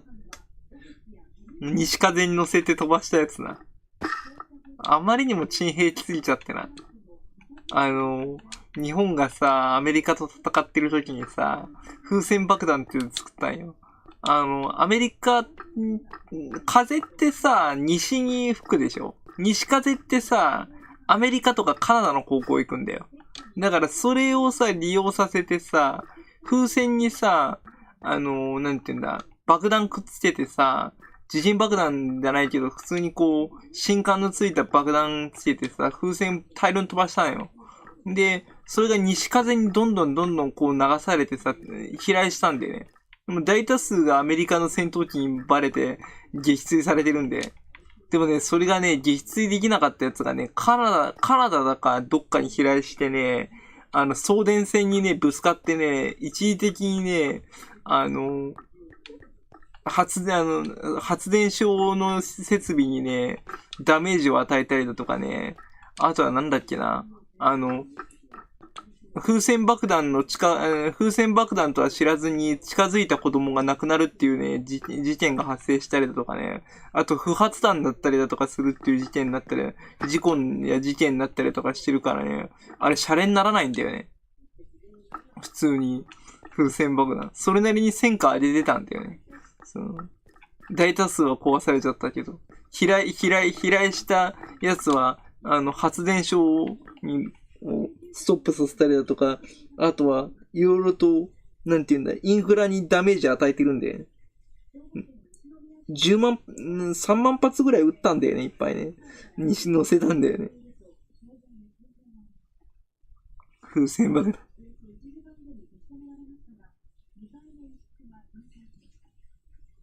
あと、風船おじさんっていうのもいたよ。風船おじさんは有名だね。元ピアノ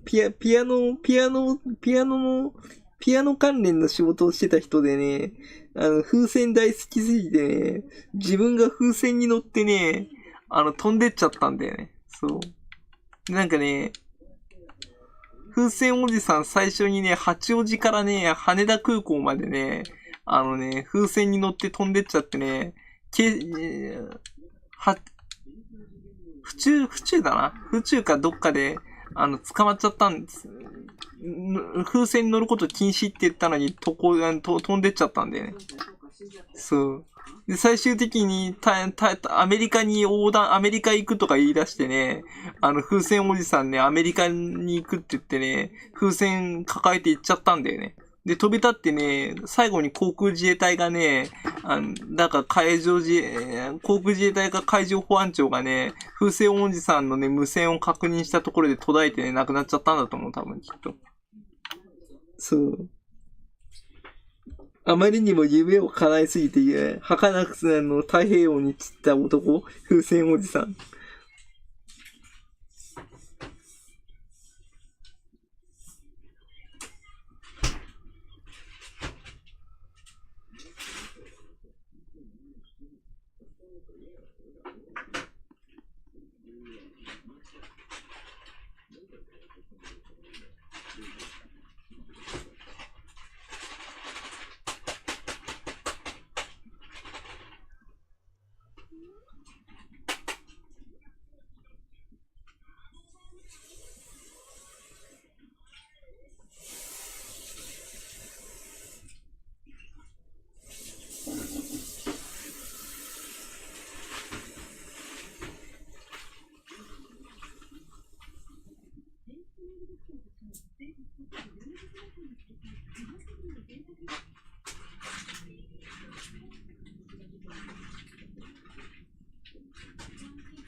行方不明になっちゃった。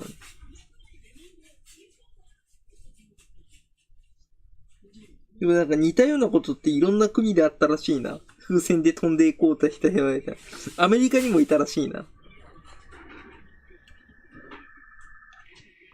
まあ誰でも考えそうだけどな。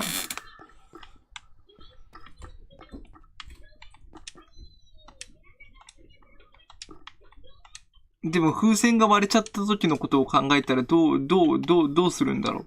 パラシュートでも持っとくのかな。仮にパラシュートが開かなかったらパラシュート開かなかったら終わりで。海の中に落っこってもマイクラだったら助かるけど、現実だったら粉砕骨折でそのままぺちゃんこになるよ、多分。ぺちゃーんなっちゃう。重力と圧がかかるからぺちゃんこだろうね。木図になっちゃうよ、その。形が残らなくなっちゃうわ、みんな。私。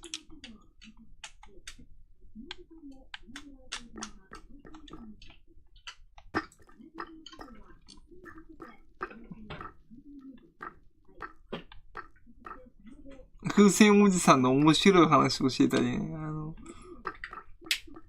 上空3000メーターぐらい行った時にね、寒すぎちゃってね、ライターでね、吹かしてたらしいんだよね。ライターで暖を取ってたらしいんだよね。寒い寒い寒いって言って。息苦しくなったって言ってたもん。3000メートル行った時に。500メートルまではね、全然ね、息苦しくなかったんだって。最初のテスト飛行した時に。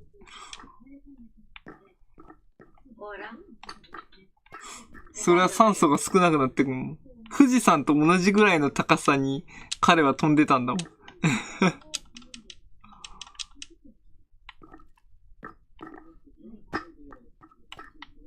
富士山と同じぐらいの高さって相当やばいよね。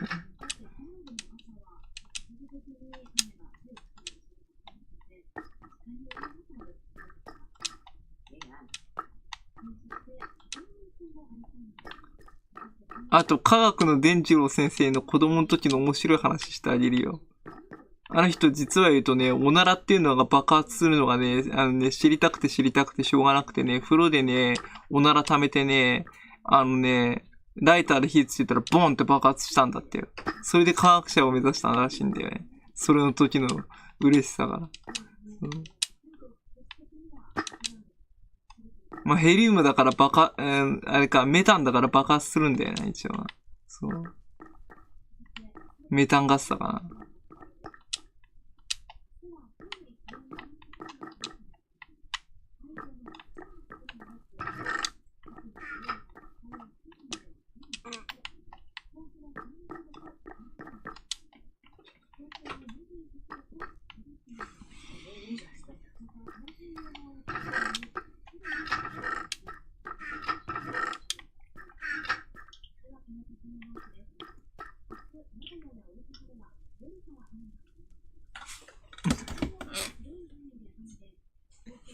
ヘリウム吸わせて、猪木さんのモノマネしたらどうなるんだろう。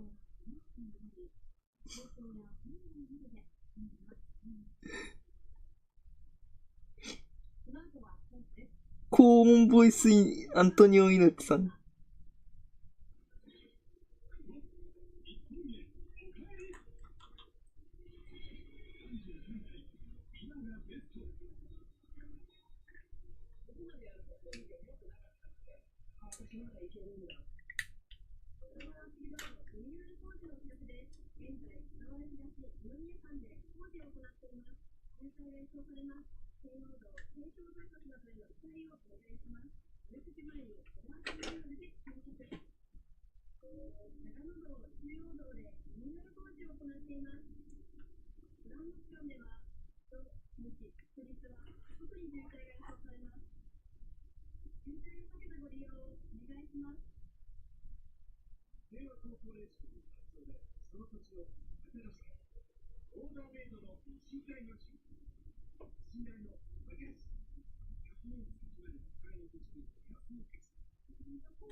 さてとか寝ようかな。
桜さん、二人ともフリーズしてるの？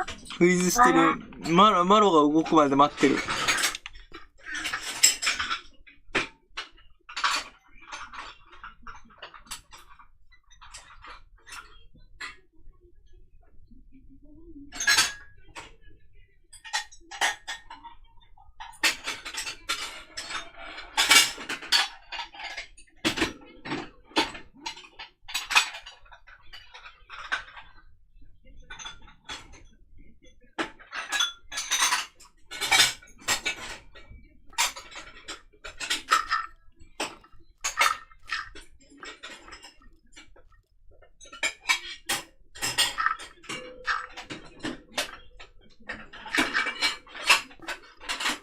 FBI。FBI より CIA。CIA より KGB。埋められたな。俺は中野学校だぞ。やばい。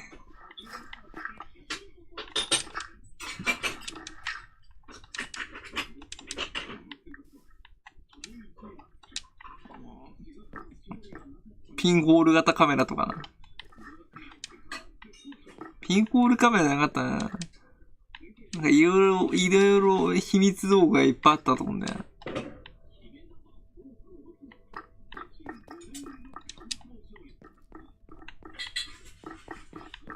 ピンホールじゃなくてなんだっけな。手帳型カメラとかもあったんだよ。手帳、スーツの手帳のふりさせて、そっからポチッとカメラ撮れるやつとかね。それぐらいの技術力があるってすごいよね。もちろん白黒写真だとは思うけど。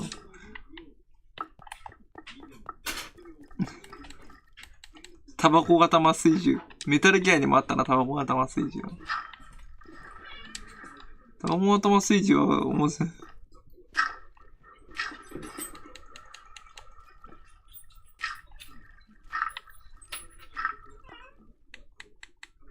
俺は、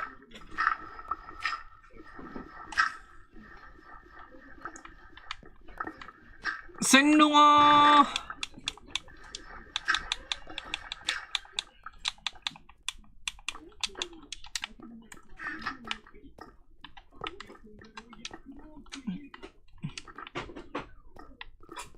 ゆなちゃんが作ってくれた店が、だいぶ小さくなってきちゃったな。ゆなちゃんのお店がめちゃくちゃ狭くなっちゃったな。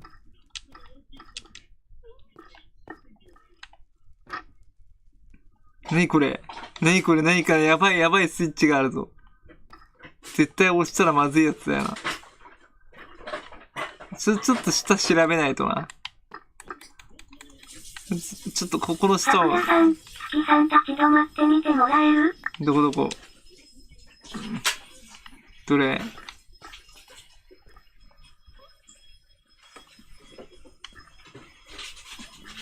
なんかやばいレバーがあるよ、これ。あの記憶が。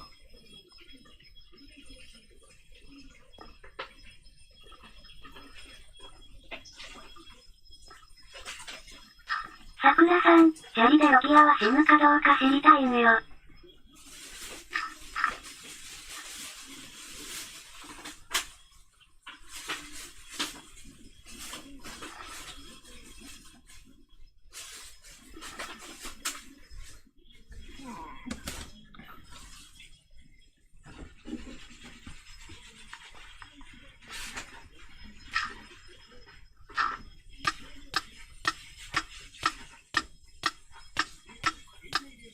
ダメージは削れてるけどね。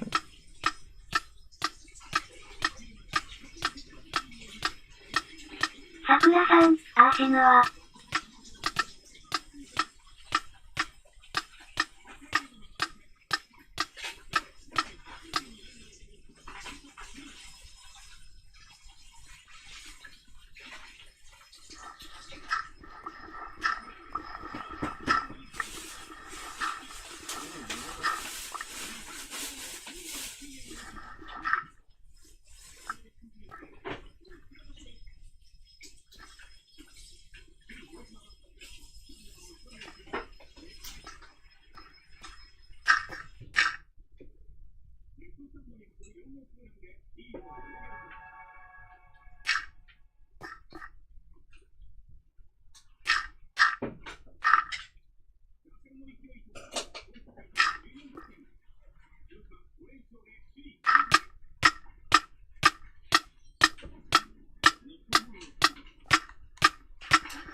マシュマロさん、数学でしか座標わかる？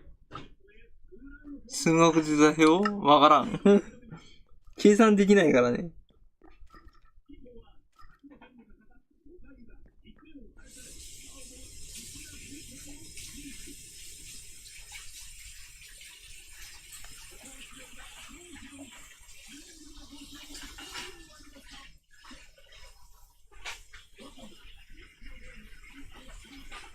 マシュマロさん、Y なんごとか。わからん。さくらさん、二次関数とかのやつ？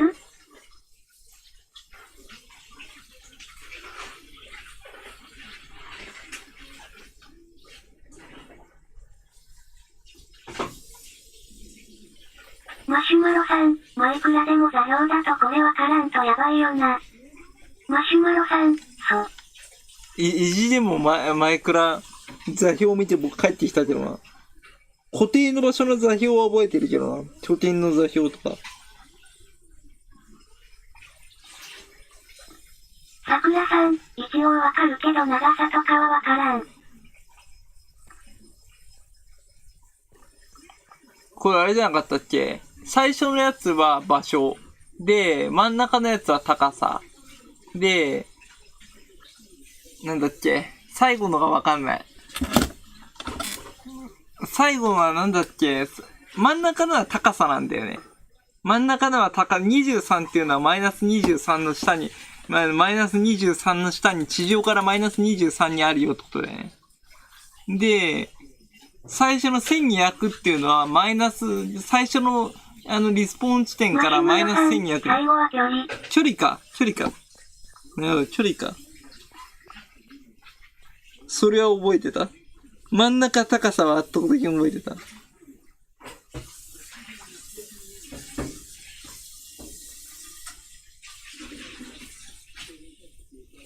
マシュマロさん、最後は横の距離。横の距離か。横の距離なんだよ。教えてくれてありがとう。今日も知識が増えたよ。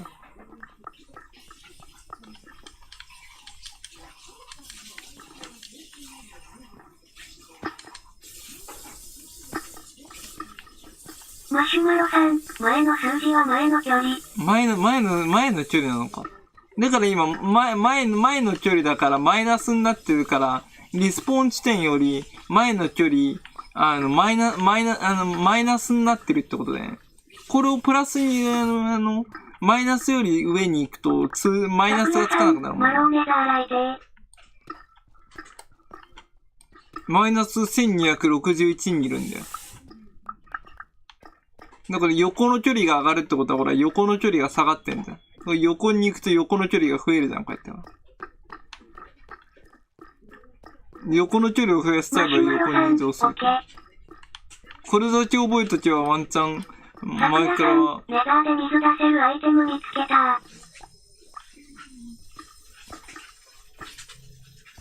とにかく、遭難したときはマイナス1200を目指していることにしてる。いつも。マシュマロさん、松さんに納品したいけど松さんの拠点知らない。あれ、ココアちゃんの拠点だよ。ココアちゃんが蘇ってくればワンチャン、ココアちゃんにリスポンしてもらえば。あれ、俺知ってるぞ。ココアちゃんの拠点なんだけど、何回か遠征した時に場所が分かったんだけど、あれね、最初のね、拠点からね、ちょっと行ったところにあったと思うんだよ。桜さん、この貝殻で地面殴ってみて。どれだよ。でも来週マッサン来てる時に納品した方がいいな。俺が行ったらまた遭難になるかもしんないから。救難信号を出さなきゃいけないと思うんだから。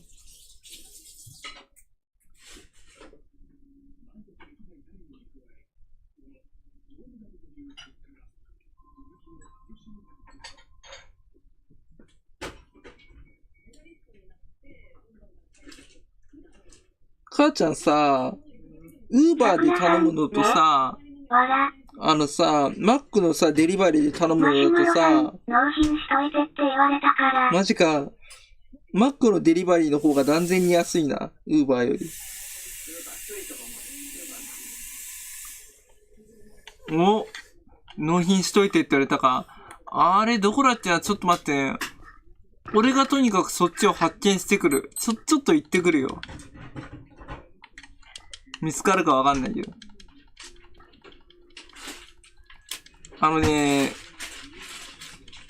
サブザント325の近くだったと思うんだよね。マシュマロさん、桜さんの拠点か。桜さん、マロシール？マシュマロさん、桜さん、手あげる。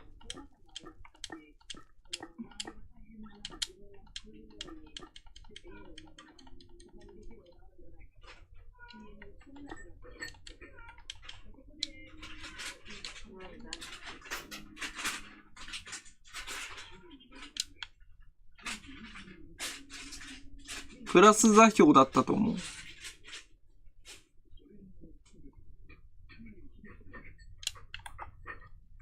金は命よりも重い。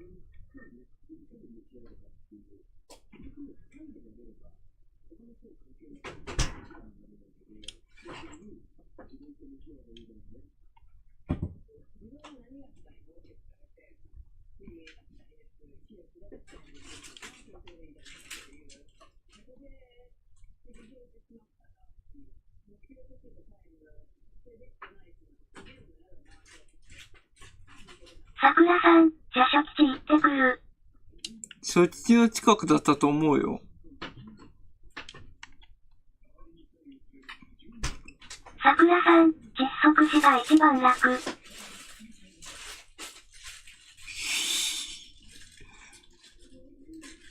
ねえ。案の定、お知らせが来てびっくりした。多分ここら辺の近くだったと思う。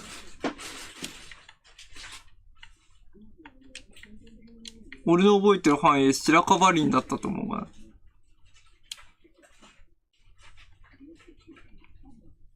桜さん、地な書基地に拠点潰されてるのよね。マジか。じゃあ、マキナいないんじゃないの？マキノじゃなかった、マキノか。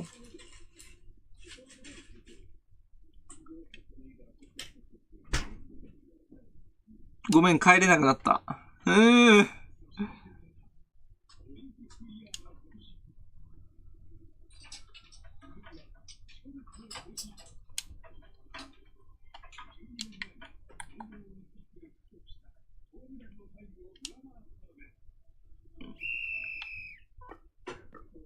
マシュマロさん、牧野ならいるよ。牧野ならいたか。あ、ボード。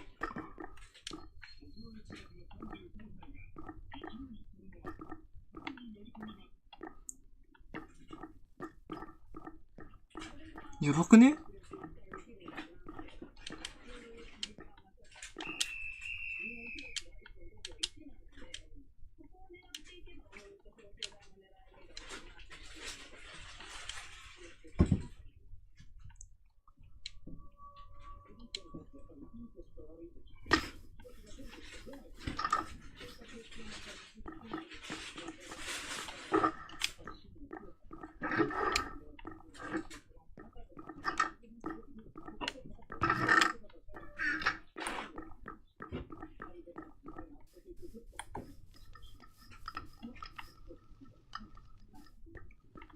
桜さん、ちなこコーチの家。桜さんの家か。てっきり泥棒しようと思っちゃってた。ごめん。人の家に入り込んで、物資を漁ろうとしてた日川月？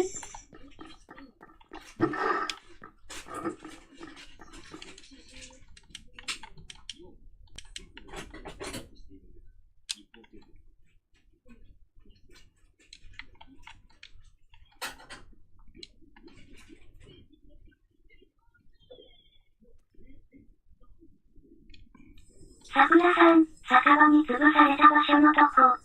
酒場に潰さマシュれた。マロさん、ここでルフィでかい魚釣ってでかい魚入れたら全部小さい魚食ってしまってたその魚。桜さん、トプ指摘や。よ。あ、それで魚がいるんだ。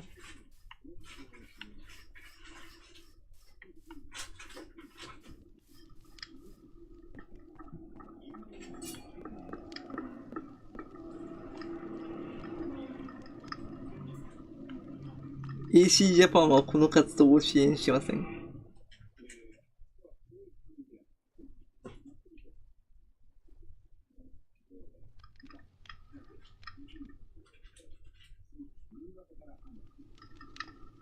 桜さん、月一番上の酒場に来いよ。マシュマロさん、だからその魚しかいなくなって結局その魚はルフィの胃袋。ルフィの胃袋。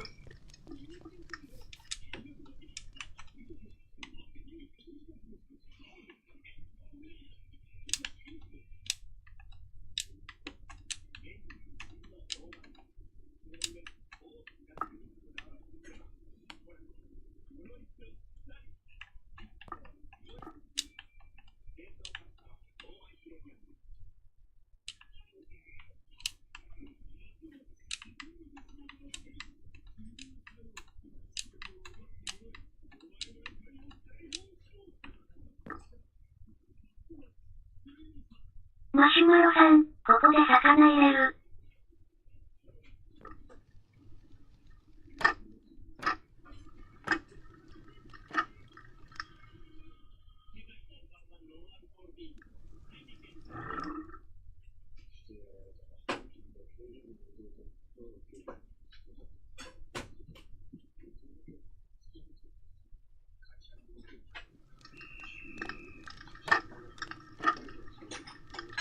マシュマロさん、釣ったらここで魚入れて水槽に入る。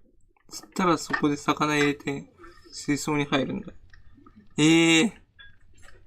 こんなところに、魚が入れられたんだよ。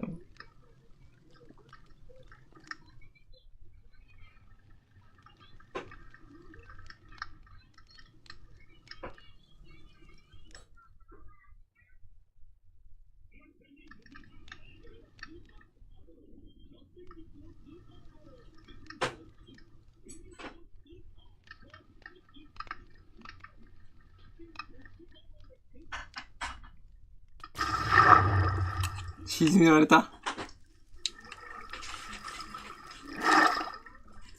危ね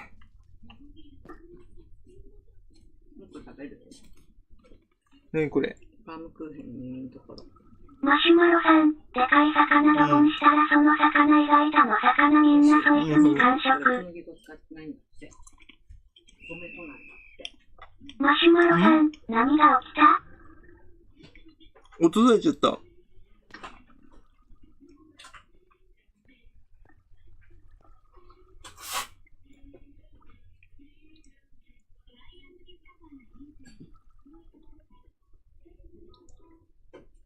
米粉の方は美味しいな。ね、美味しい。うん。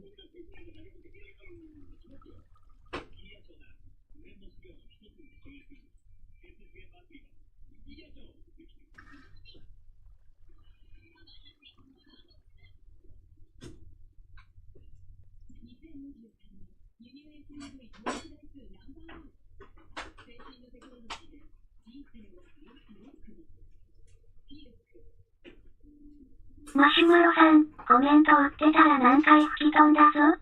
なんか吹き飛んじゃったな。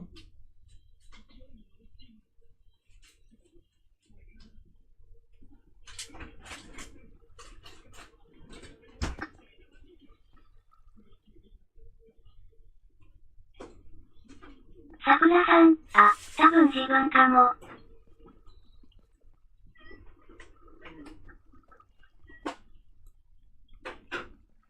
さくらさん、マロシこれ。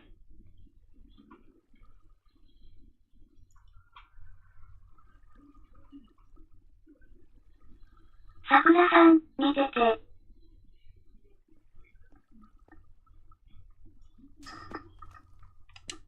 て。やべえな。吹っ飛んだな。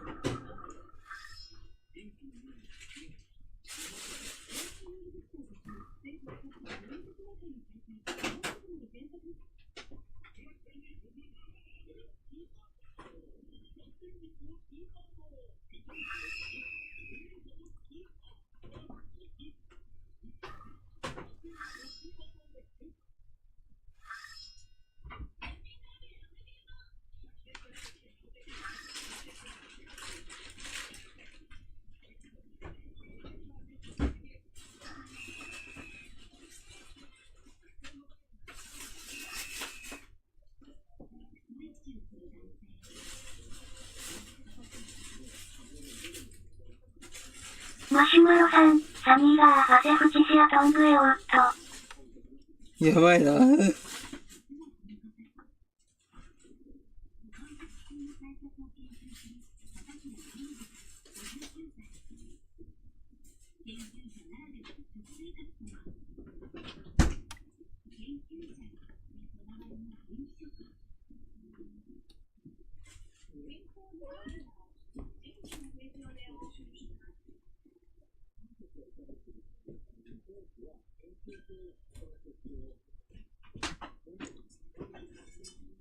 8番出口。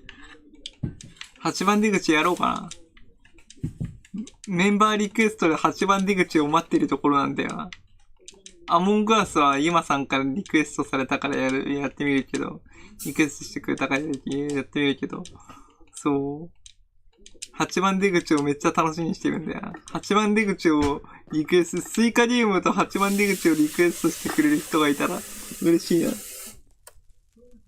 正直8番出口とスイカリウムやってみたいところなんだよ。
思った説を思ったんだよ。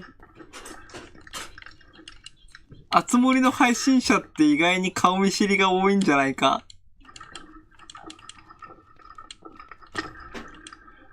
その説はね、だいぶ合ってると思うんだよ。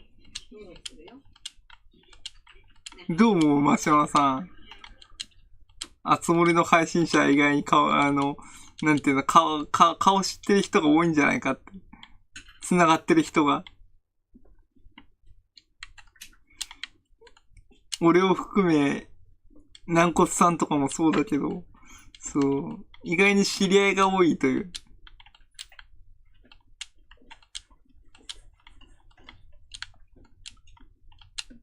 俺はつもりだけじゃないかな。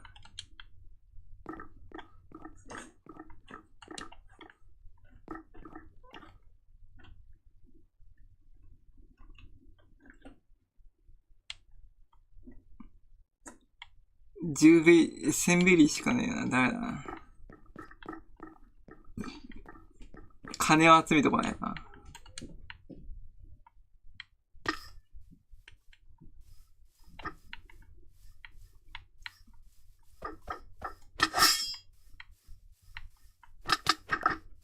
マシュマロさん、再現度高くね。再現度高いよね。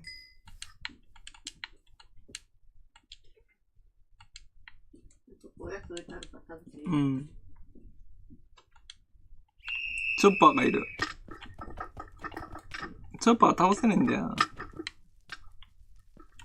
ウソップどんだけ湧いてんねん。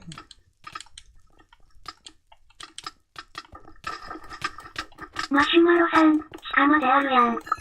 地下まであった？サウザント325。メリー号か。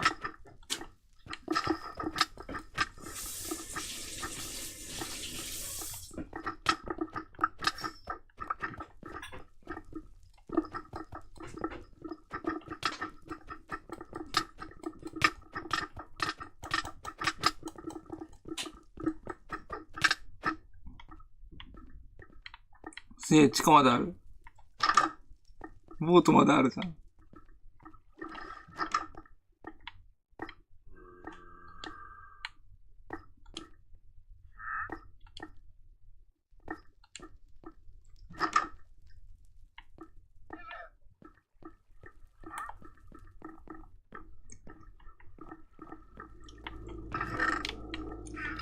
マシュマロさん、ここ船とか収納する場所。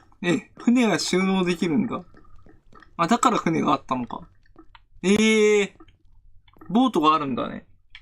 小さな船も入れてたんだね。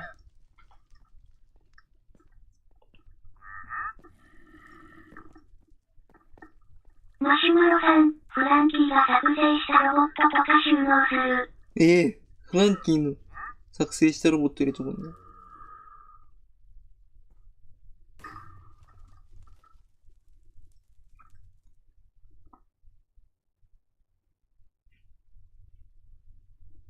マシュマロさん、フランキー将軍とかあれロボットだよ。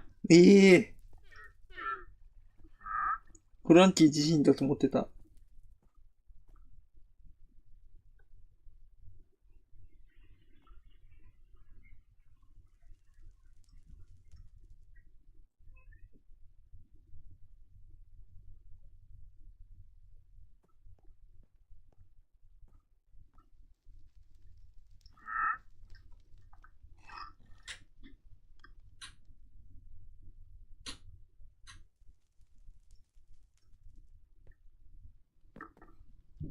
マシュマロさん、サイのバイクと大砲合体したらフランキー将軍になる。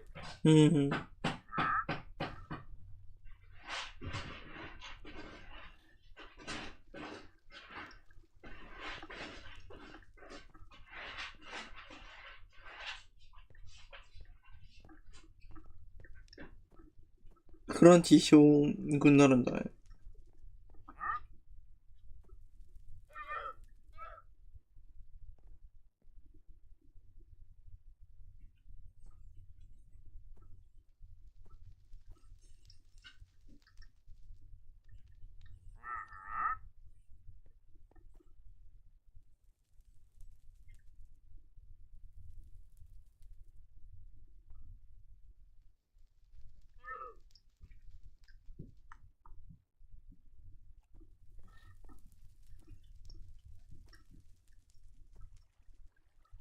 とうとう視聴回数が23万いった。右肩上がりで増加してる。マシュマロさん、ここがウソップとフランキーの制作場所。お、ウソップとフランキーの制作場所どこ？ここ。なんか書いてあるね。なんて書いてあるんだこれ。US オフ FA CTOAY オフって書かれてるのわかる。オフはわかるんだけど、後がわからない。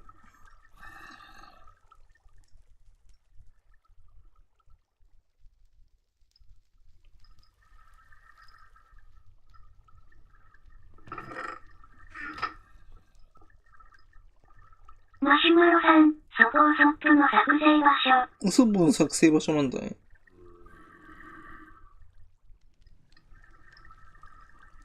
桜さん、ウソップファクトリー。ウソップファクトリーか。なるほど。英語が読めるんだね。マシュマロさん、反対がフランキー。どれどれフランキー。あ、これがフランキーか。フランキーファクトリーとは書かれてないんだね。フランキーは白で覆われてるんだね。おやつ食べてくる。食べていいのお弁当。いいよ。ゆっくり食べて全部飲んでね。こうやって入ってるの。そのままな。わかった。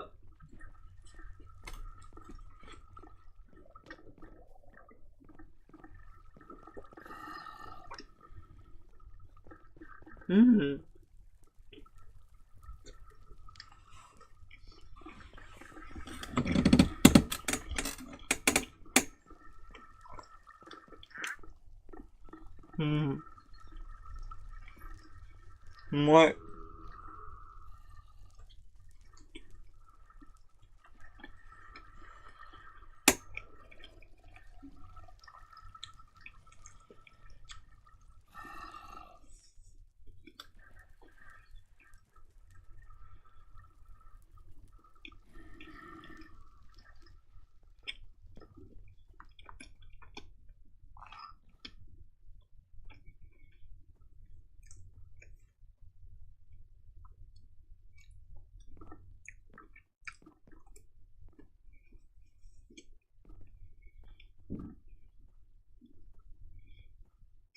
マシュマロさん、ここ男子部屋。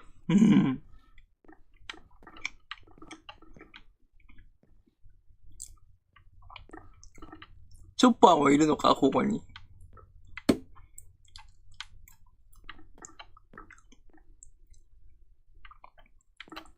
サンジとかはいそうだけど、ウソップも。ヌギーもいそうだな。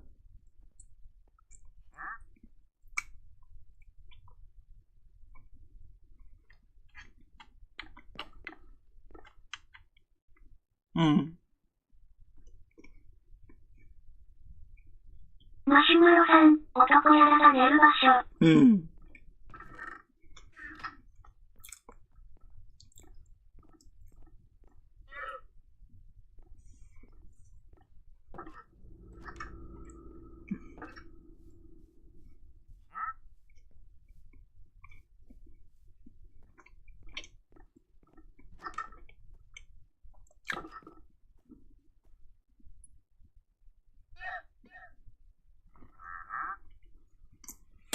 ナミちゃんの部屋に行きたいな。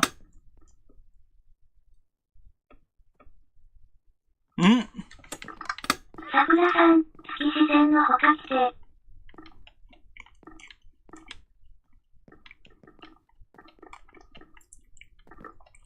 マシュマロさん、ここが女子部屋。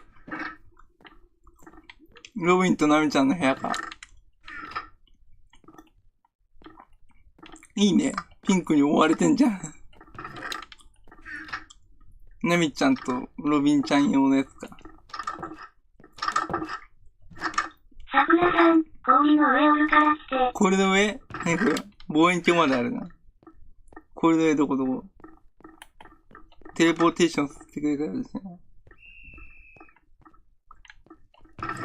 部屋が、再現度高いな。桜さん、面白いこと教えたる。どれ今、お米で作ったバームクーヘン食べてた。どうやってみて。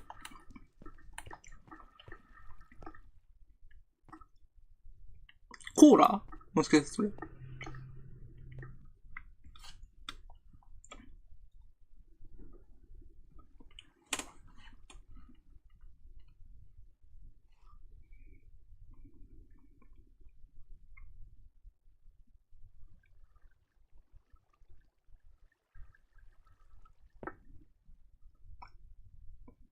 桜さん、これ氷に向かってブロック置くボタンを押すとね。あ、埋まった。埋まってる。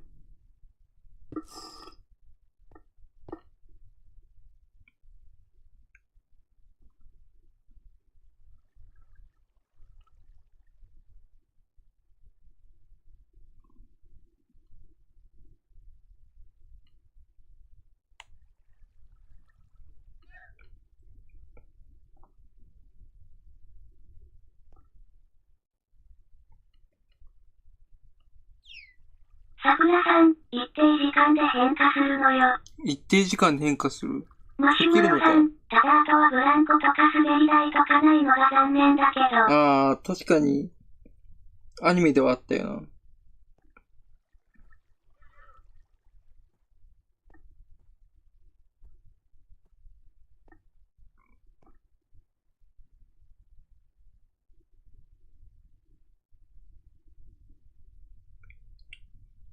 桜さん、これ。おー、なんか固まった。どんぐりみたいになった。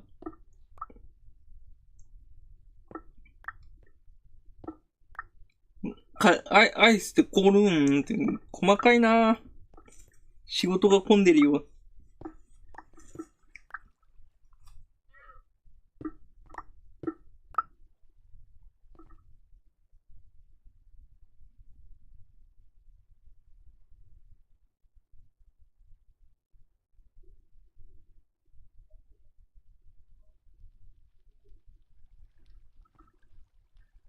桜さん、これ即時回復のやつ。即時回復のやつな。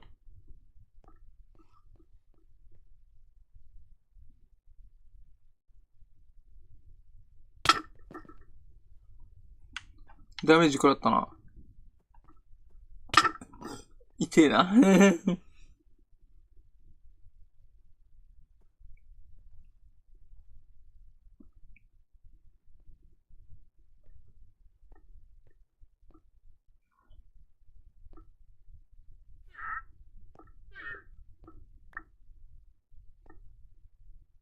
桜さん、食ってみコーラ渡すから。コーラ。コーラスーパーだって。やべえな、回復しちゃったよ。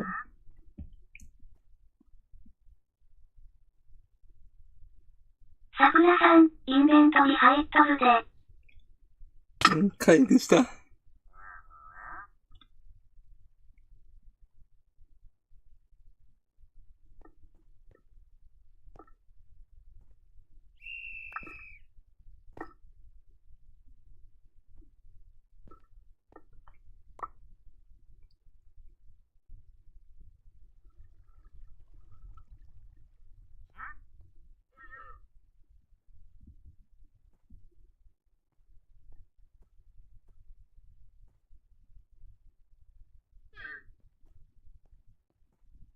桜さん、1個で限界だよ。桜さん、飲んでみ。飲んでよ。あれ回復しない。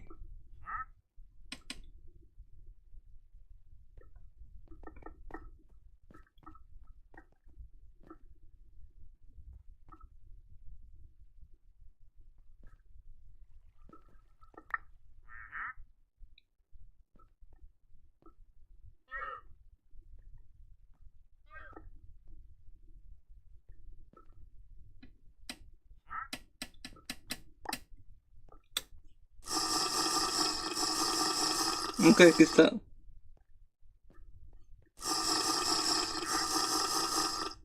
マシュマロさん、石川にこれを授けよう。桜さん、飲め、わら。何を？どれ？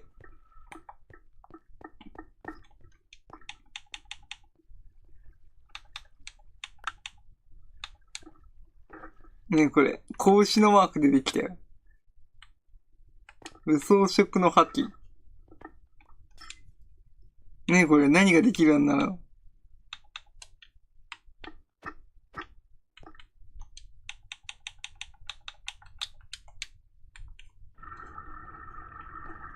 あれ強くなったもん。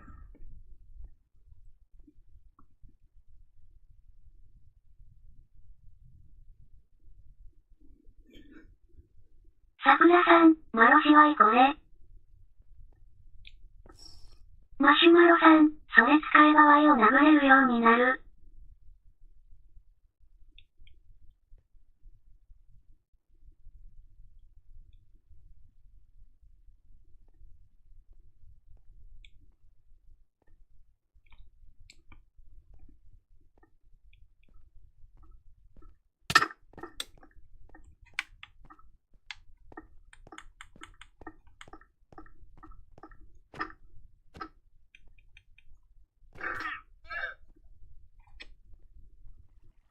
マシュマロさん、試しに殴ってみろ。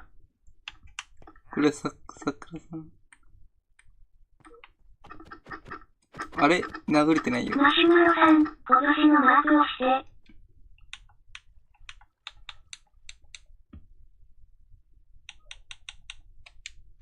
あれ習得しちゃったけど。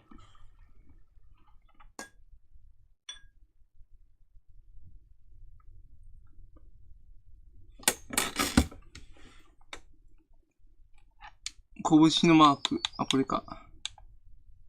武装者、間違えた。今やる。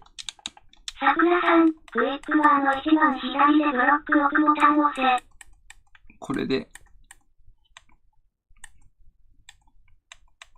マシュマロさん、カーソルから拳を右クリック。よーし、いけた！これでチョッパー焼きができる。チョッパー焼きができないんだな。チョッパーは効かないんだ。チョッパーはダメなんだな。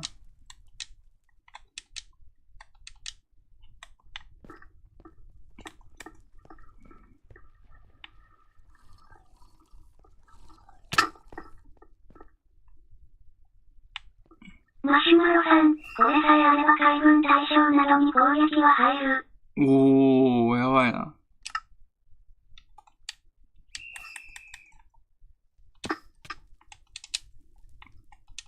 移動楽になったな。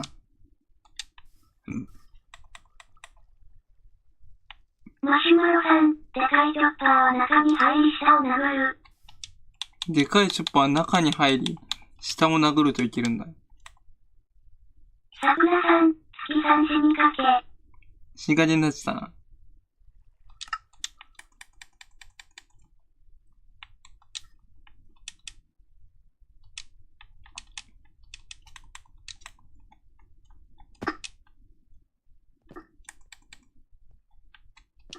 桜さん、これ使えばなんとでもなるけどね。コーラだっけ？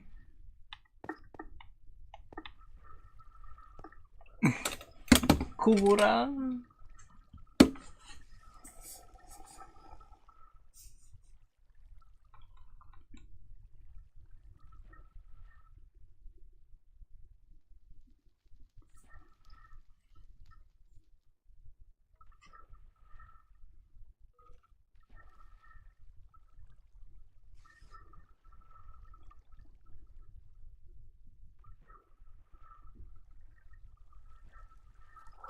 桜さん、えぐいの使うぞ。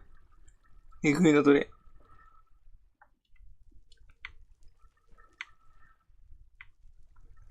マシュマロさん、これでスカはワイと互角にやり合えるようになったわけ。桜さん、使おうとしたらエラー起きたわ。エラーになっちゃったか。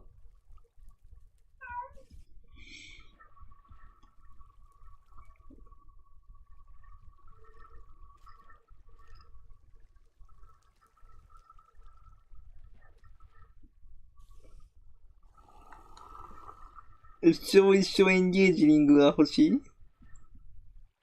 マシュマロさん、まあ割と桜さんはそれよりも上だけど。そうだね。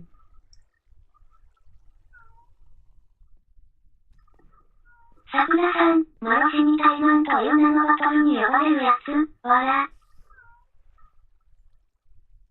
ふんふんふんふんふん。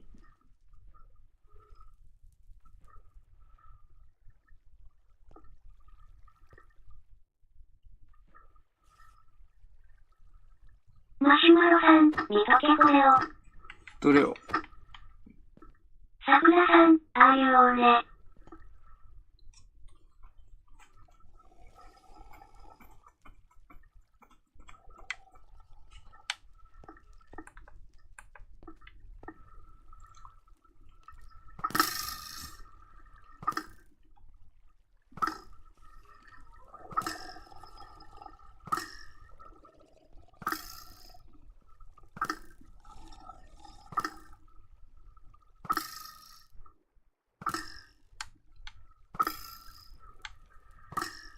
桜さん、手が赤くなっとるで。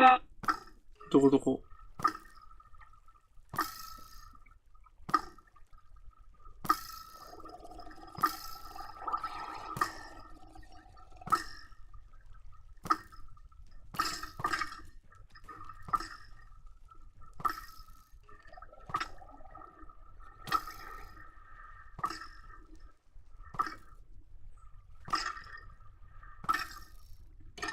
桜さん、マロシの手。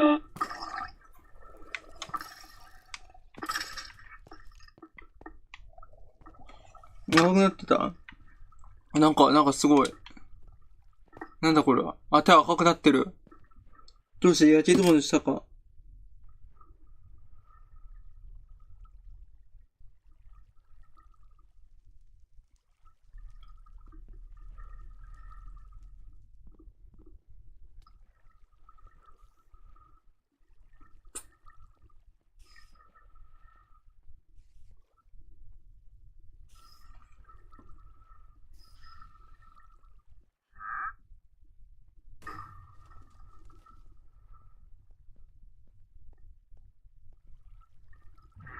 マシュマロさん、ノックバックつくようになる。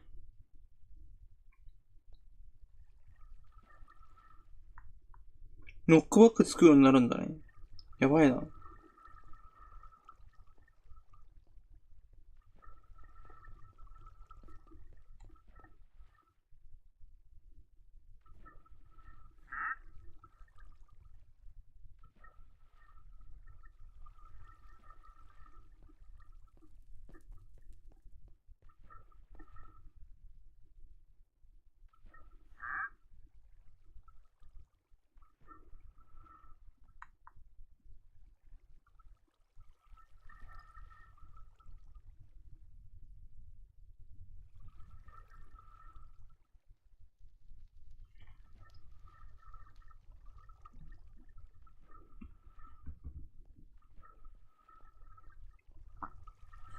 ノックバック。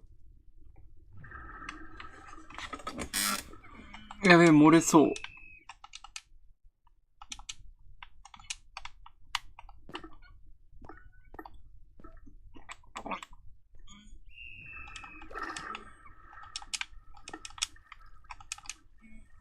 マシュマロさん、まだスカワはユローは早い。リオ俺早いか。やばいな。ちょっと海軍を死滅させよう。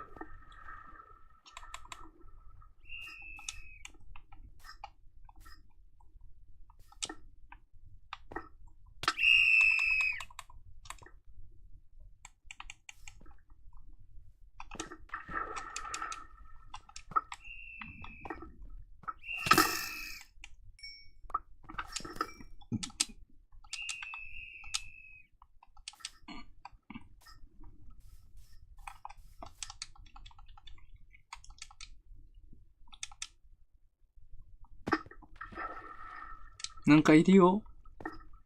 なんかやばいのいるよ。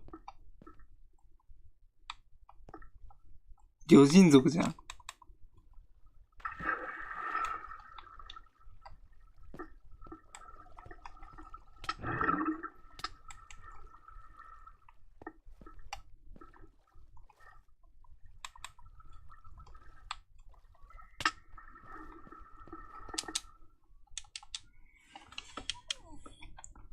いるやん。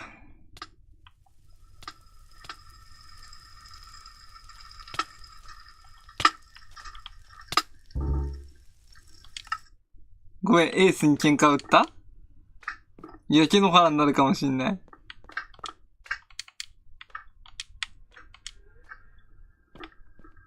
すまん、焼け野原になったらすまん。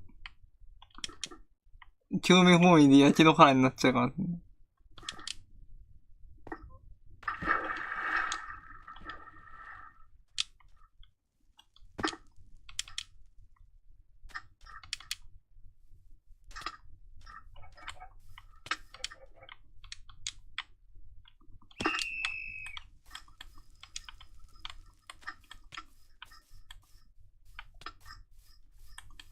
マシュマロさん、吉沢ワイと戦え。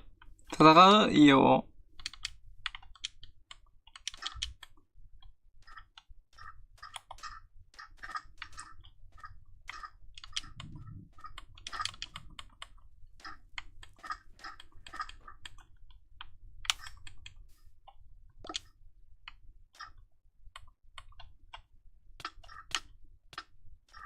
あ、お前早すぎたかな。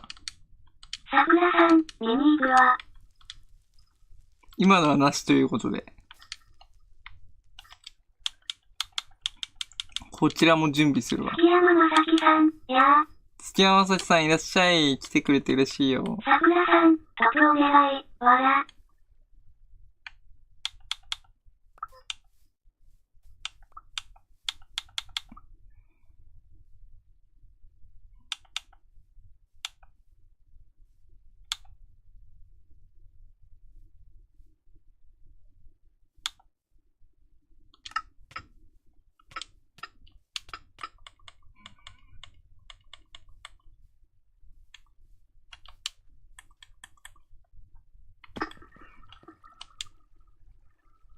マシュマロさん、来い。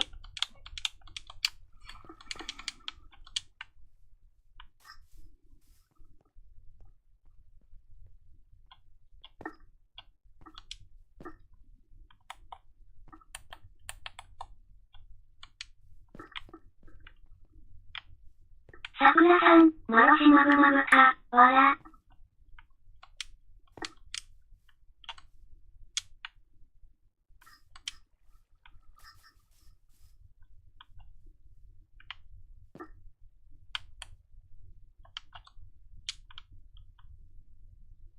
ん？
マロを見失った。桜さん、スポンサー権利ないか。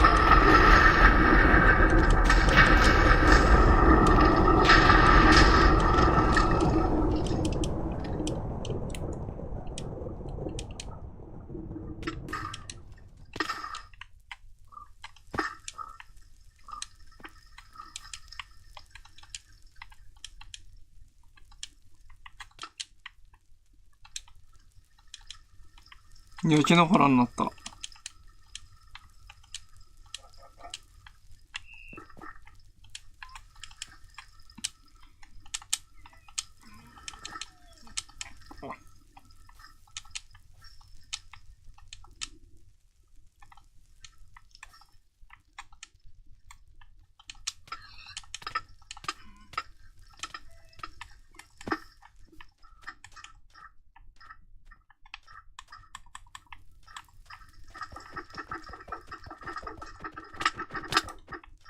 よし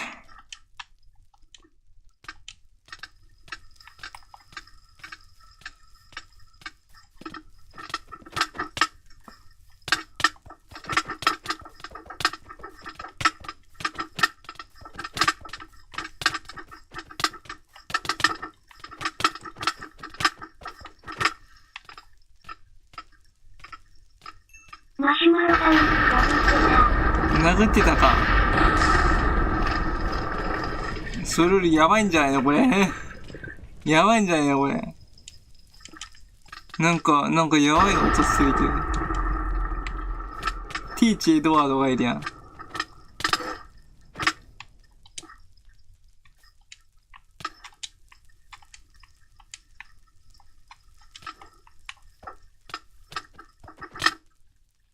マシュマロさん、もう一度や。もうついよ。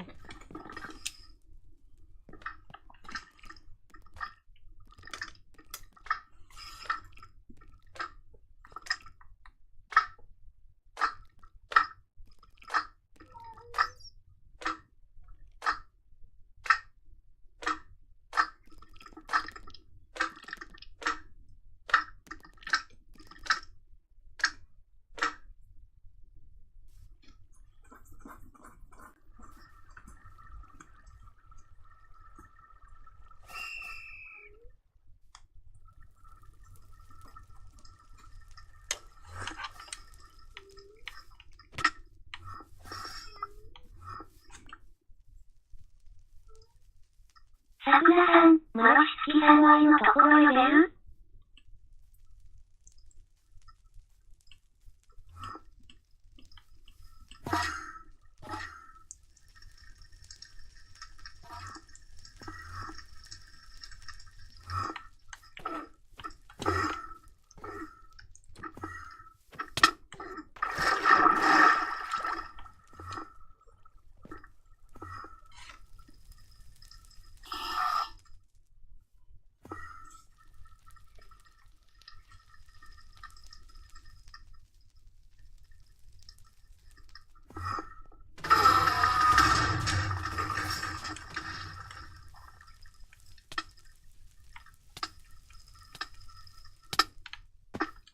桜さん、リングっぽいとこ見つけたから。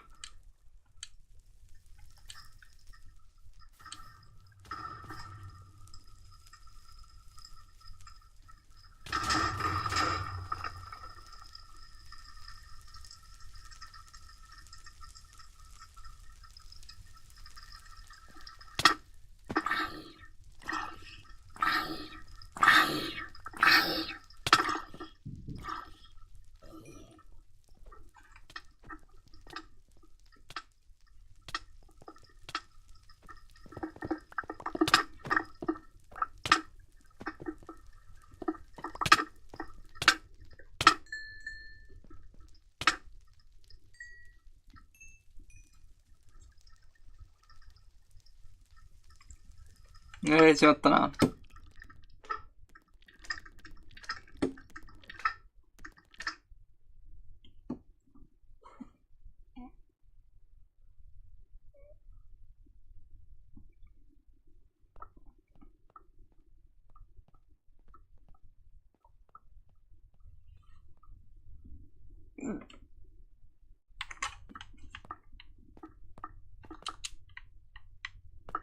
ここは、大丈夫なのか。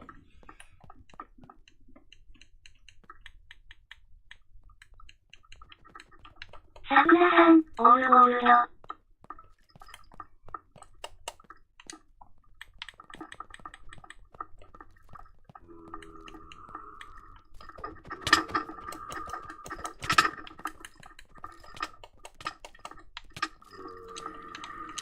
ゲシャ。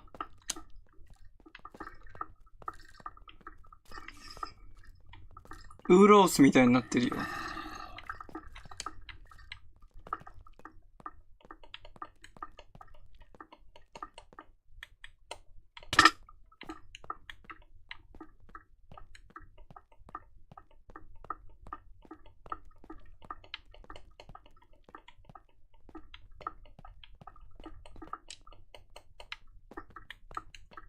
マシュマロさん、Y の能力使わにダメージ入んないんだよ。控えにダメージ入んねえのか。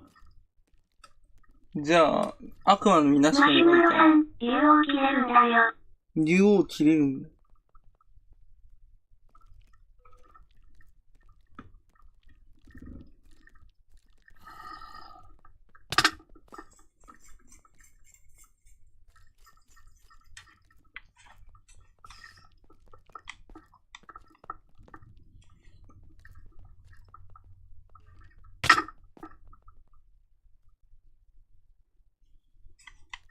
マシュマロさん、エラーやめてほんまに。重たかったかな。やばい、攻撃されてる。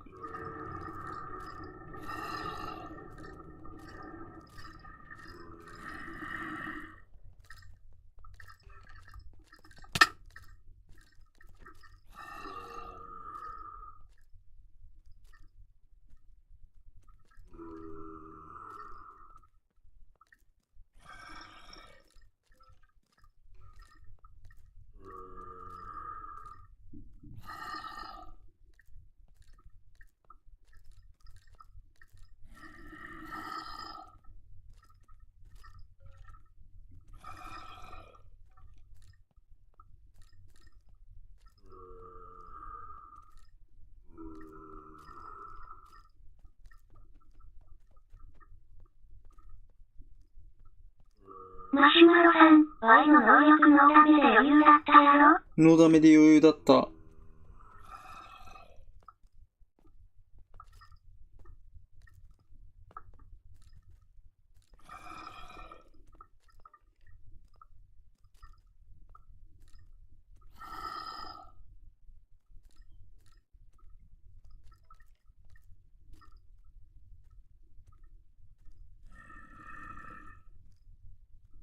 桜さん、ゴムゴムだったらめんどいよね。うん。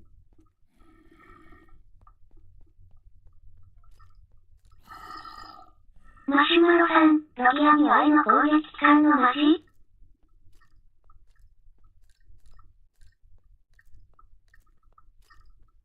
桜さん、マジよ。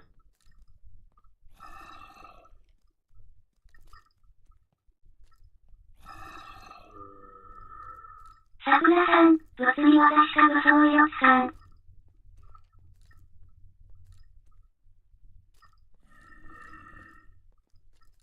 桜さん、ゴムゴムとかね。ゲームオーバーしちまったな。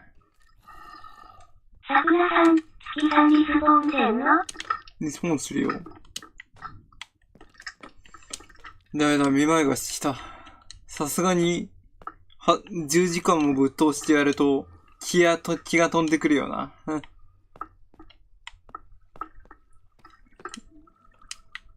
シュマロさん、氷川の飛び道具でも攻撃入ったさ。さすがに10時間ってやばいよな。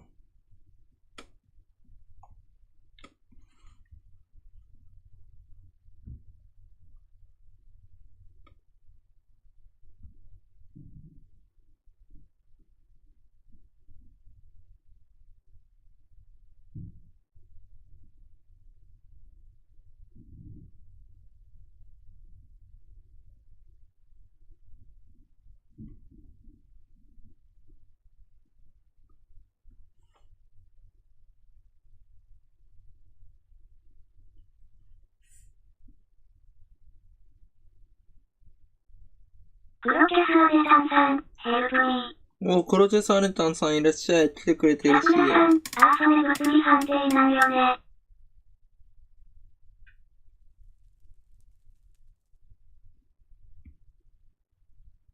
黒茶さんねちゃんさんありがとう。来てくれて嬉しいよ。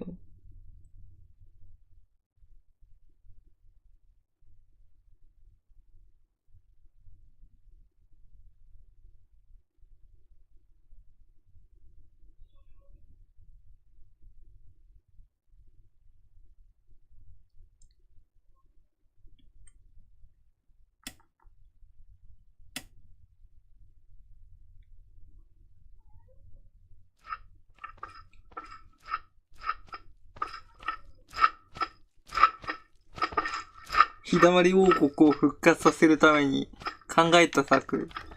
ニコニコ動画に亡命しよう。黒茶さんねちゃんさんありがとう。聖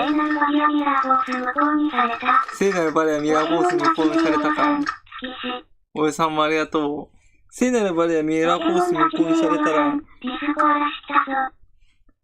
成敗しに行く。てっててーてっててててて。ポケモンガチ勢およさん、対応頼む。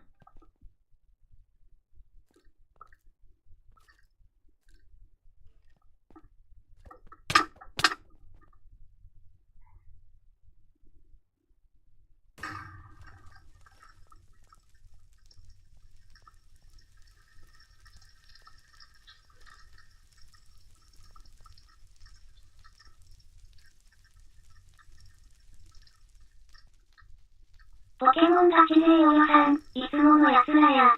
嵐連合みたいなやつ。日だまりに宣戦布告しようとは、いい度胸じゃないか。貴様のような分際で俺に盾をつこうなど、10年早い。ユートマックスさん、ディスコにとんでもない生命体が来てる。今全員追い出したから大丈夫。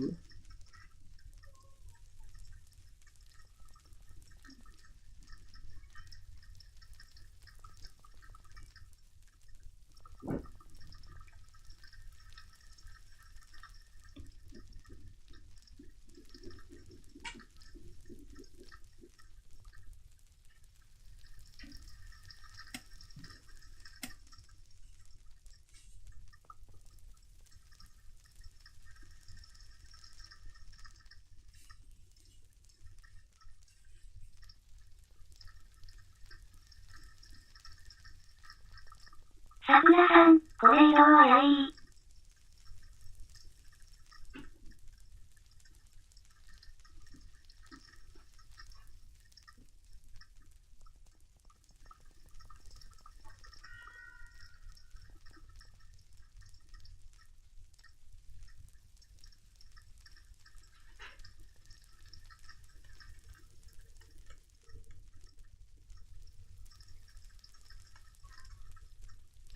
ポケモンガチ勢およさん、マジで迷惑だわ。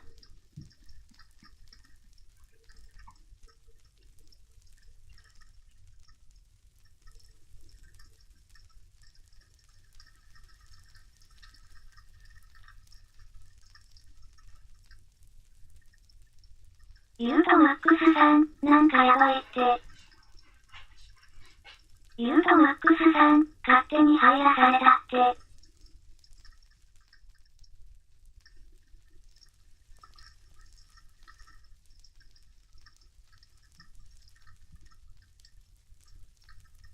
ポケモンガチ勢およさん、いや、まだ来ているぞ。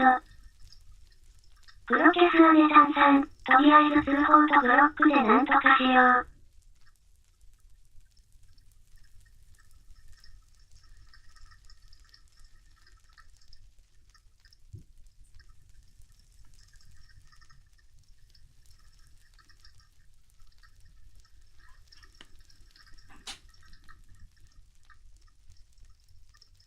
ポケモンガチ勢およさん、めんどくさい、これ。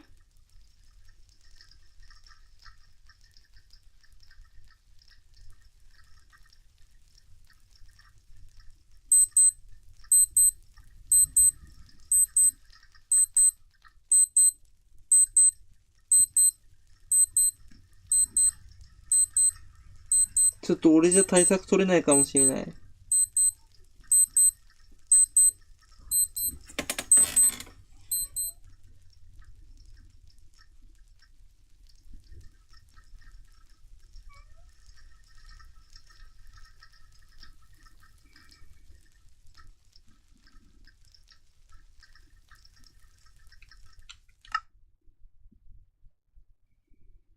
モンガチ勢およさん、通知オフにしてるけど、こいつらの通知音のせいで携帯の電池がなくなるし、エインブロッコリーさん、なんかディスコードおらん。エインブロッコリーさん、嵐、マシュマロさん、さくらさん一応ダメージ入るか試してよい？ユートマックスさん、ブロックどうすれば？ポケモンガチ勢およさん、月し。月山まさきさん、おやすみ。おやすみ、月山さん。さくらさん、飛びつきめっちゃ食らったよ、わら。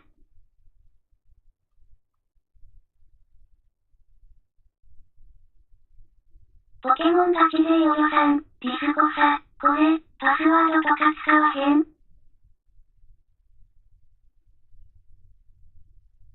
さくらさん、74、わら。月山まさきさん、おつつき。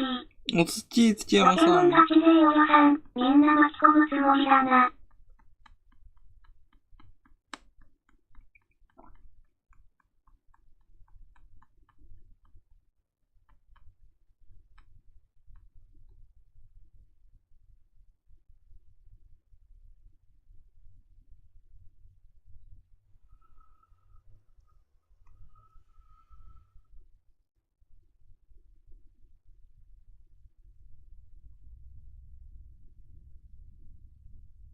ポケモンガチ勢およさん、アーニャ一回抜けた、サーバー。待って。さくらさん、万来。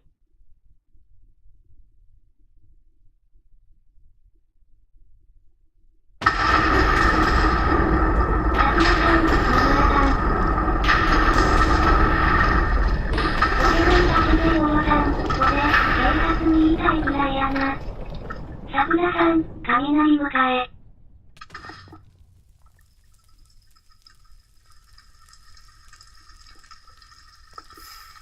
ユートマックスさん、すまないディスコ削除した。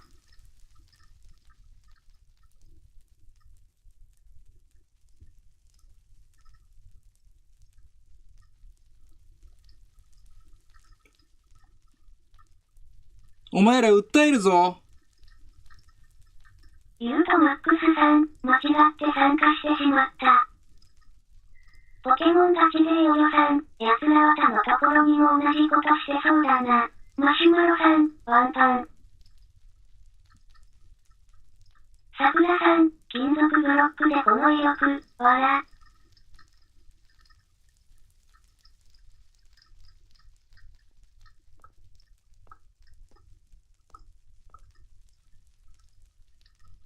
ポケモンガチ勢およさん、もう、訴えろ、月し。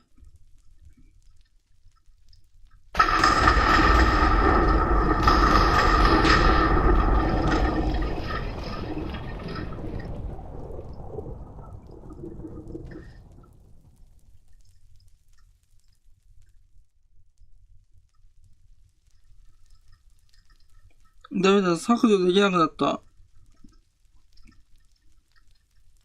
さくらさん、えぐ。ごめん、削除できなくなった。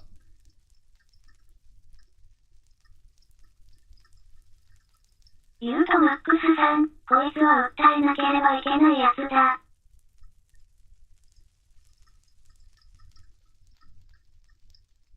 ポケモンガチ勢おじさん、ディスコだか？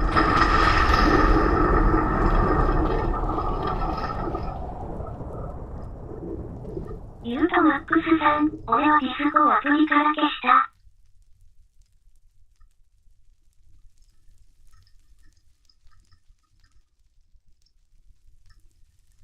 ダメだ。削除できない。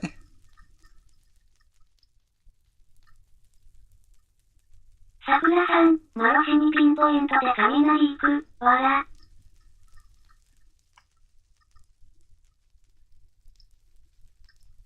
ポケモンガチ勢およさん、月し、ディスコが消せなくなったのか？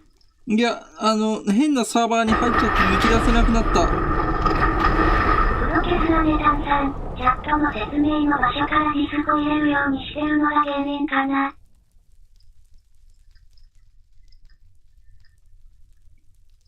サーバーから抜き出せなくなった。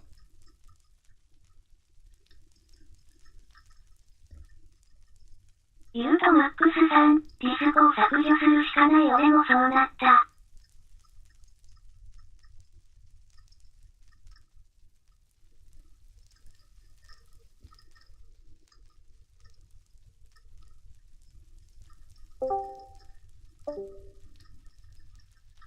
ユートマックスさん、もう俺にはそれしか思い浮かばん。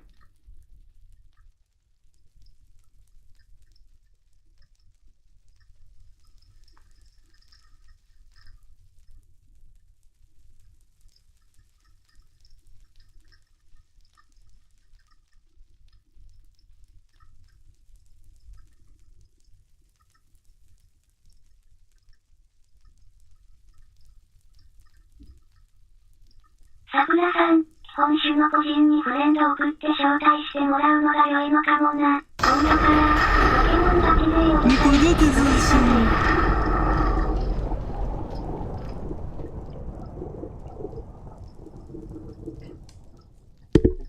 もっと待って、マジやばい。ユートマックスさん、俺はすでに削除した。そうするしか。得たいのに。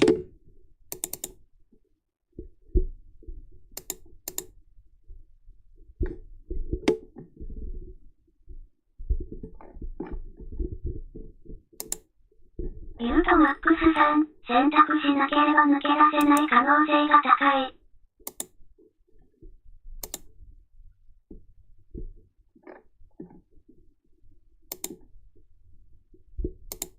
抜け出せた。抜き出せた。抜き出せた。PC 版でやれば抜き出せる。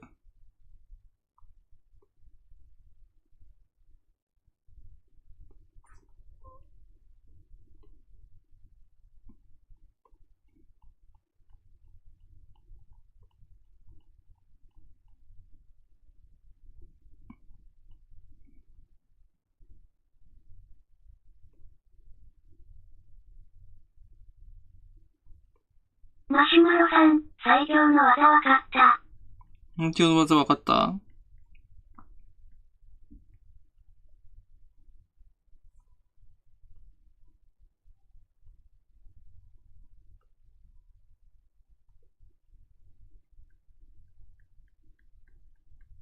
マシュマロさん、防具着ないとほぼワンパン。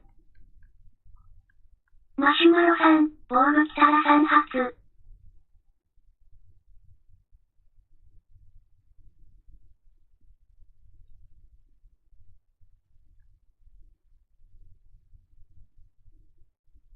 ポケモンガチ勢およさん、マシュマロ氏。マシュマロさん。ポケモンガチ勢およさん、嵐が来た。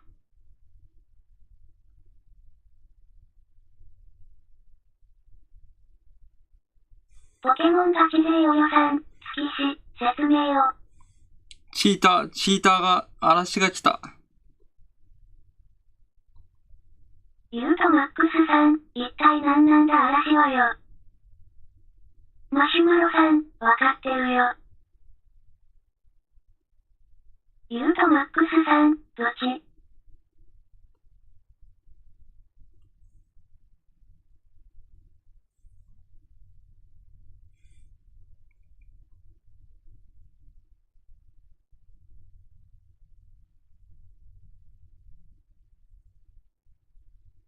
ポケモンガチ勢およさん、月氏、ディスコを貼るのはやめておくのがいいな。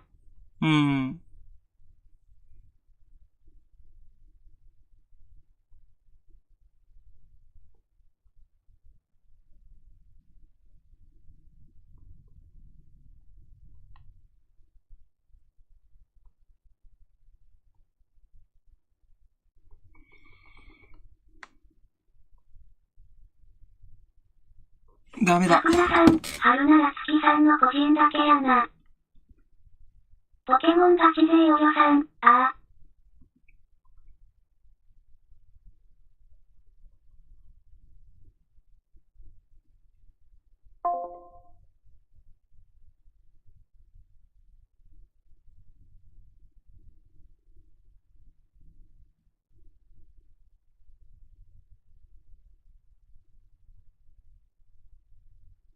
モンガチ勢およさん、いや、払ん方がいいやろ。ユートマックスさん、俺はディスコ削除するしかなかったクソが。ポケモンガチ勢およさん、そこから、入ってくるんや、奴らは。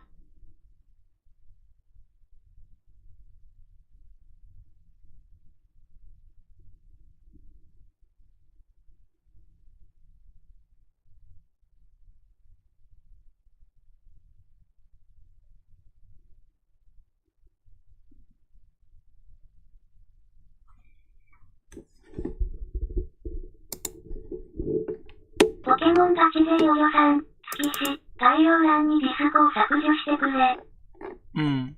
削除する。ポケモンガチ勢およさん、サーバー削除はいけるか？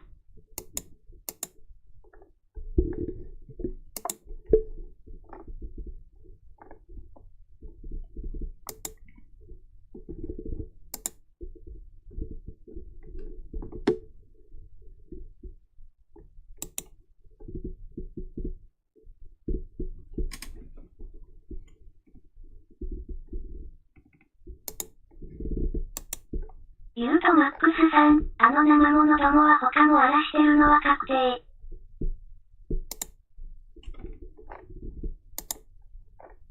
マシュマロさん、次回しかは覚悟しろ。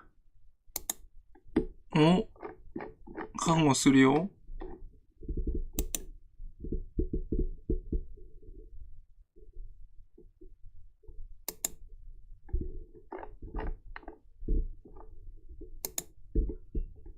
ポケモンガチ勢およさん、間違いないな。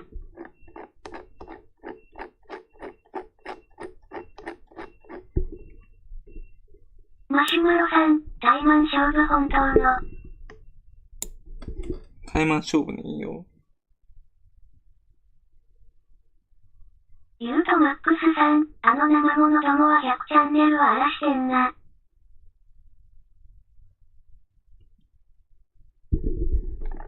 ポケモンガチ勢およさん、やってくれやがったな。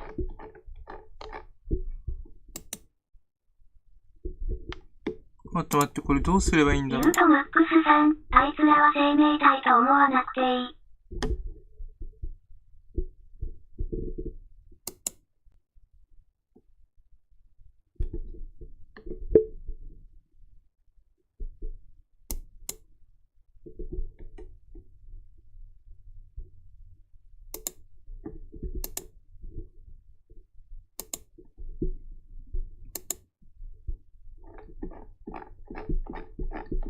ポケモンガチ勢およさん、登録者が多い奴らなら仲間が増えるとか思ってるんやろ。ポケモンガチ勢およさん、サーバー削除できないか？さすがにサーバー削除したくないな。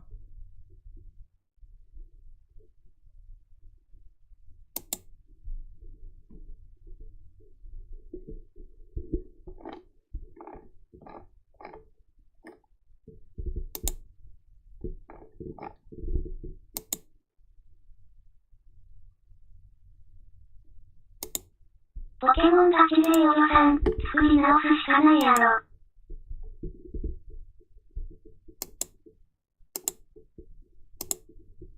ポケモンガチ勢およさん、みんな困るやろ。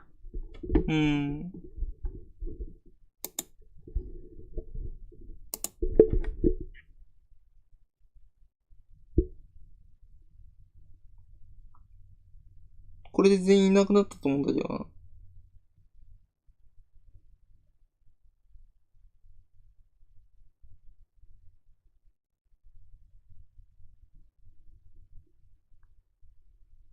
ユートマックスさん、マテアラシの一部が見てる可能性がある。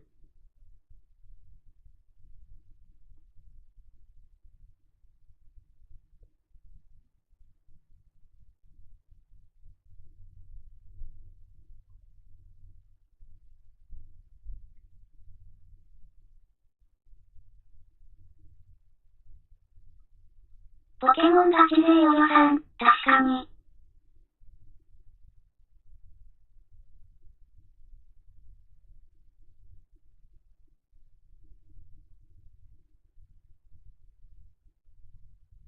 ポケモンガチ勢およさん、厄介だ。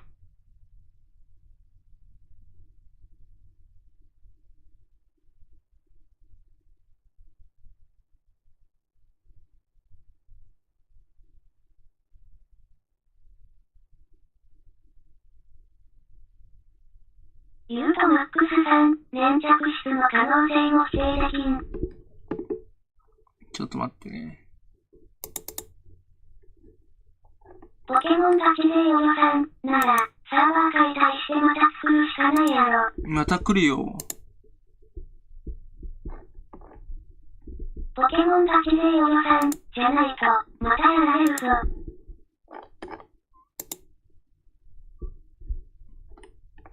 ブルーさんたちが消えたね、だって。いなくなったよ。いなくなったよ。プロテスアネタンさん、鳥のチャットのやつ少々。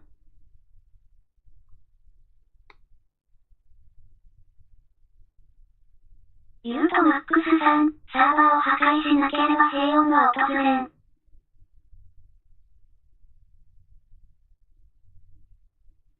ポケモンガチ勢およさん、そうか、ディスコ見て、月し。てめえ裁判所で会ってろ、こら。全員訴えたろぞ、こら。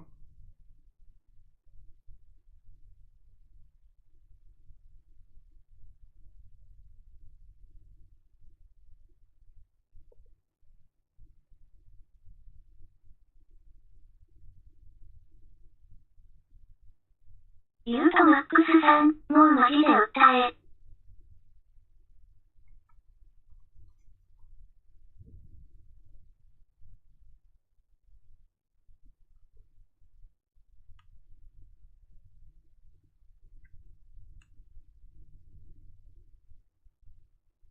プロテスアネタンさん、とりあえず早くチャットに貼られてるディスコのリンク少々。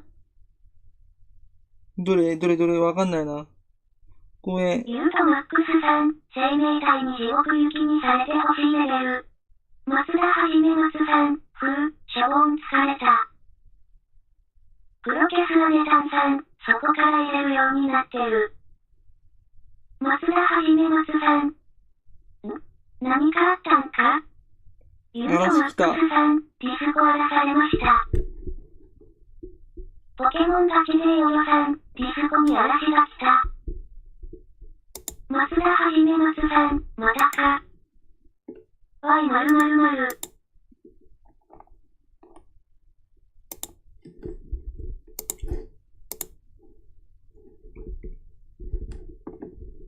訴えるよ？これ以上やるんだったら。訴えるよ？ねえねえねえ、訴えるよ？訴えるよ？やめてくれない？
訴えるよ？裁判するよ？嵐連合なんてかっこいいこと言いやがってよ！訴えてやるぞ、ほら！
沢。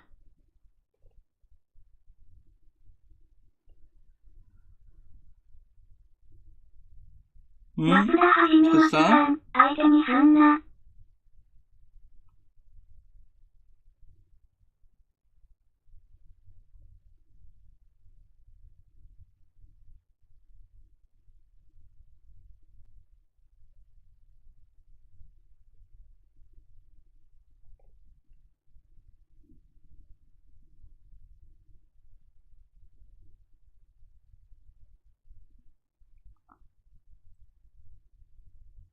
せっかく楽しい配信妨害しやがってよ。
松田はじめ松さん、相手にしたって意味ねえだろ。暴言とかするとペナ受ける可能性もあること忘れんな。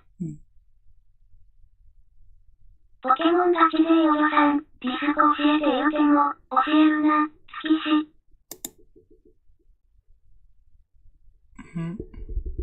桜さん、人を困らせその様子を見て楽しむことしかできない53はほっとき。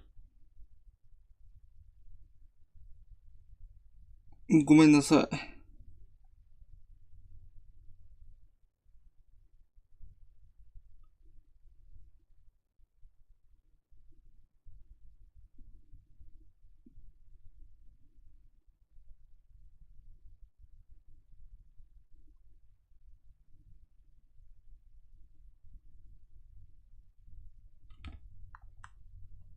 一応全部ブロックしたのでいなくなったと思います。ということで、クソガキなんて無視しとけ。桜さん、相手にするだけ損やで。相手にするだけポケモンガチ勢およさん、そんな奴らは、頭がいかれたクズだからよ。ということで、ご視聴いただき、ご参加いただき、ありがとうございました。はじめ松さん、俺らがここで叩くのはいいけど、お前がマイクつけて言ったらまずいだろだよ。言うとマックスさん、あの生物は行くは1しかないから嵐しかできないんだろうな。そうだね。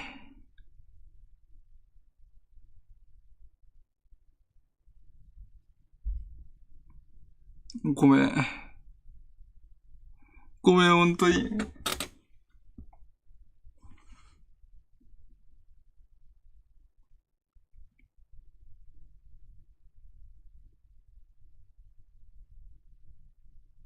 言うとマックスさん、スティーブ神が。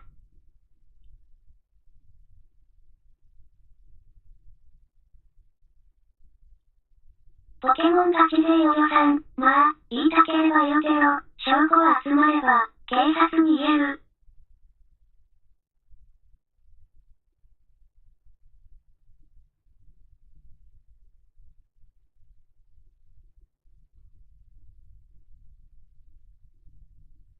桜さん、ハゲーブになっとる。ハゲーブになっちゃったな。まあ、ということで、ご視聴いただき、ご参加いただき、ありがとうございました。ポケモンガチ勢およさん、気にするな。悪いのは奴らだ。月しはみんなが楽しくなる配信をしろ。俺もちょっと怒っちゃってすまなかった。ゆうとマックスさん、お疲れ様でした。お疲れ様でした。ということで、ご視聴いただき、ご参加いただき、いいな。わかった。ということで、ご視聴いただき、ご参加いただき、ありがとうございました。この動画が良いねと思った方は、チャンネル登録と高評価よろしくお願いします。増田はじめ松さん、こっちはこの短時間に5分、燃料無限、昆布無限作って疲れてるのに。ポケモンガチ勢よよさん、それで怒らんやつはいねえよ。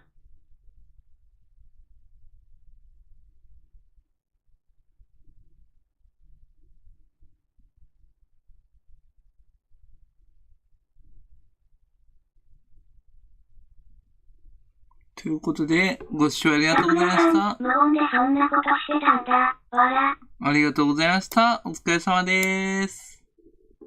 ご視聴ありがとうございました。無音でそんなことしてたんだ。わら。ありがとうございました。お疲れ様です。ご視聴ありがとうございました。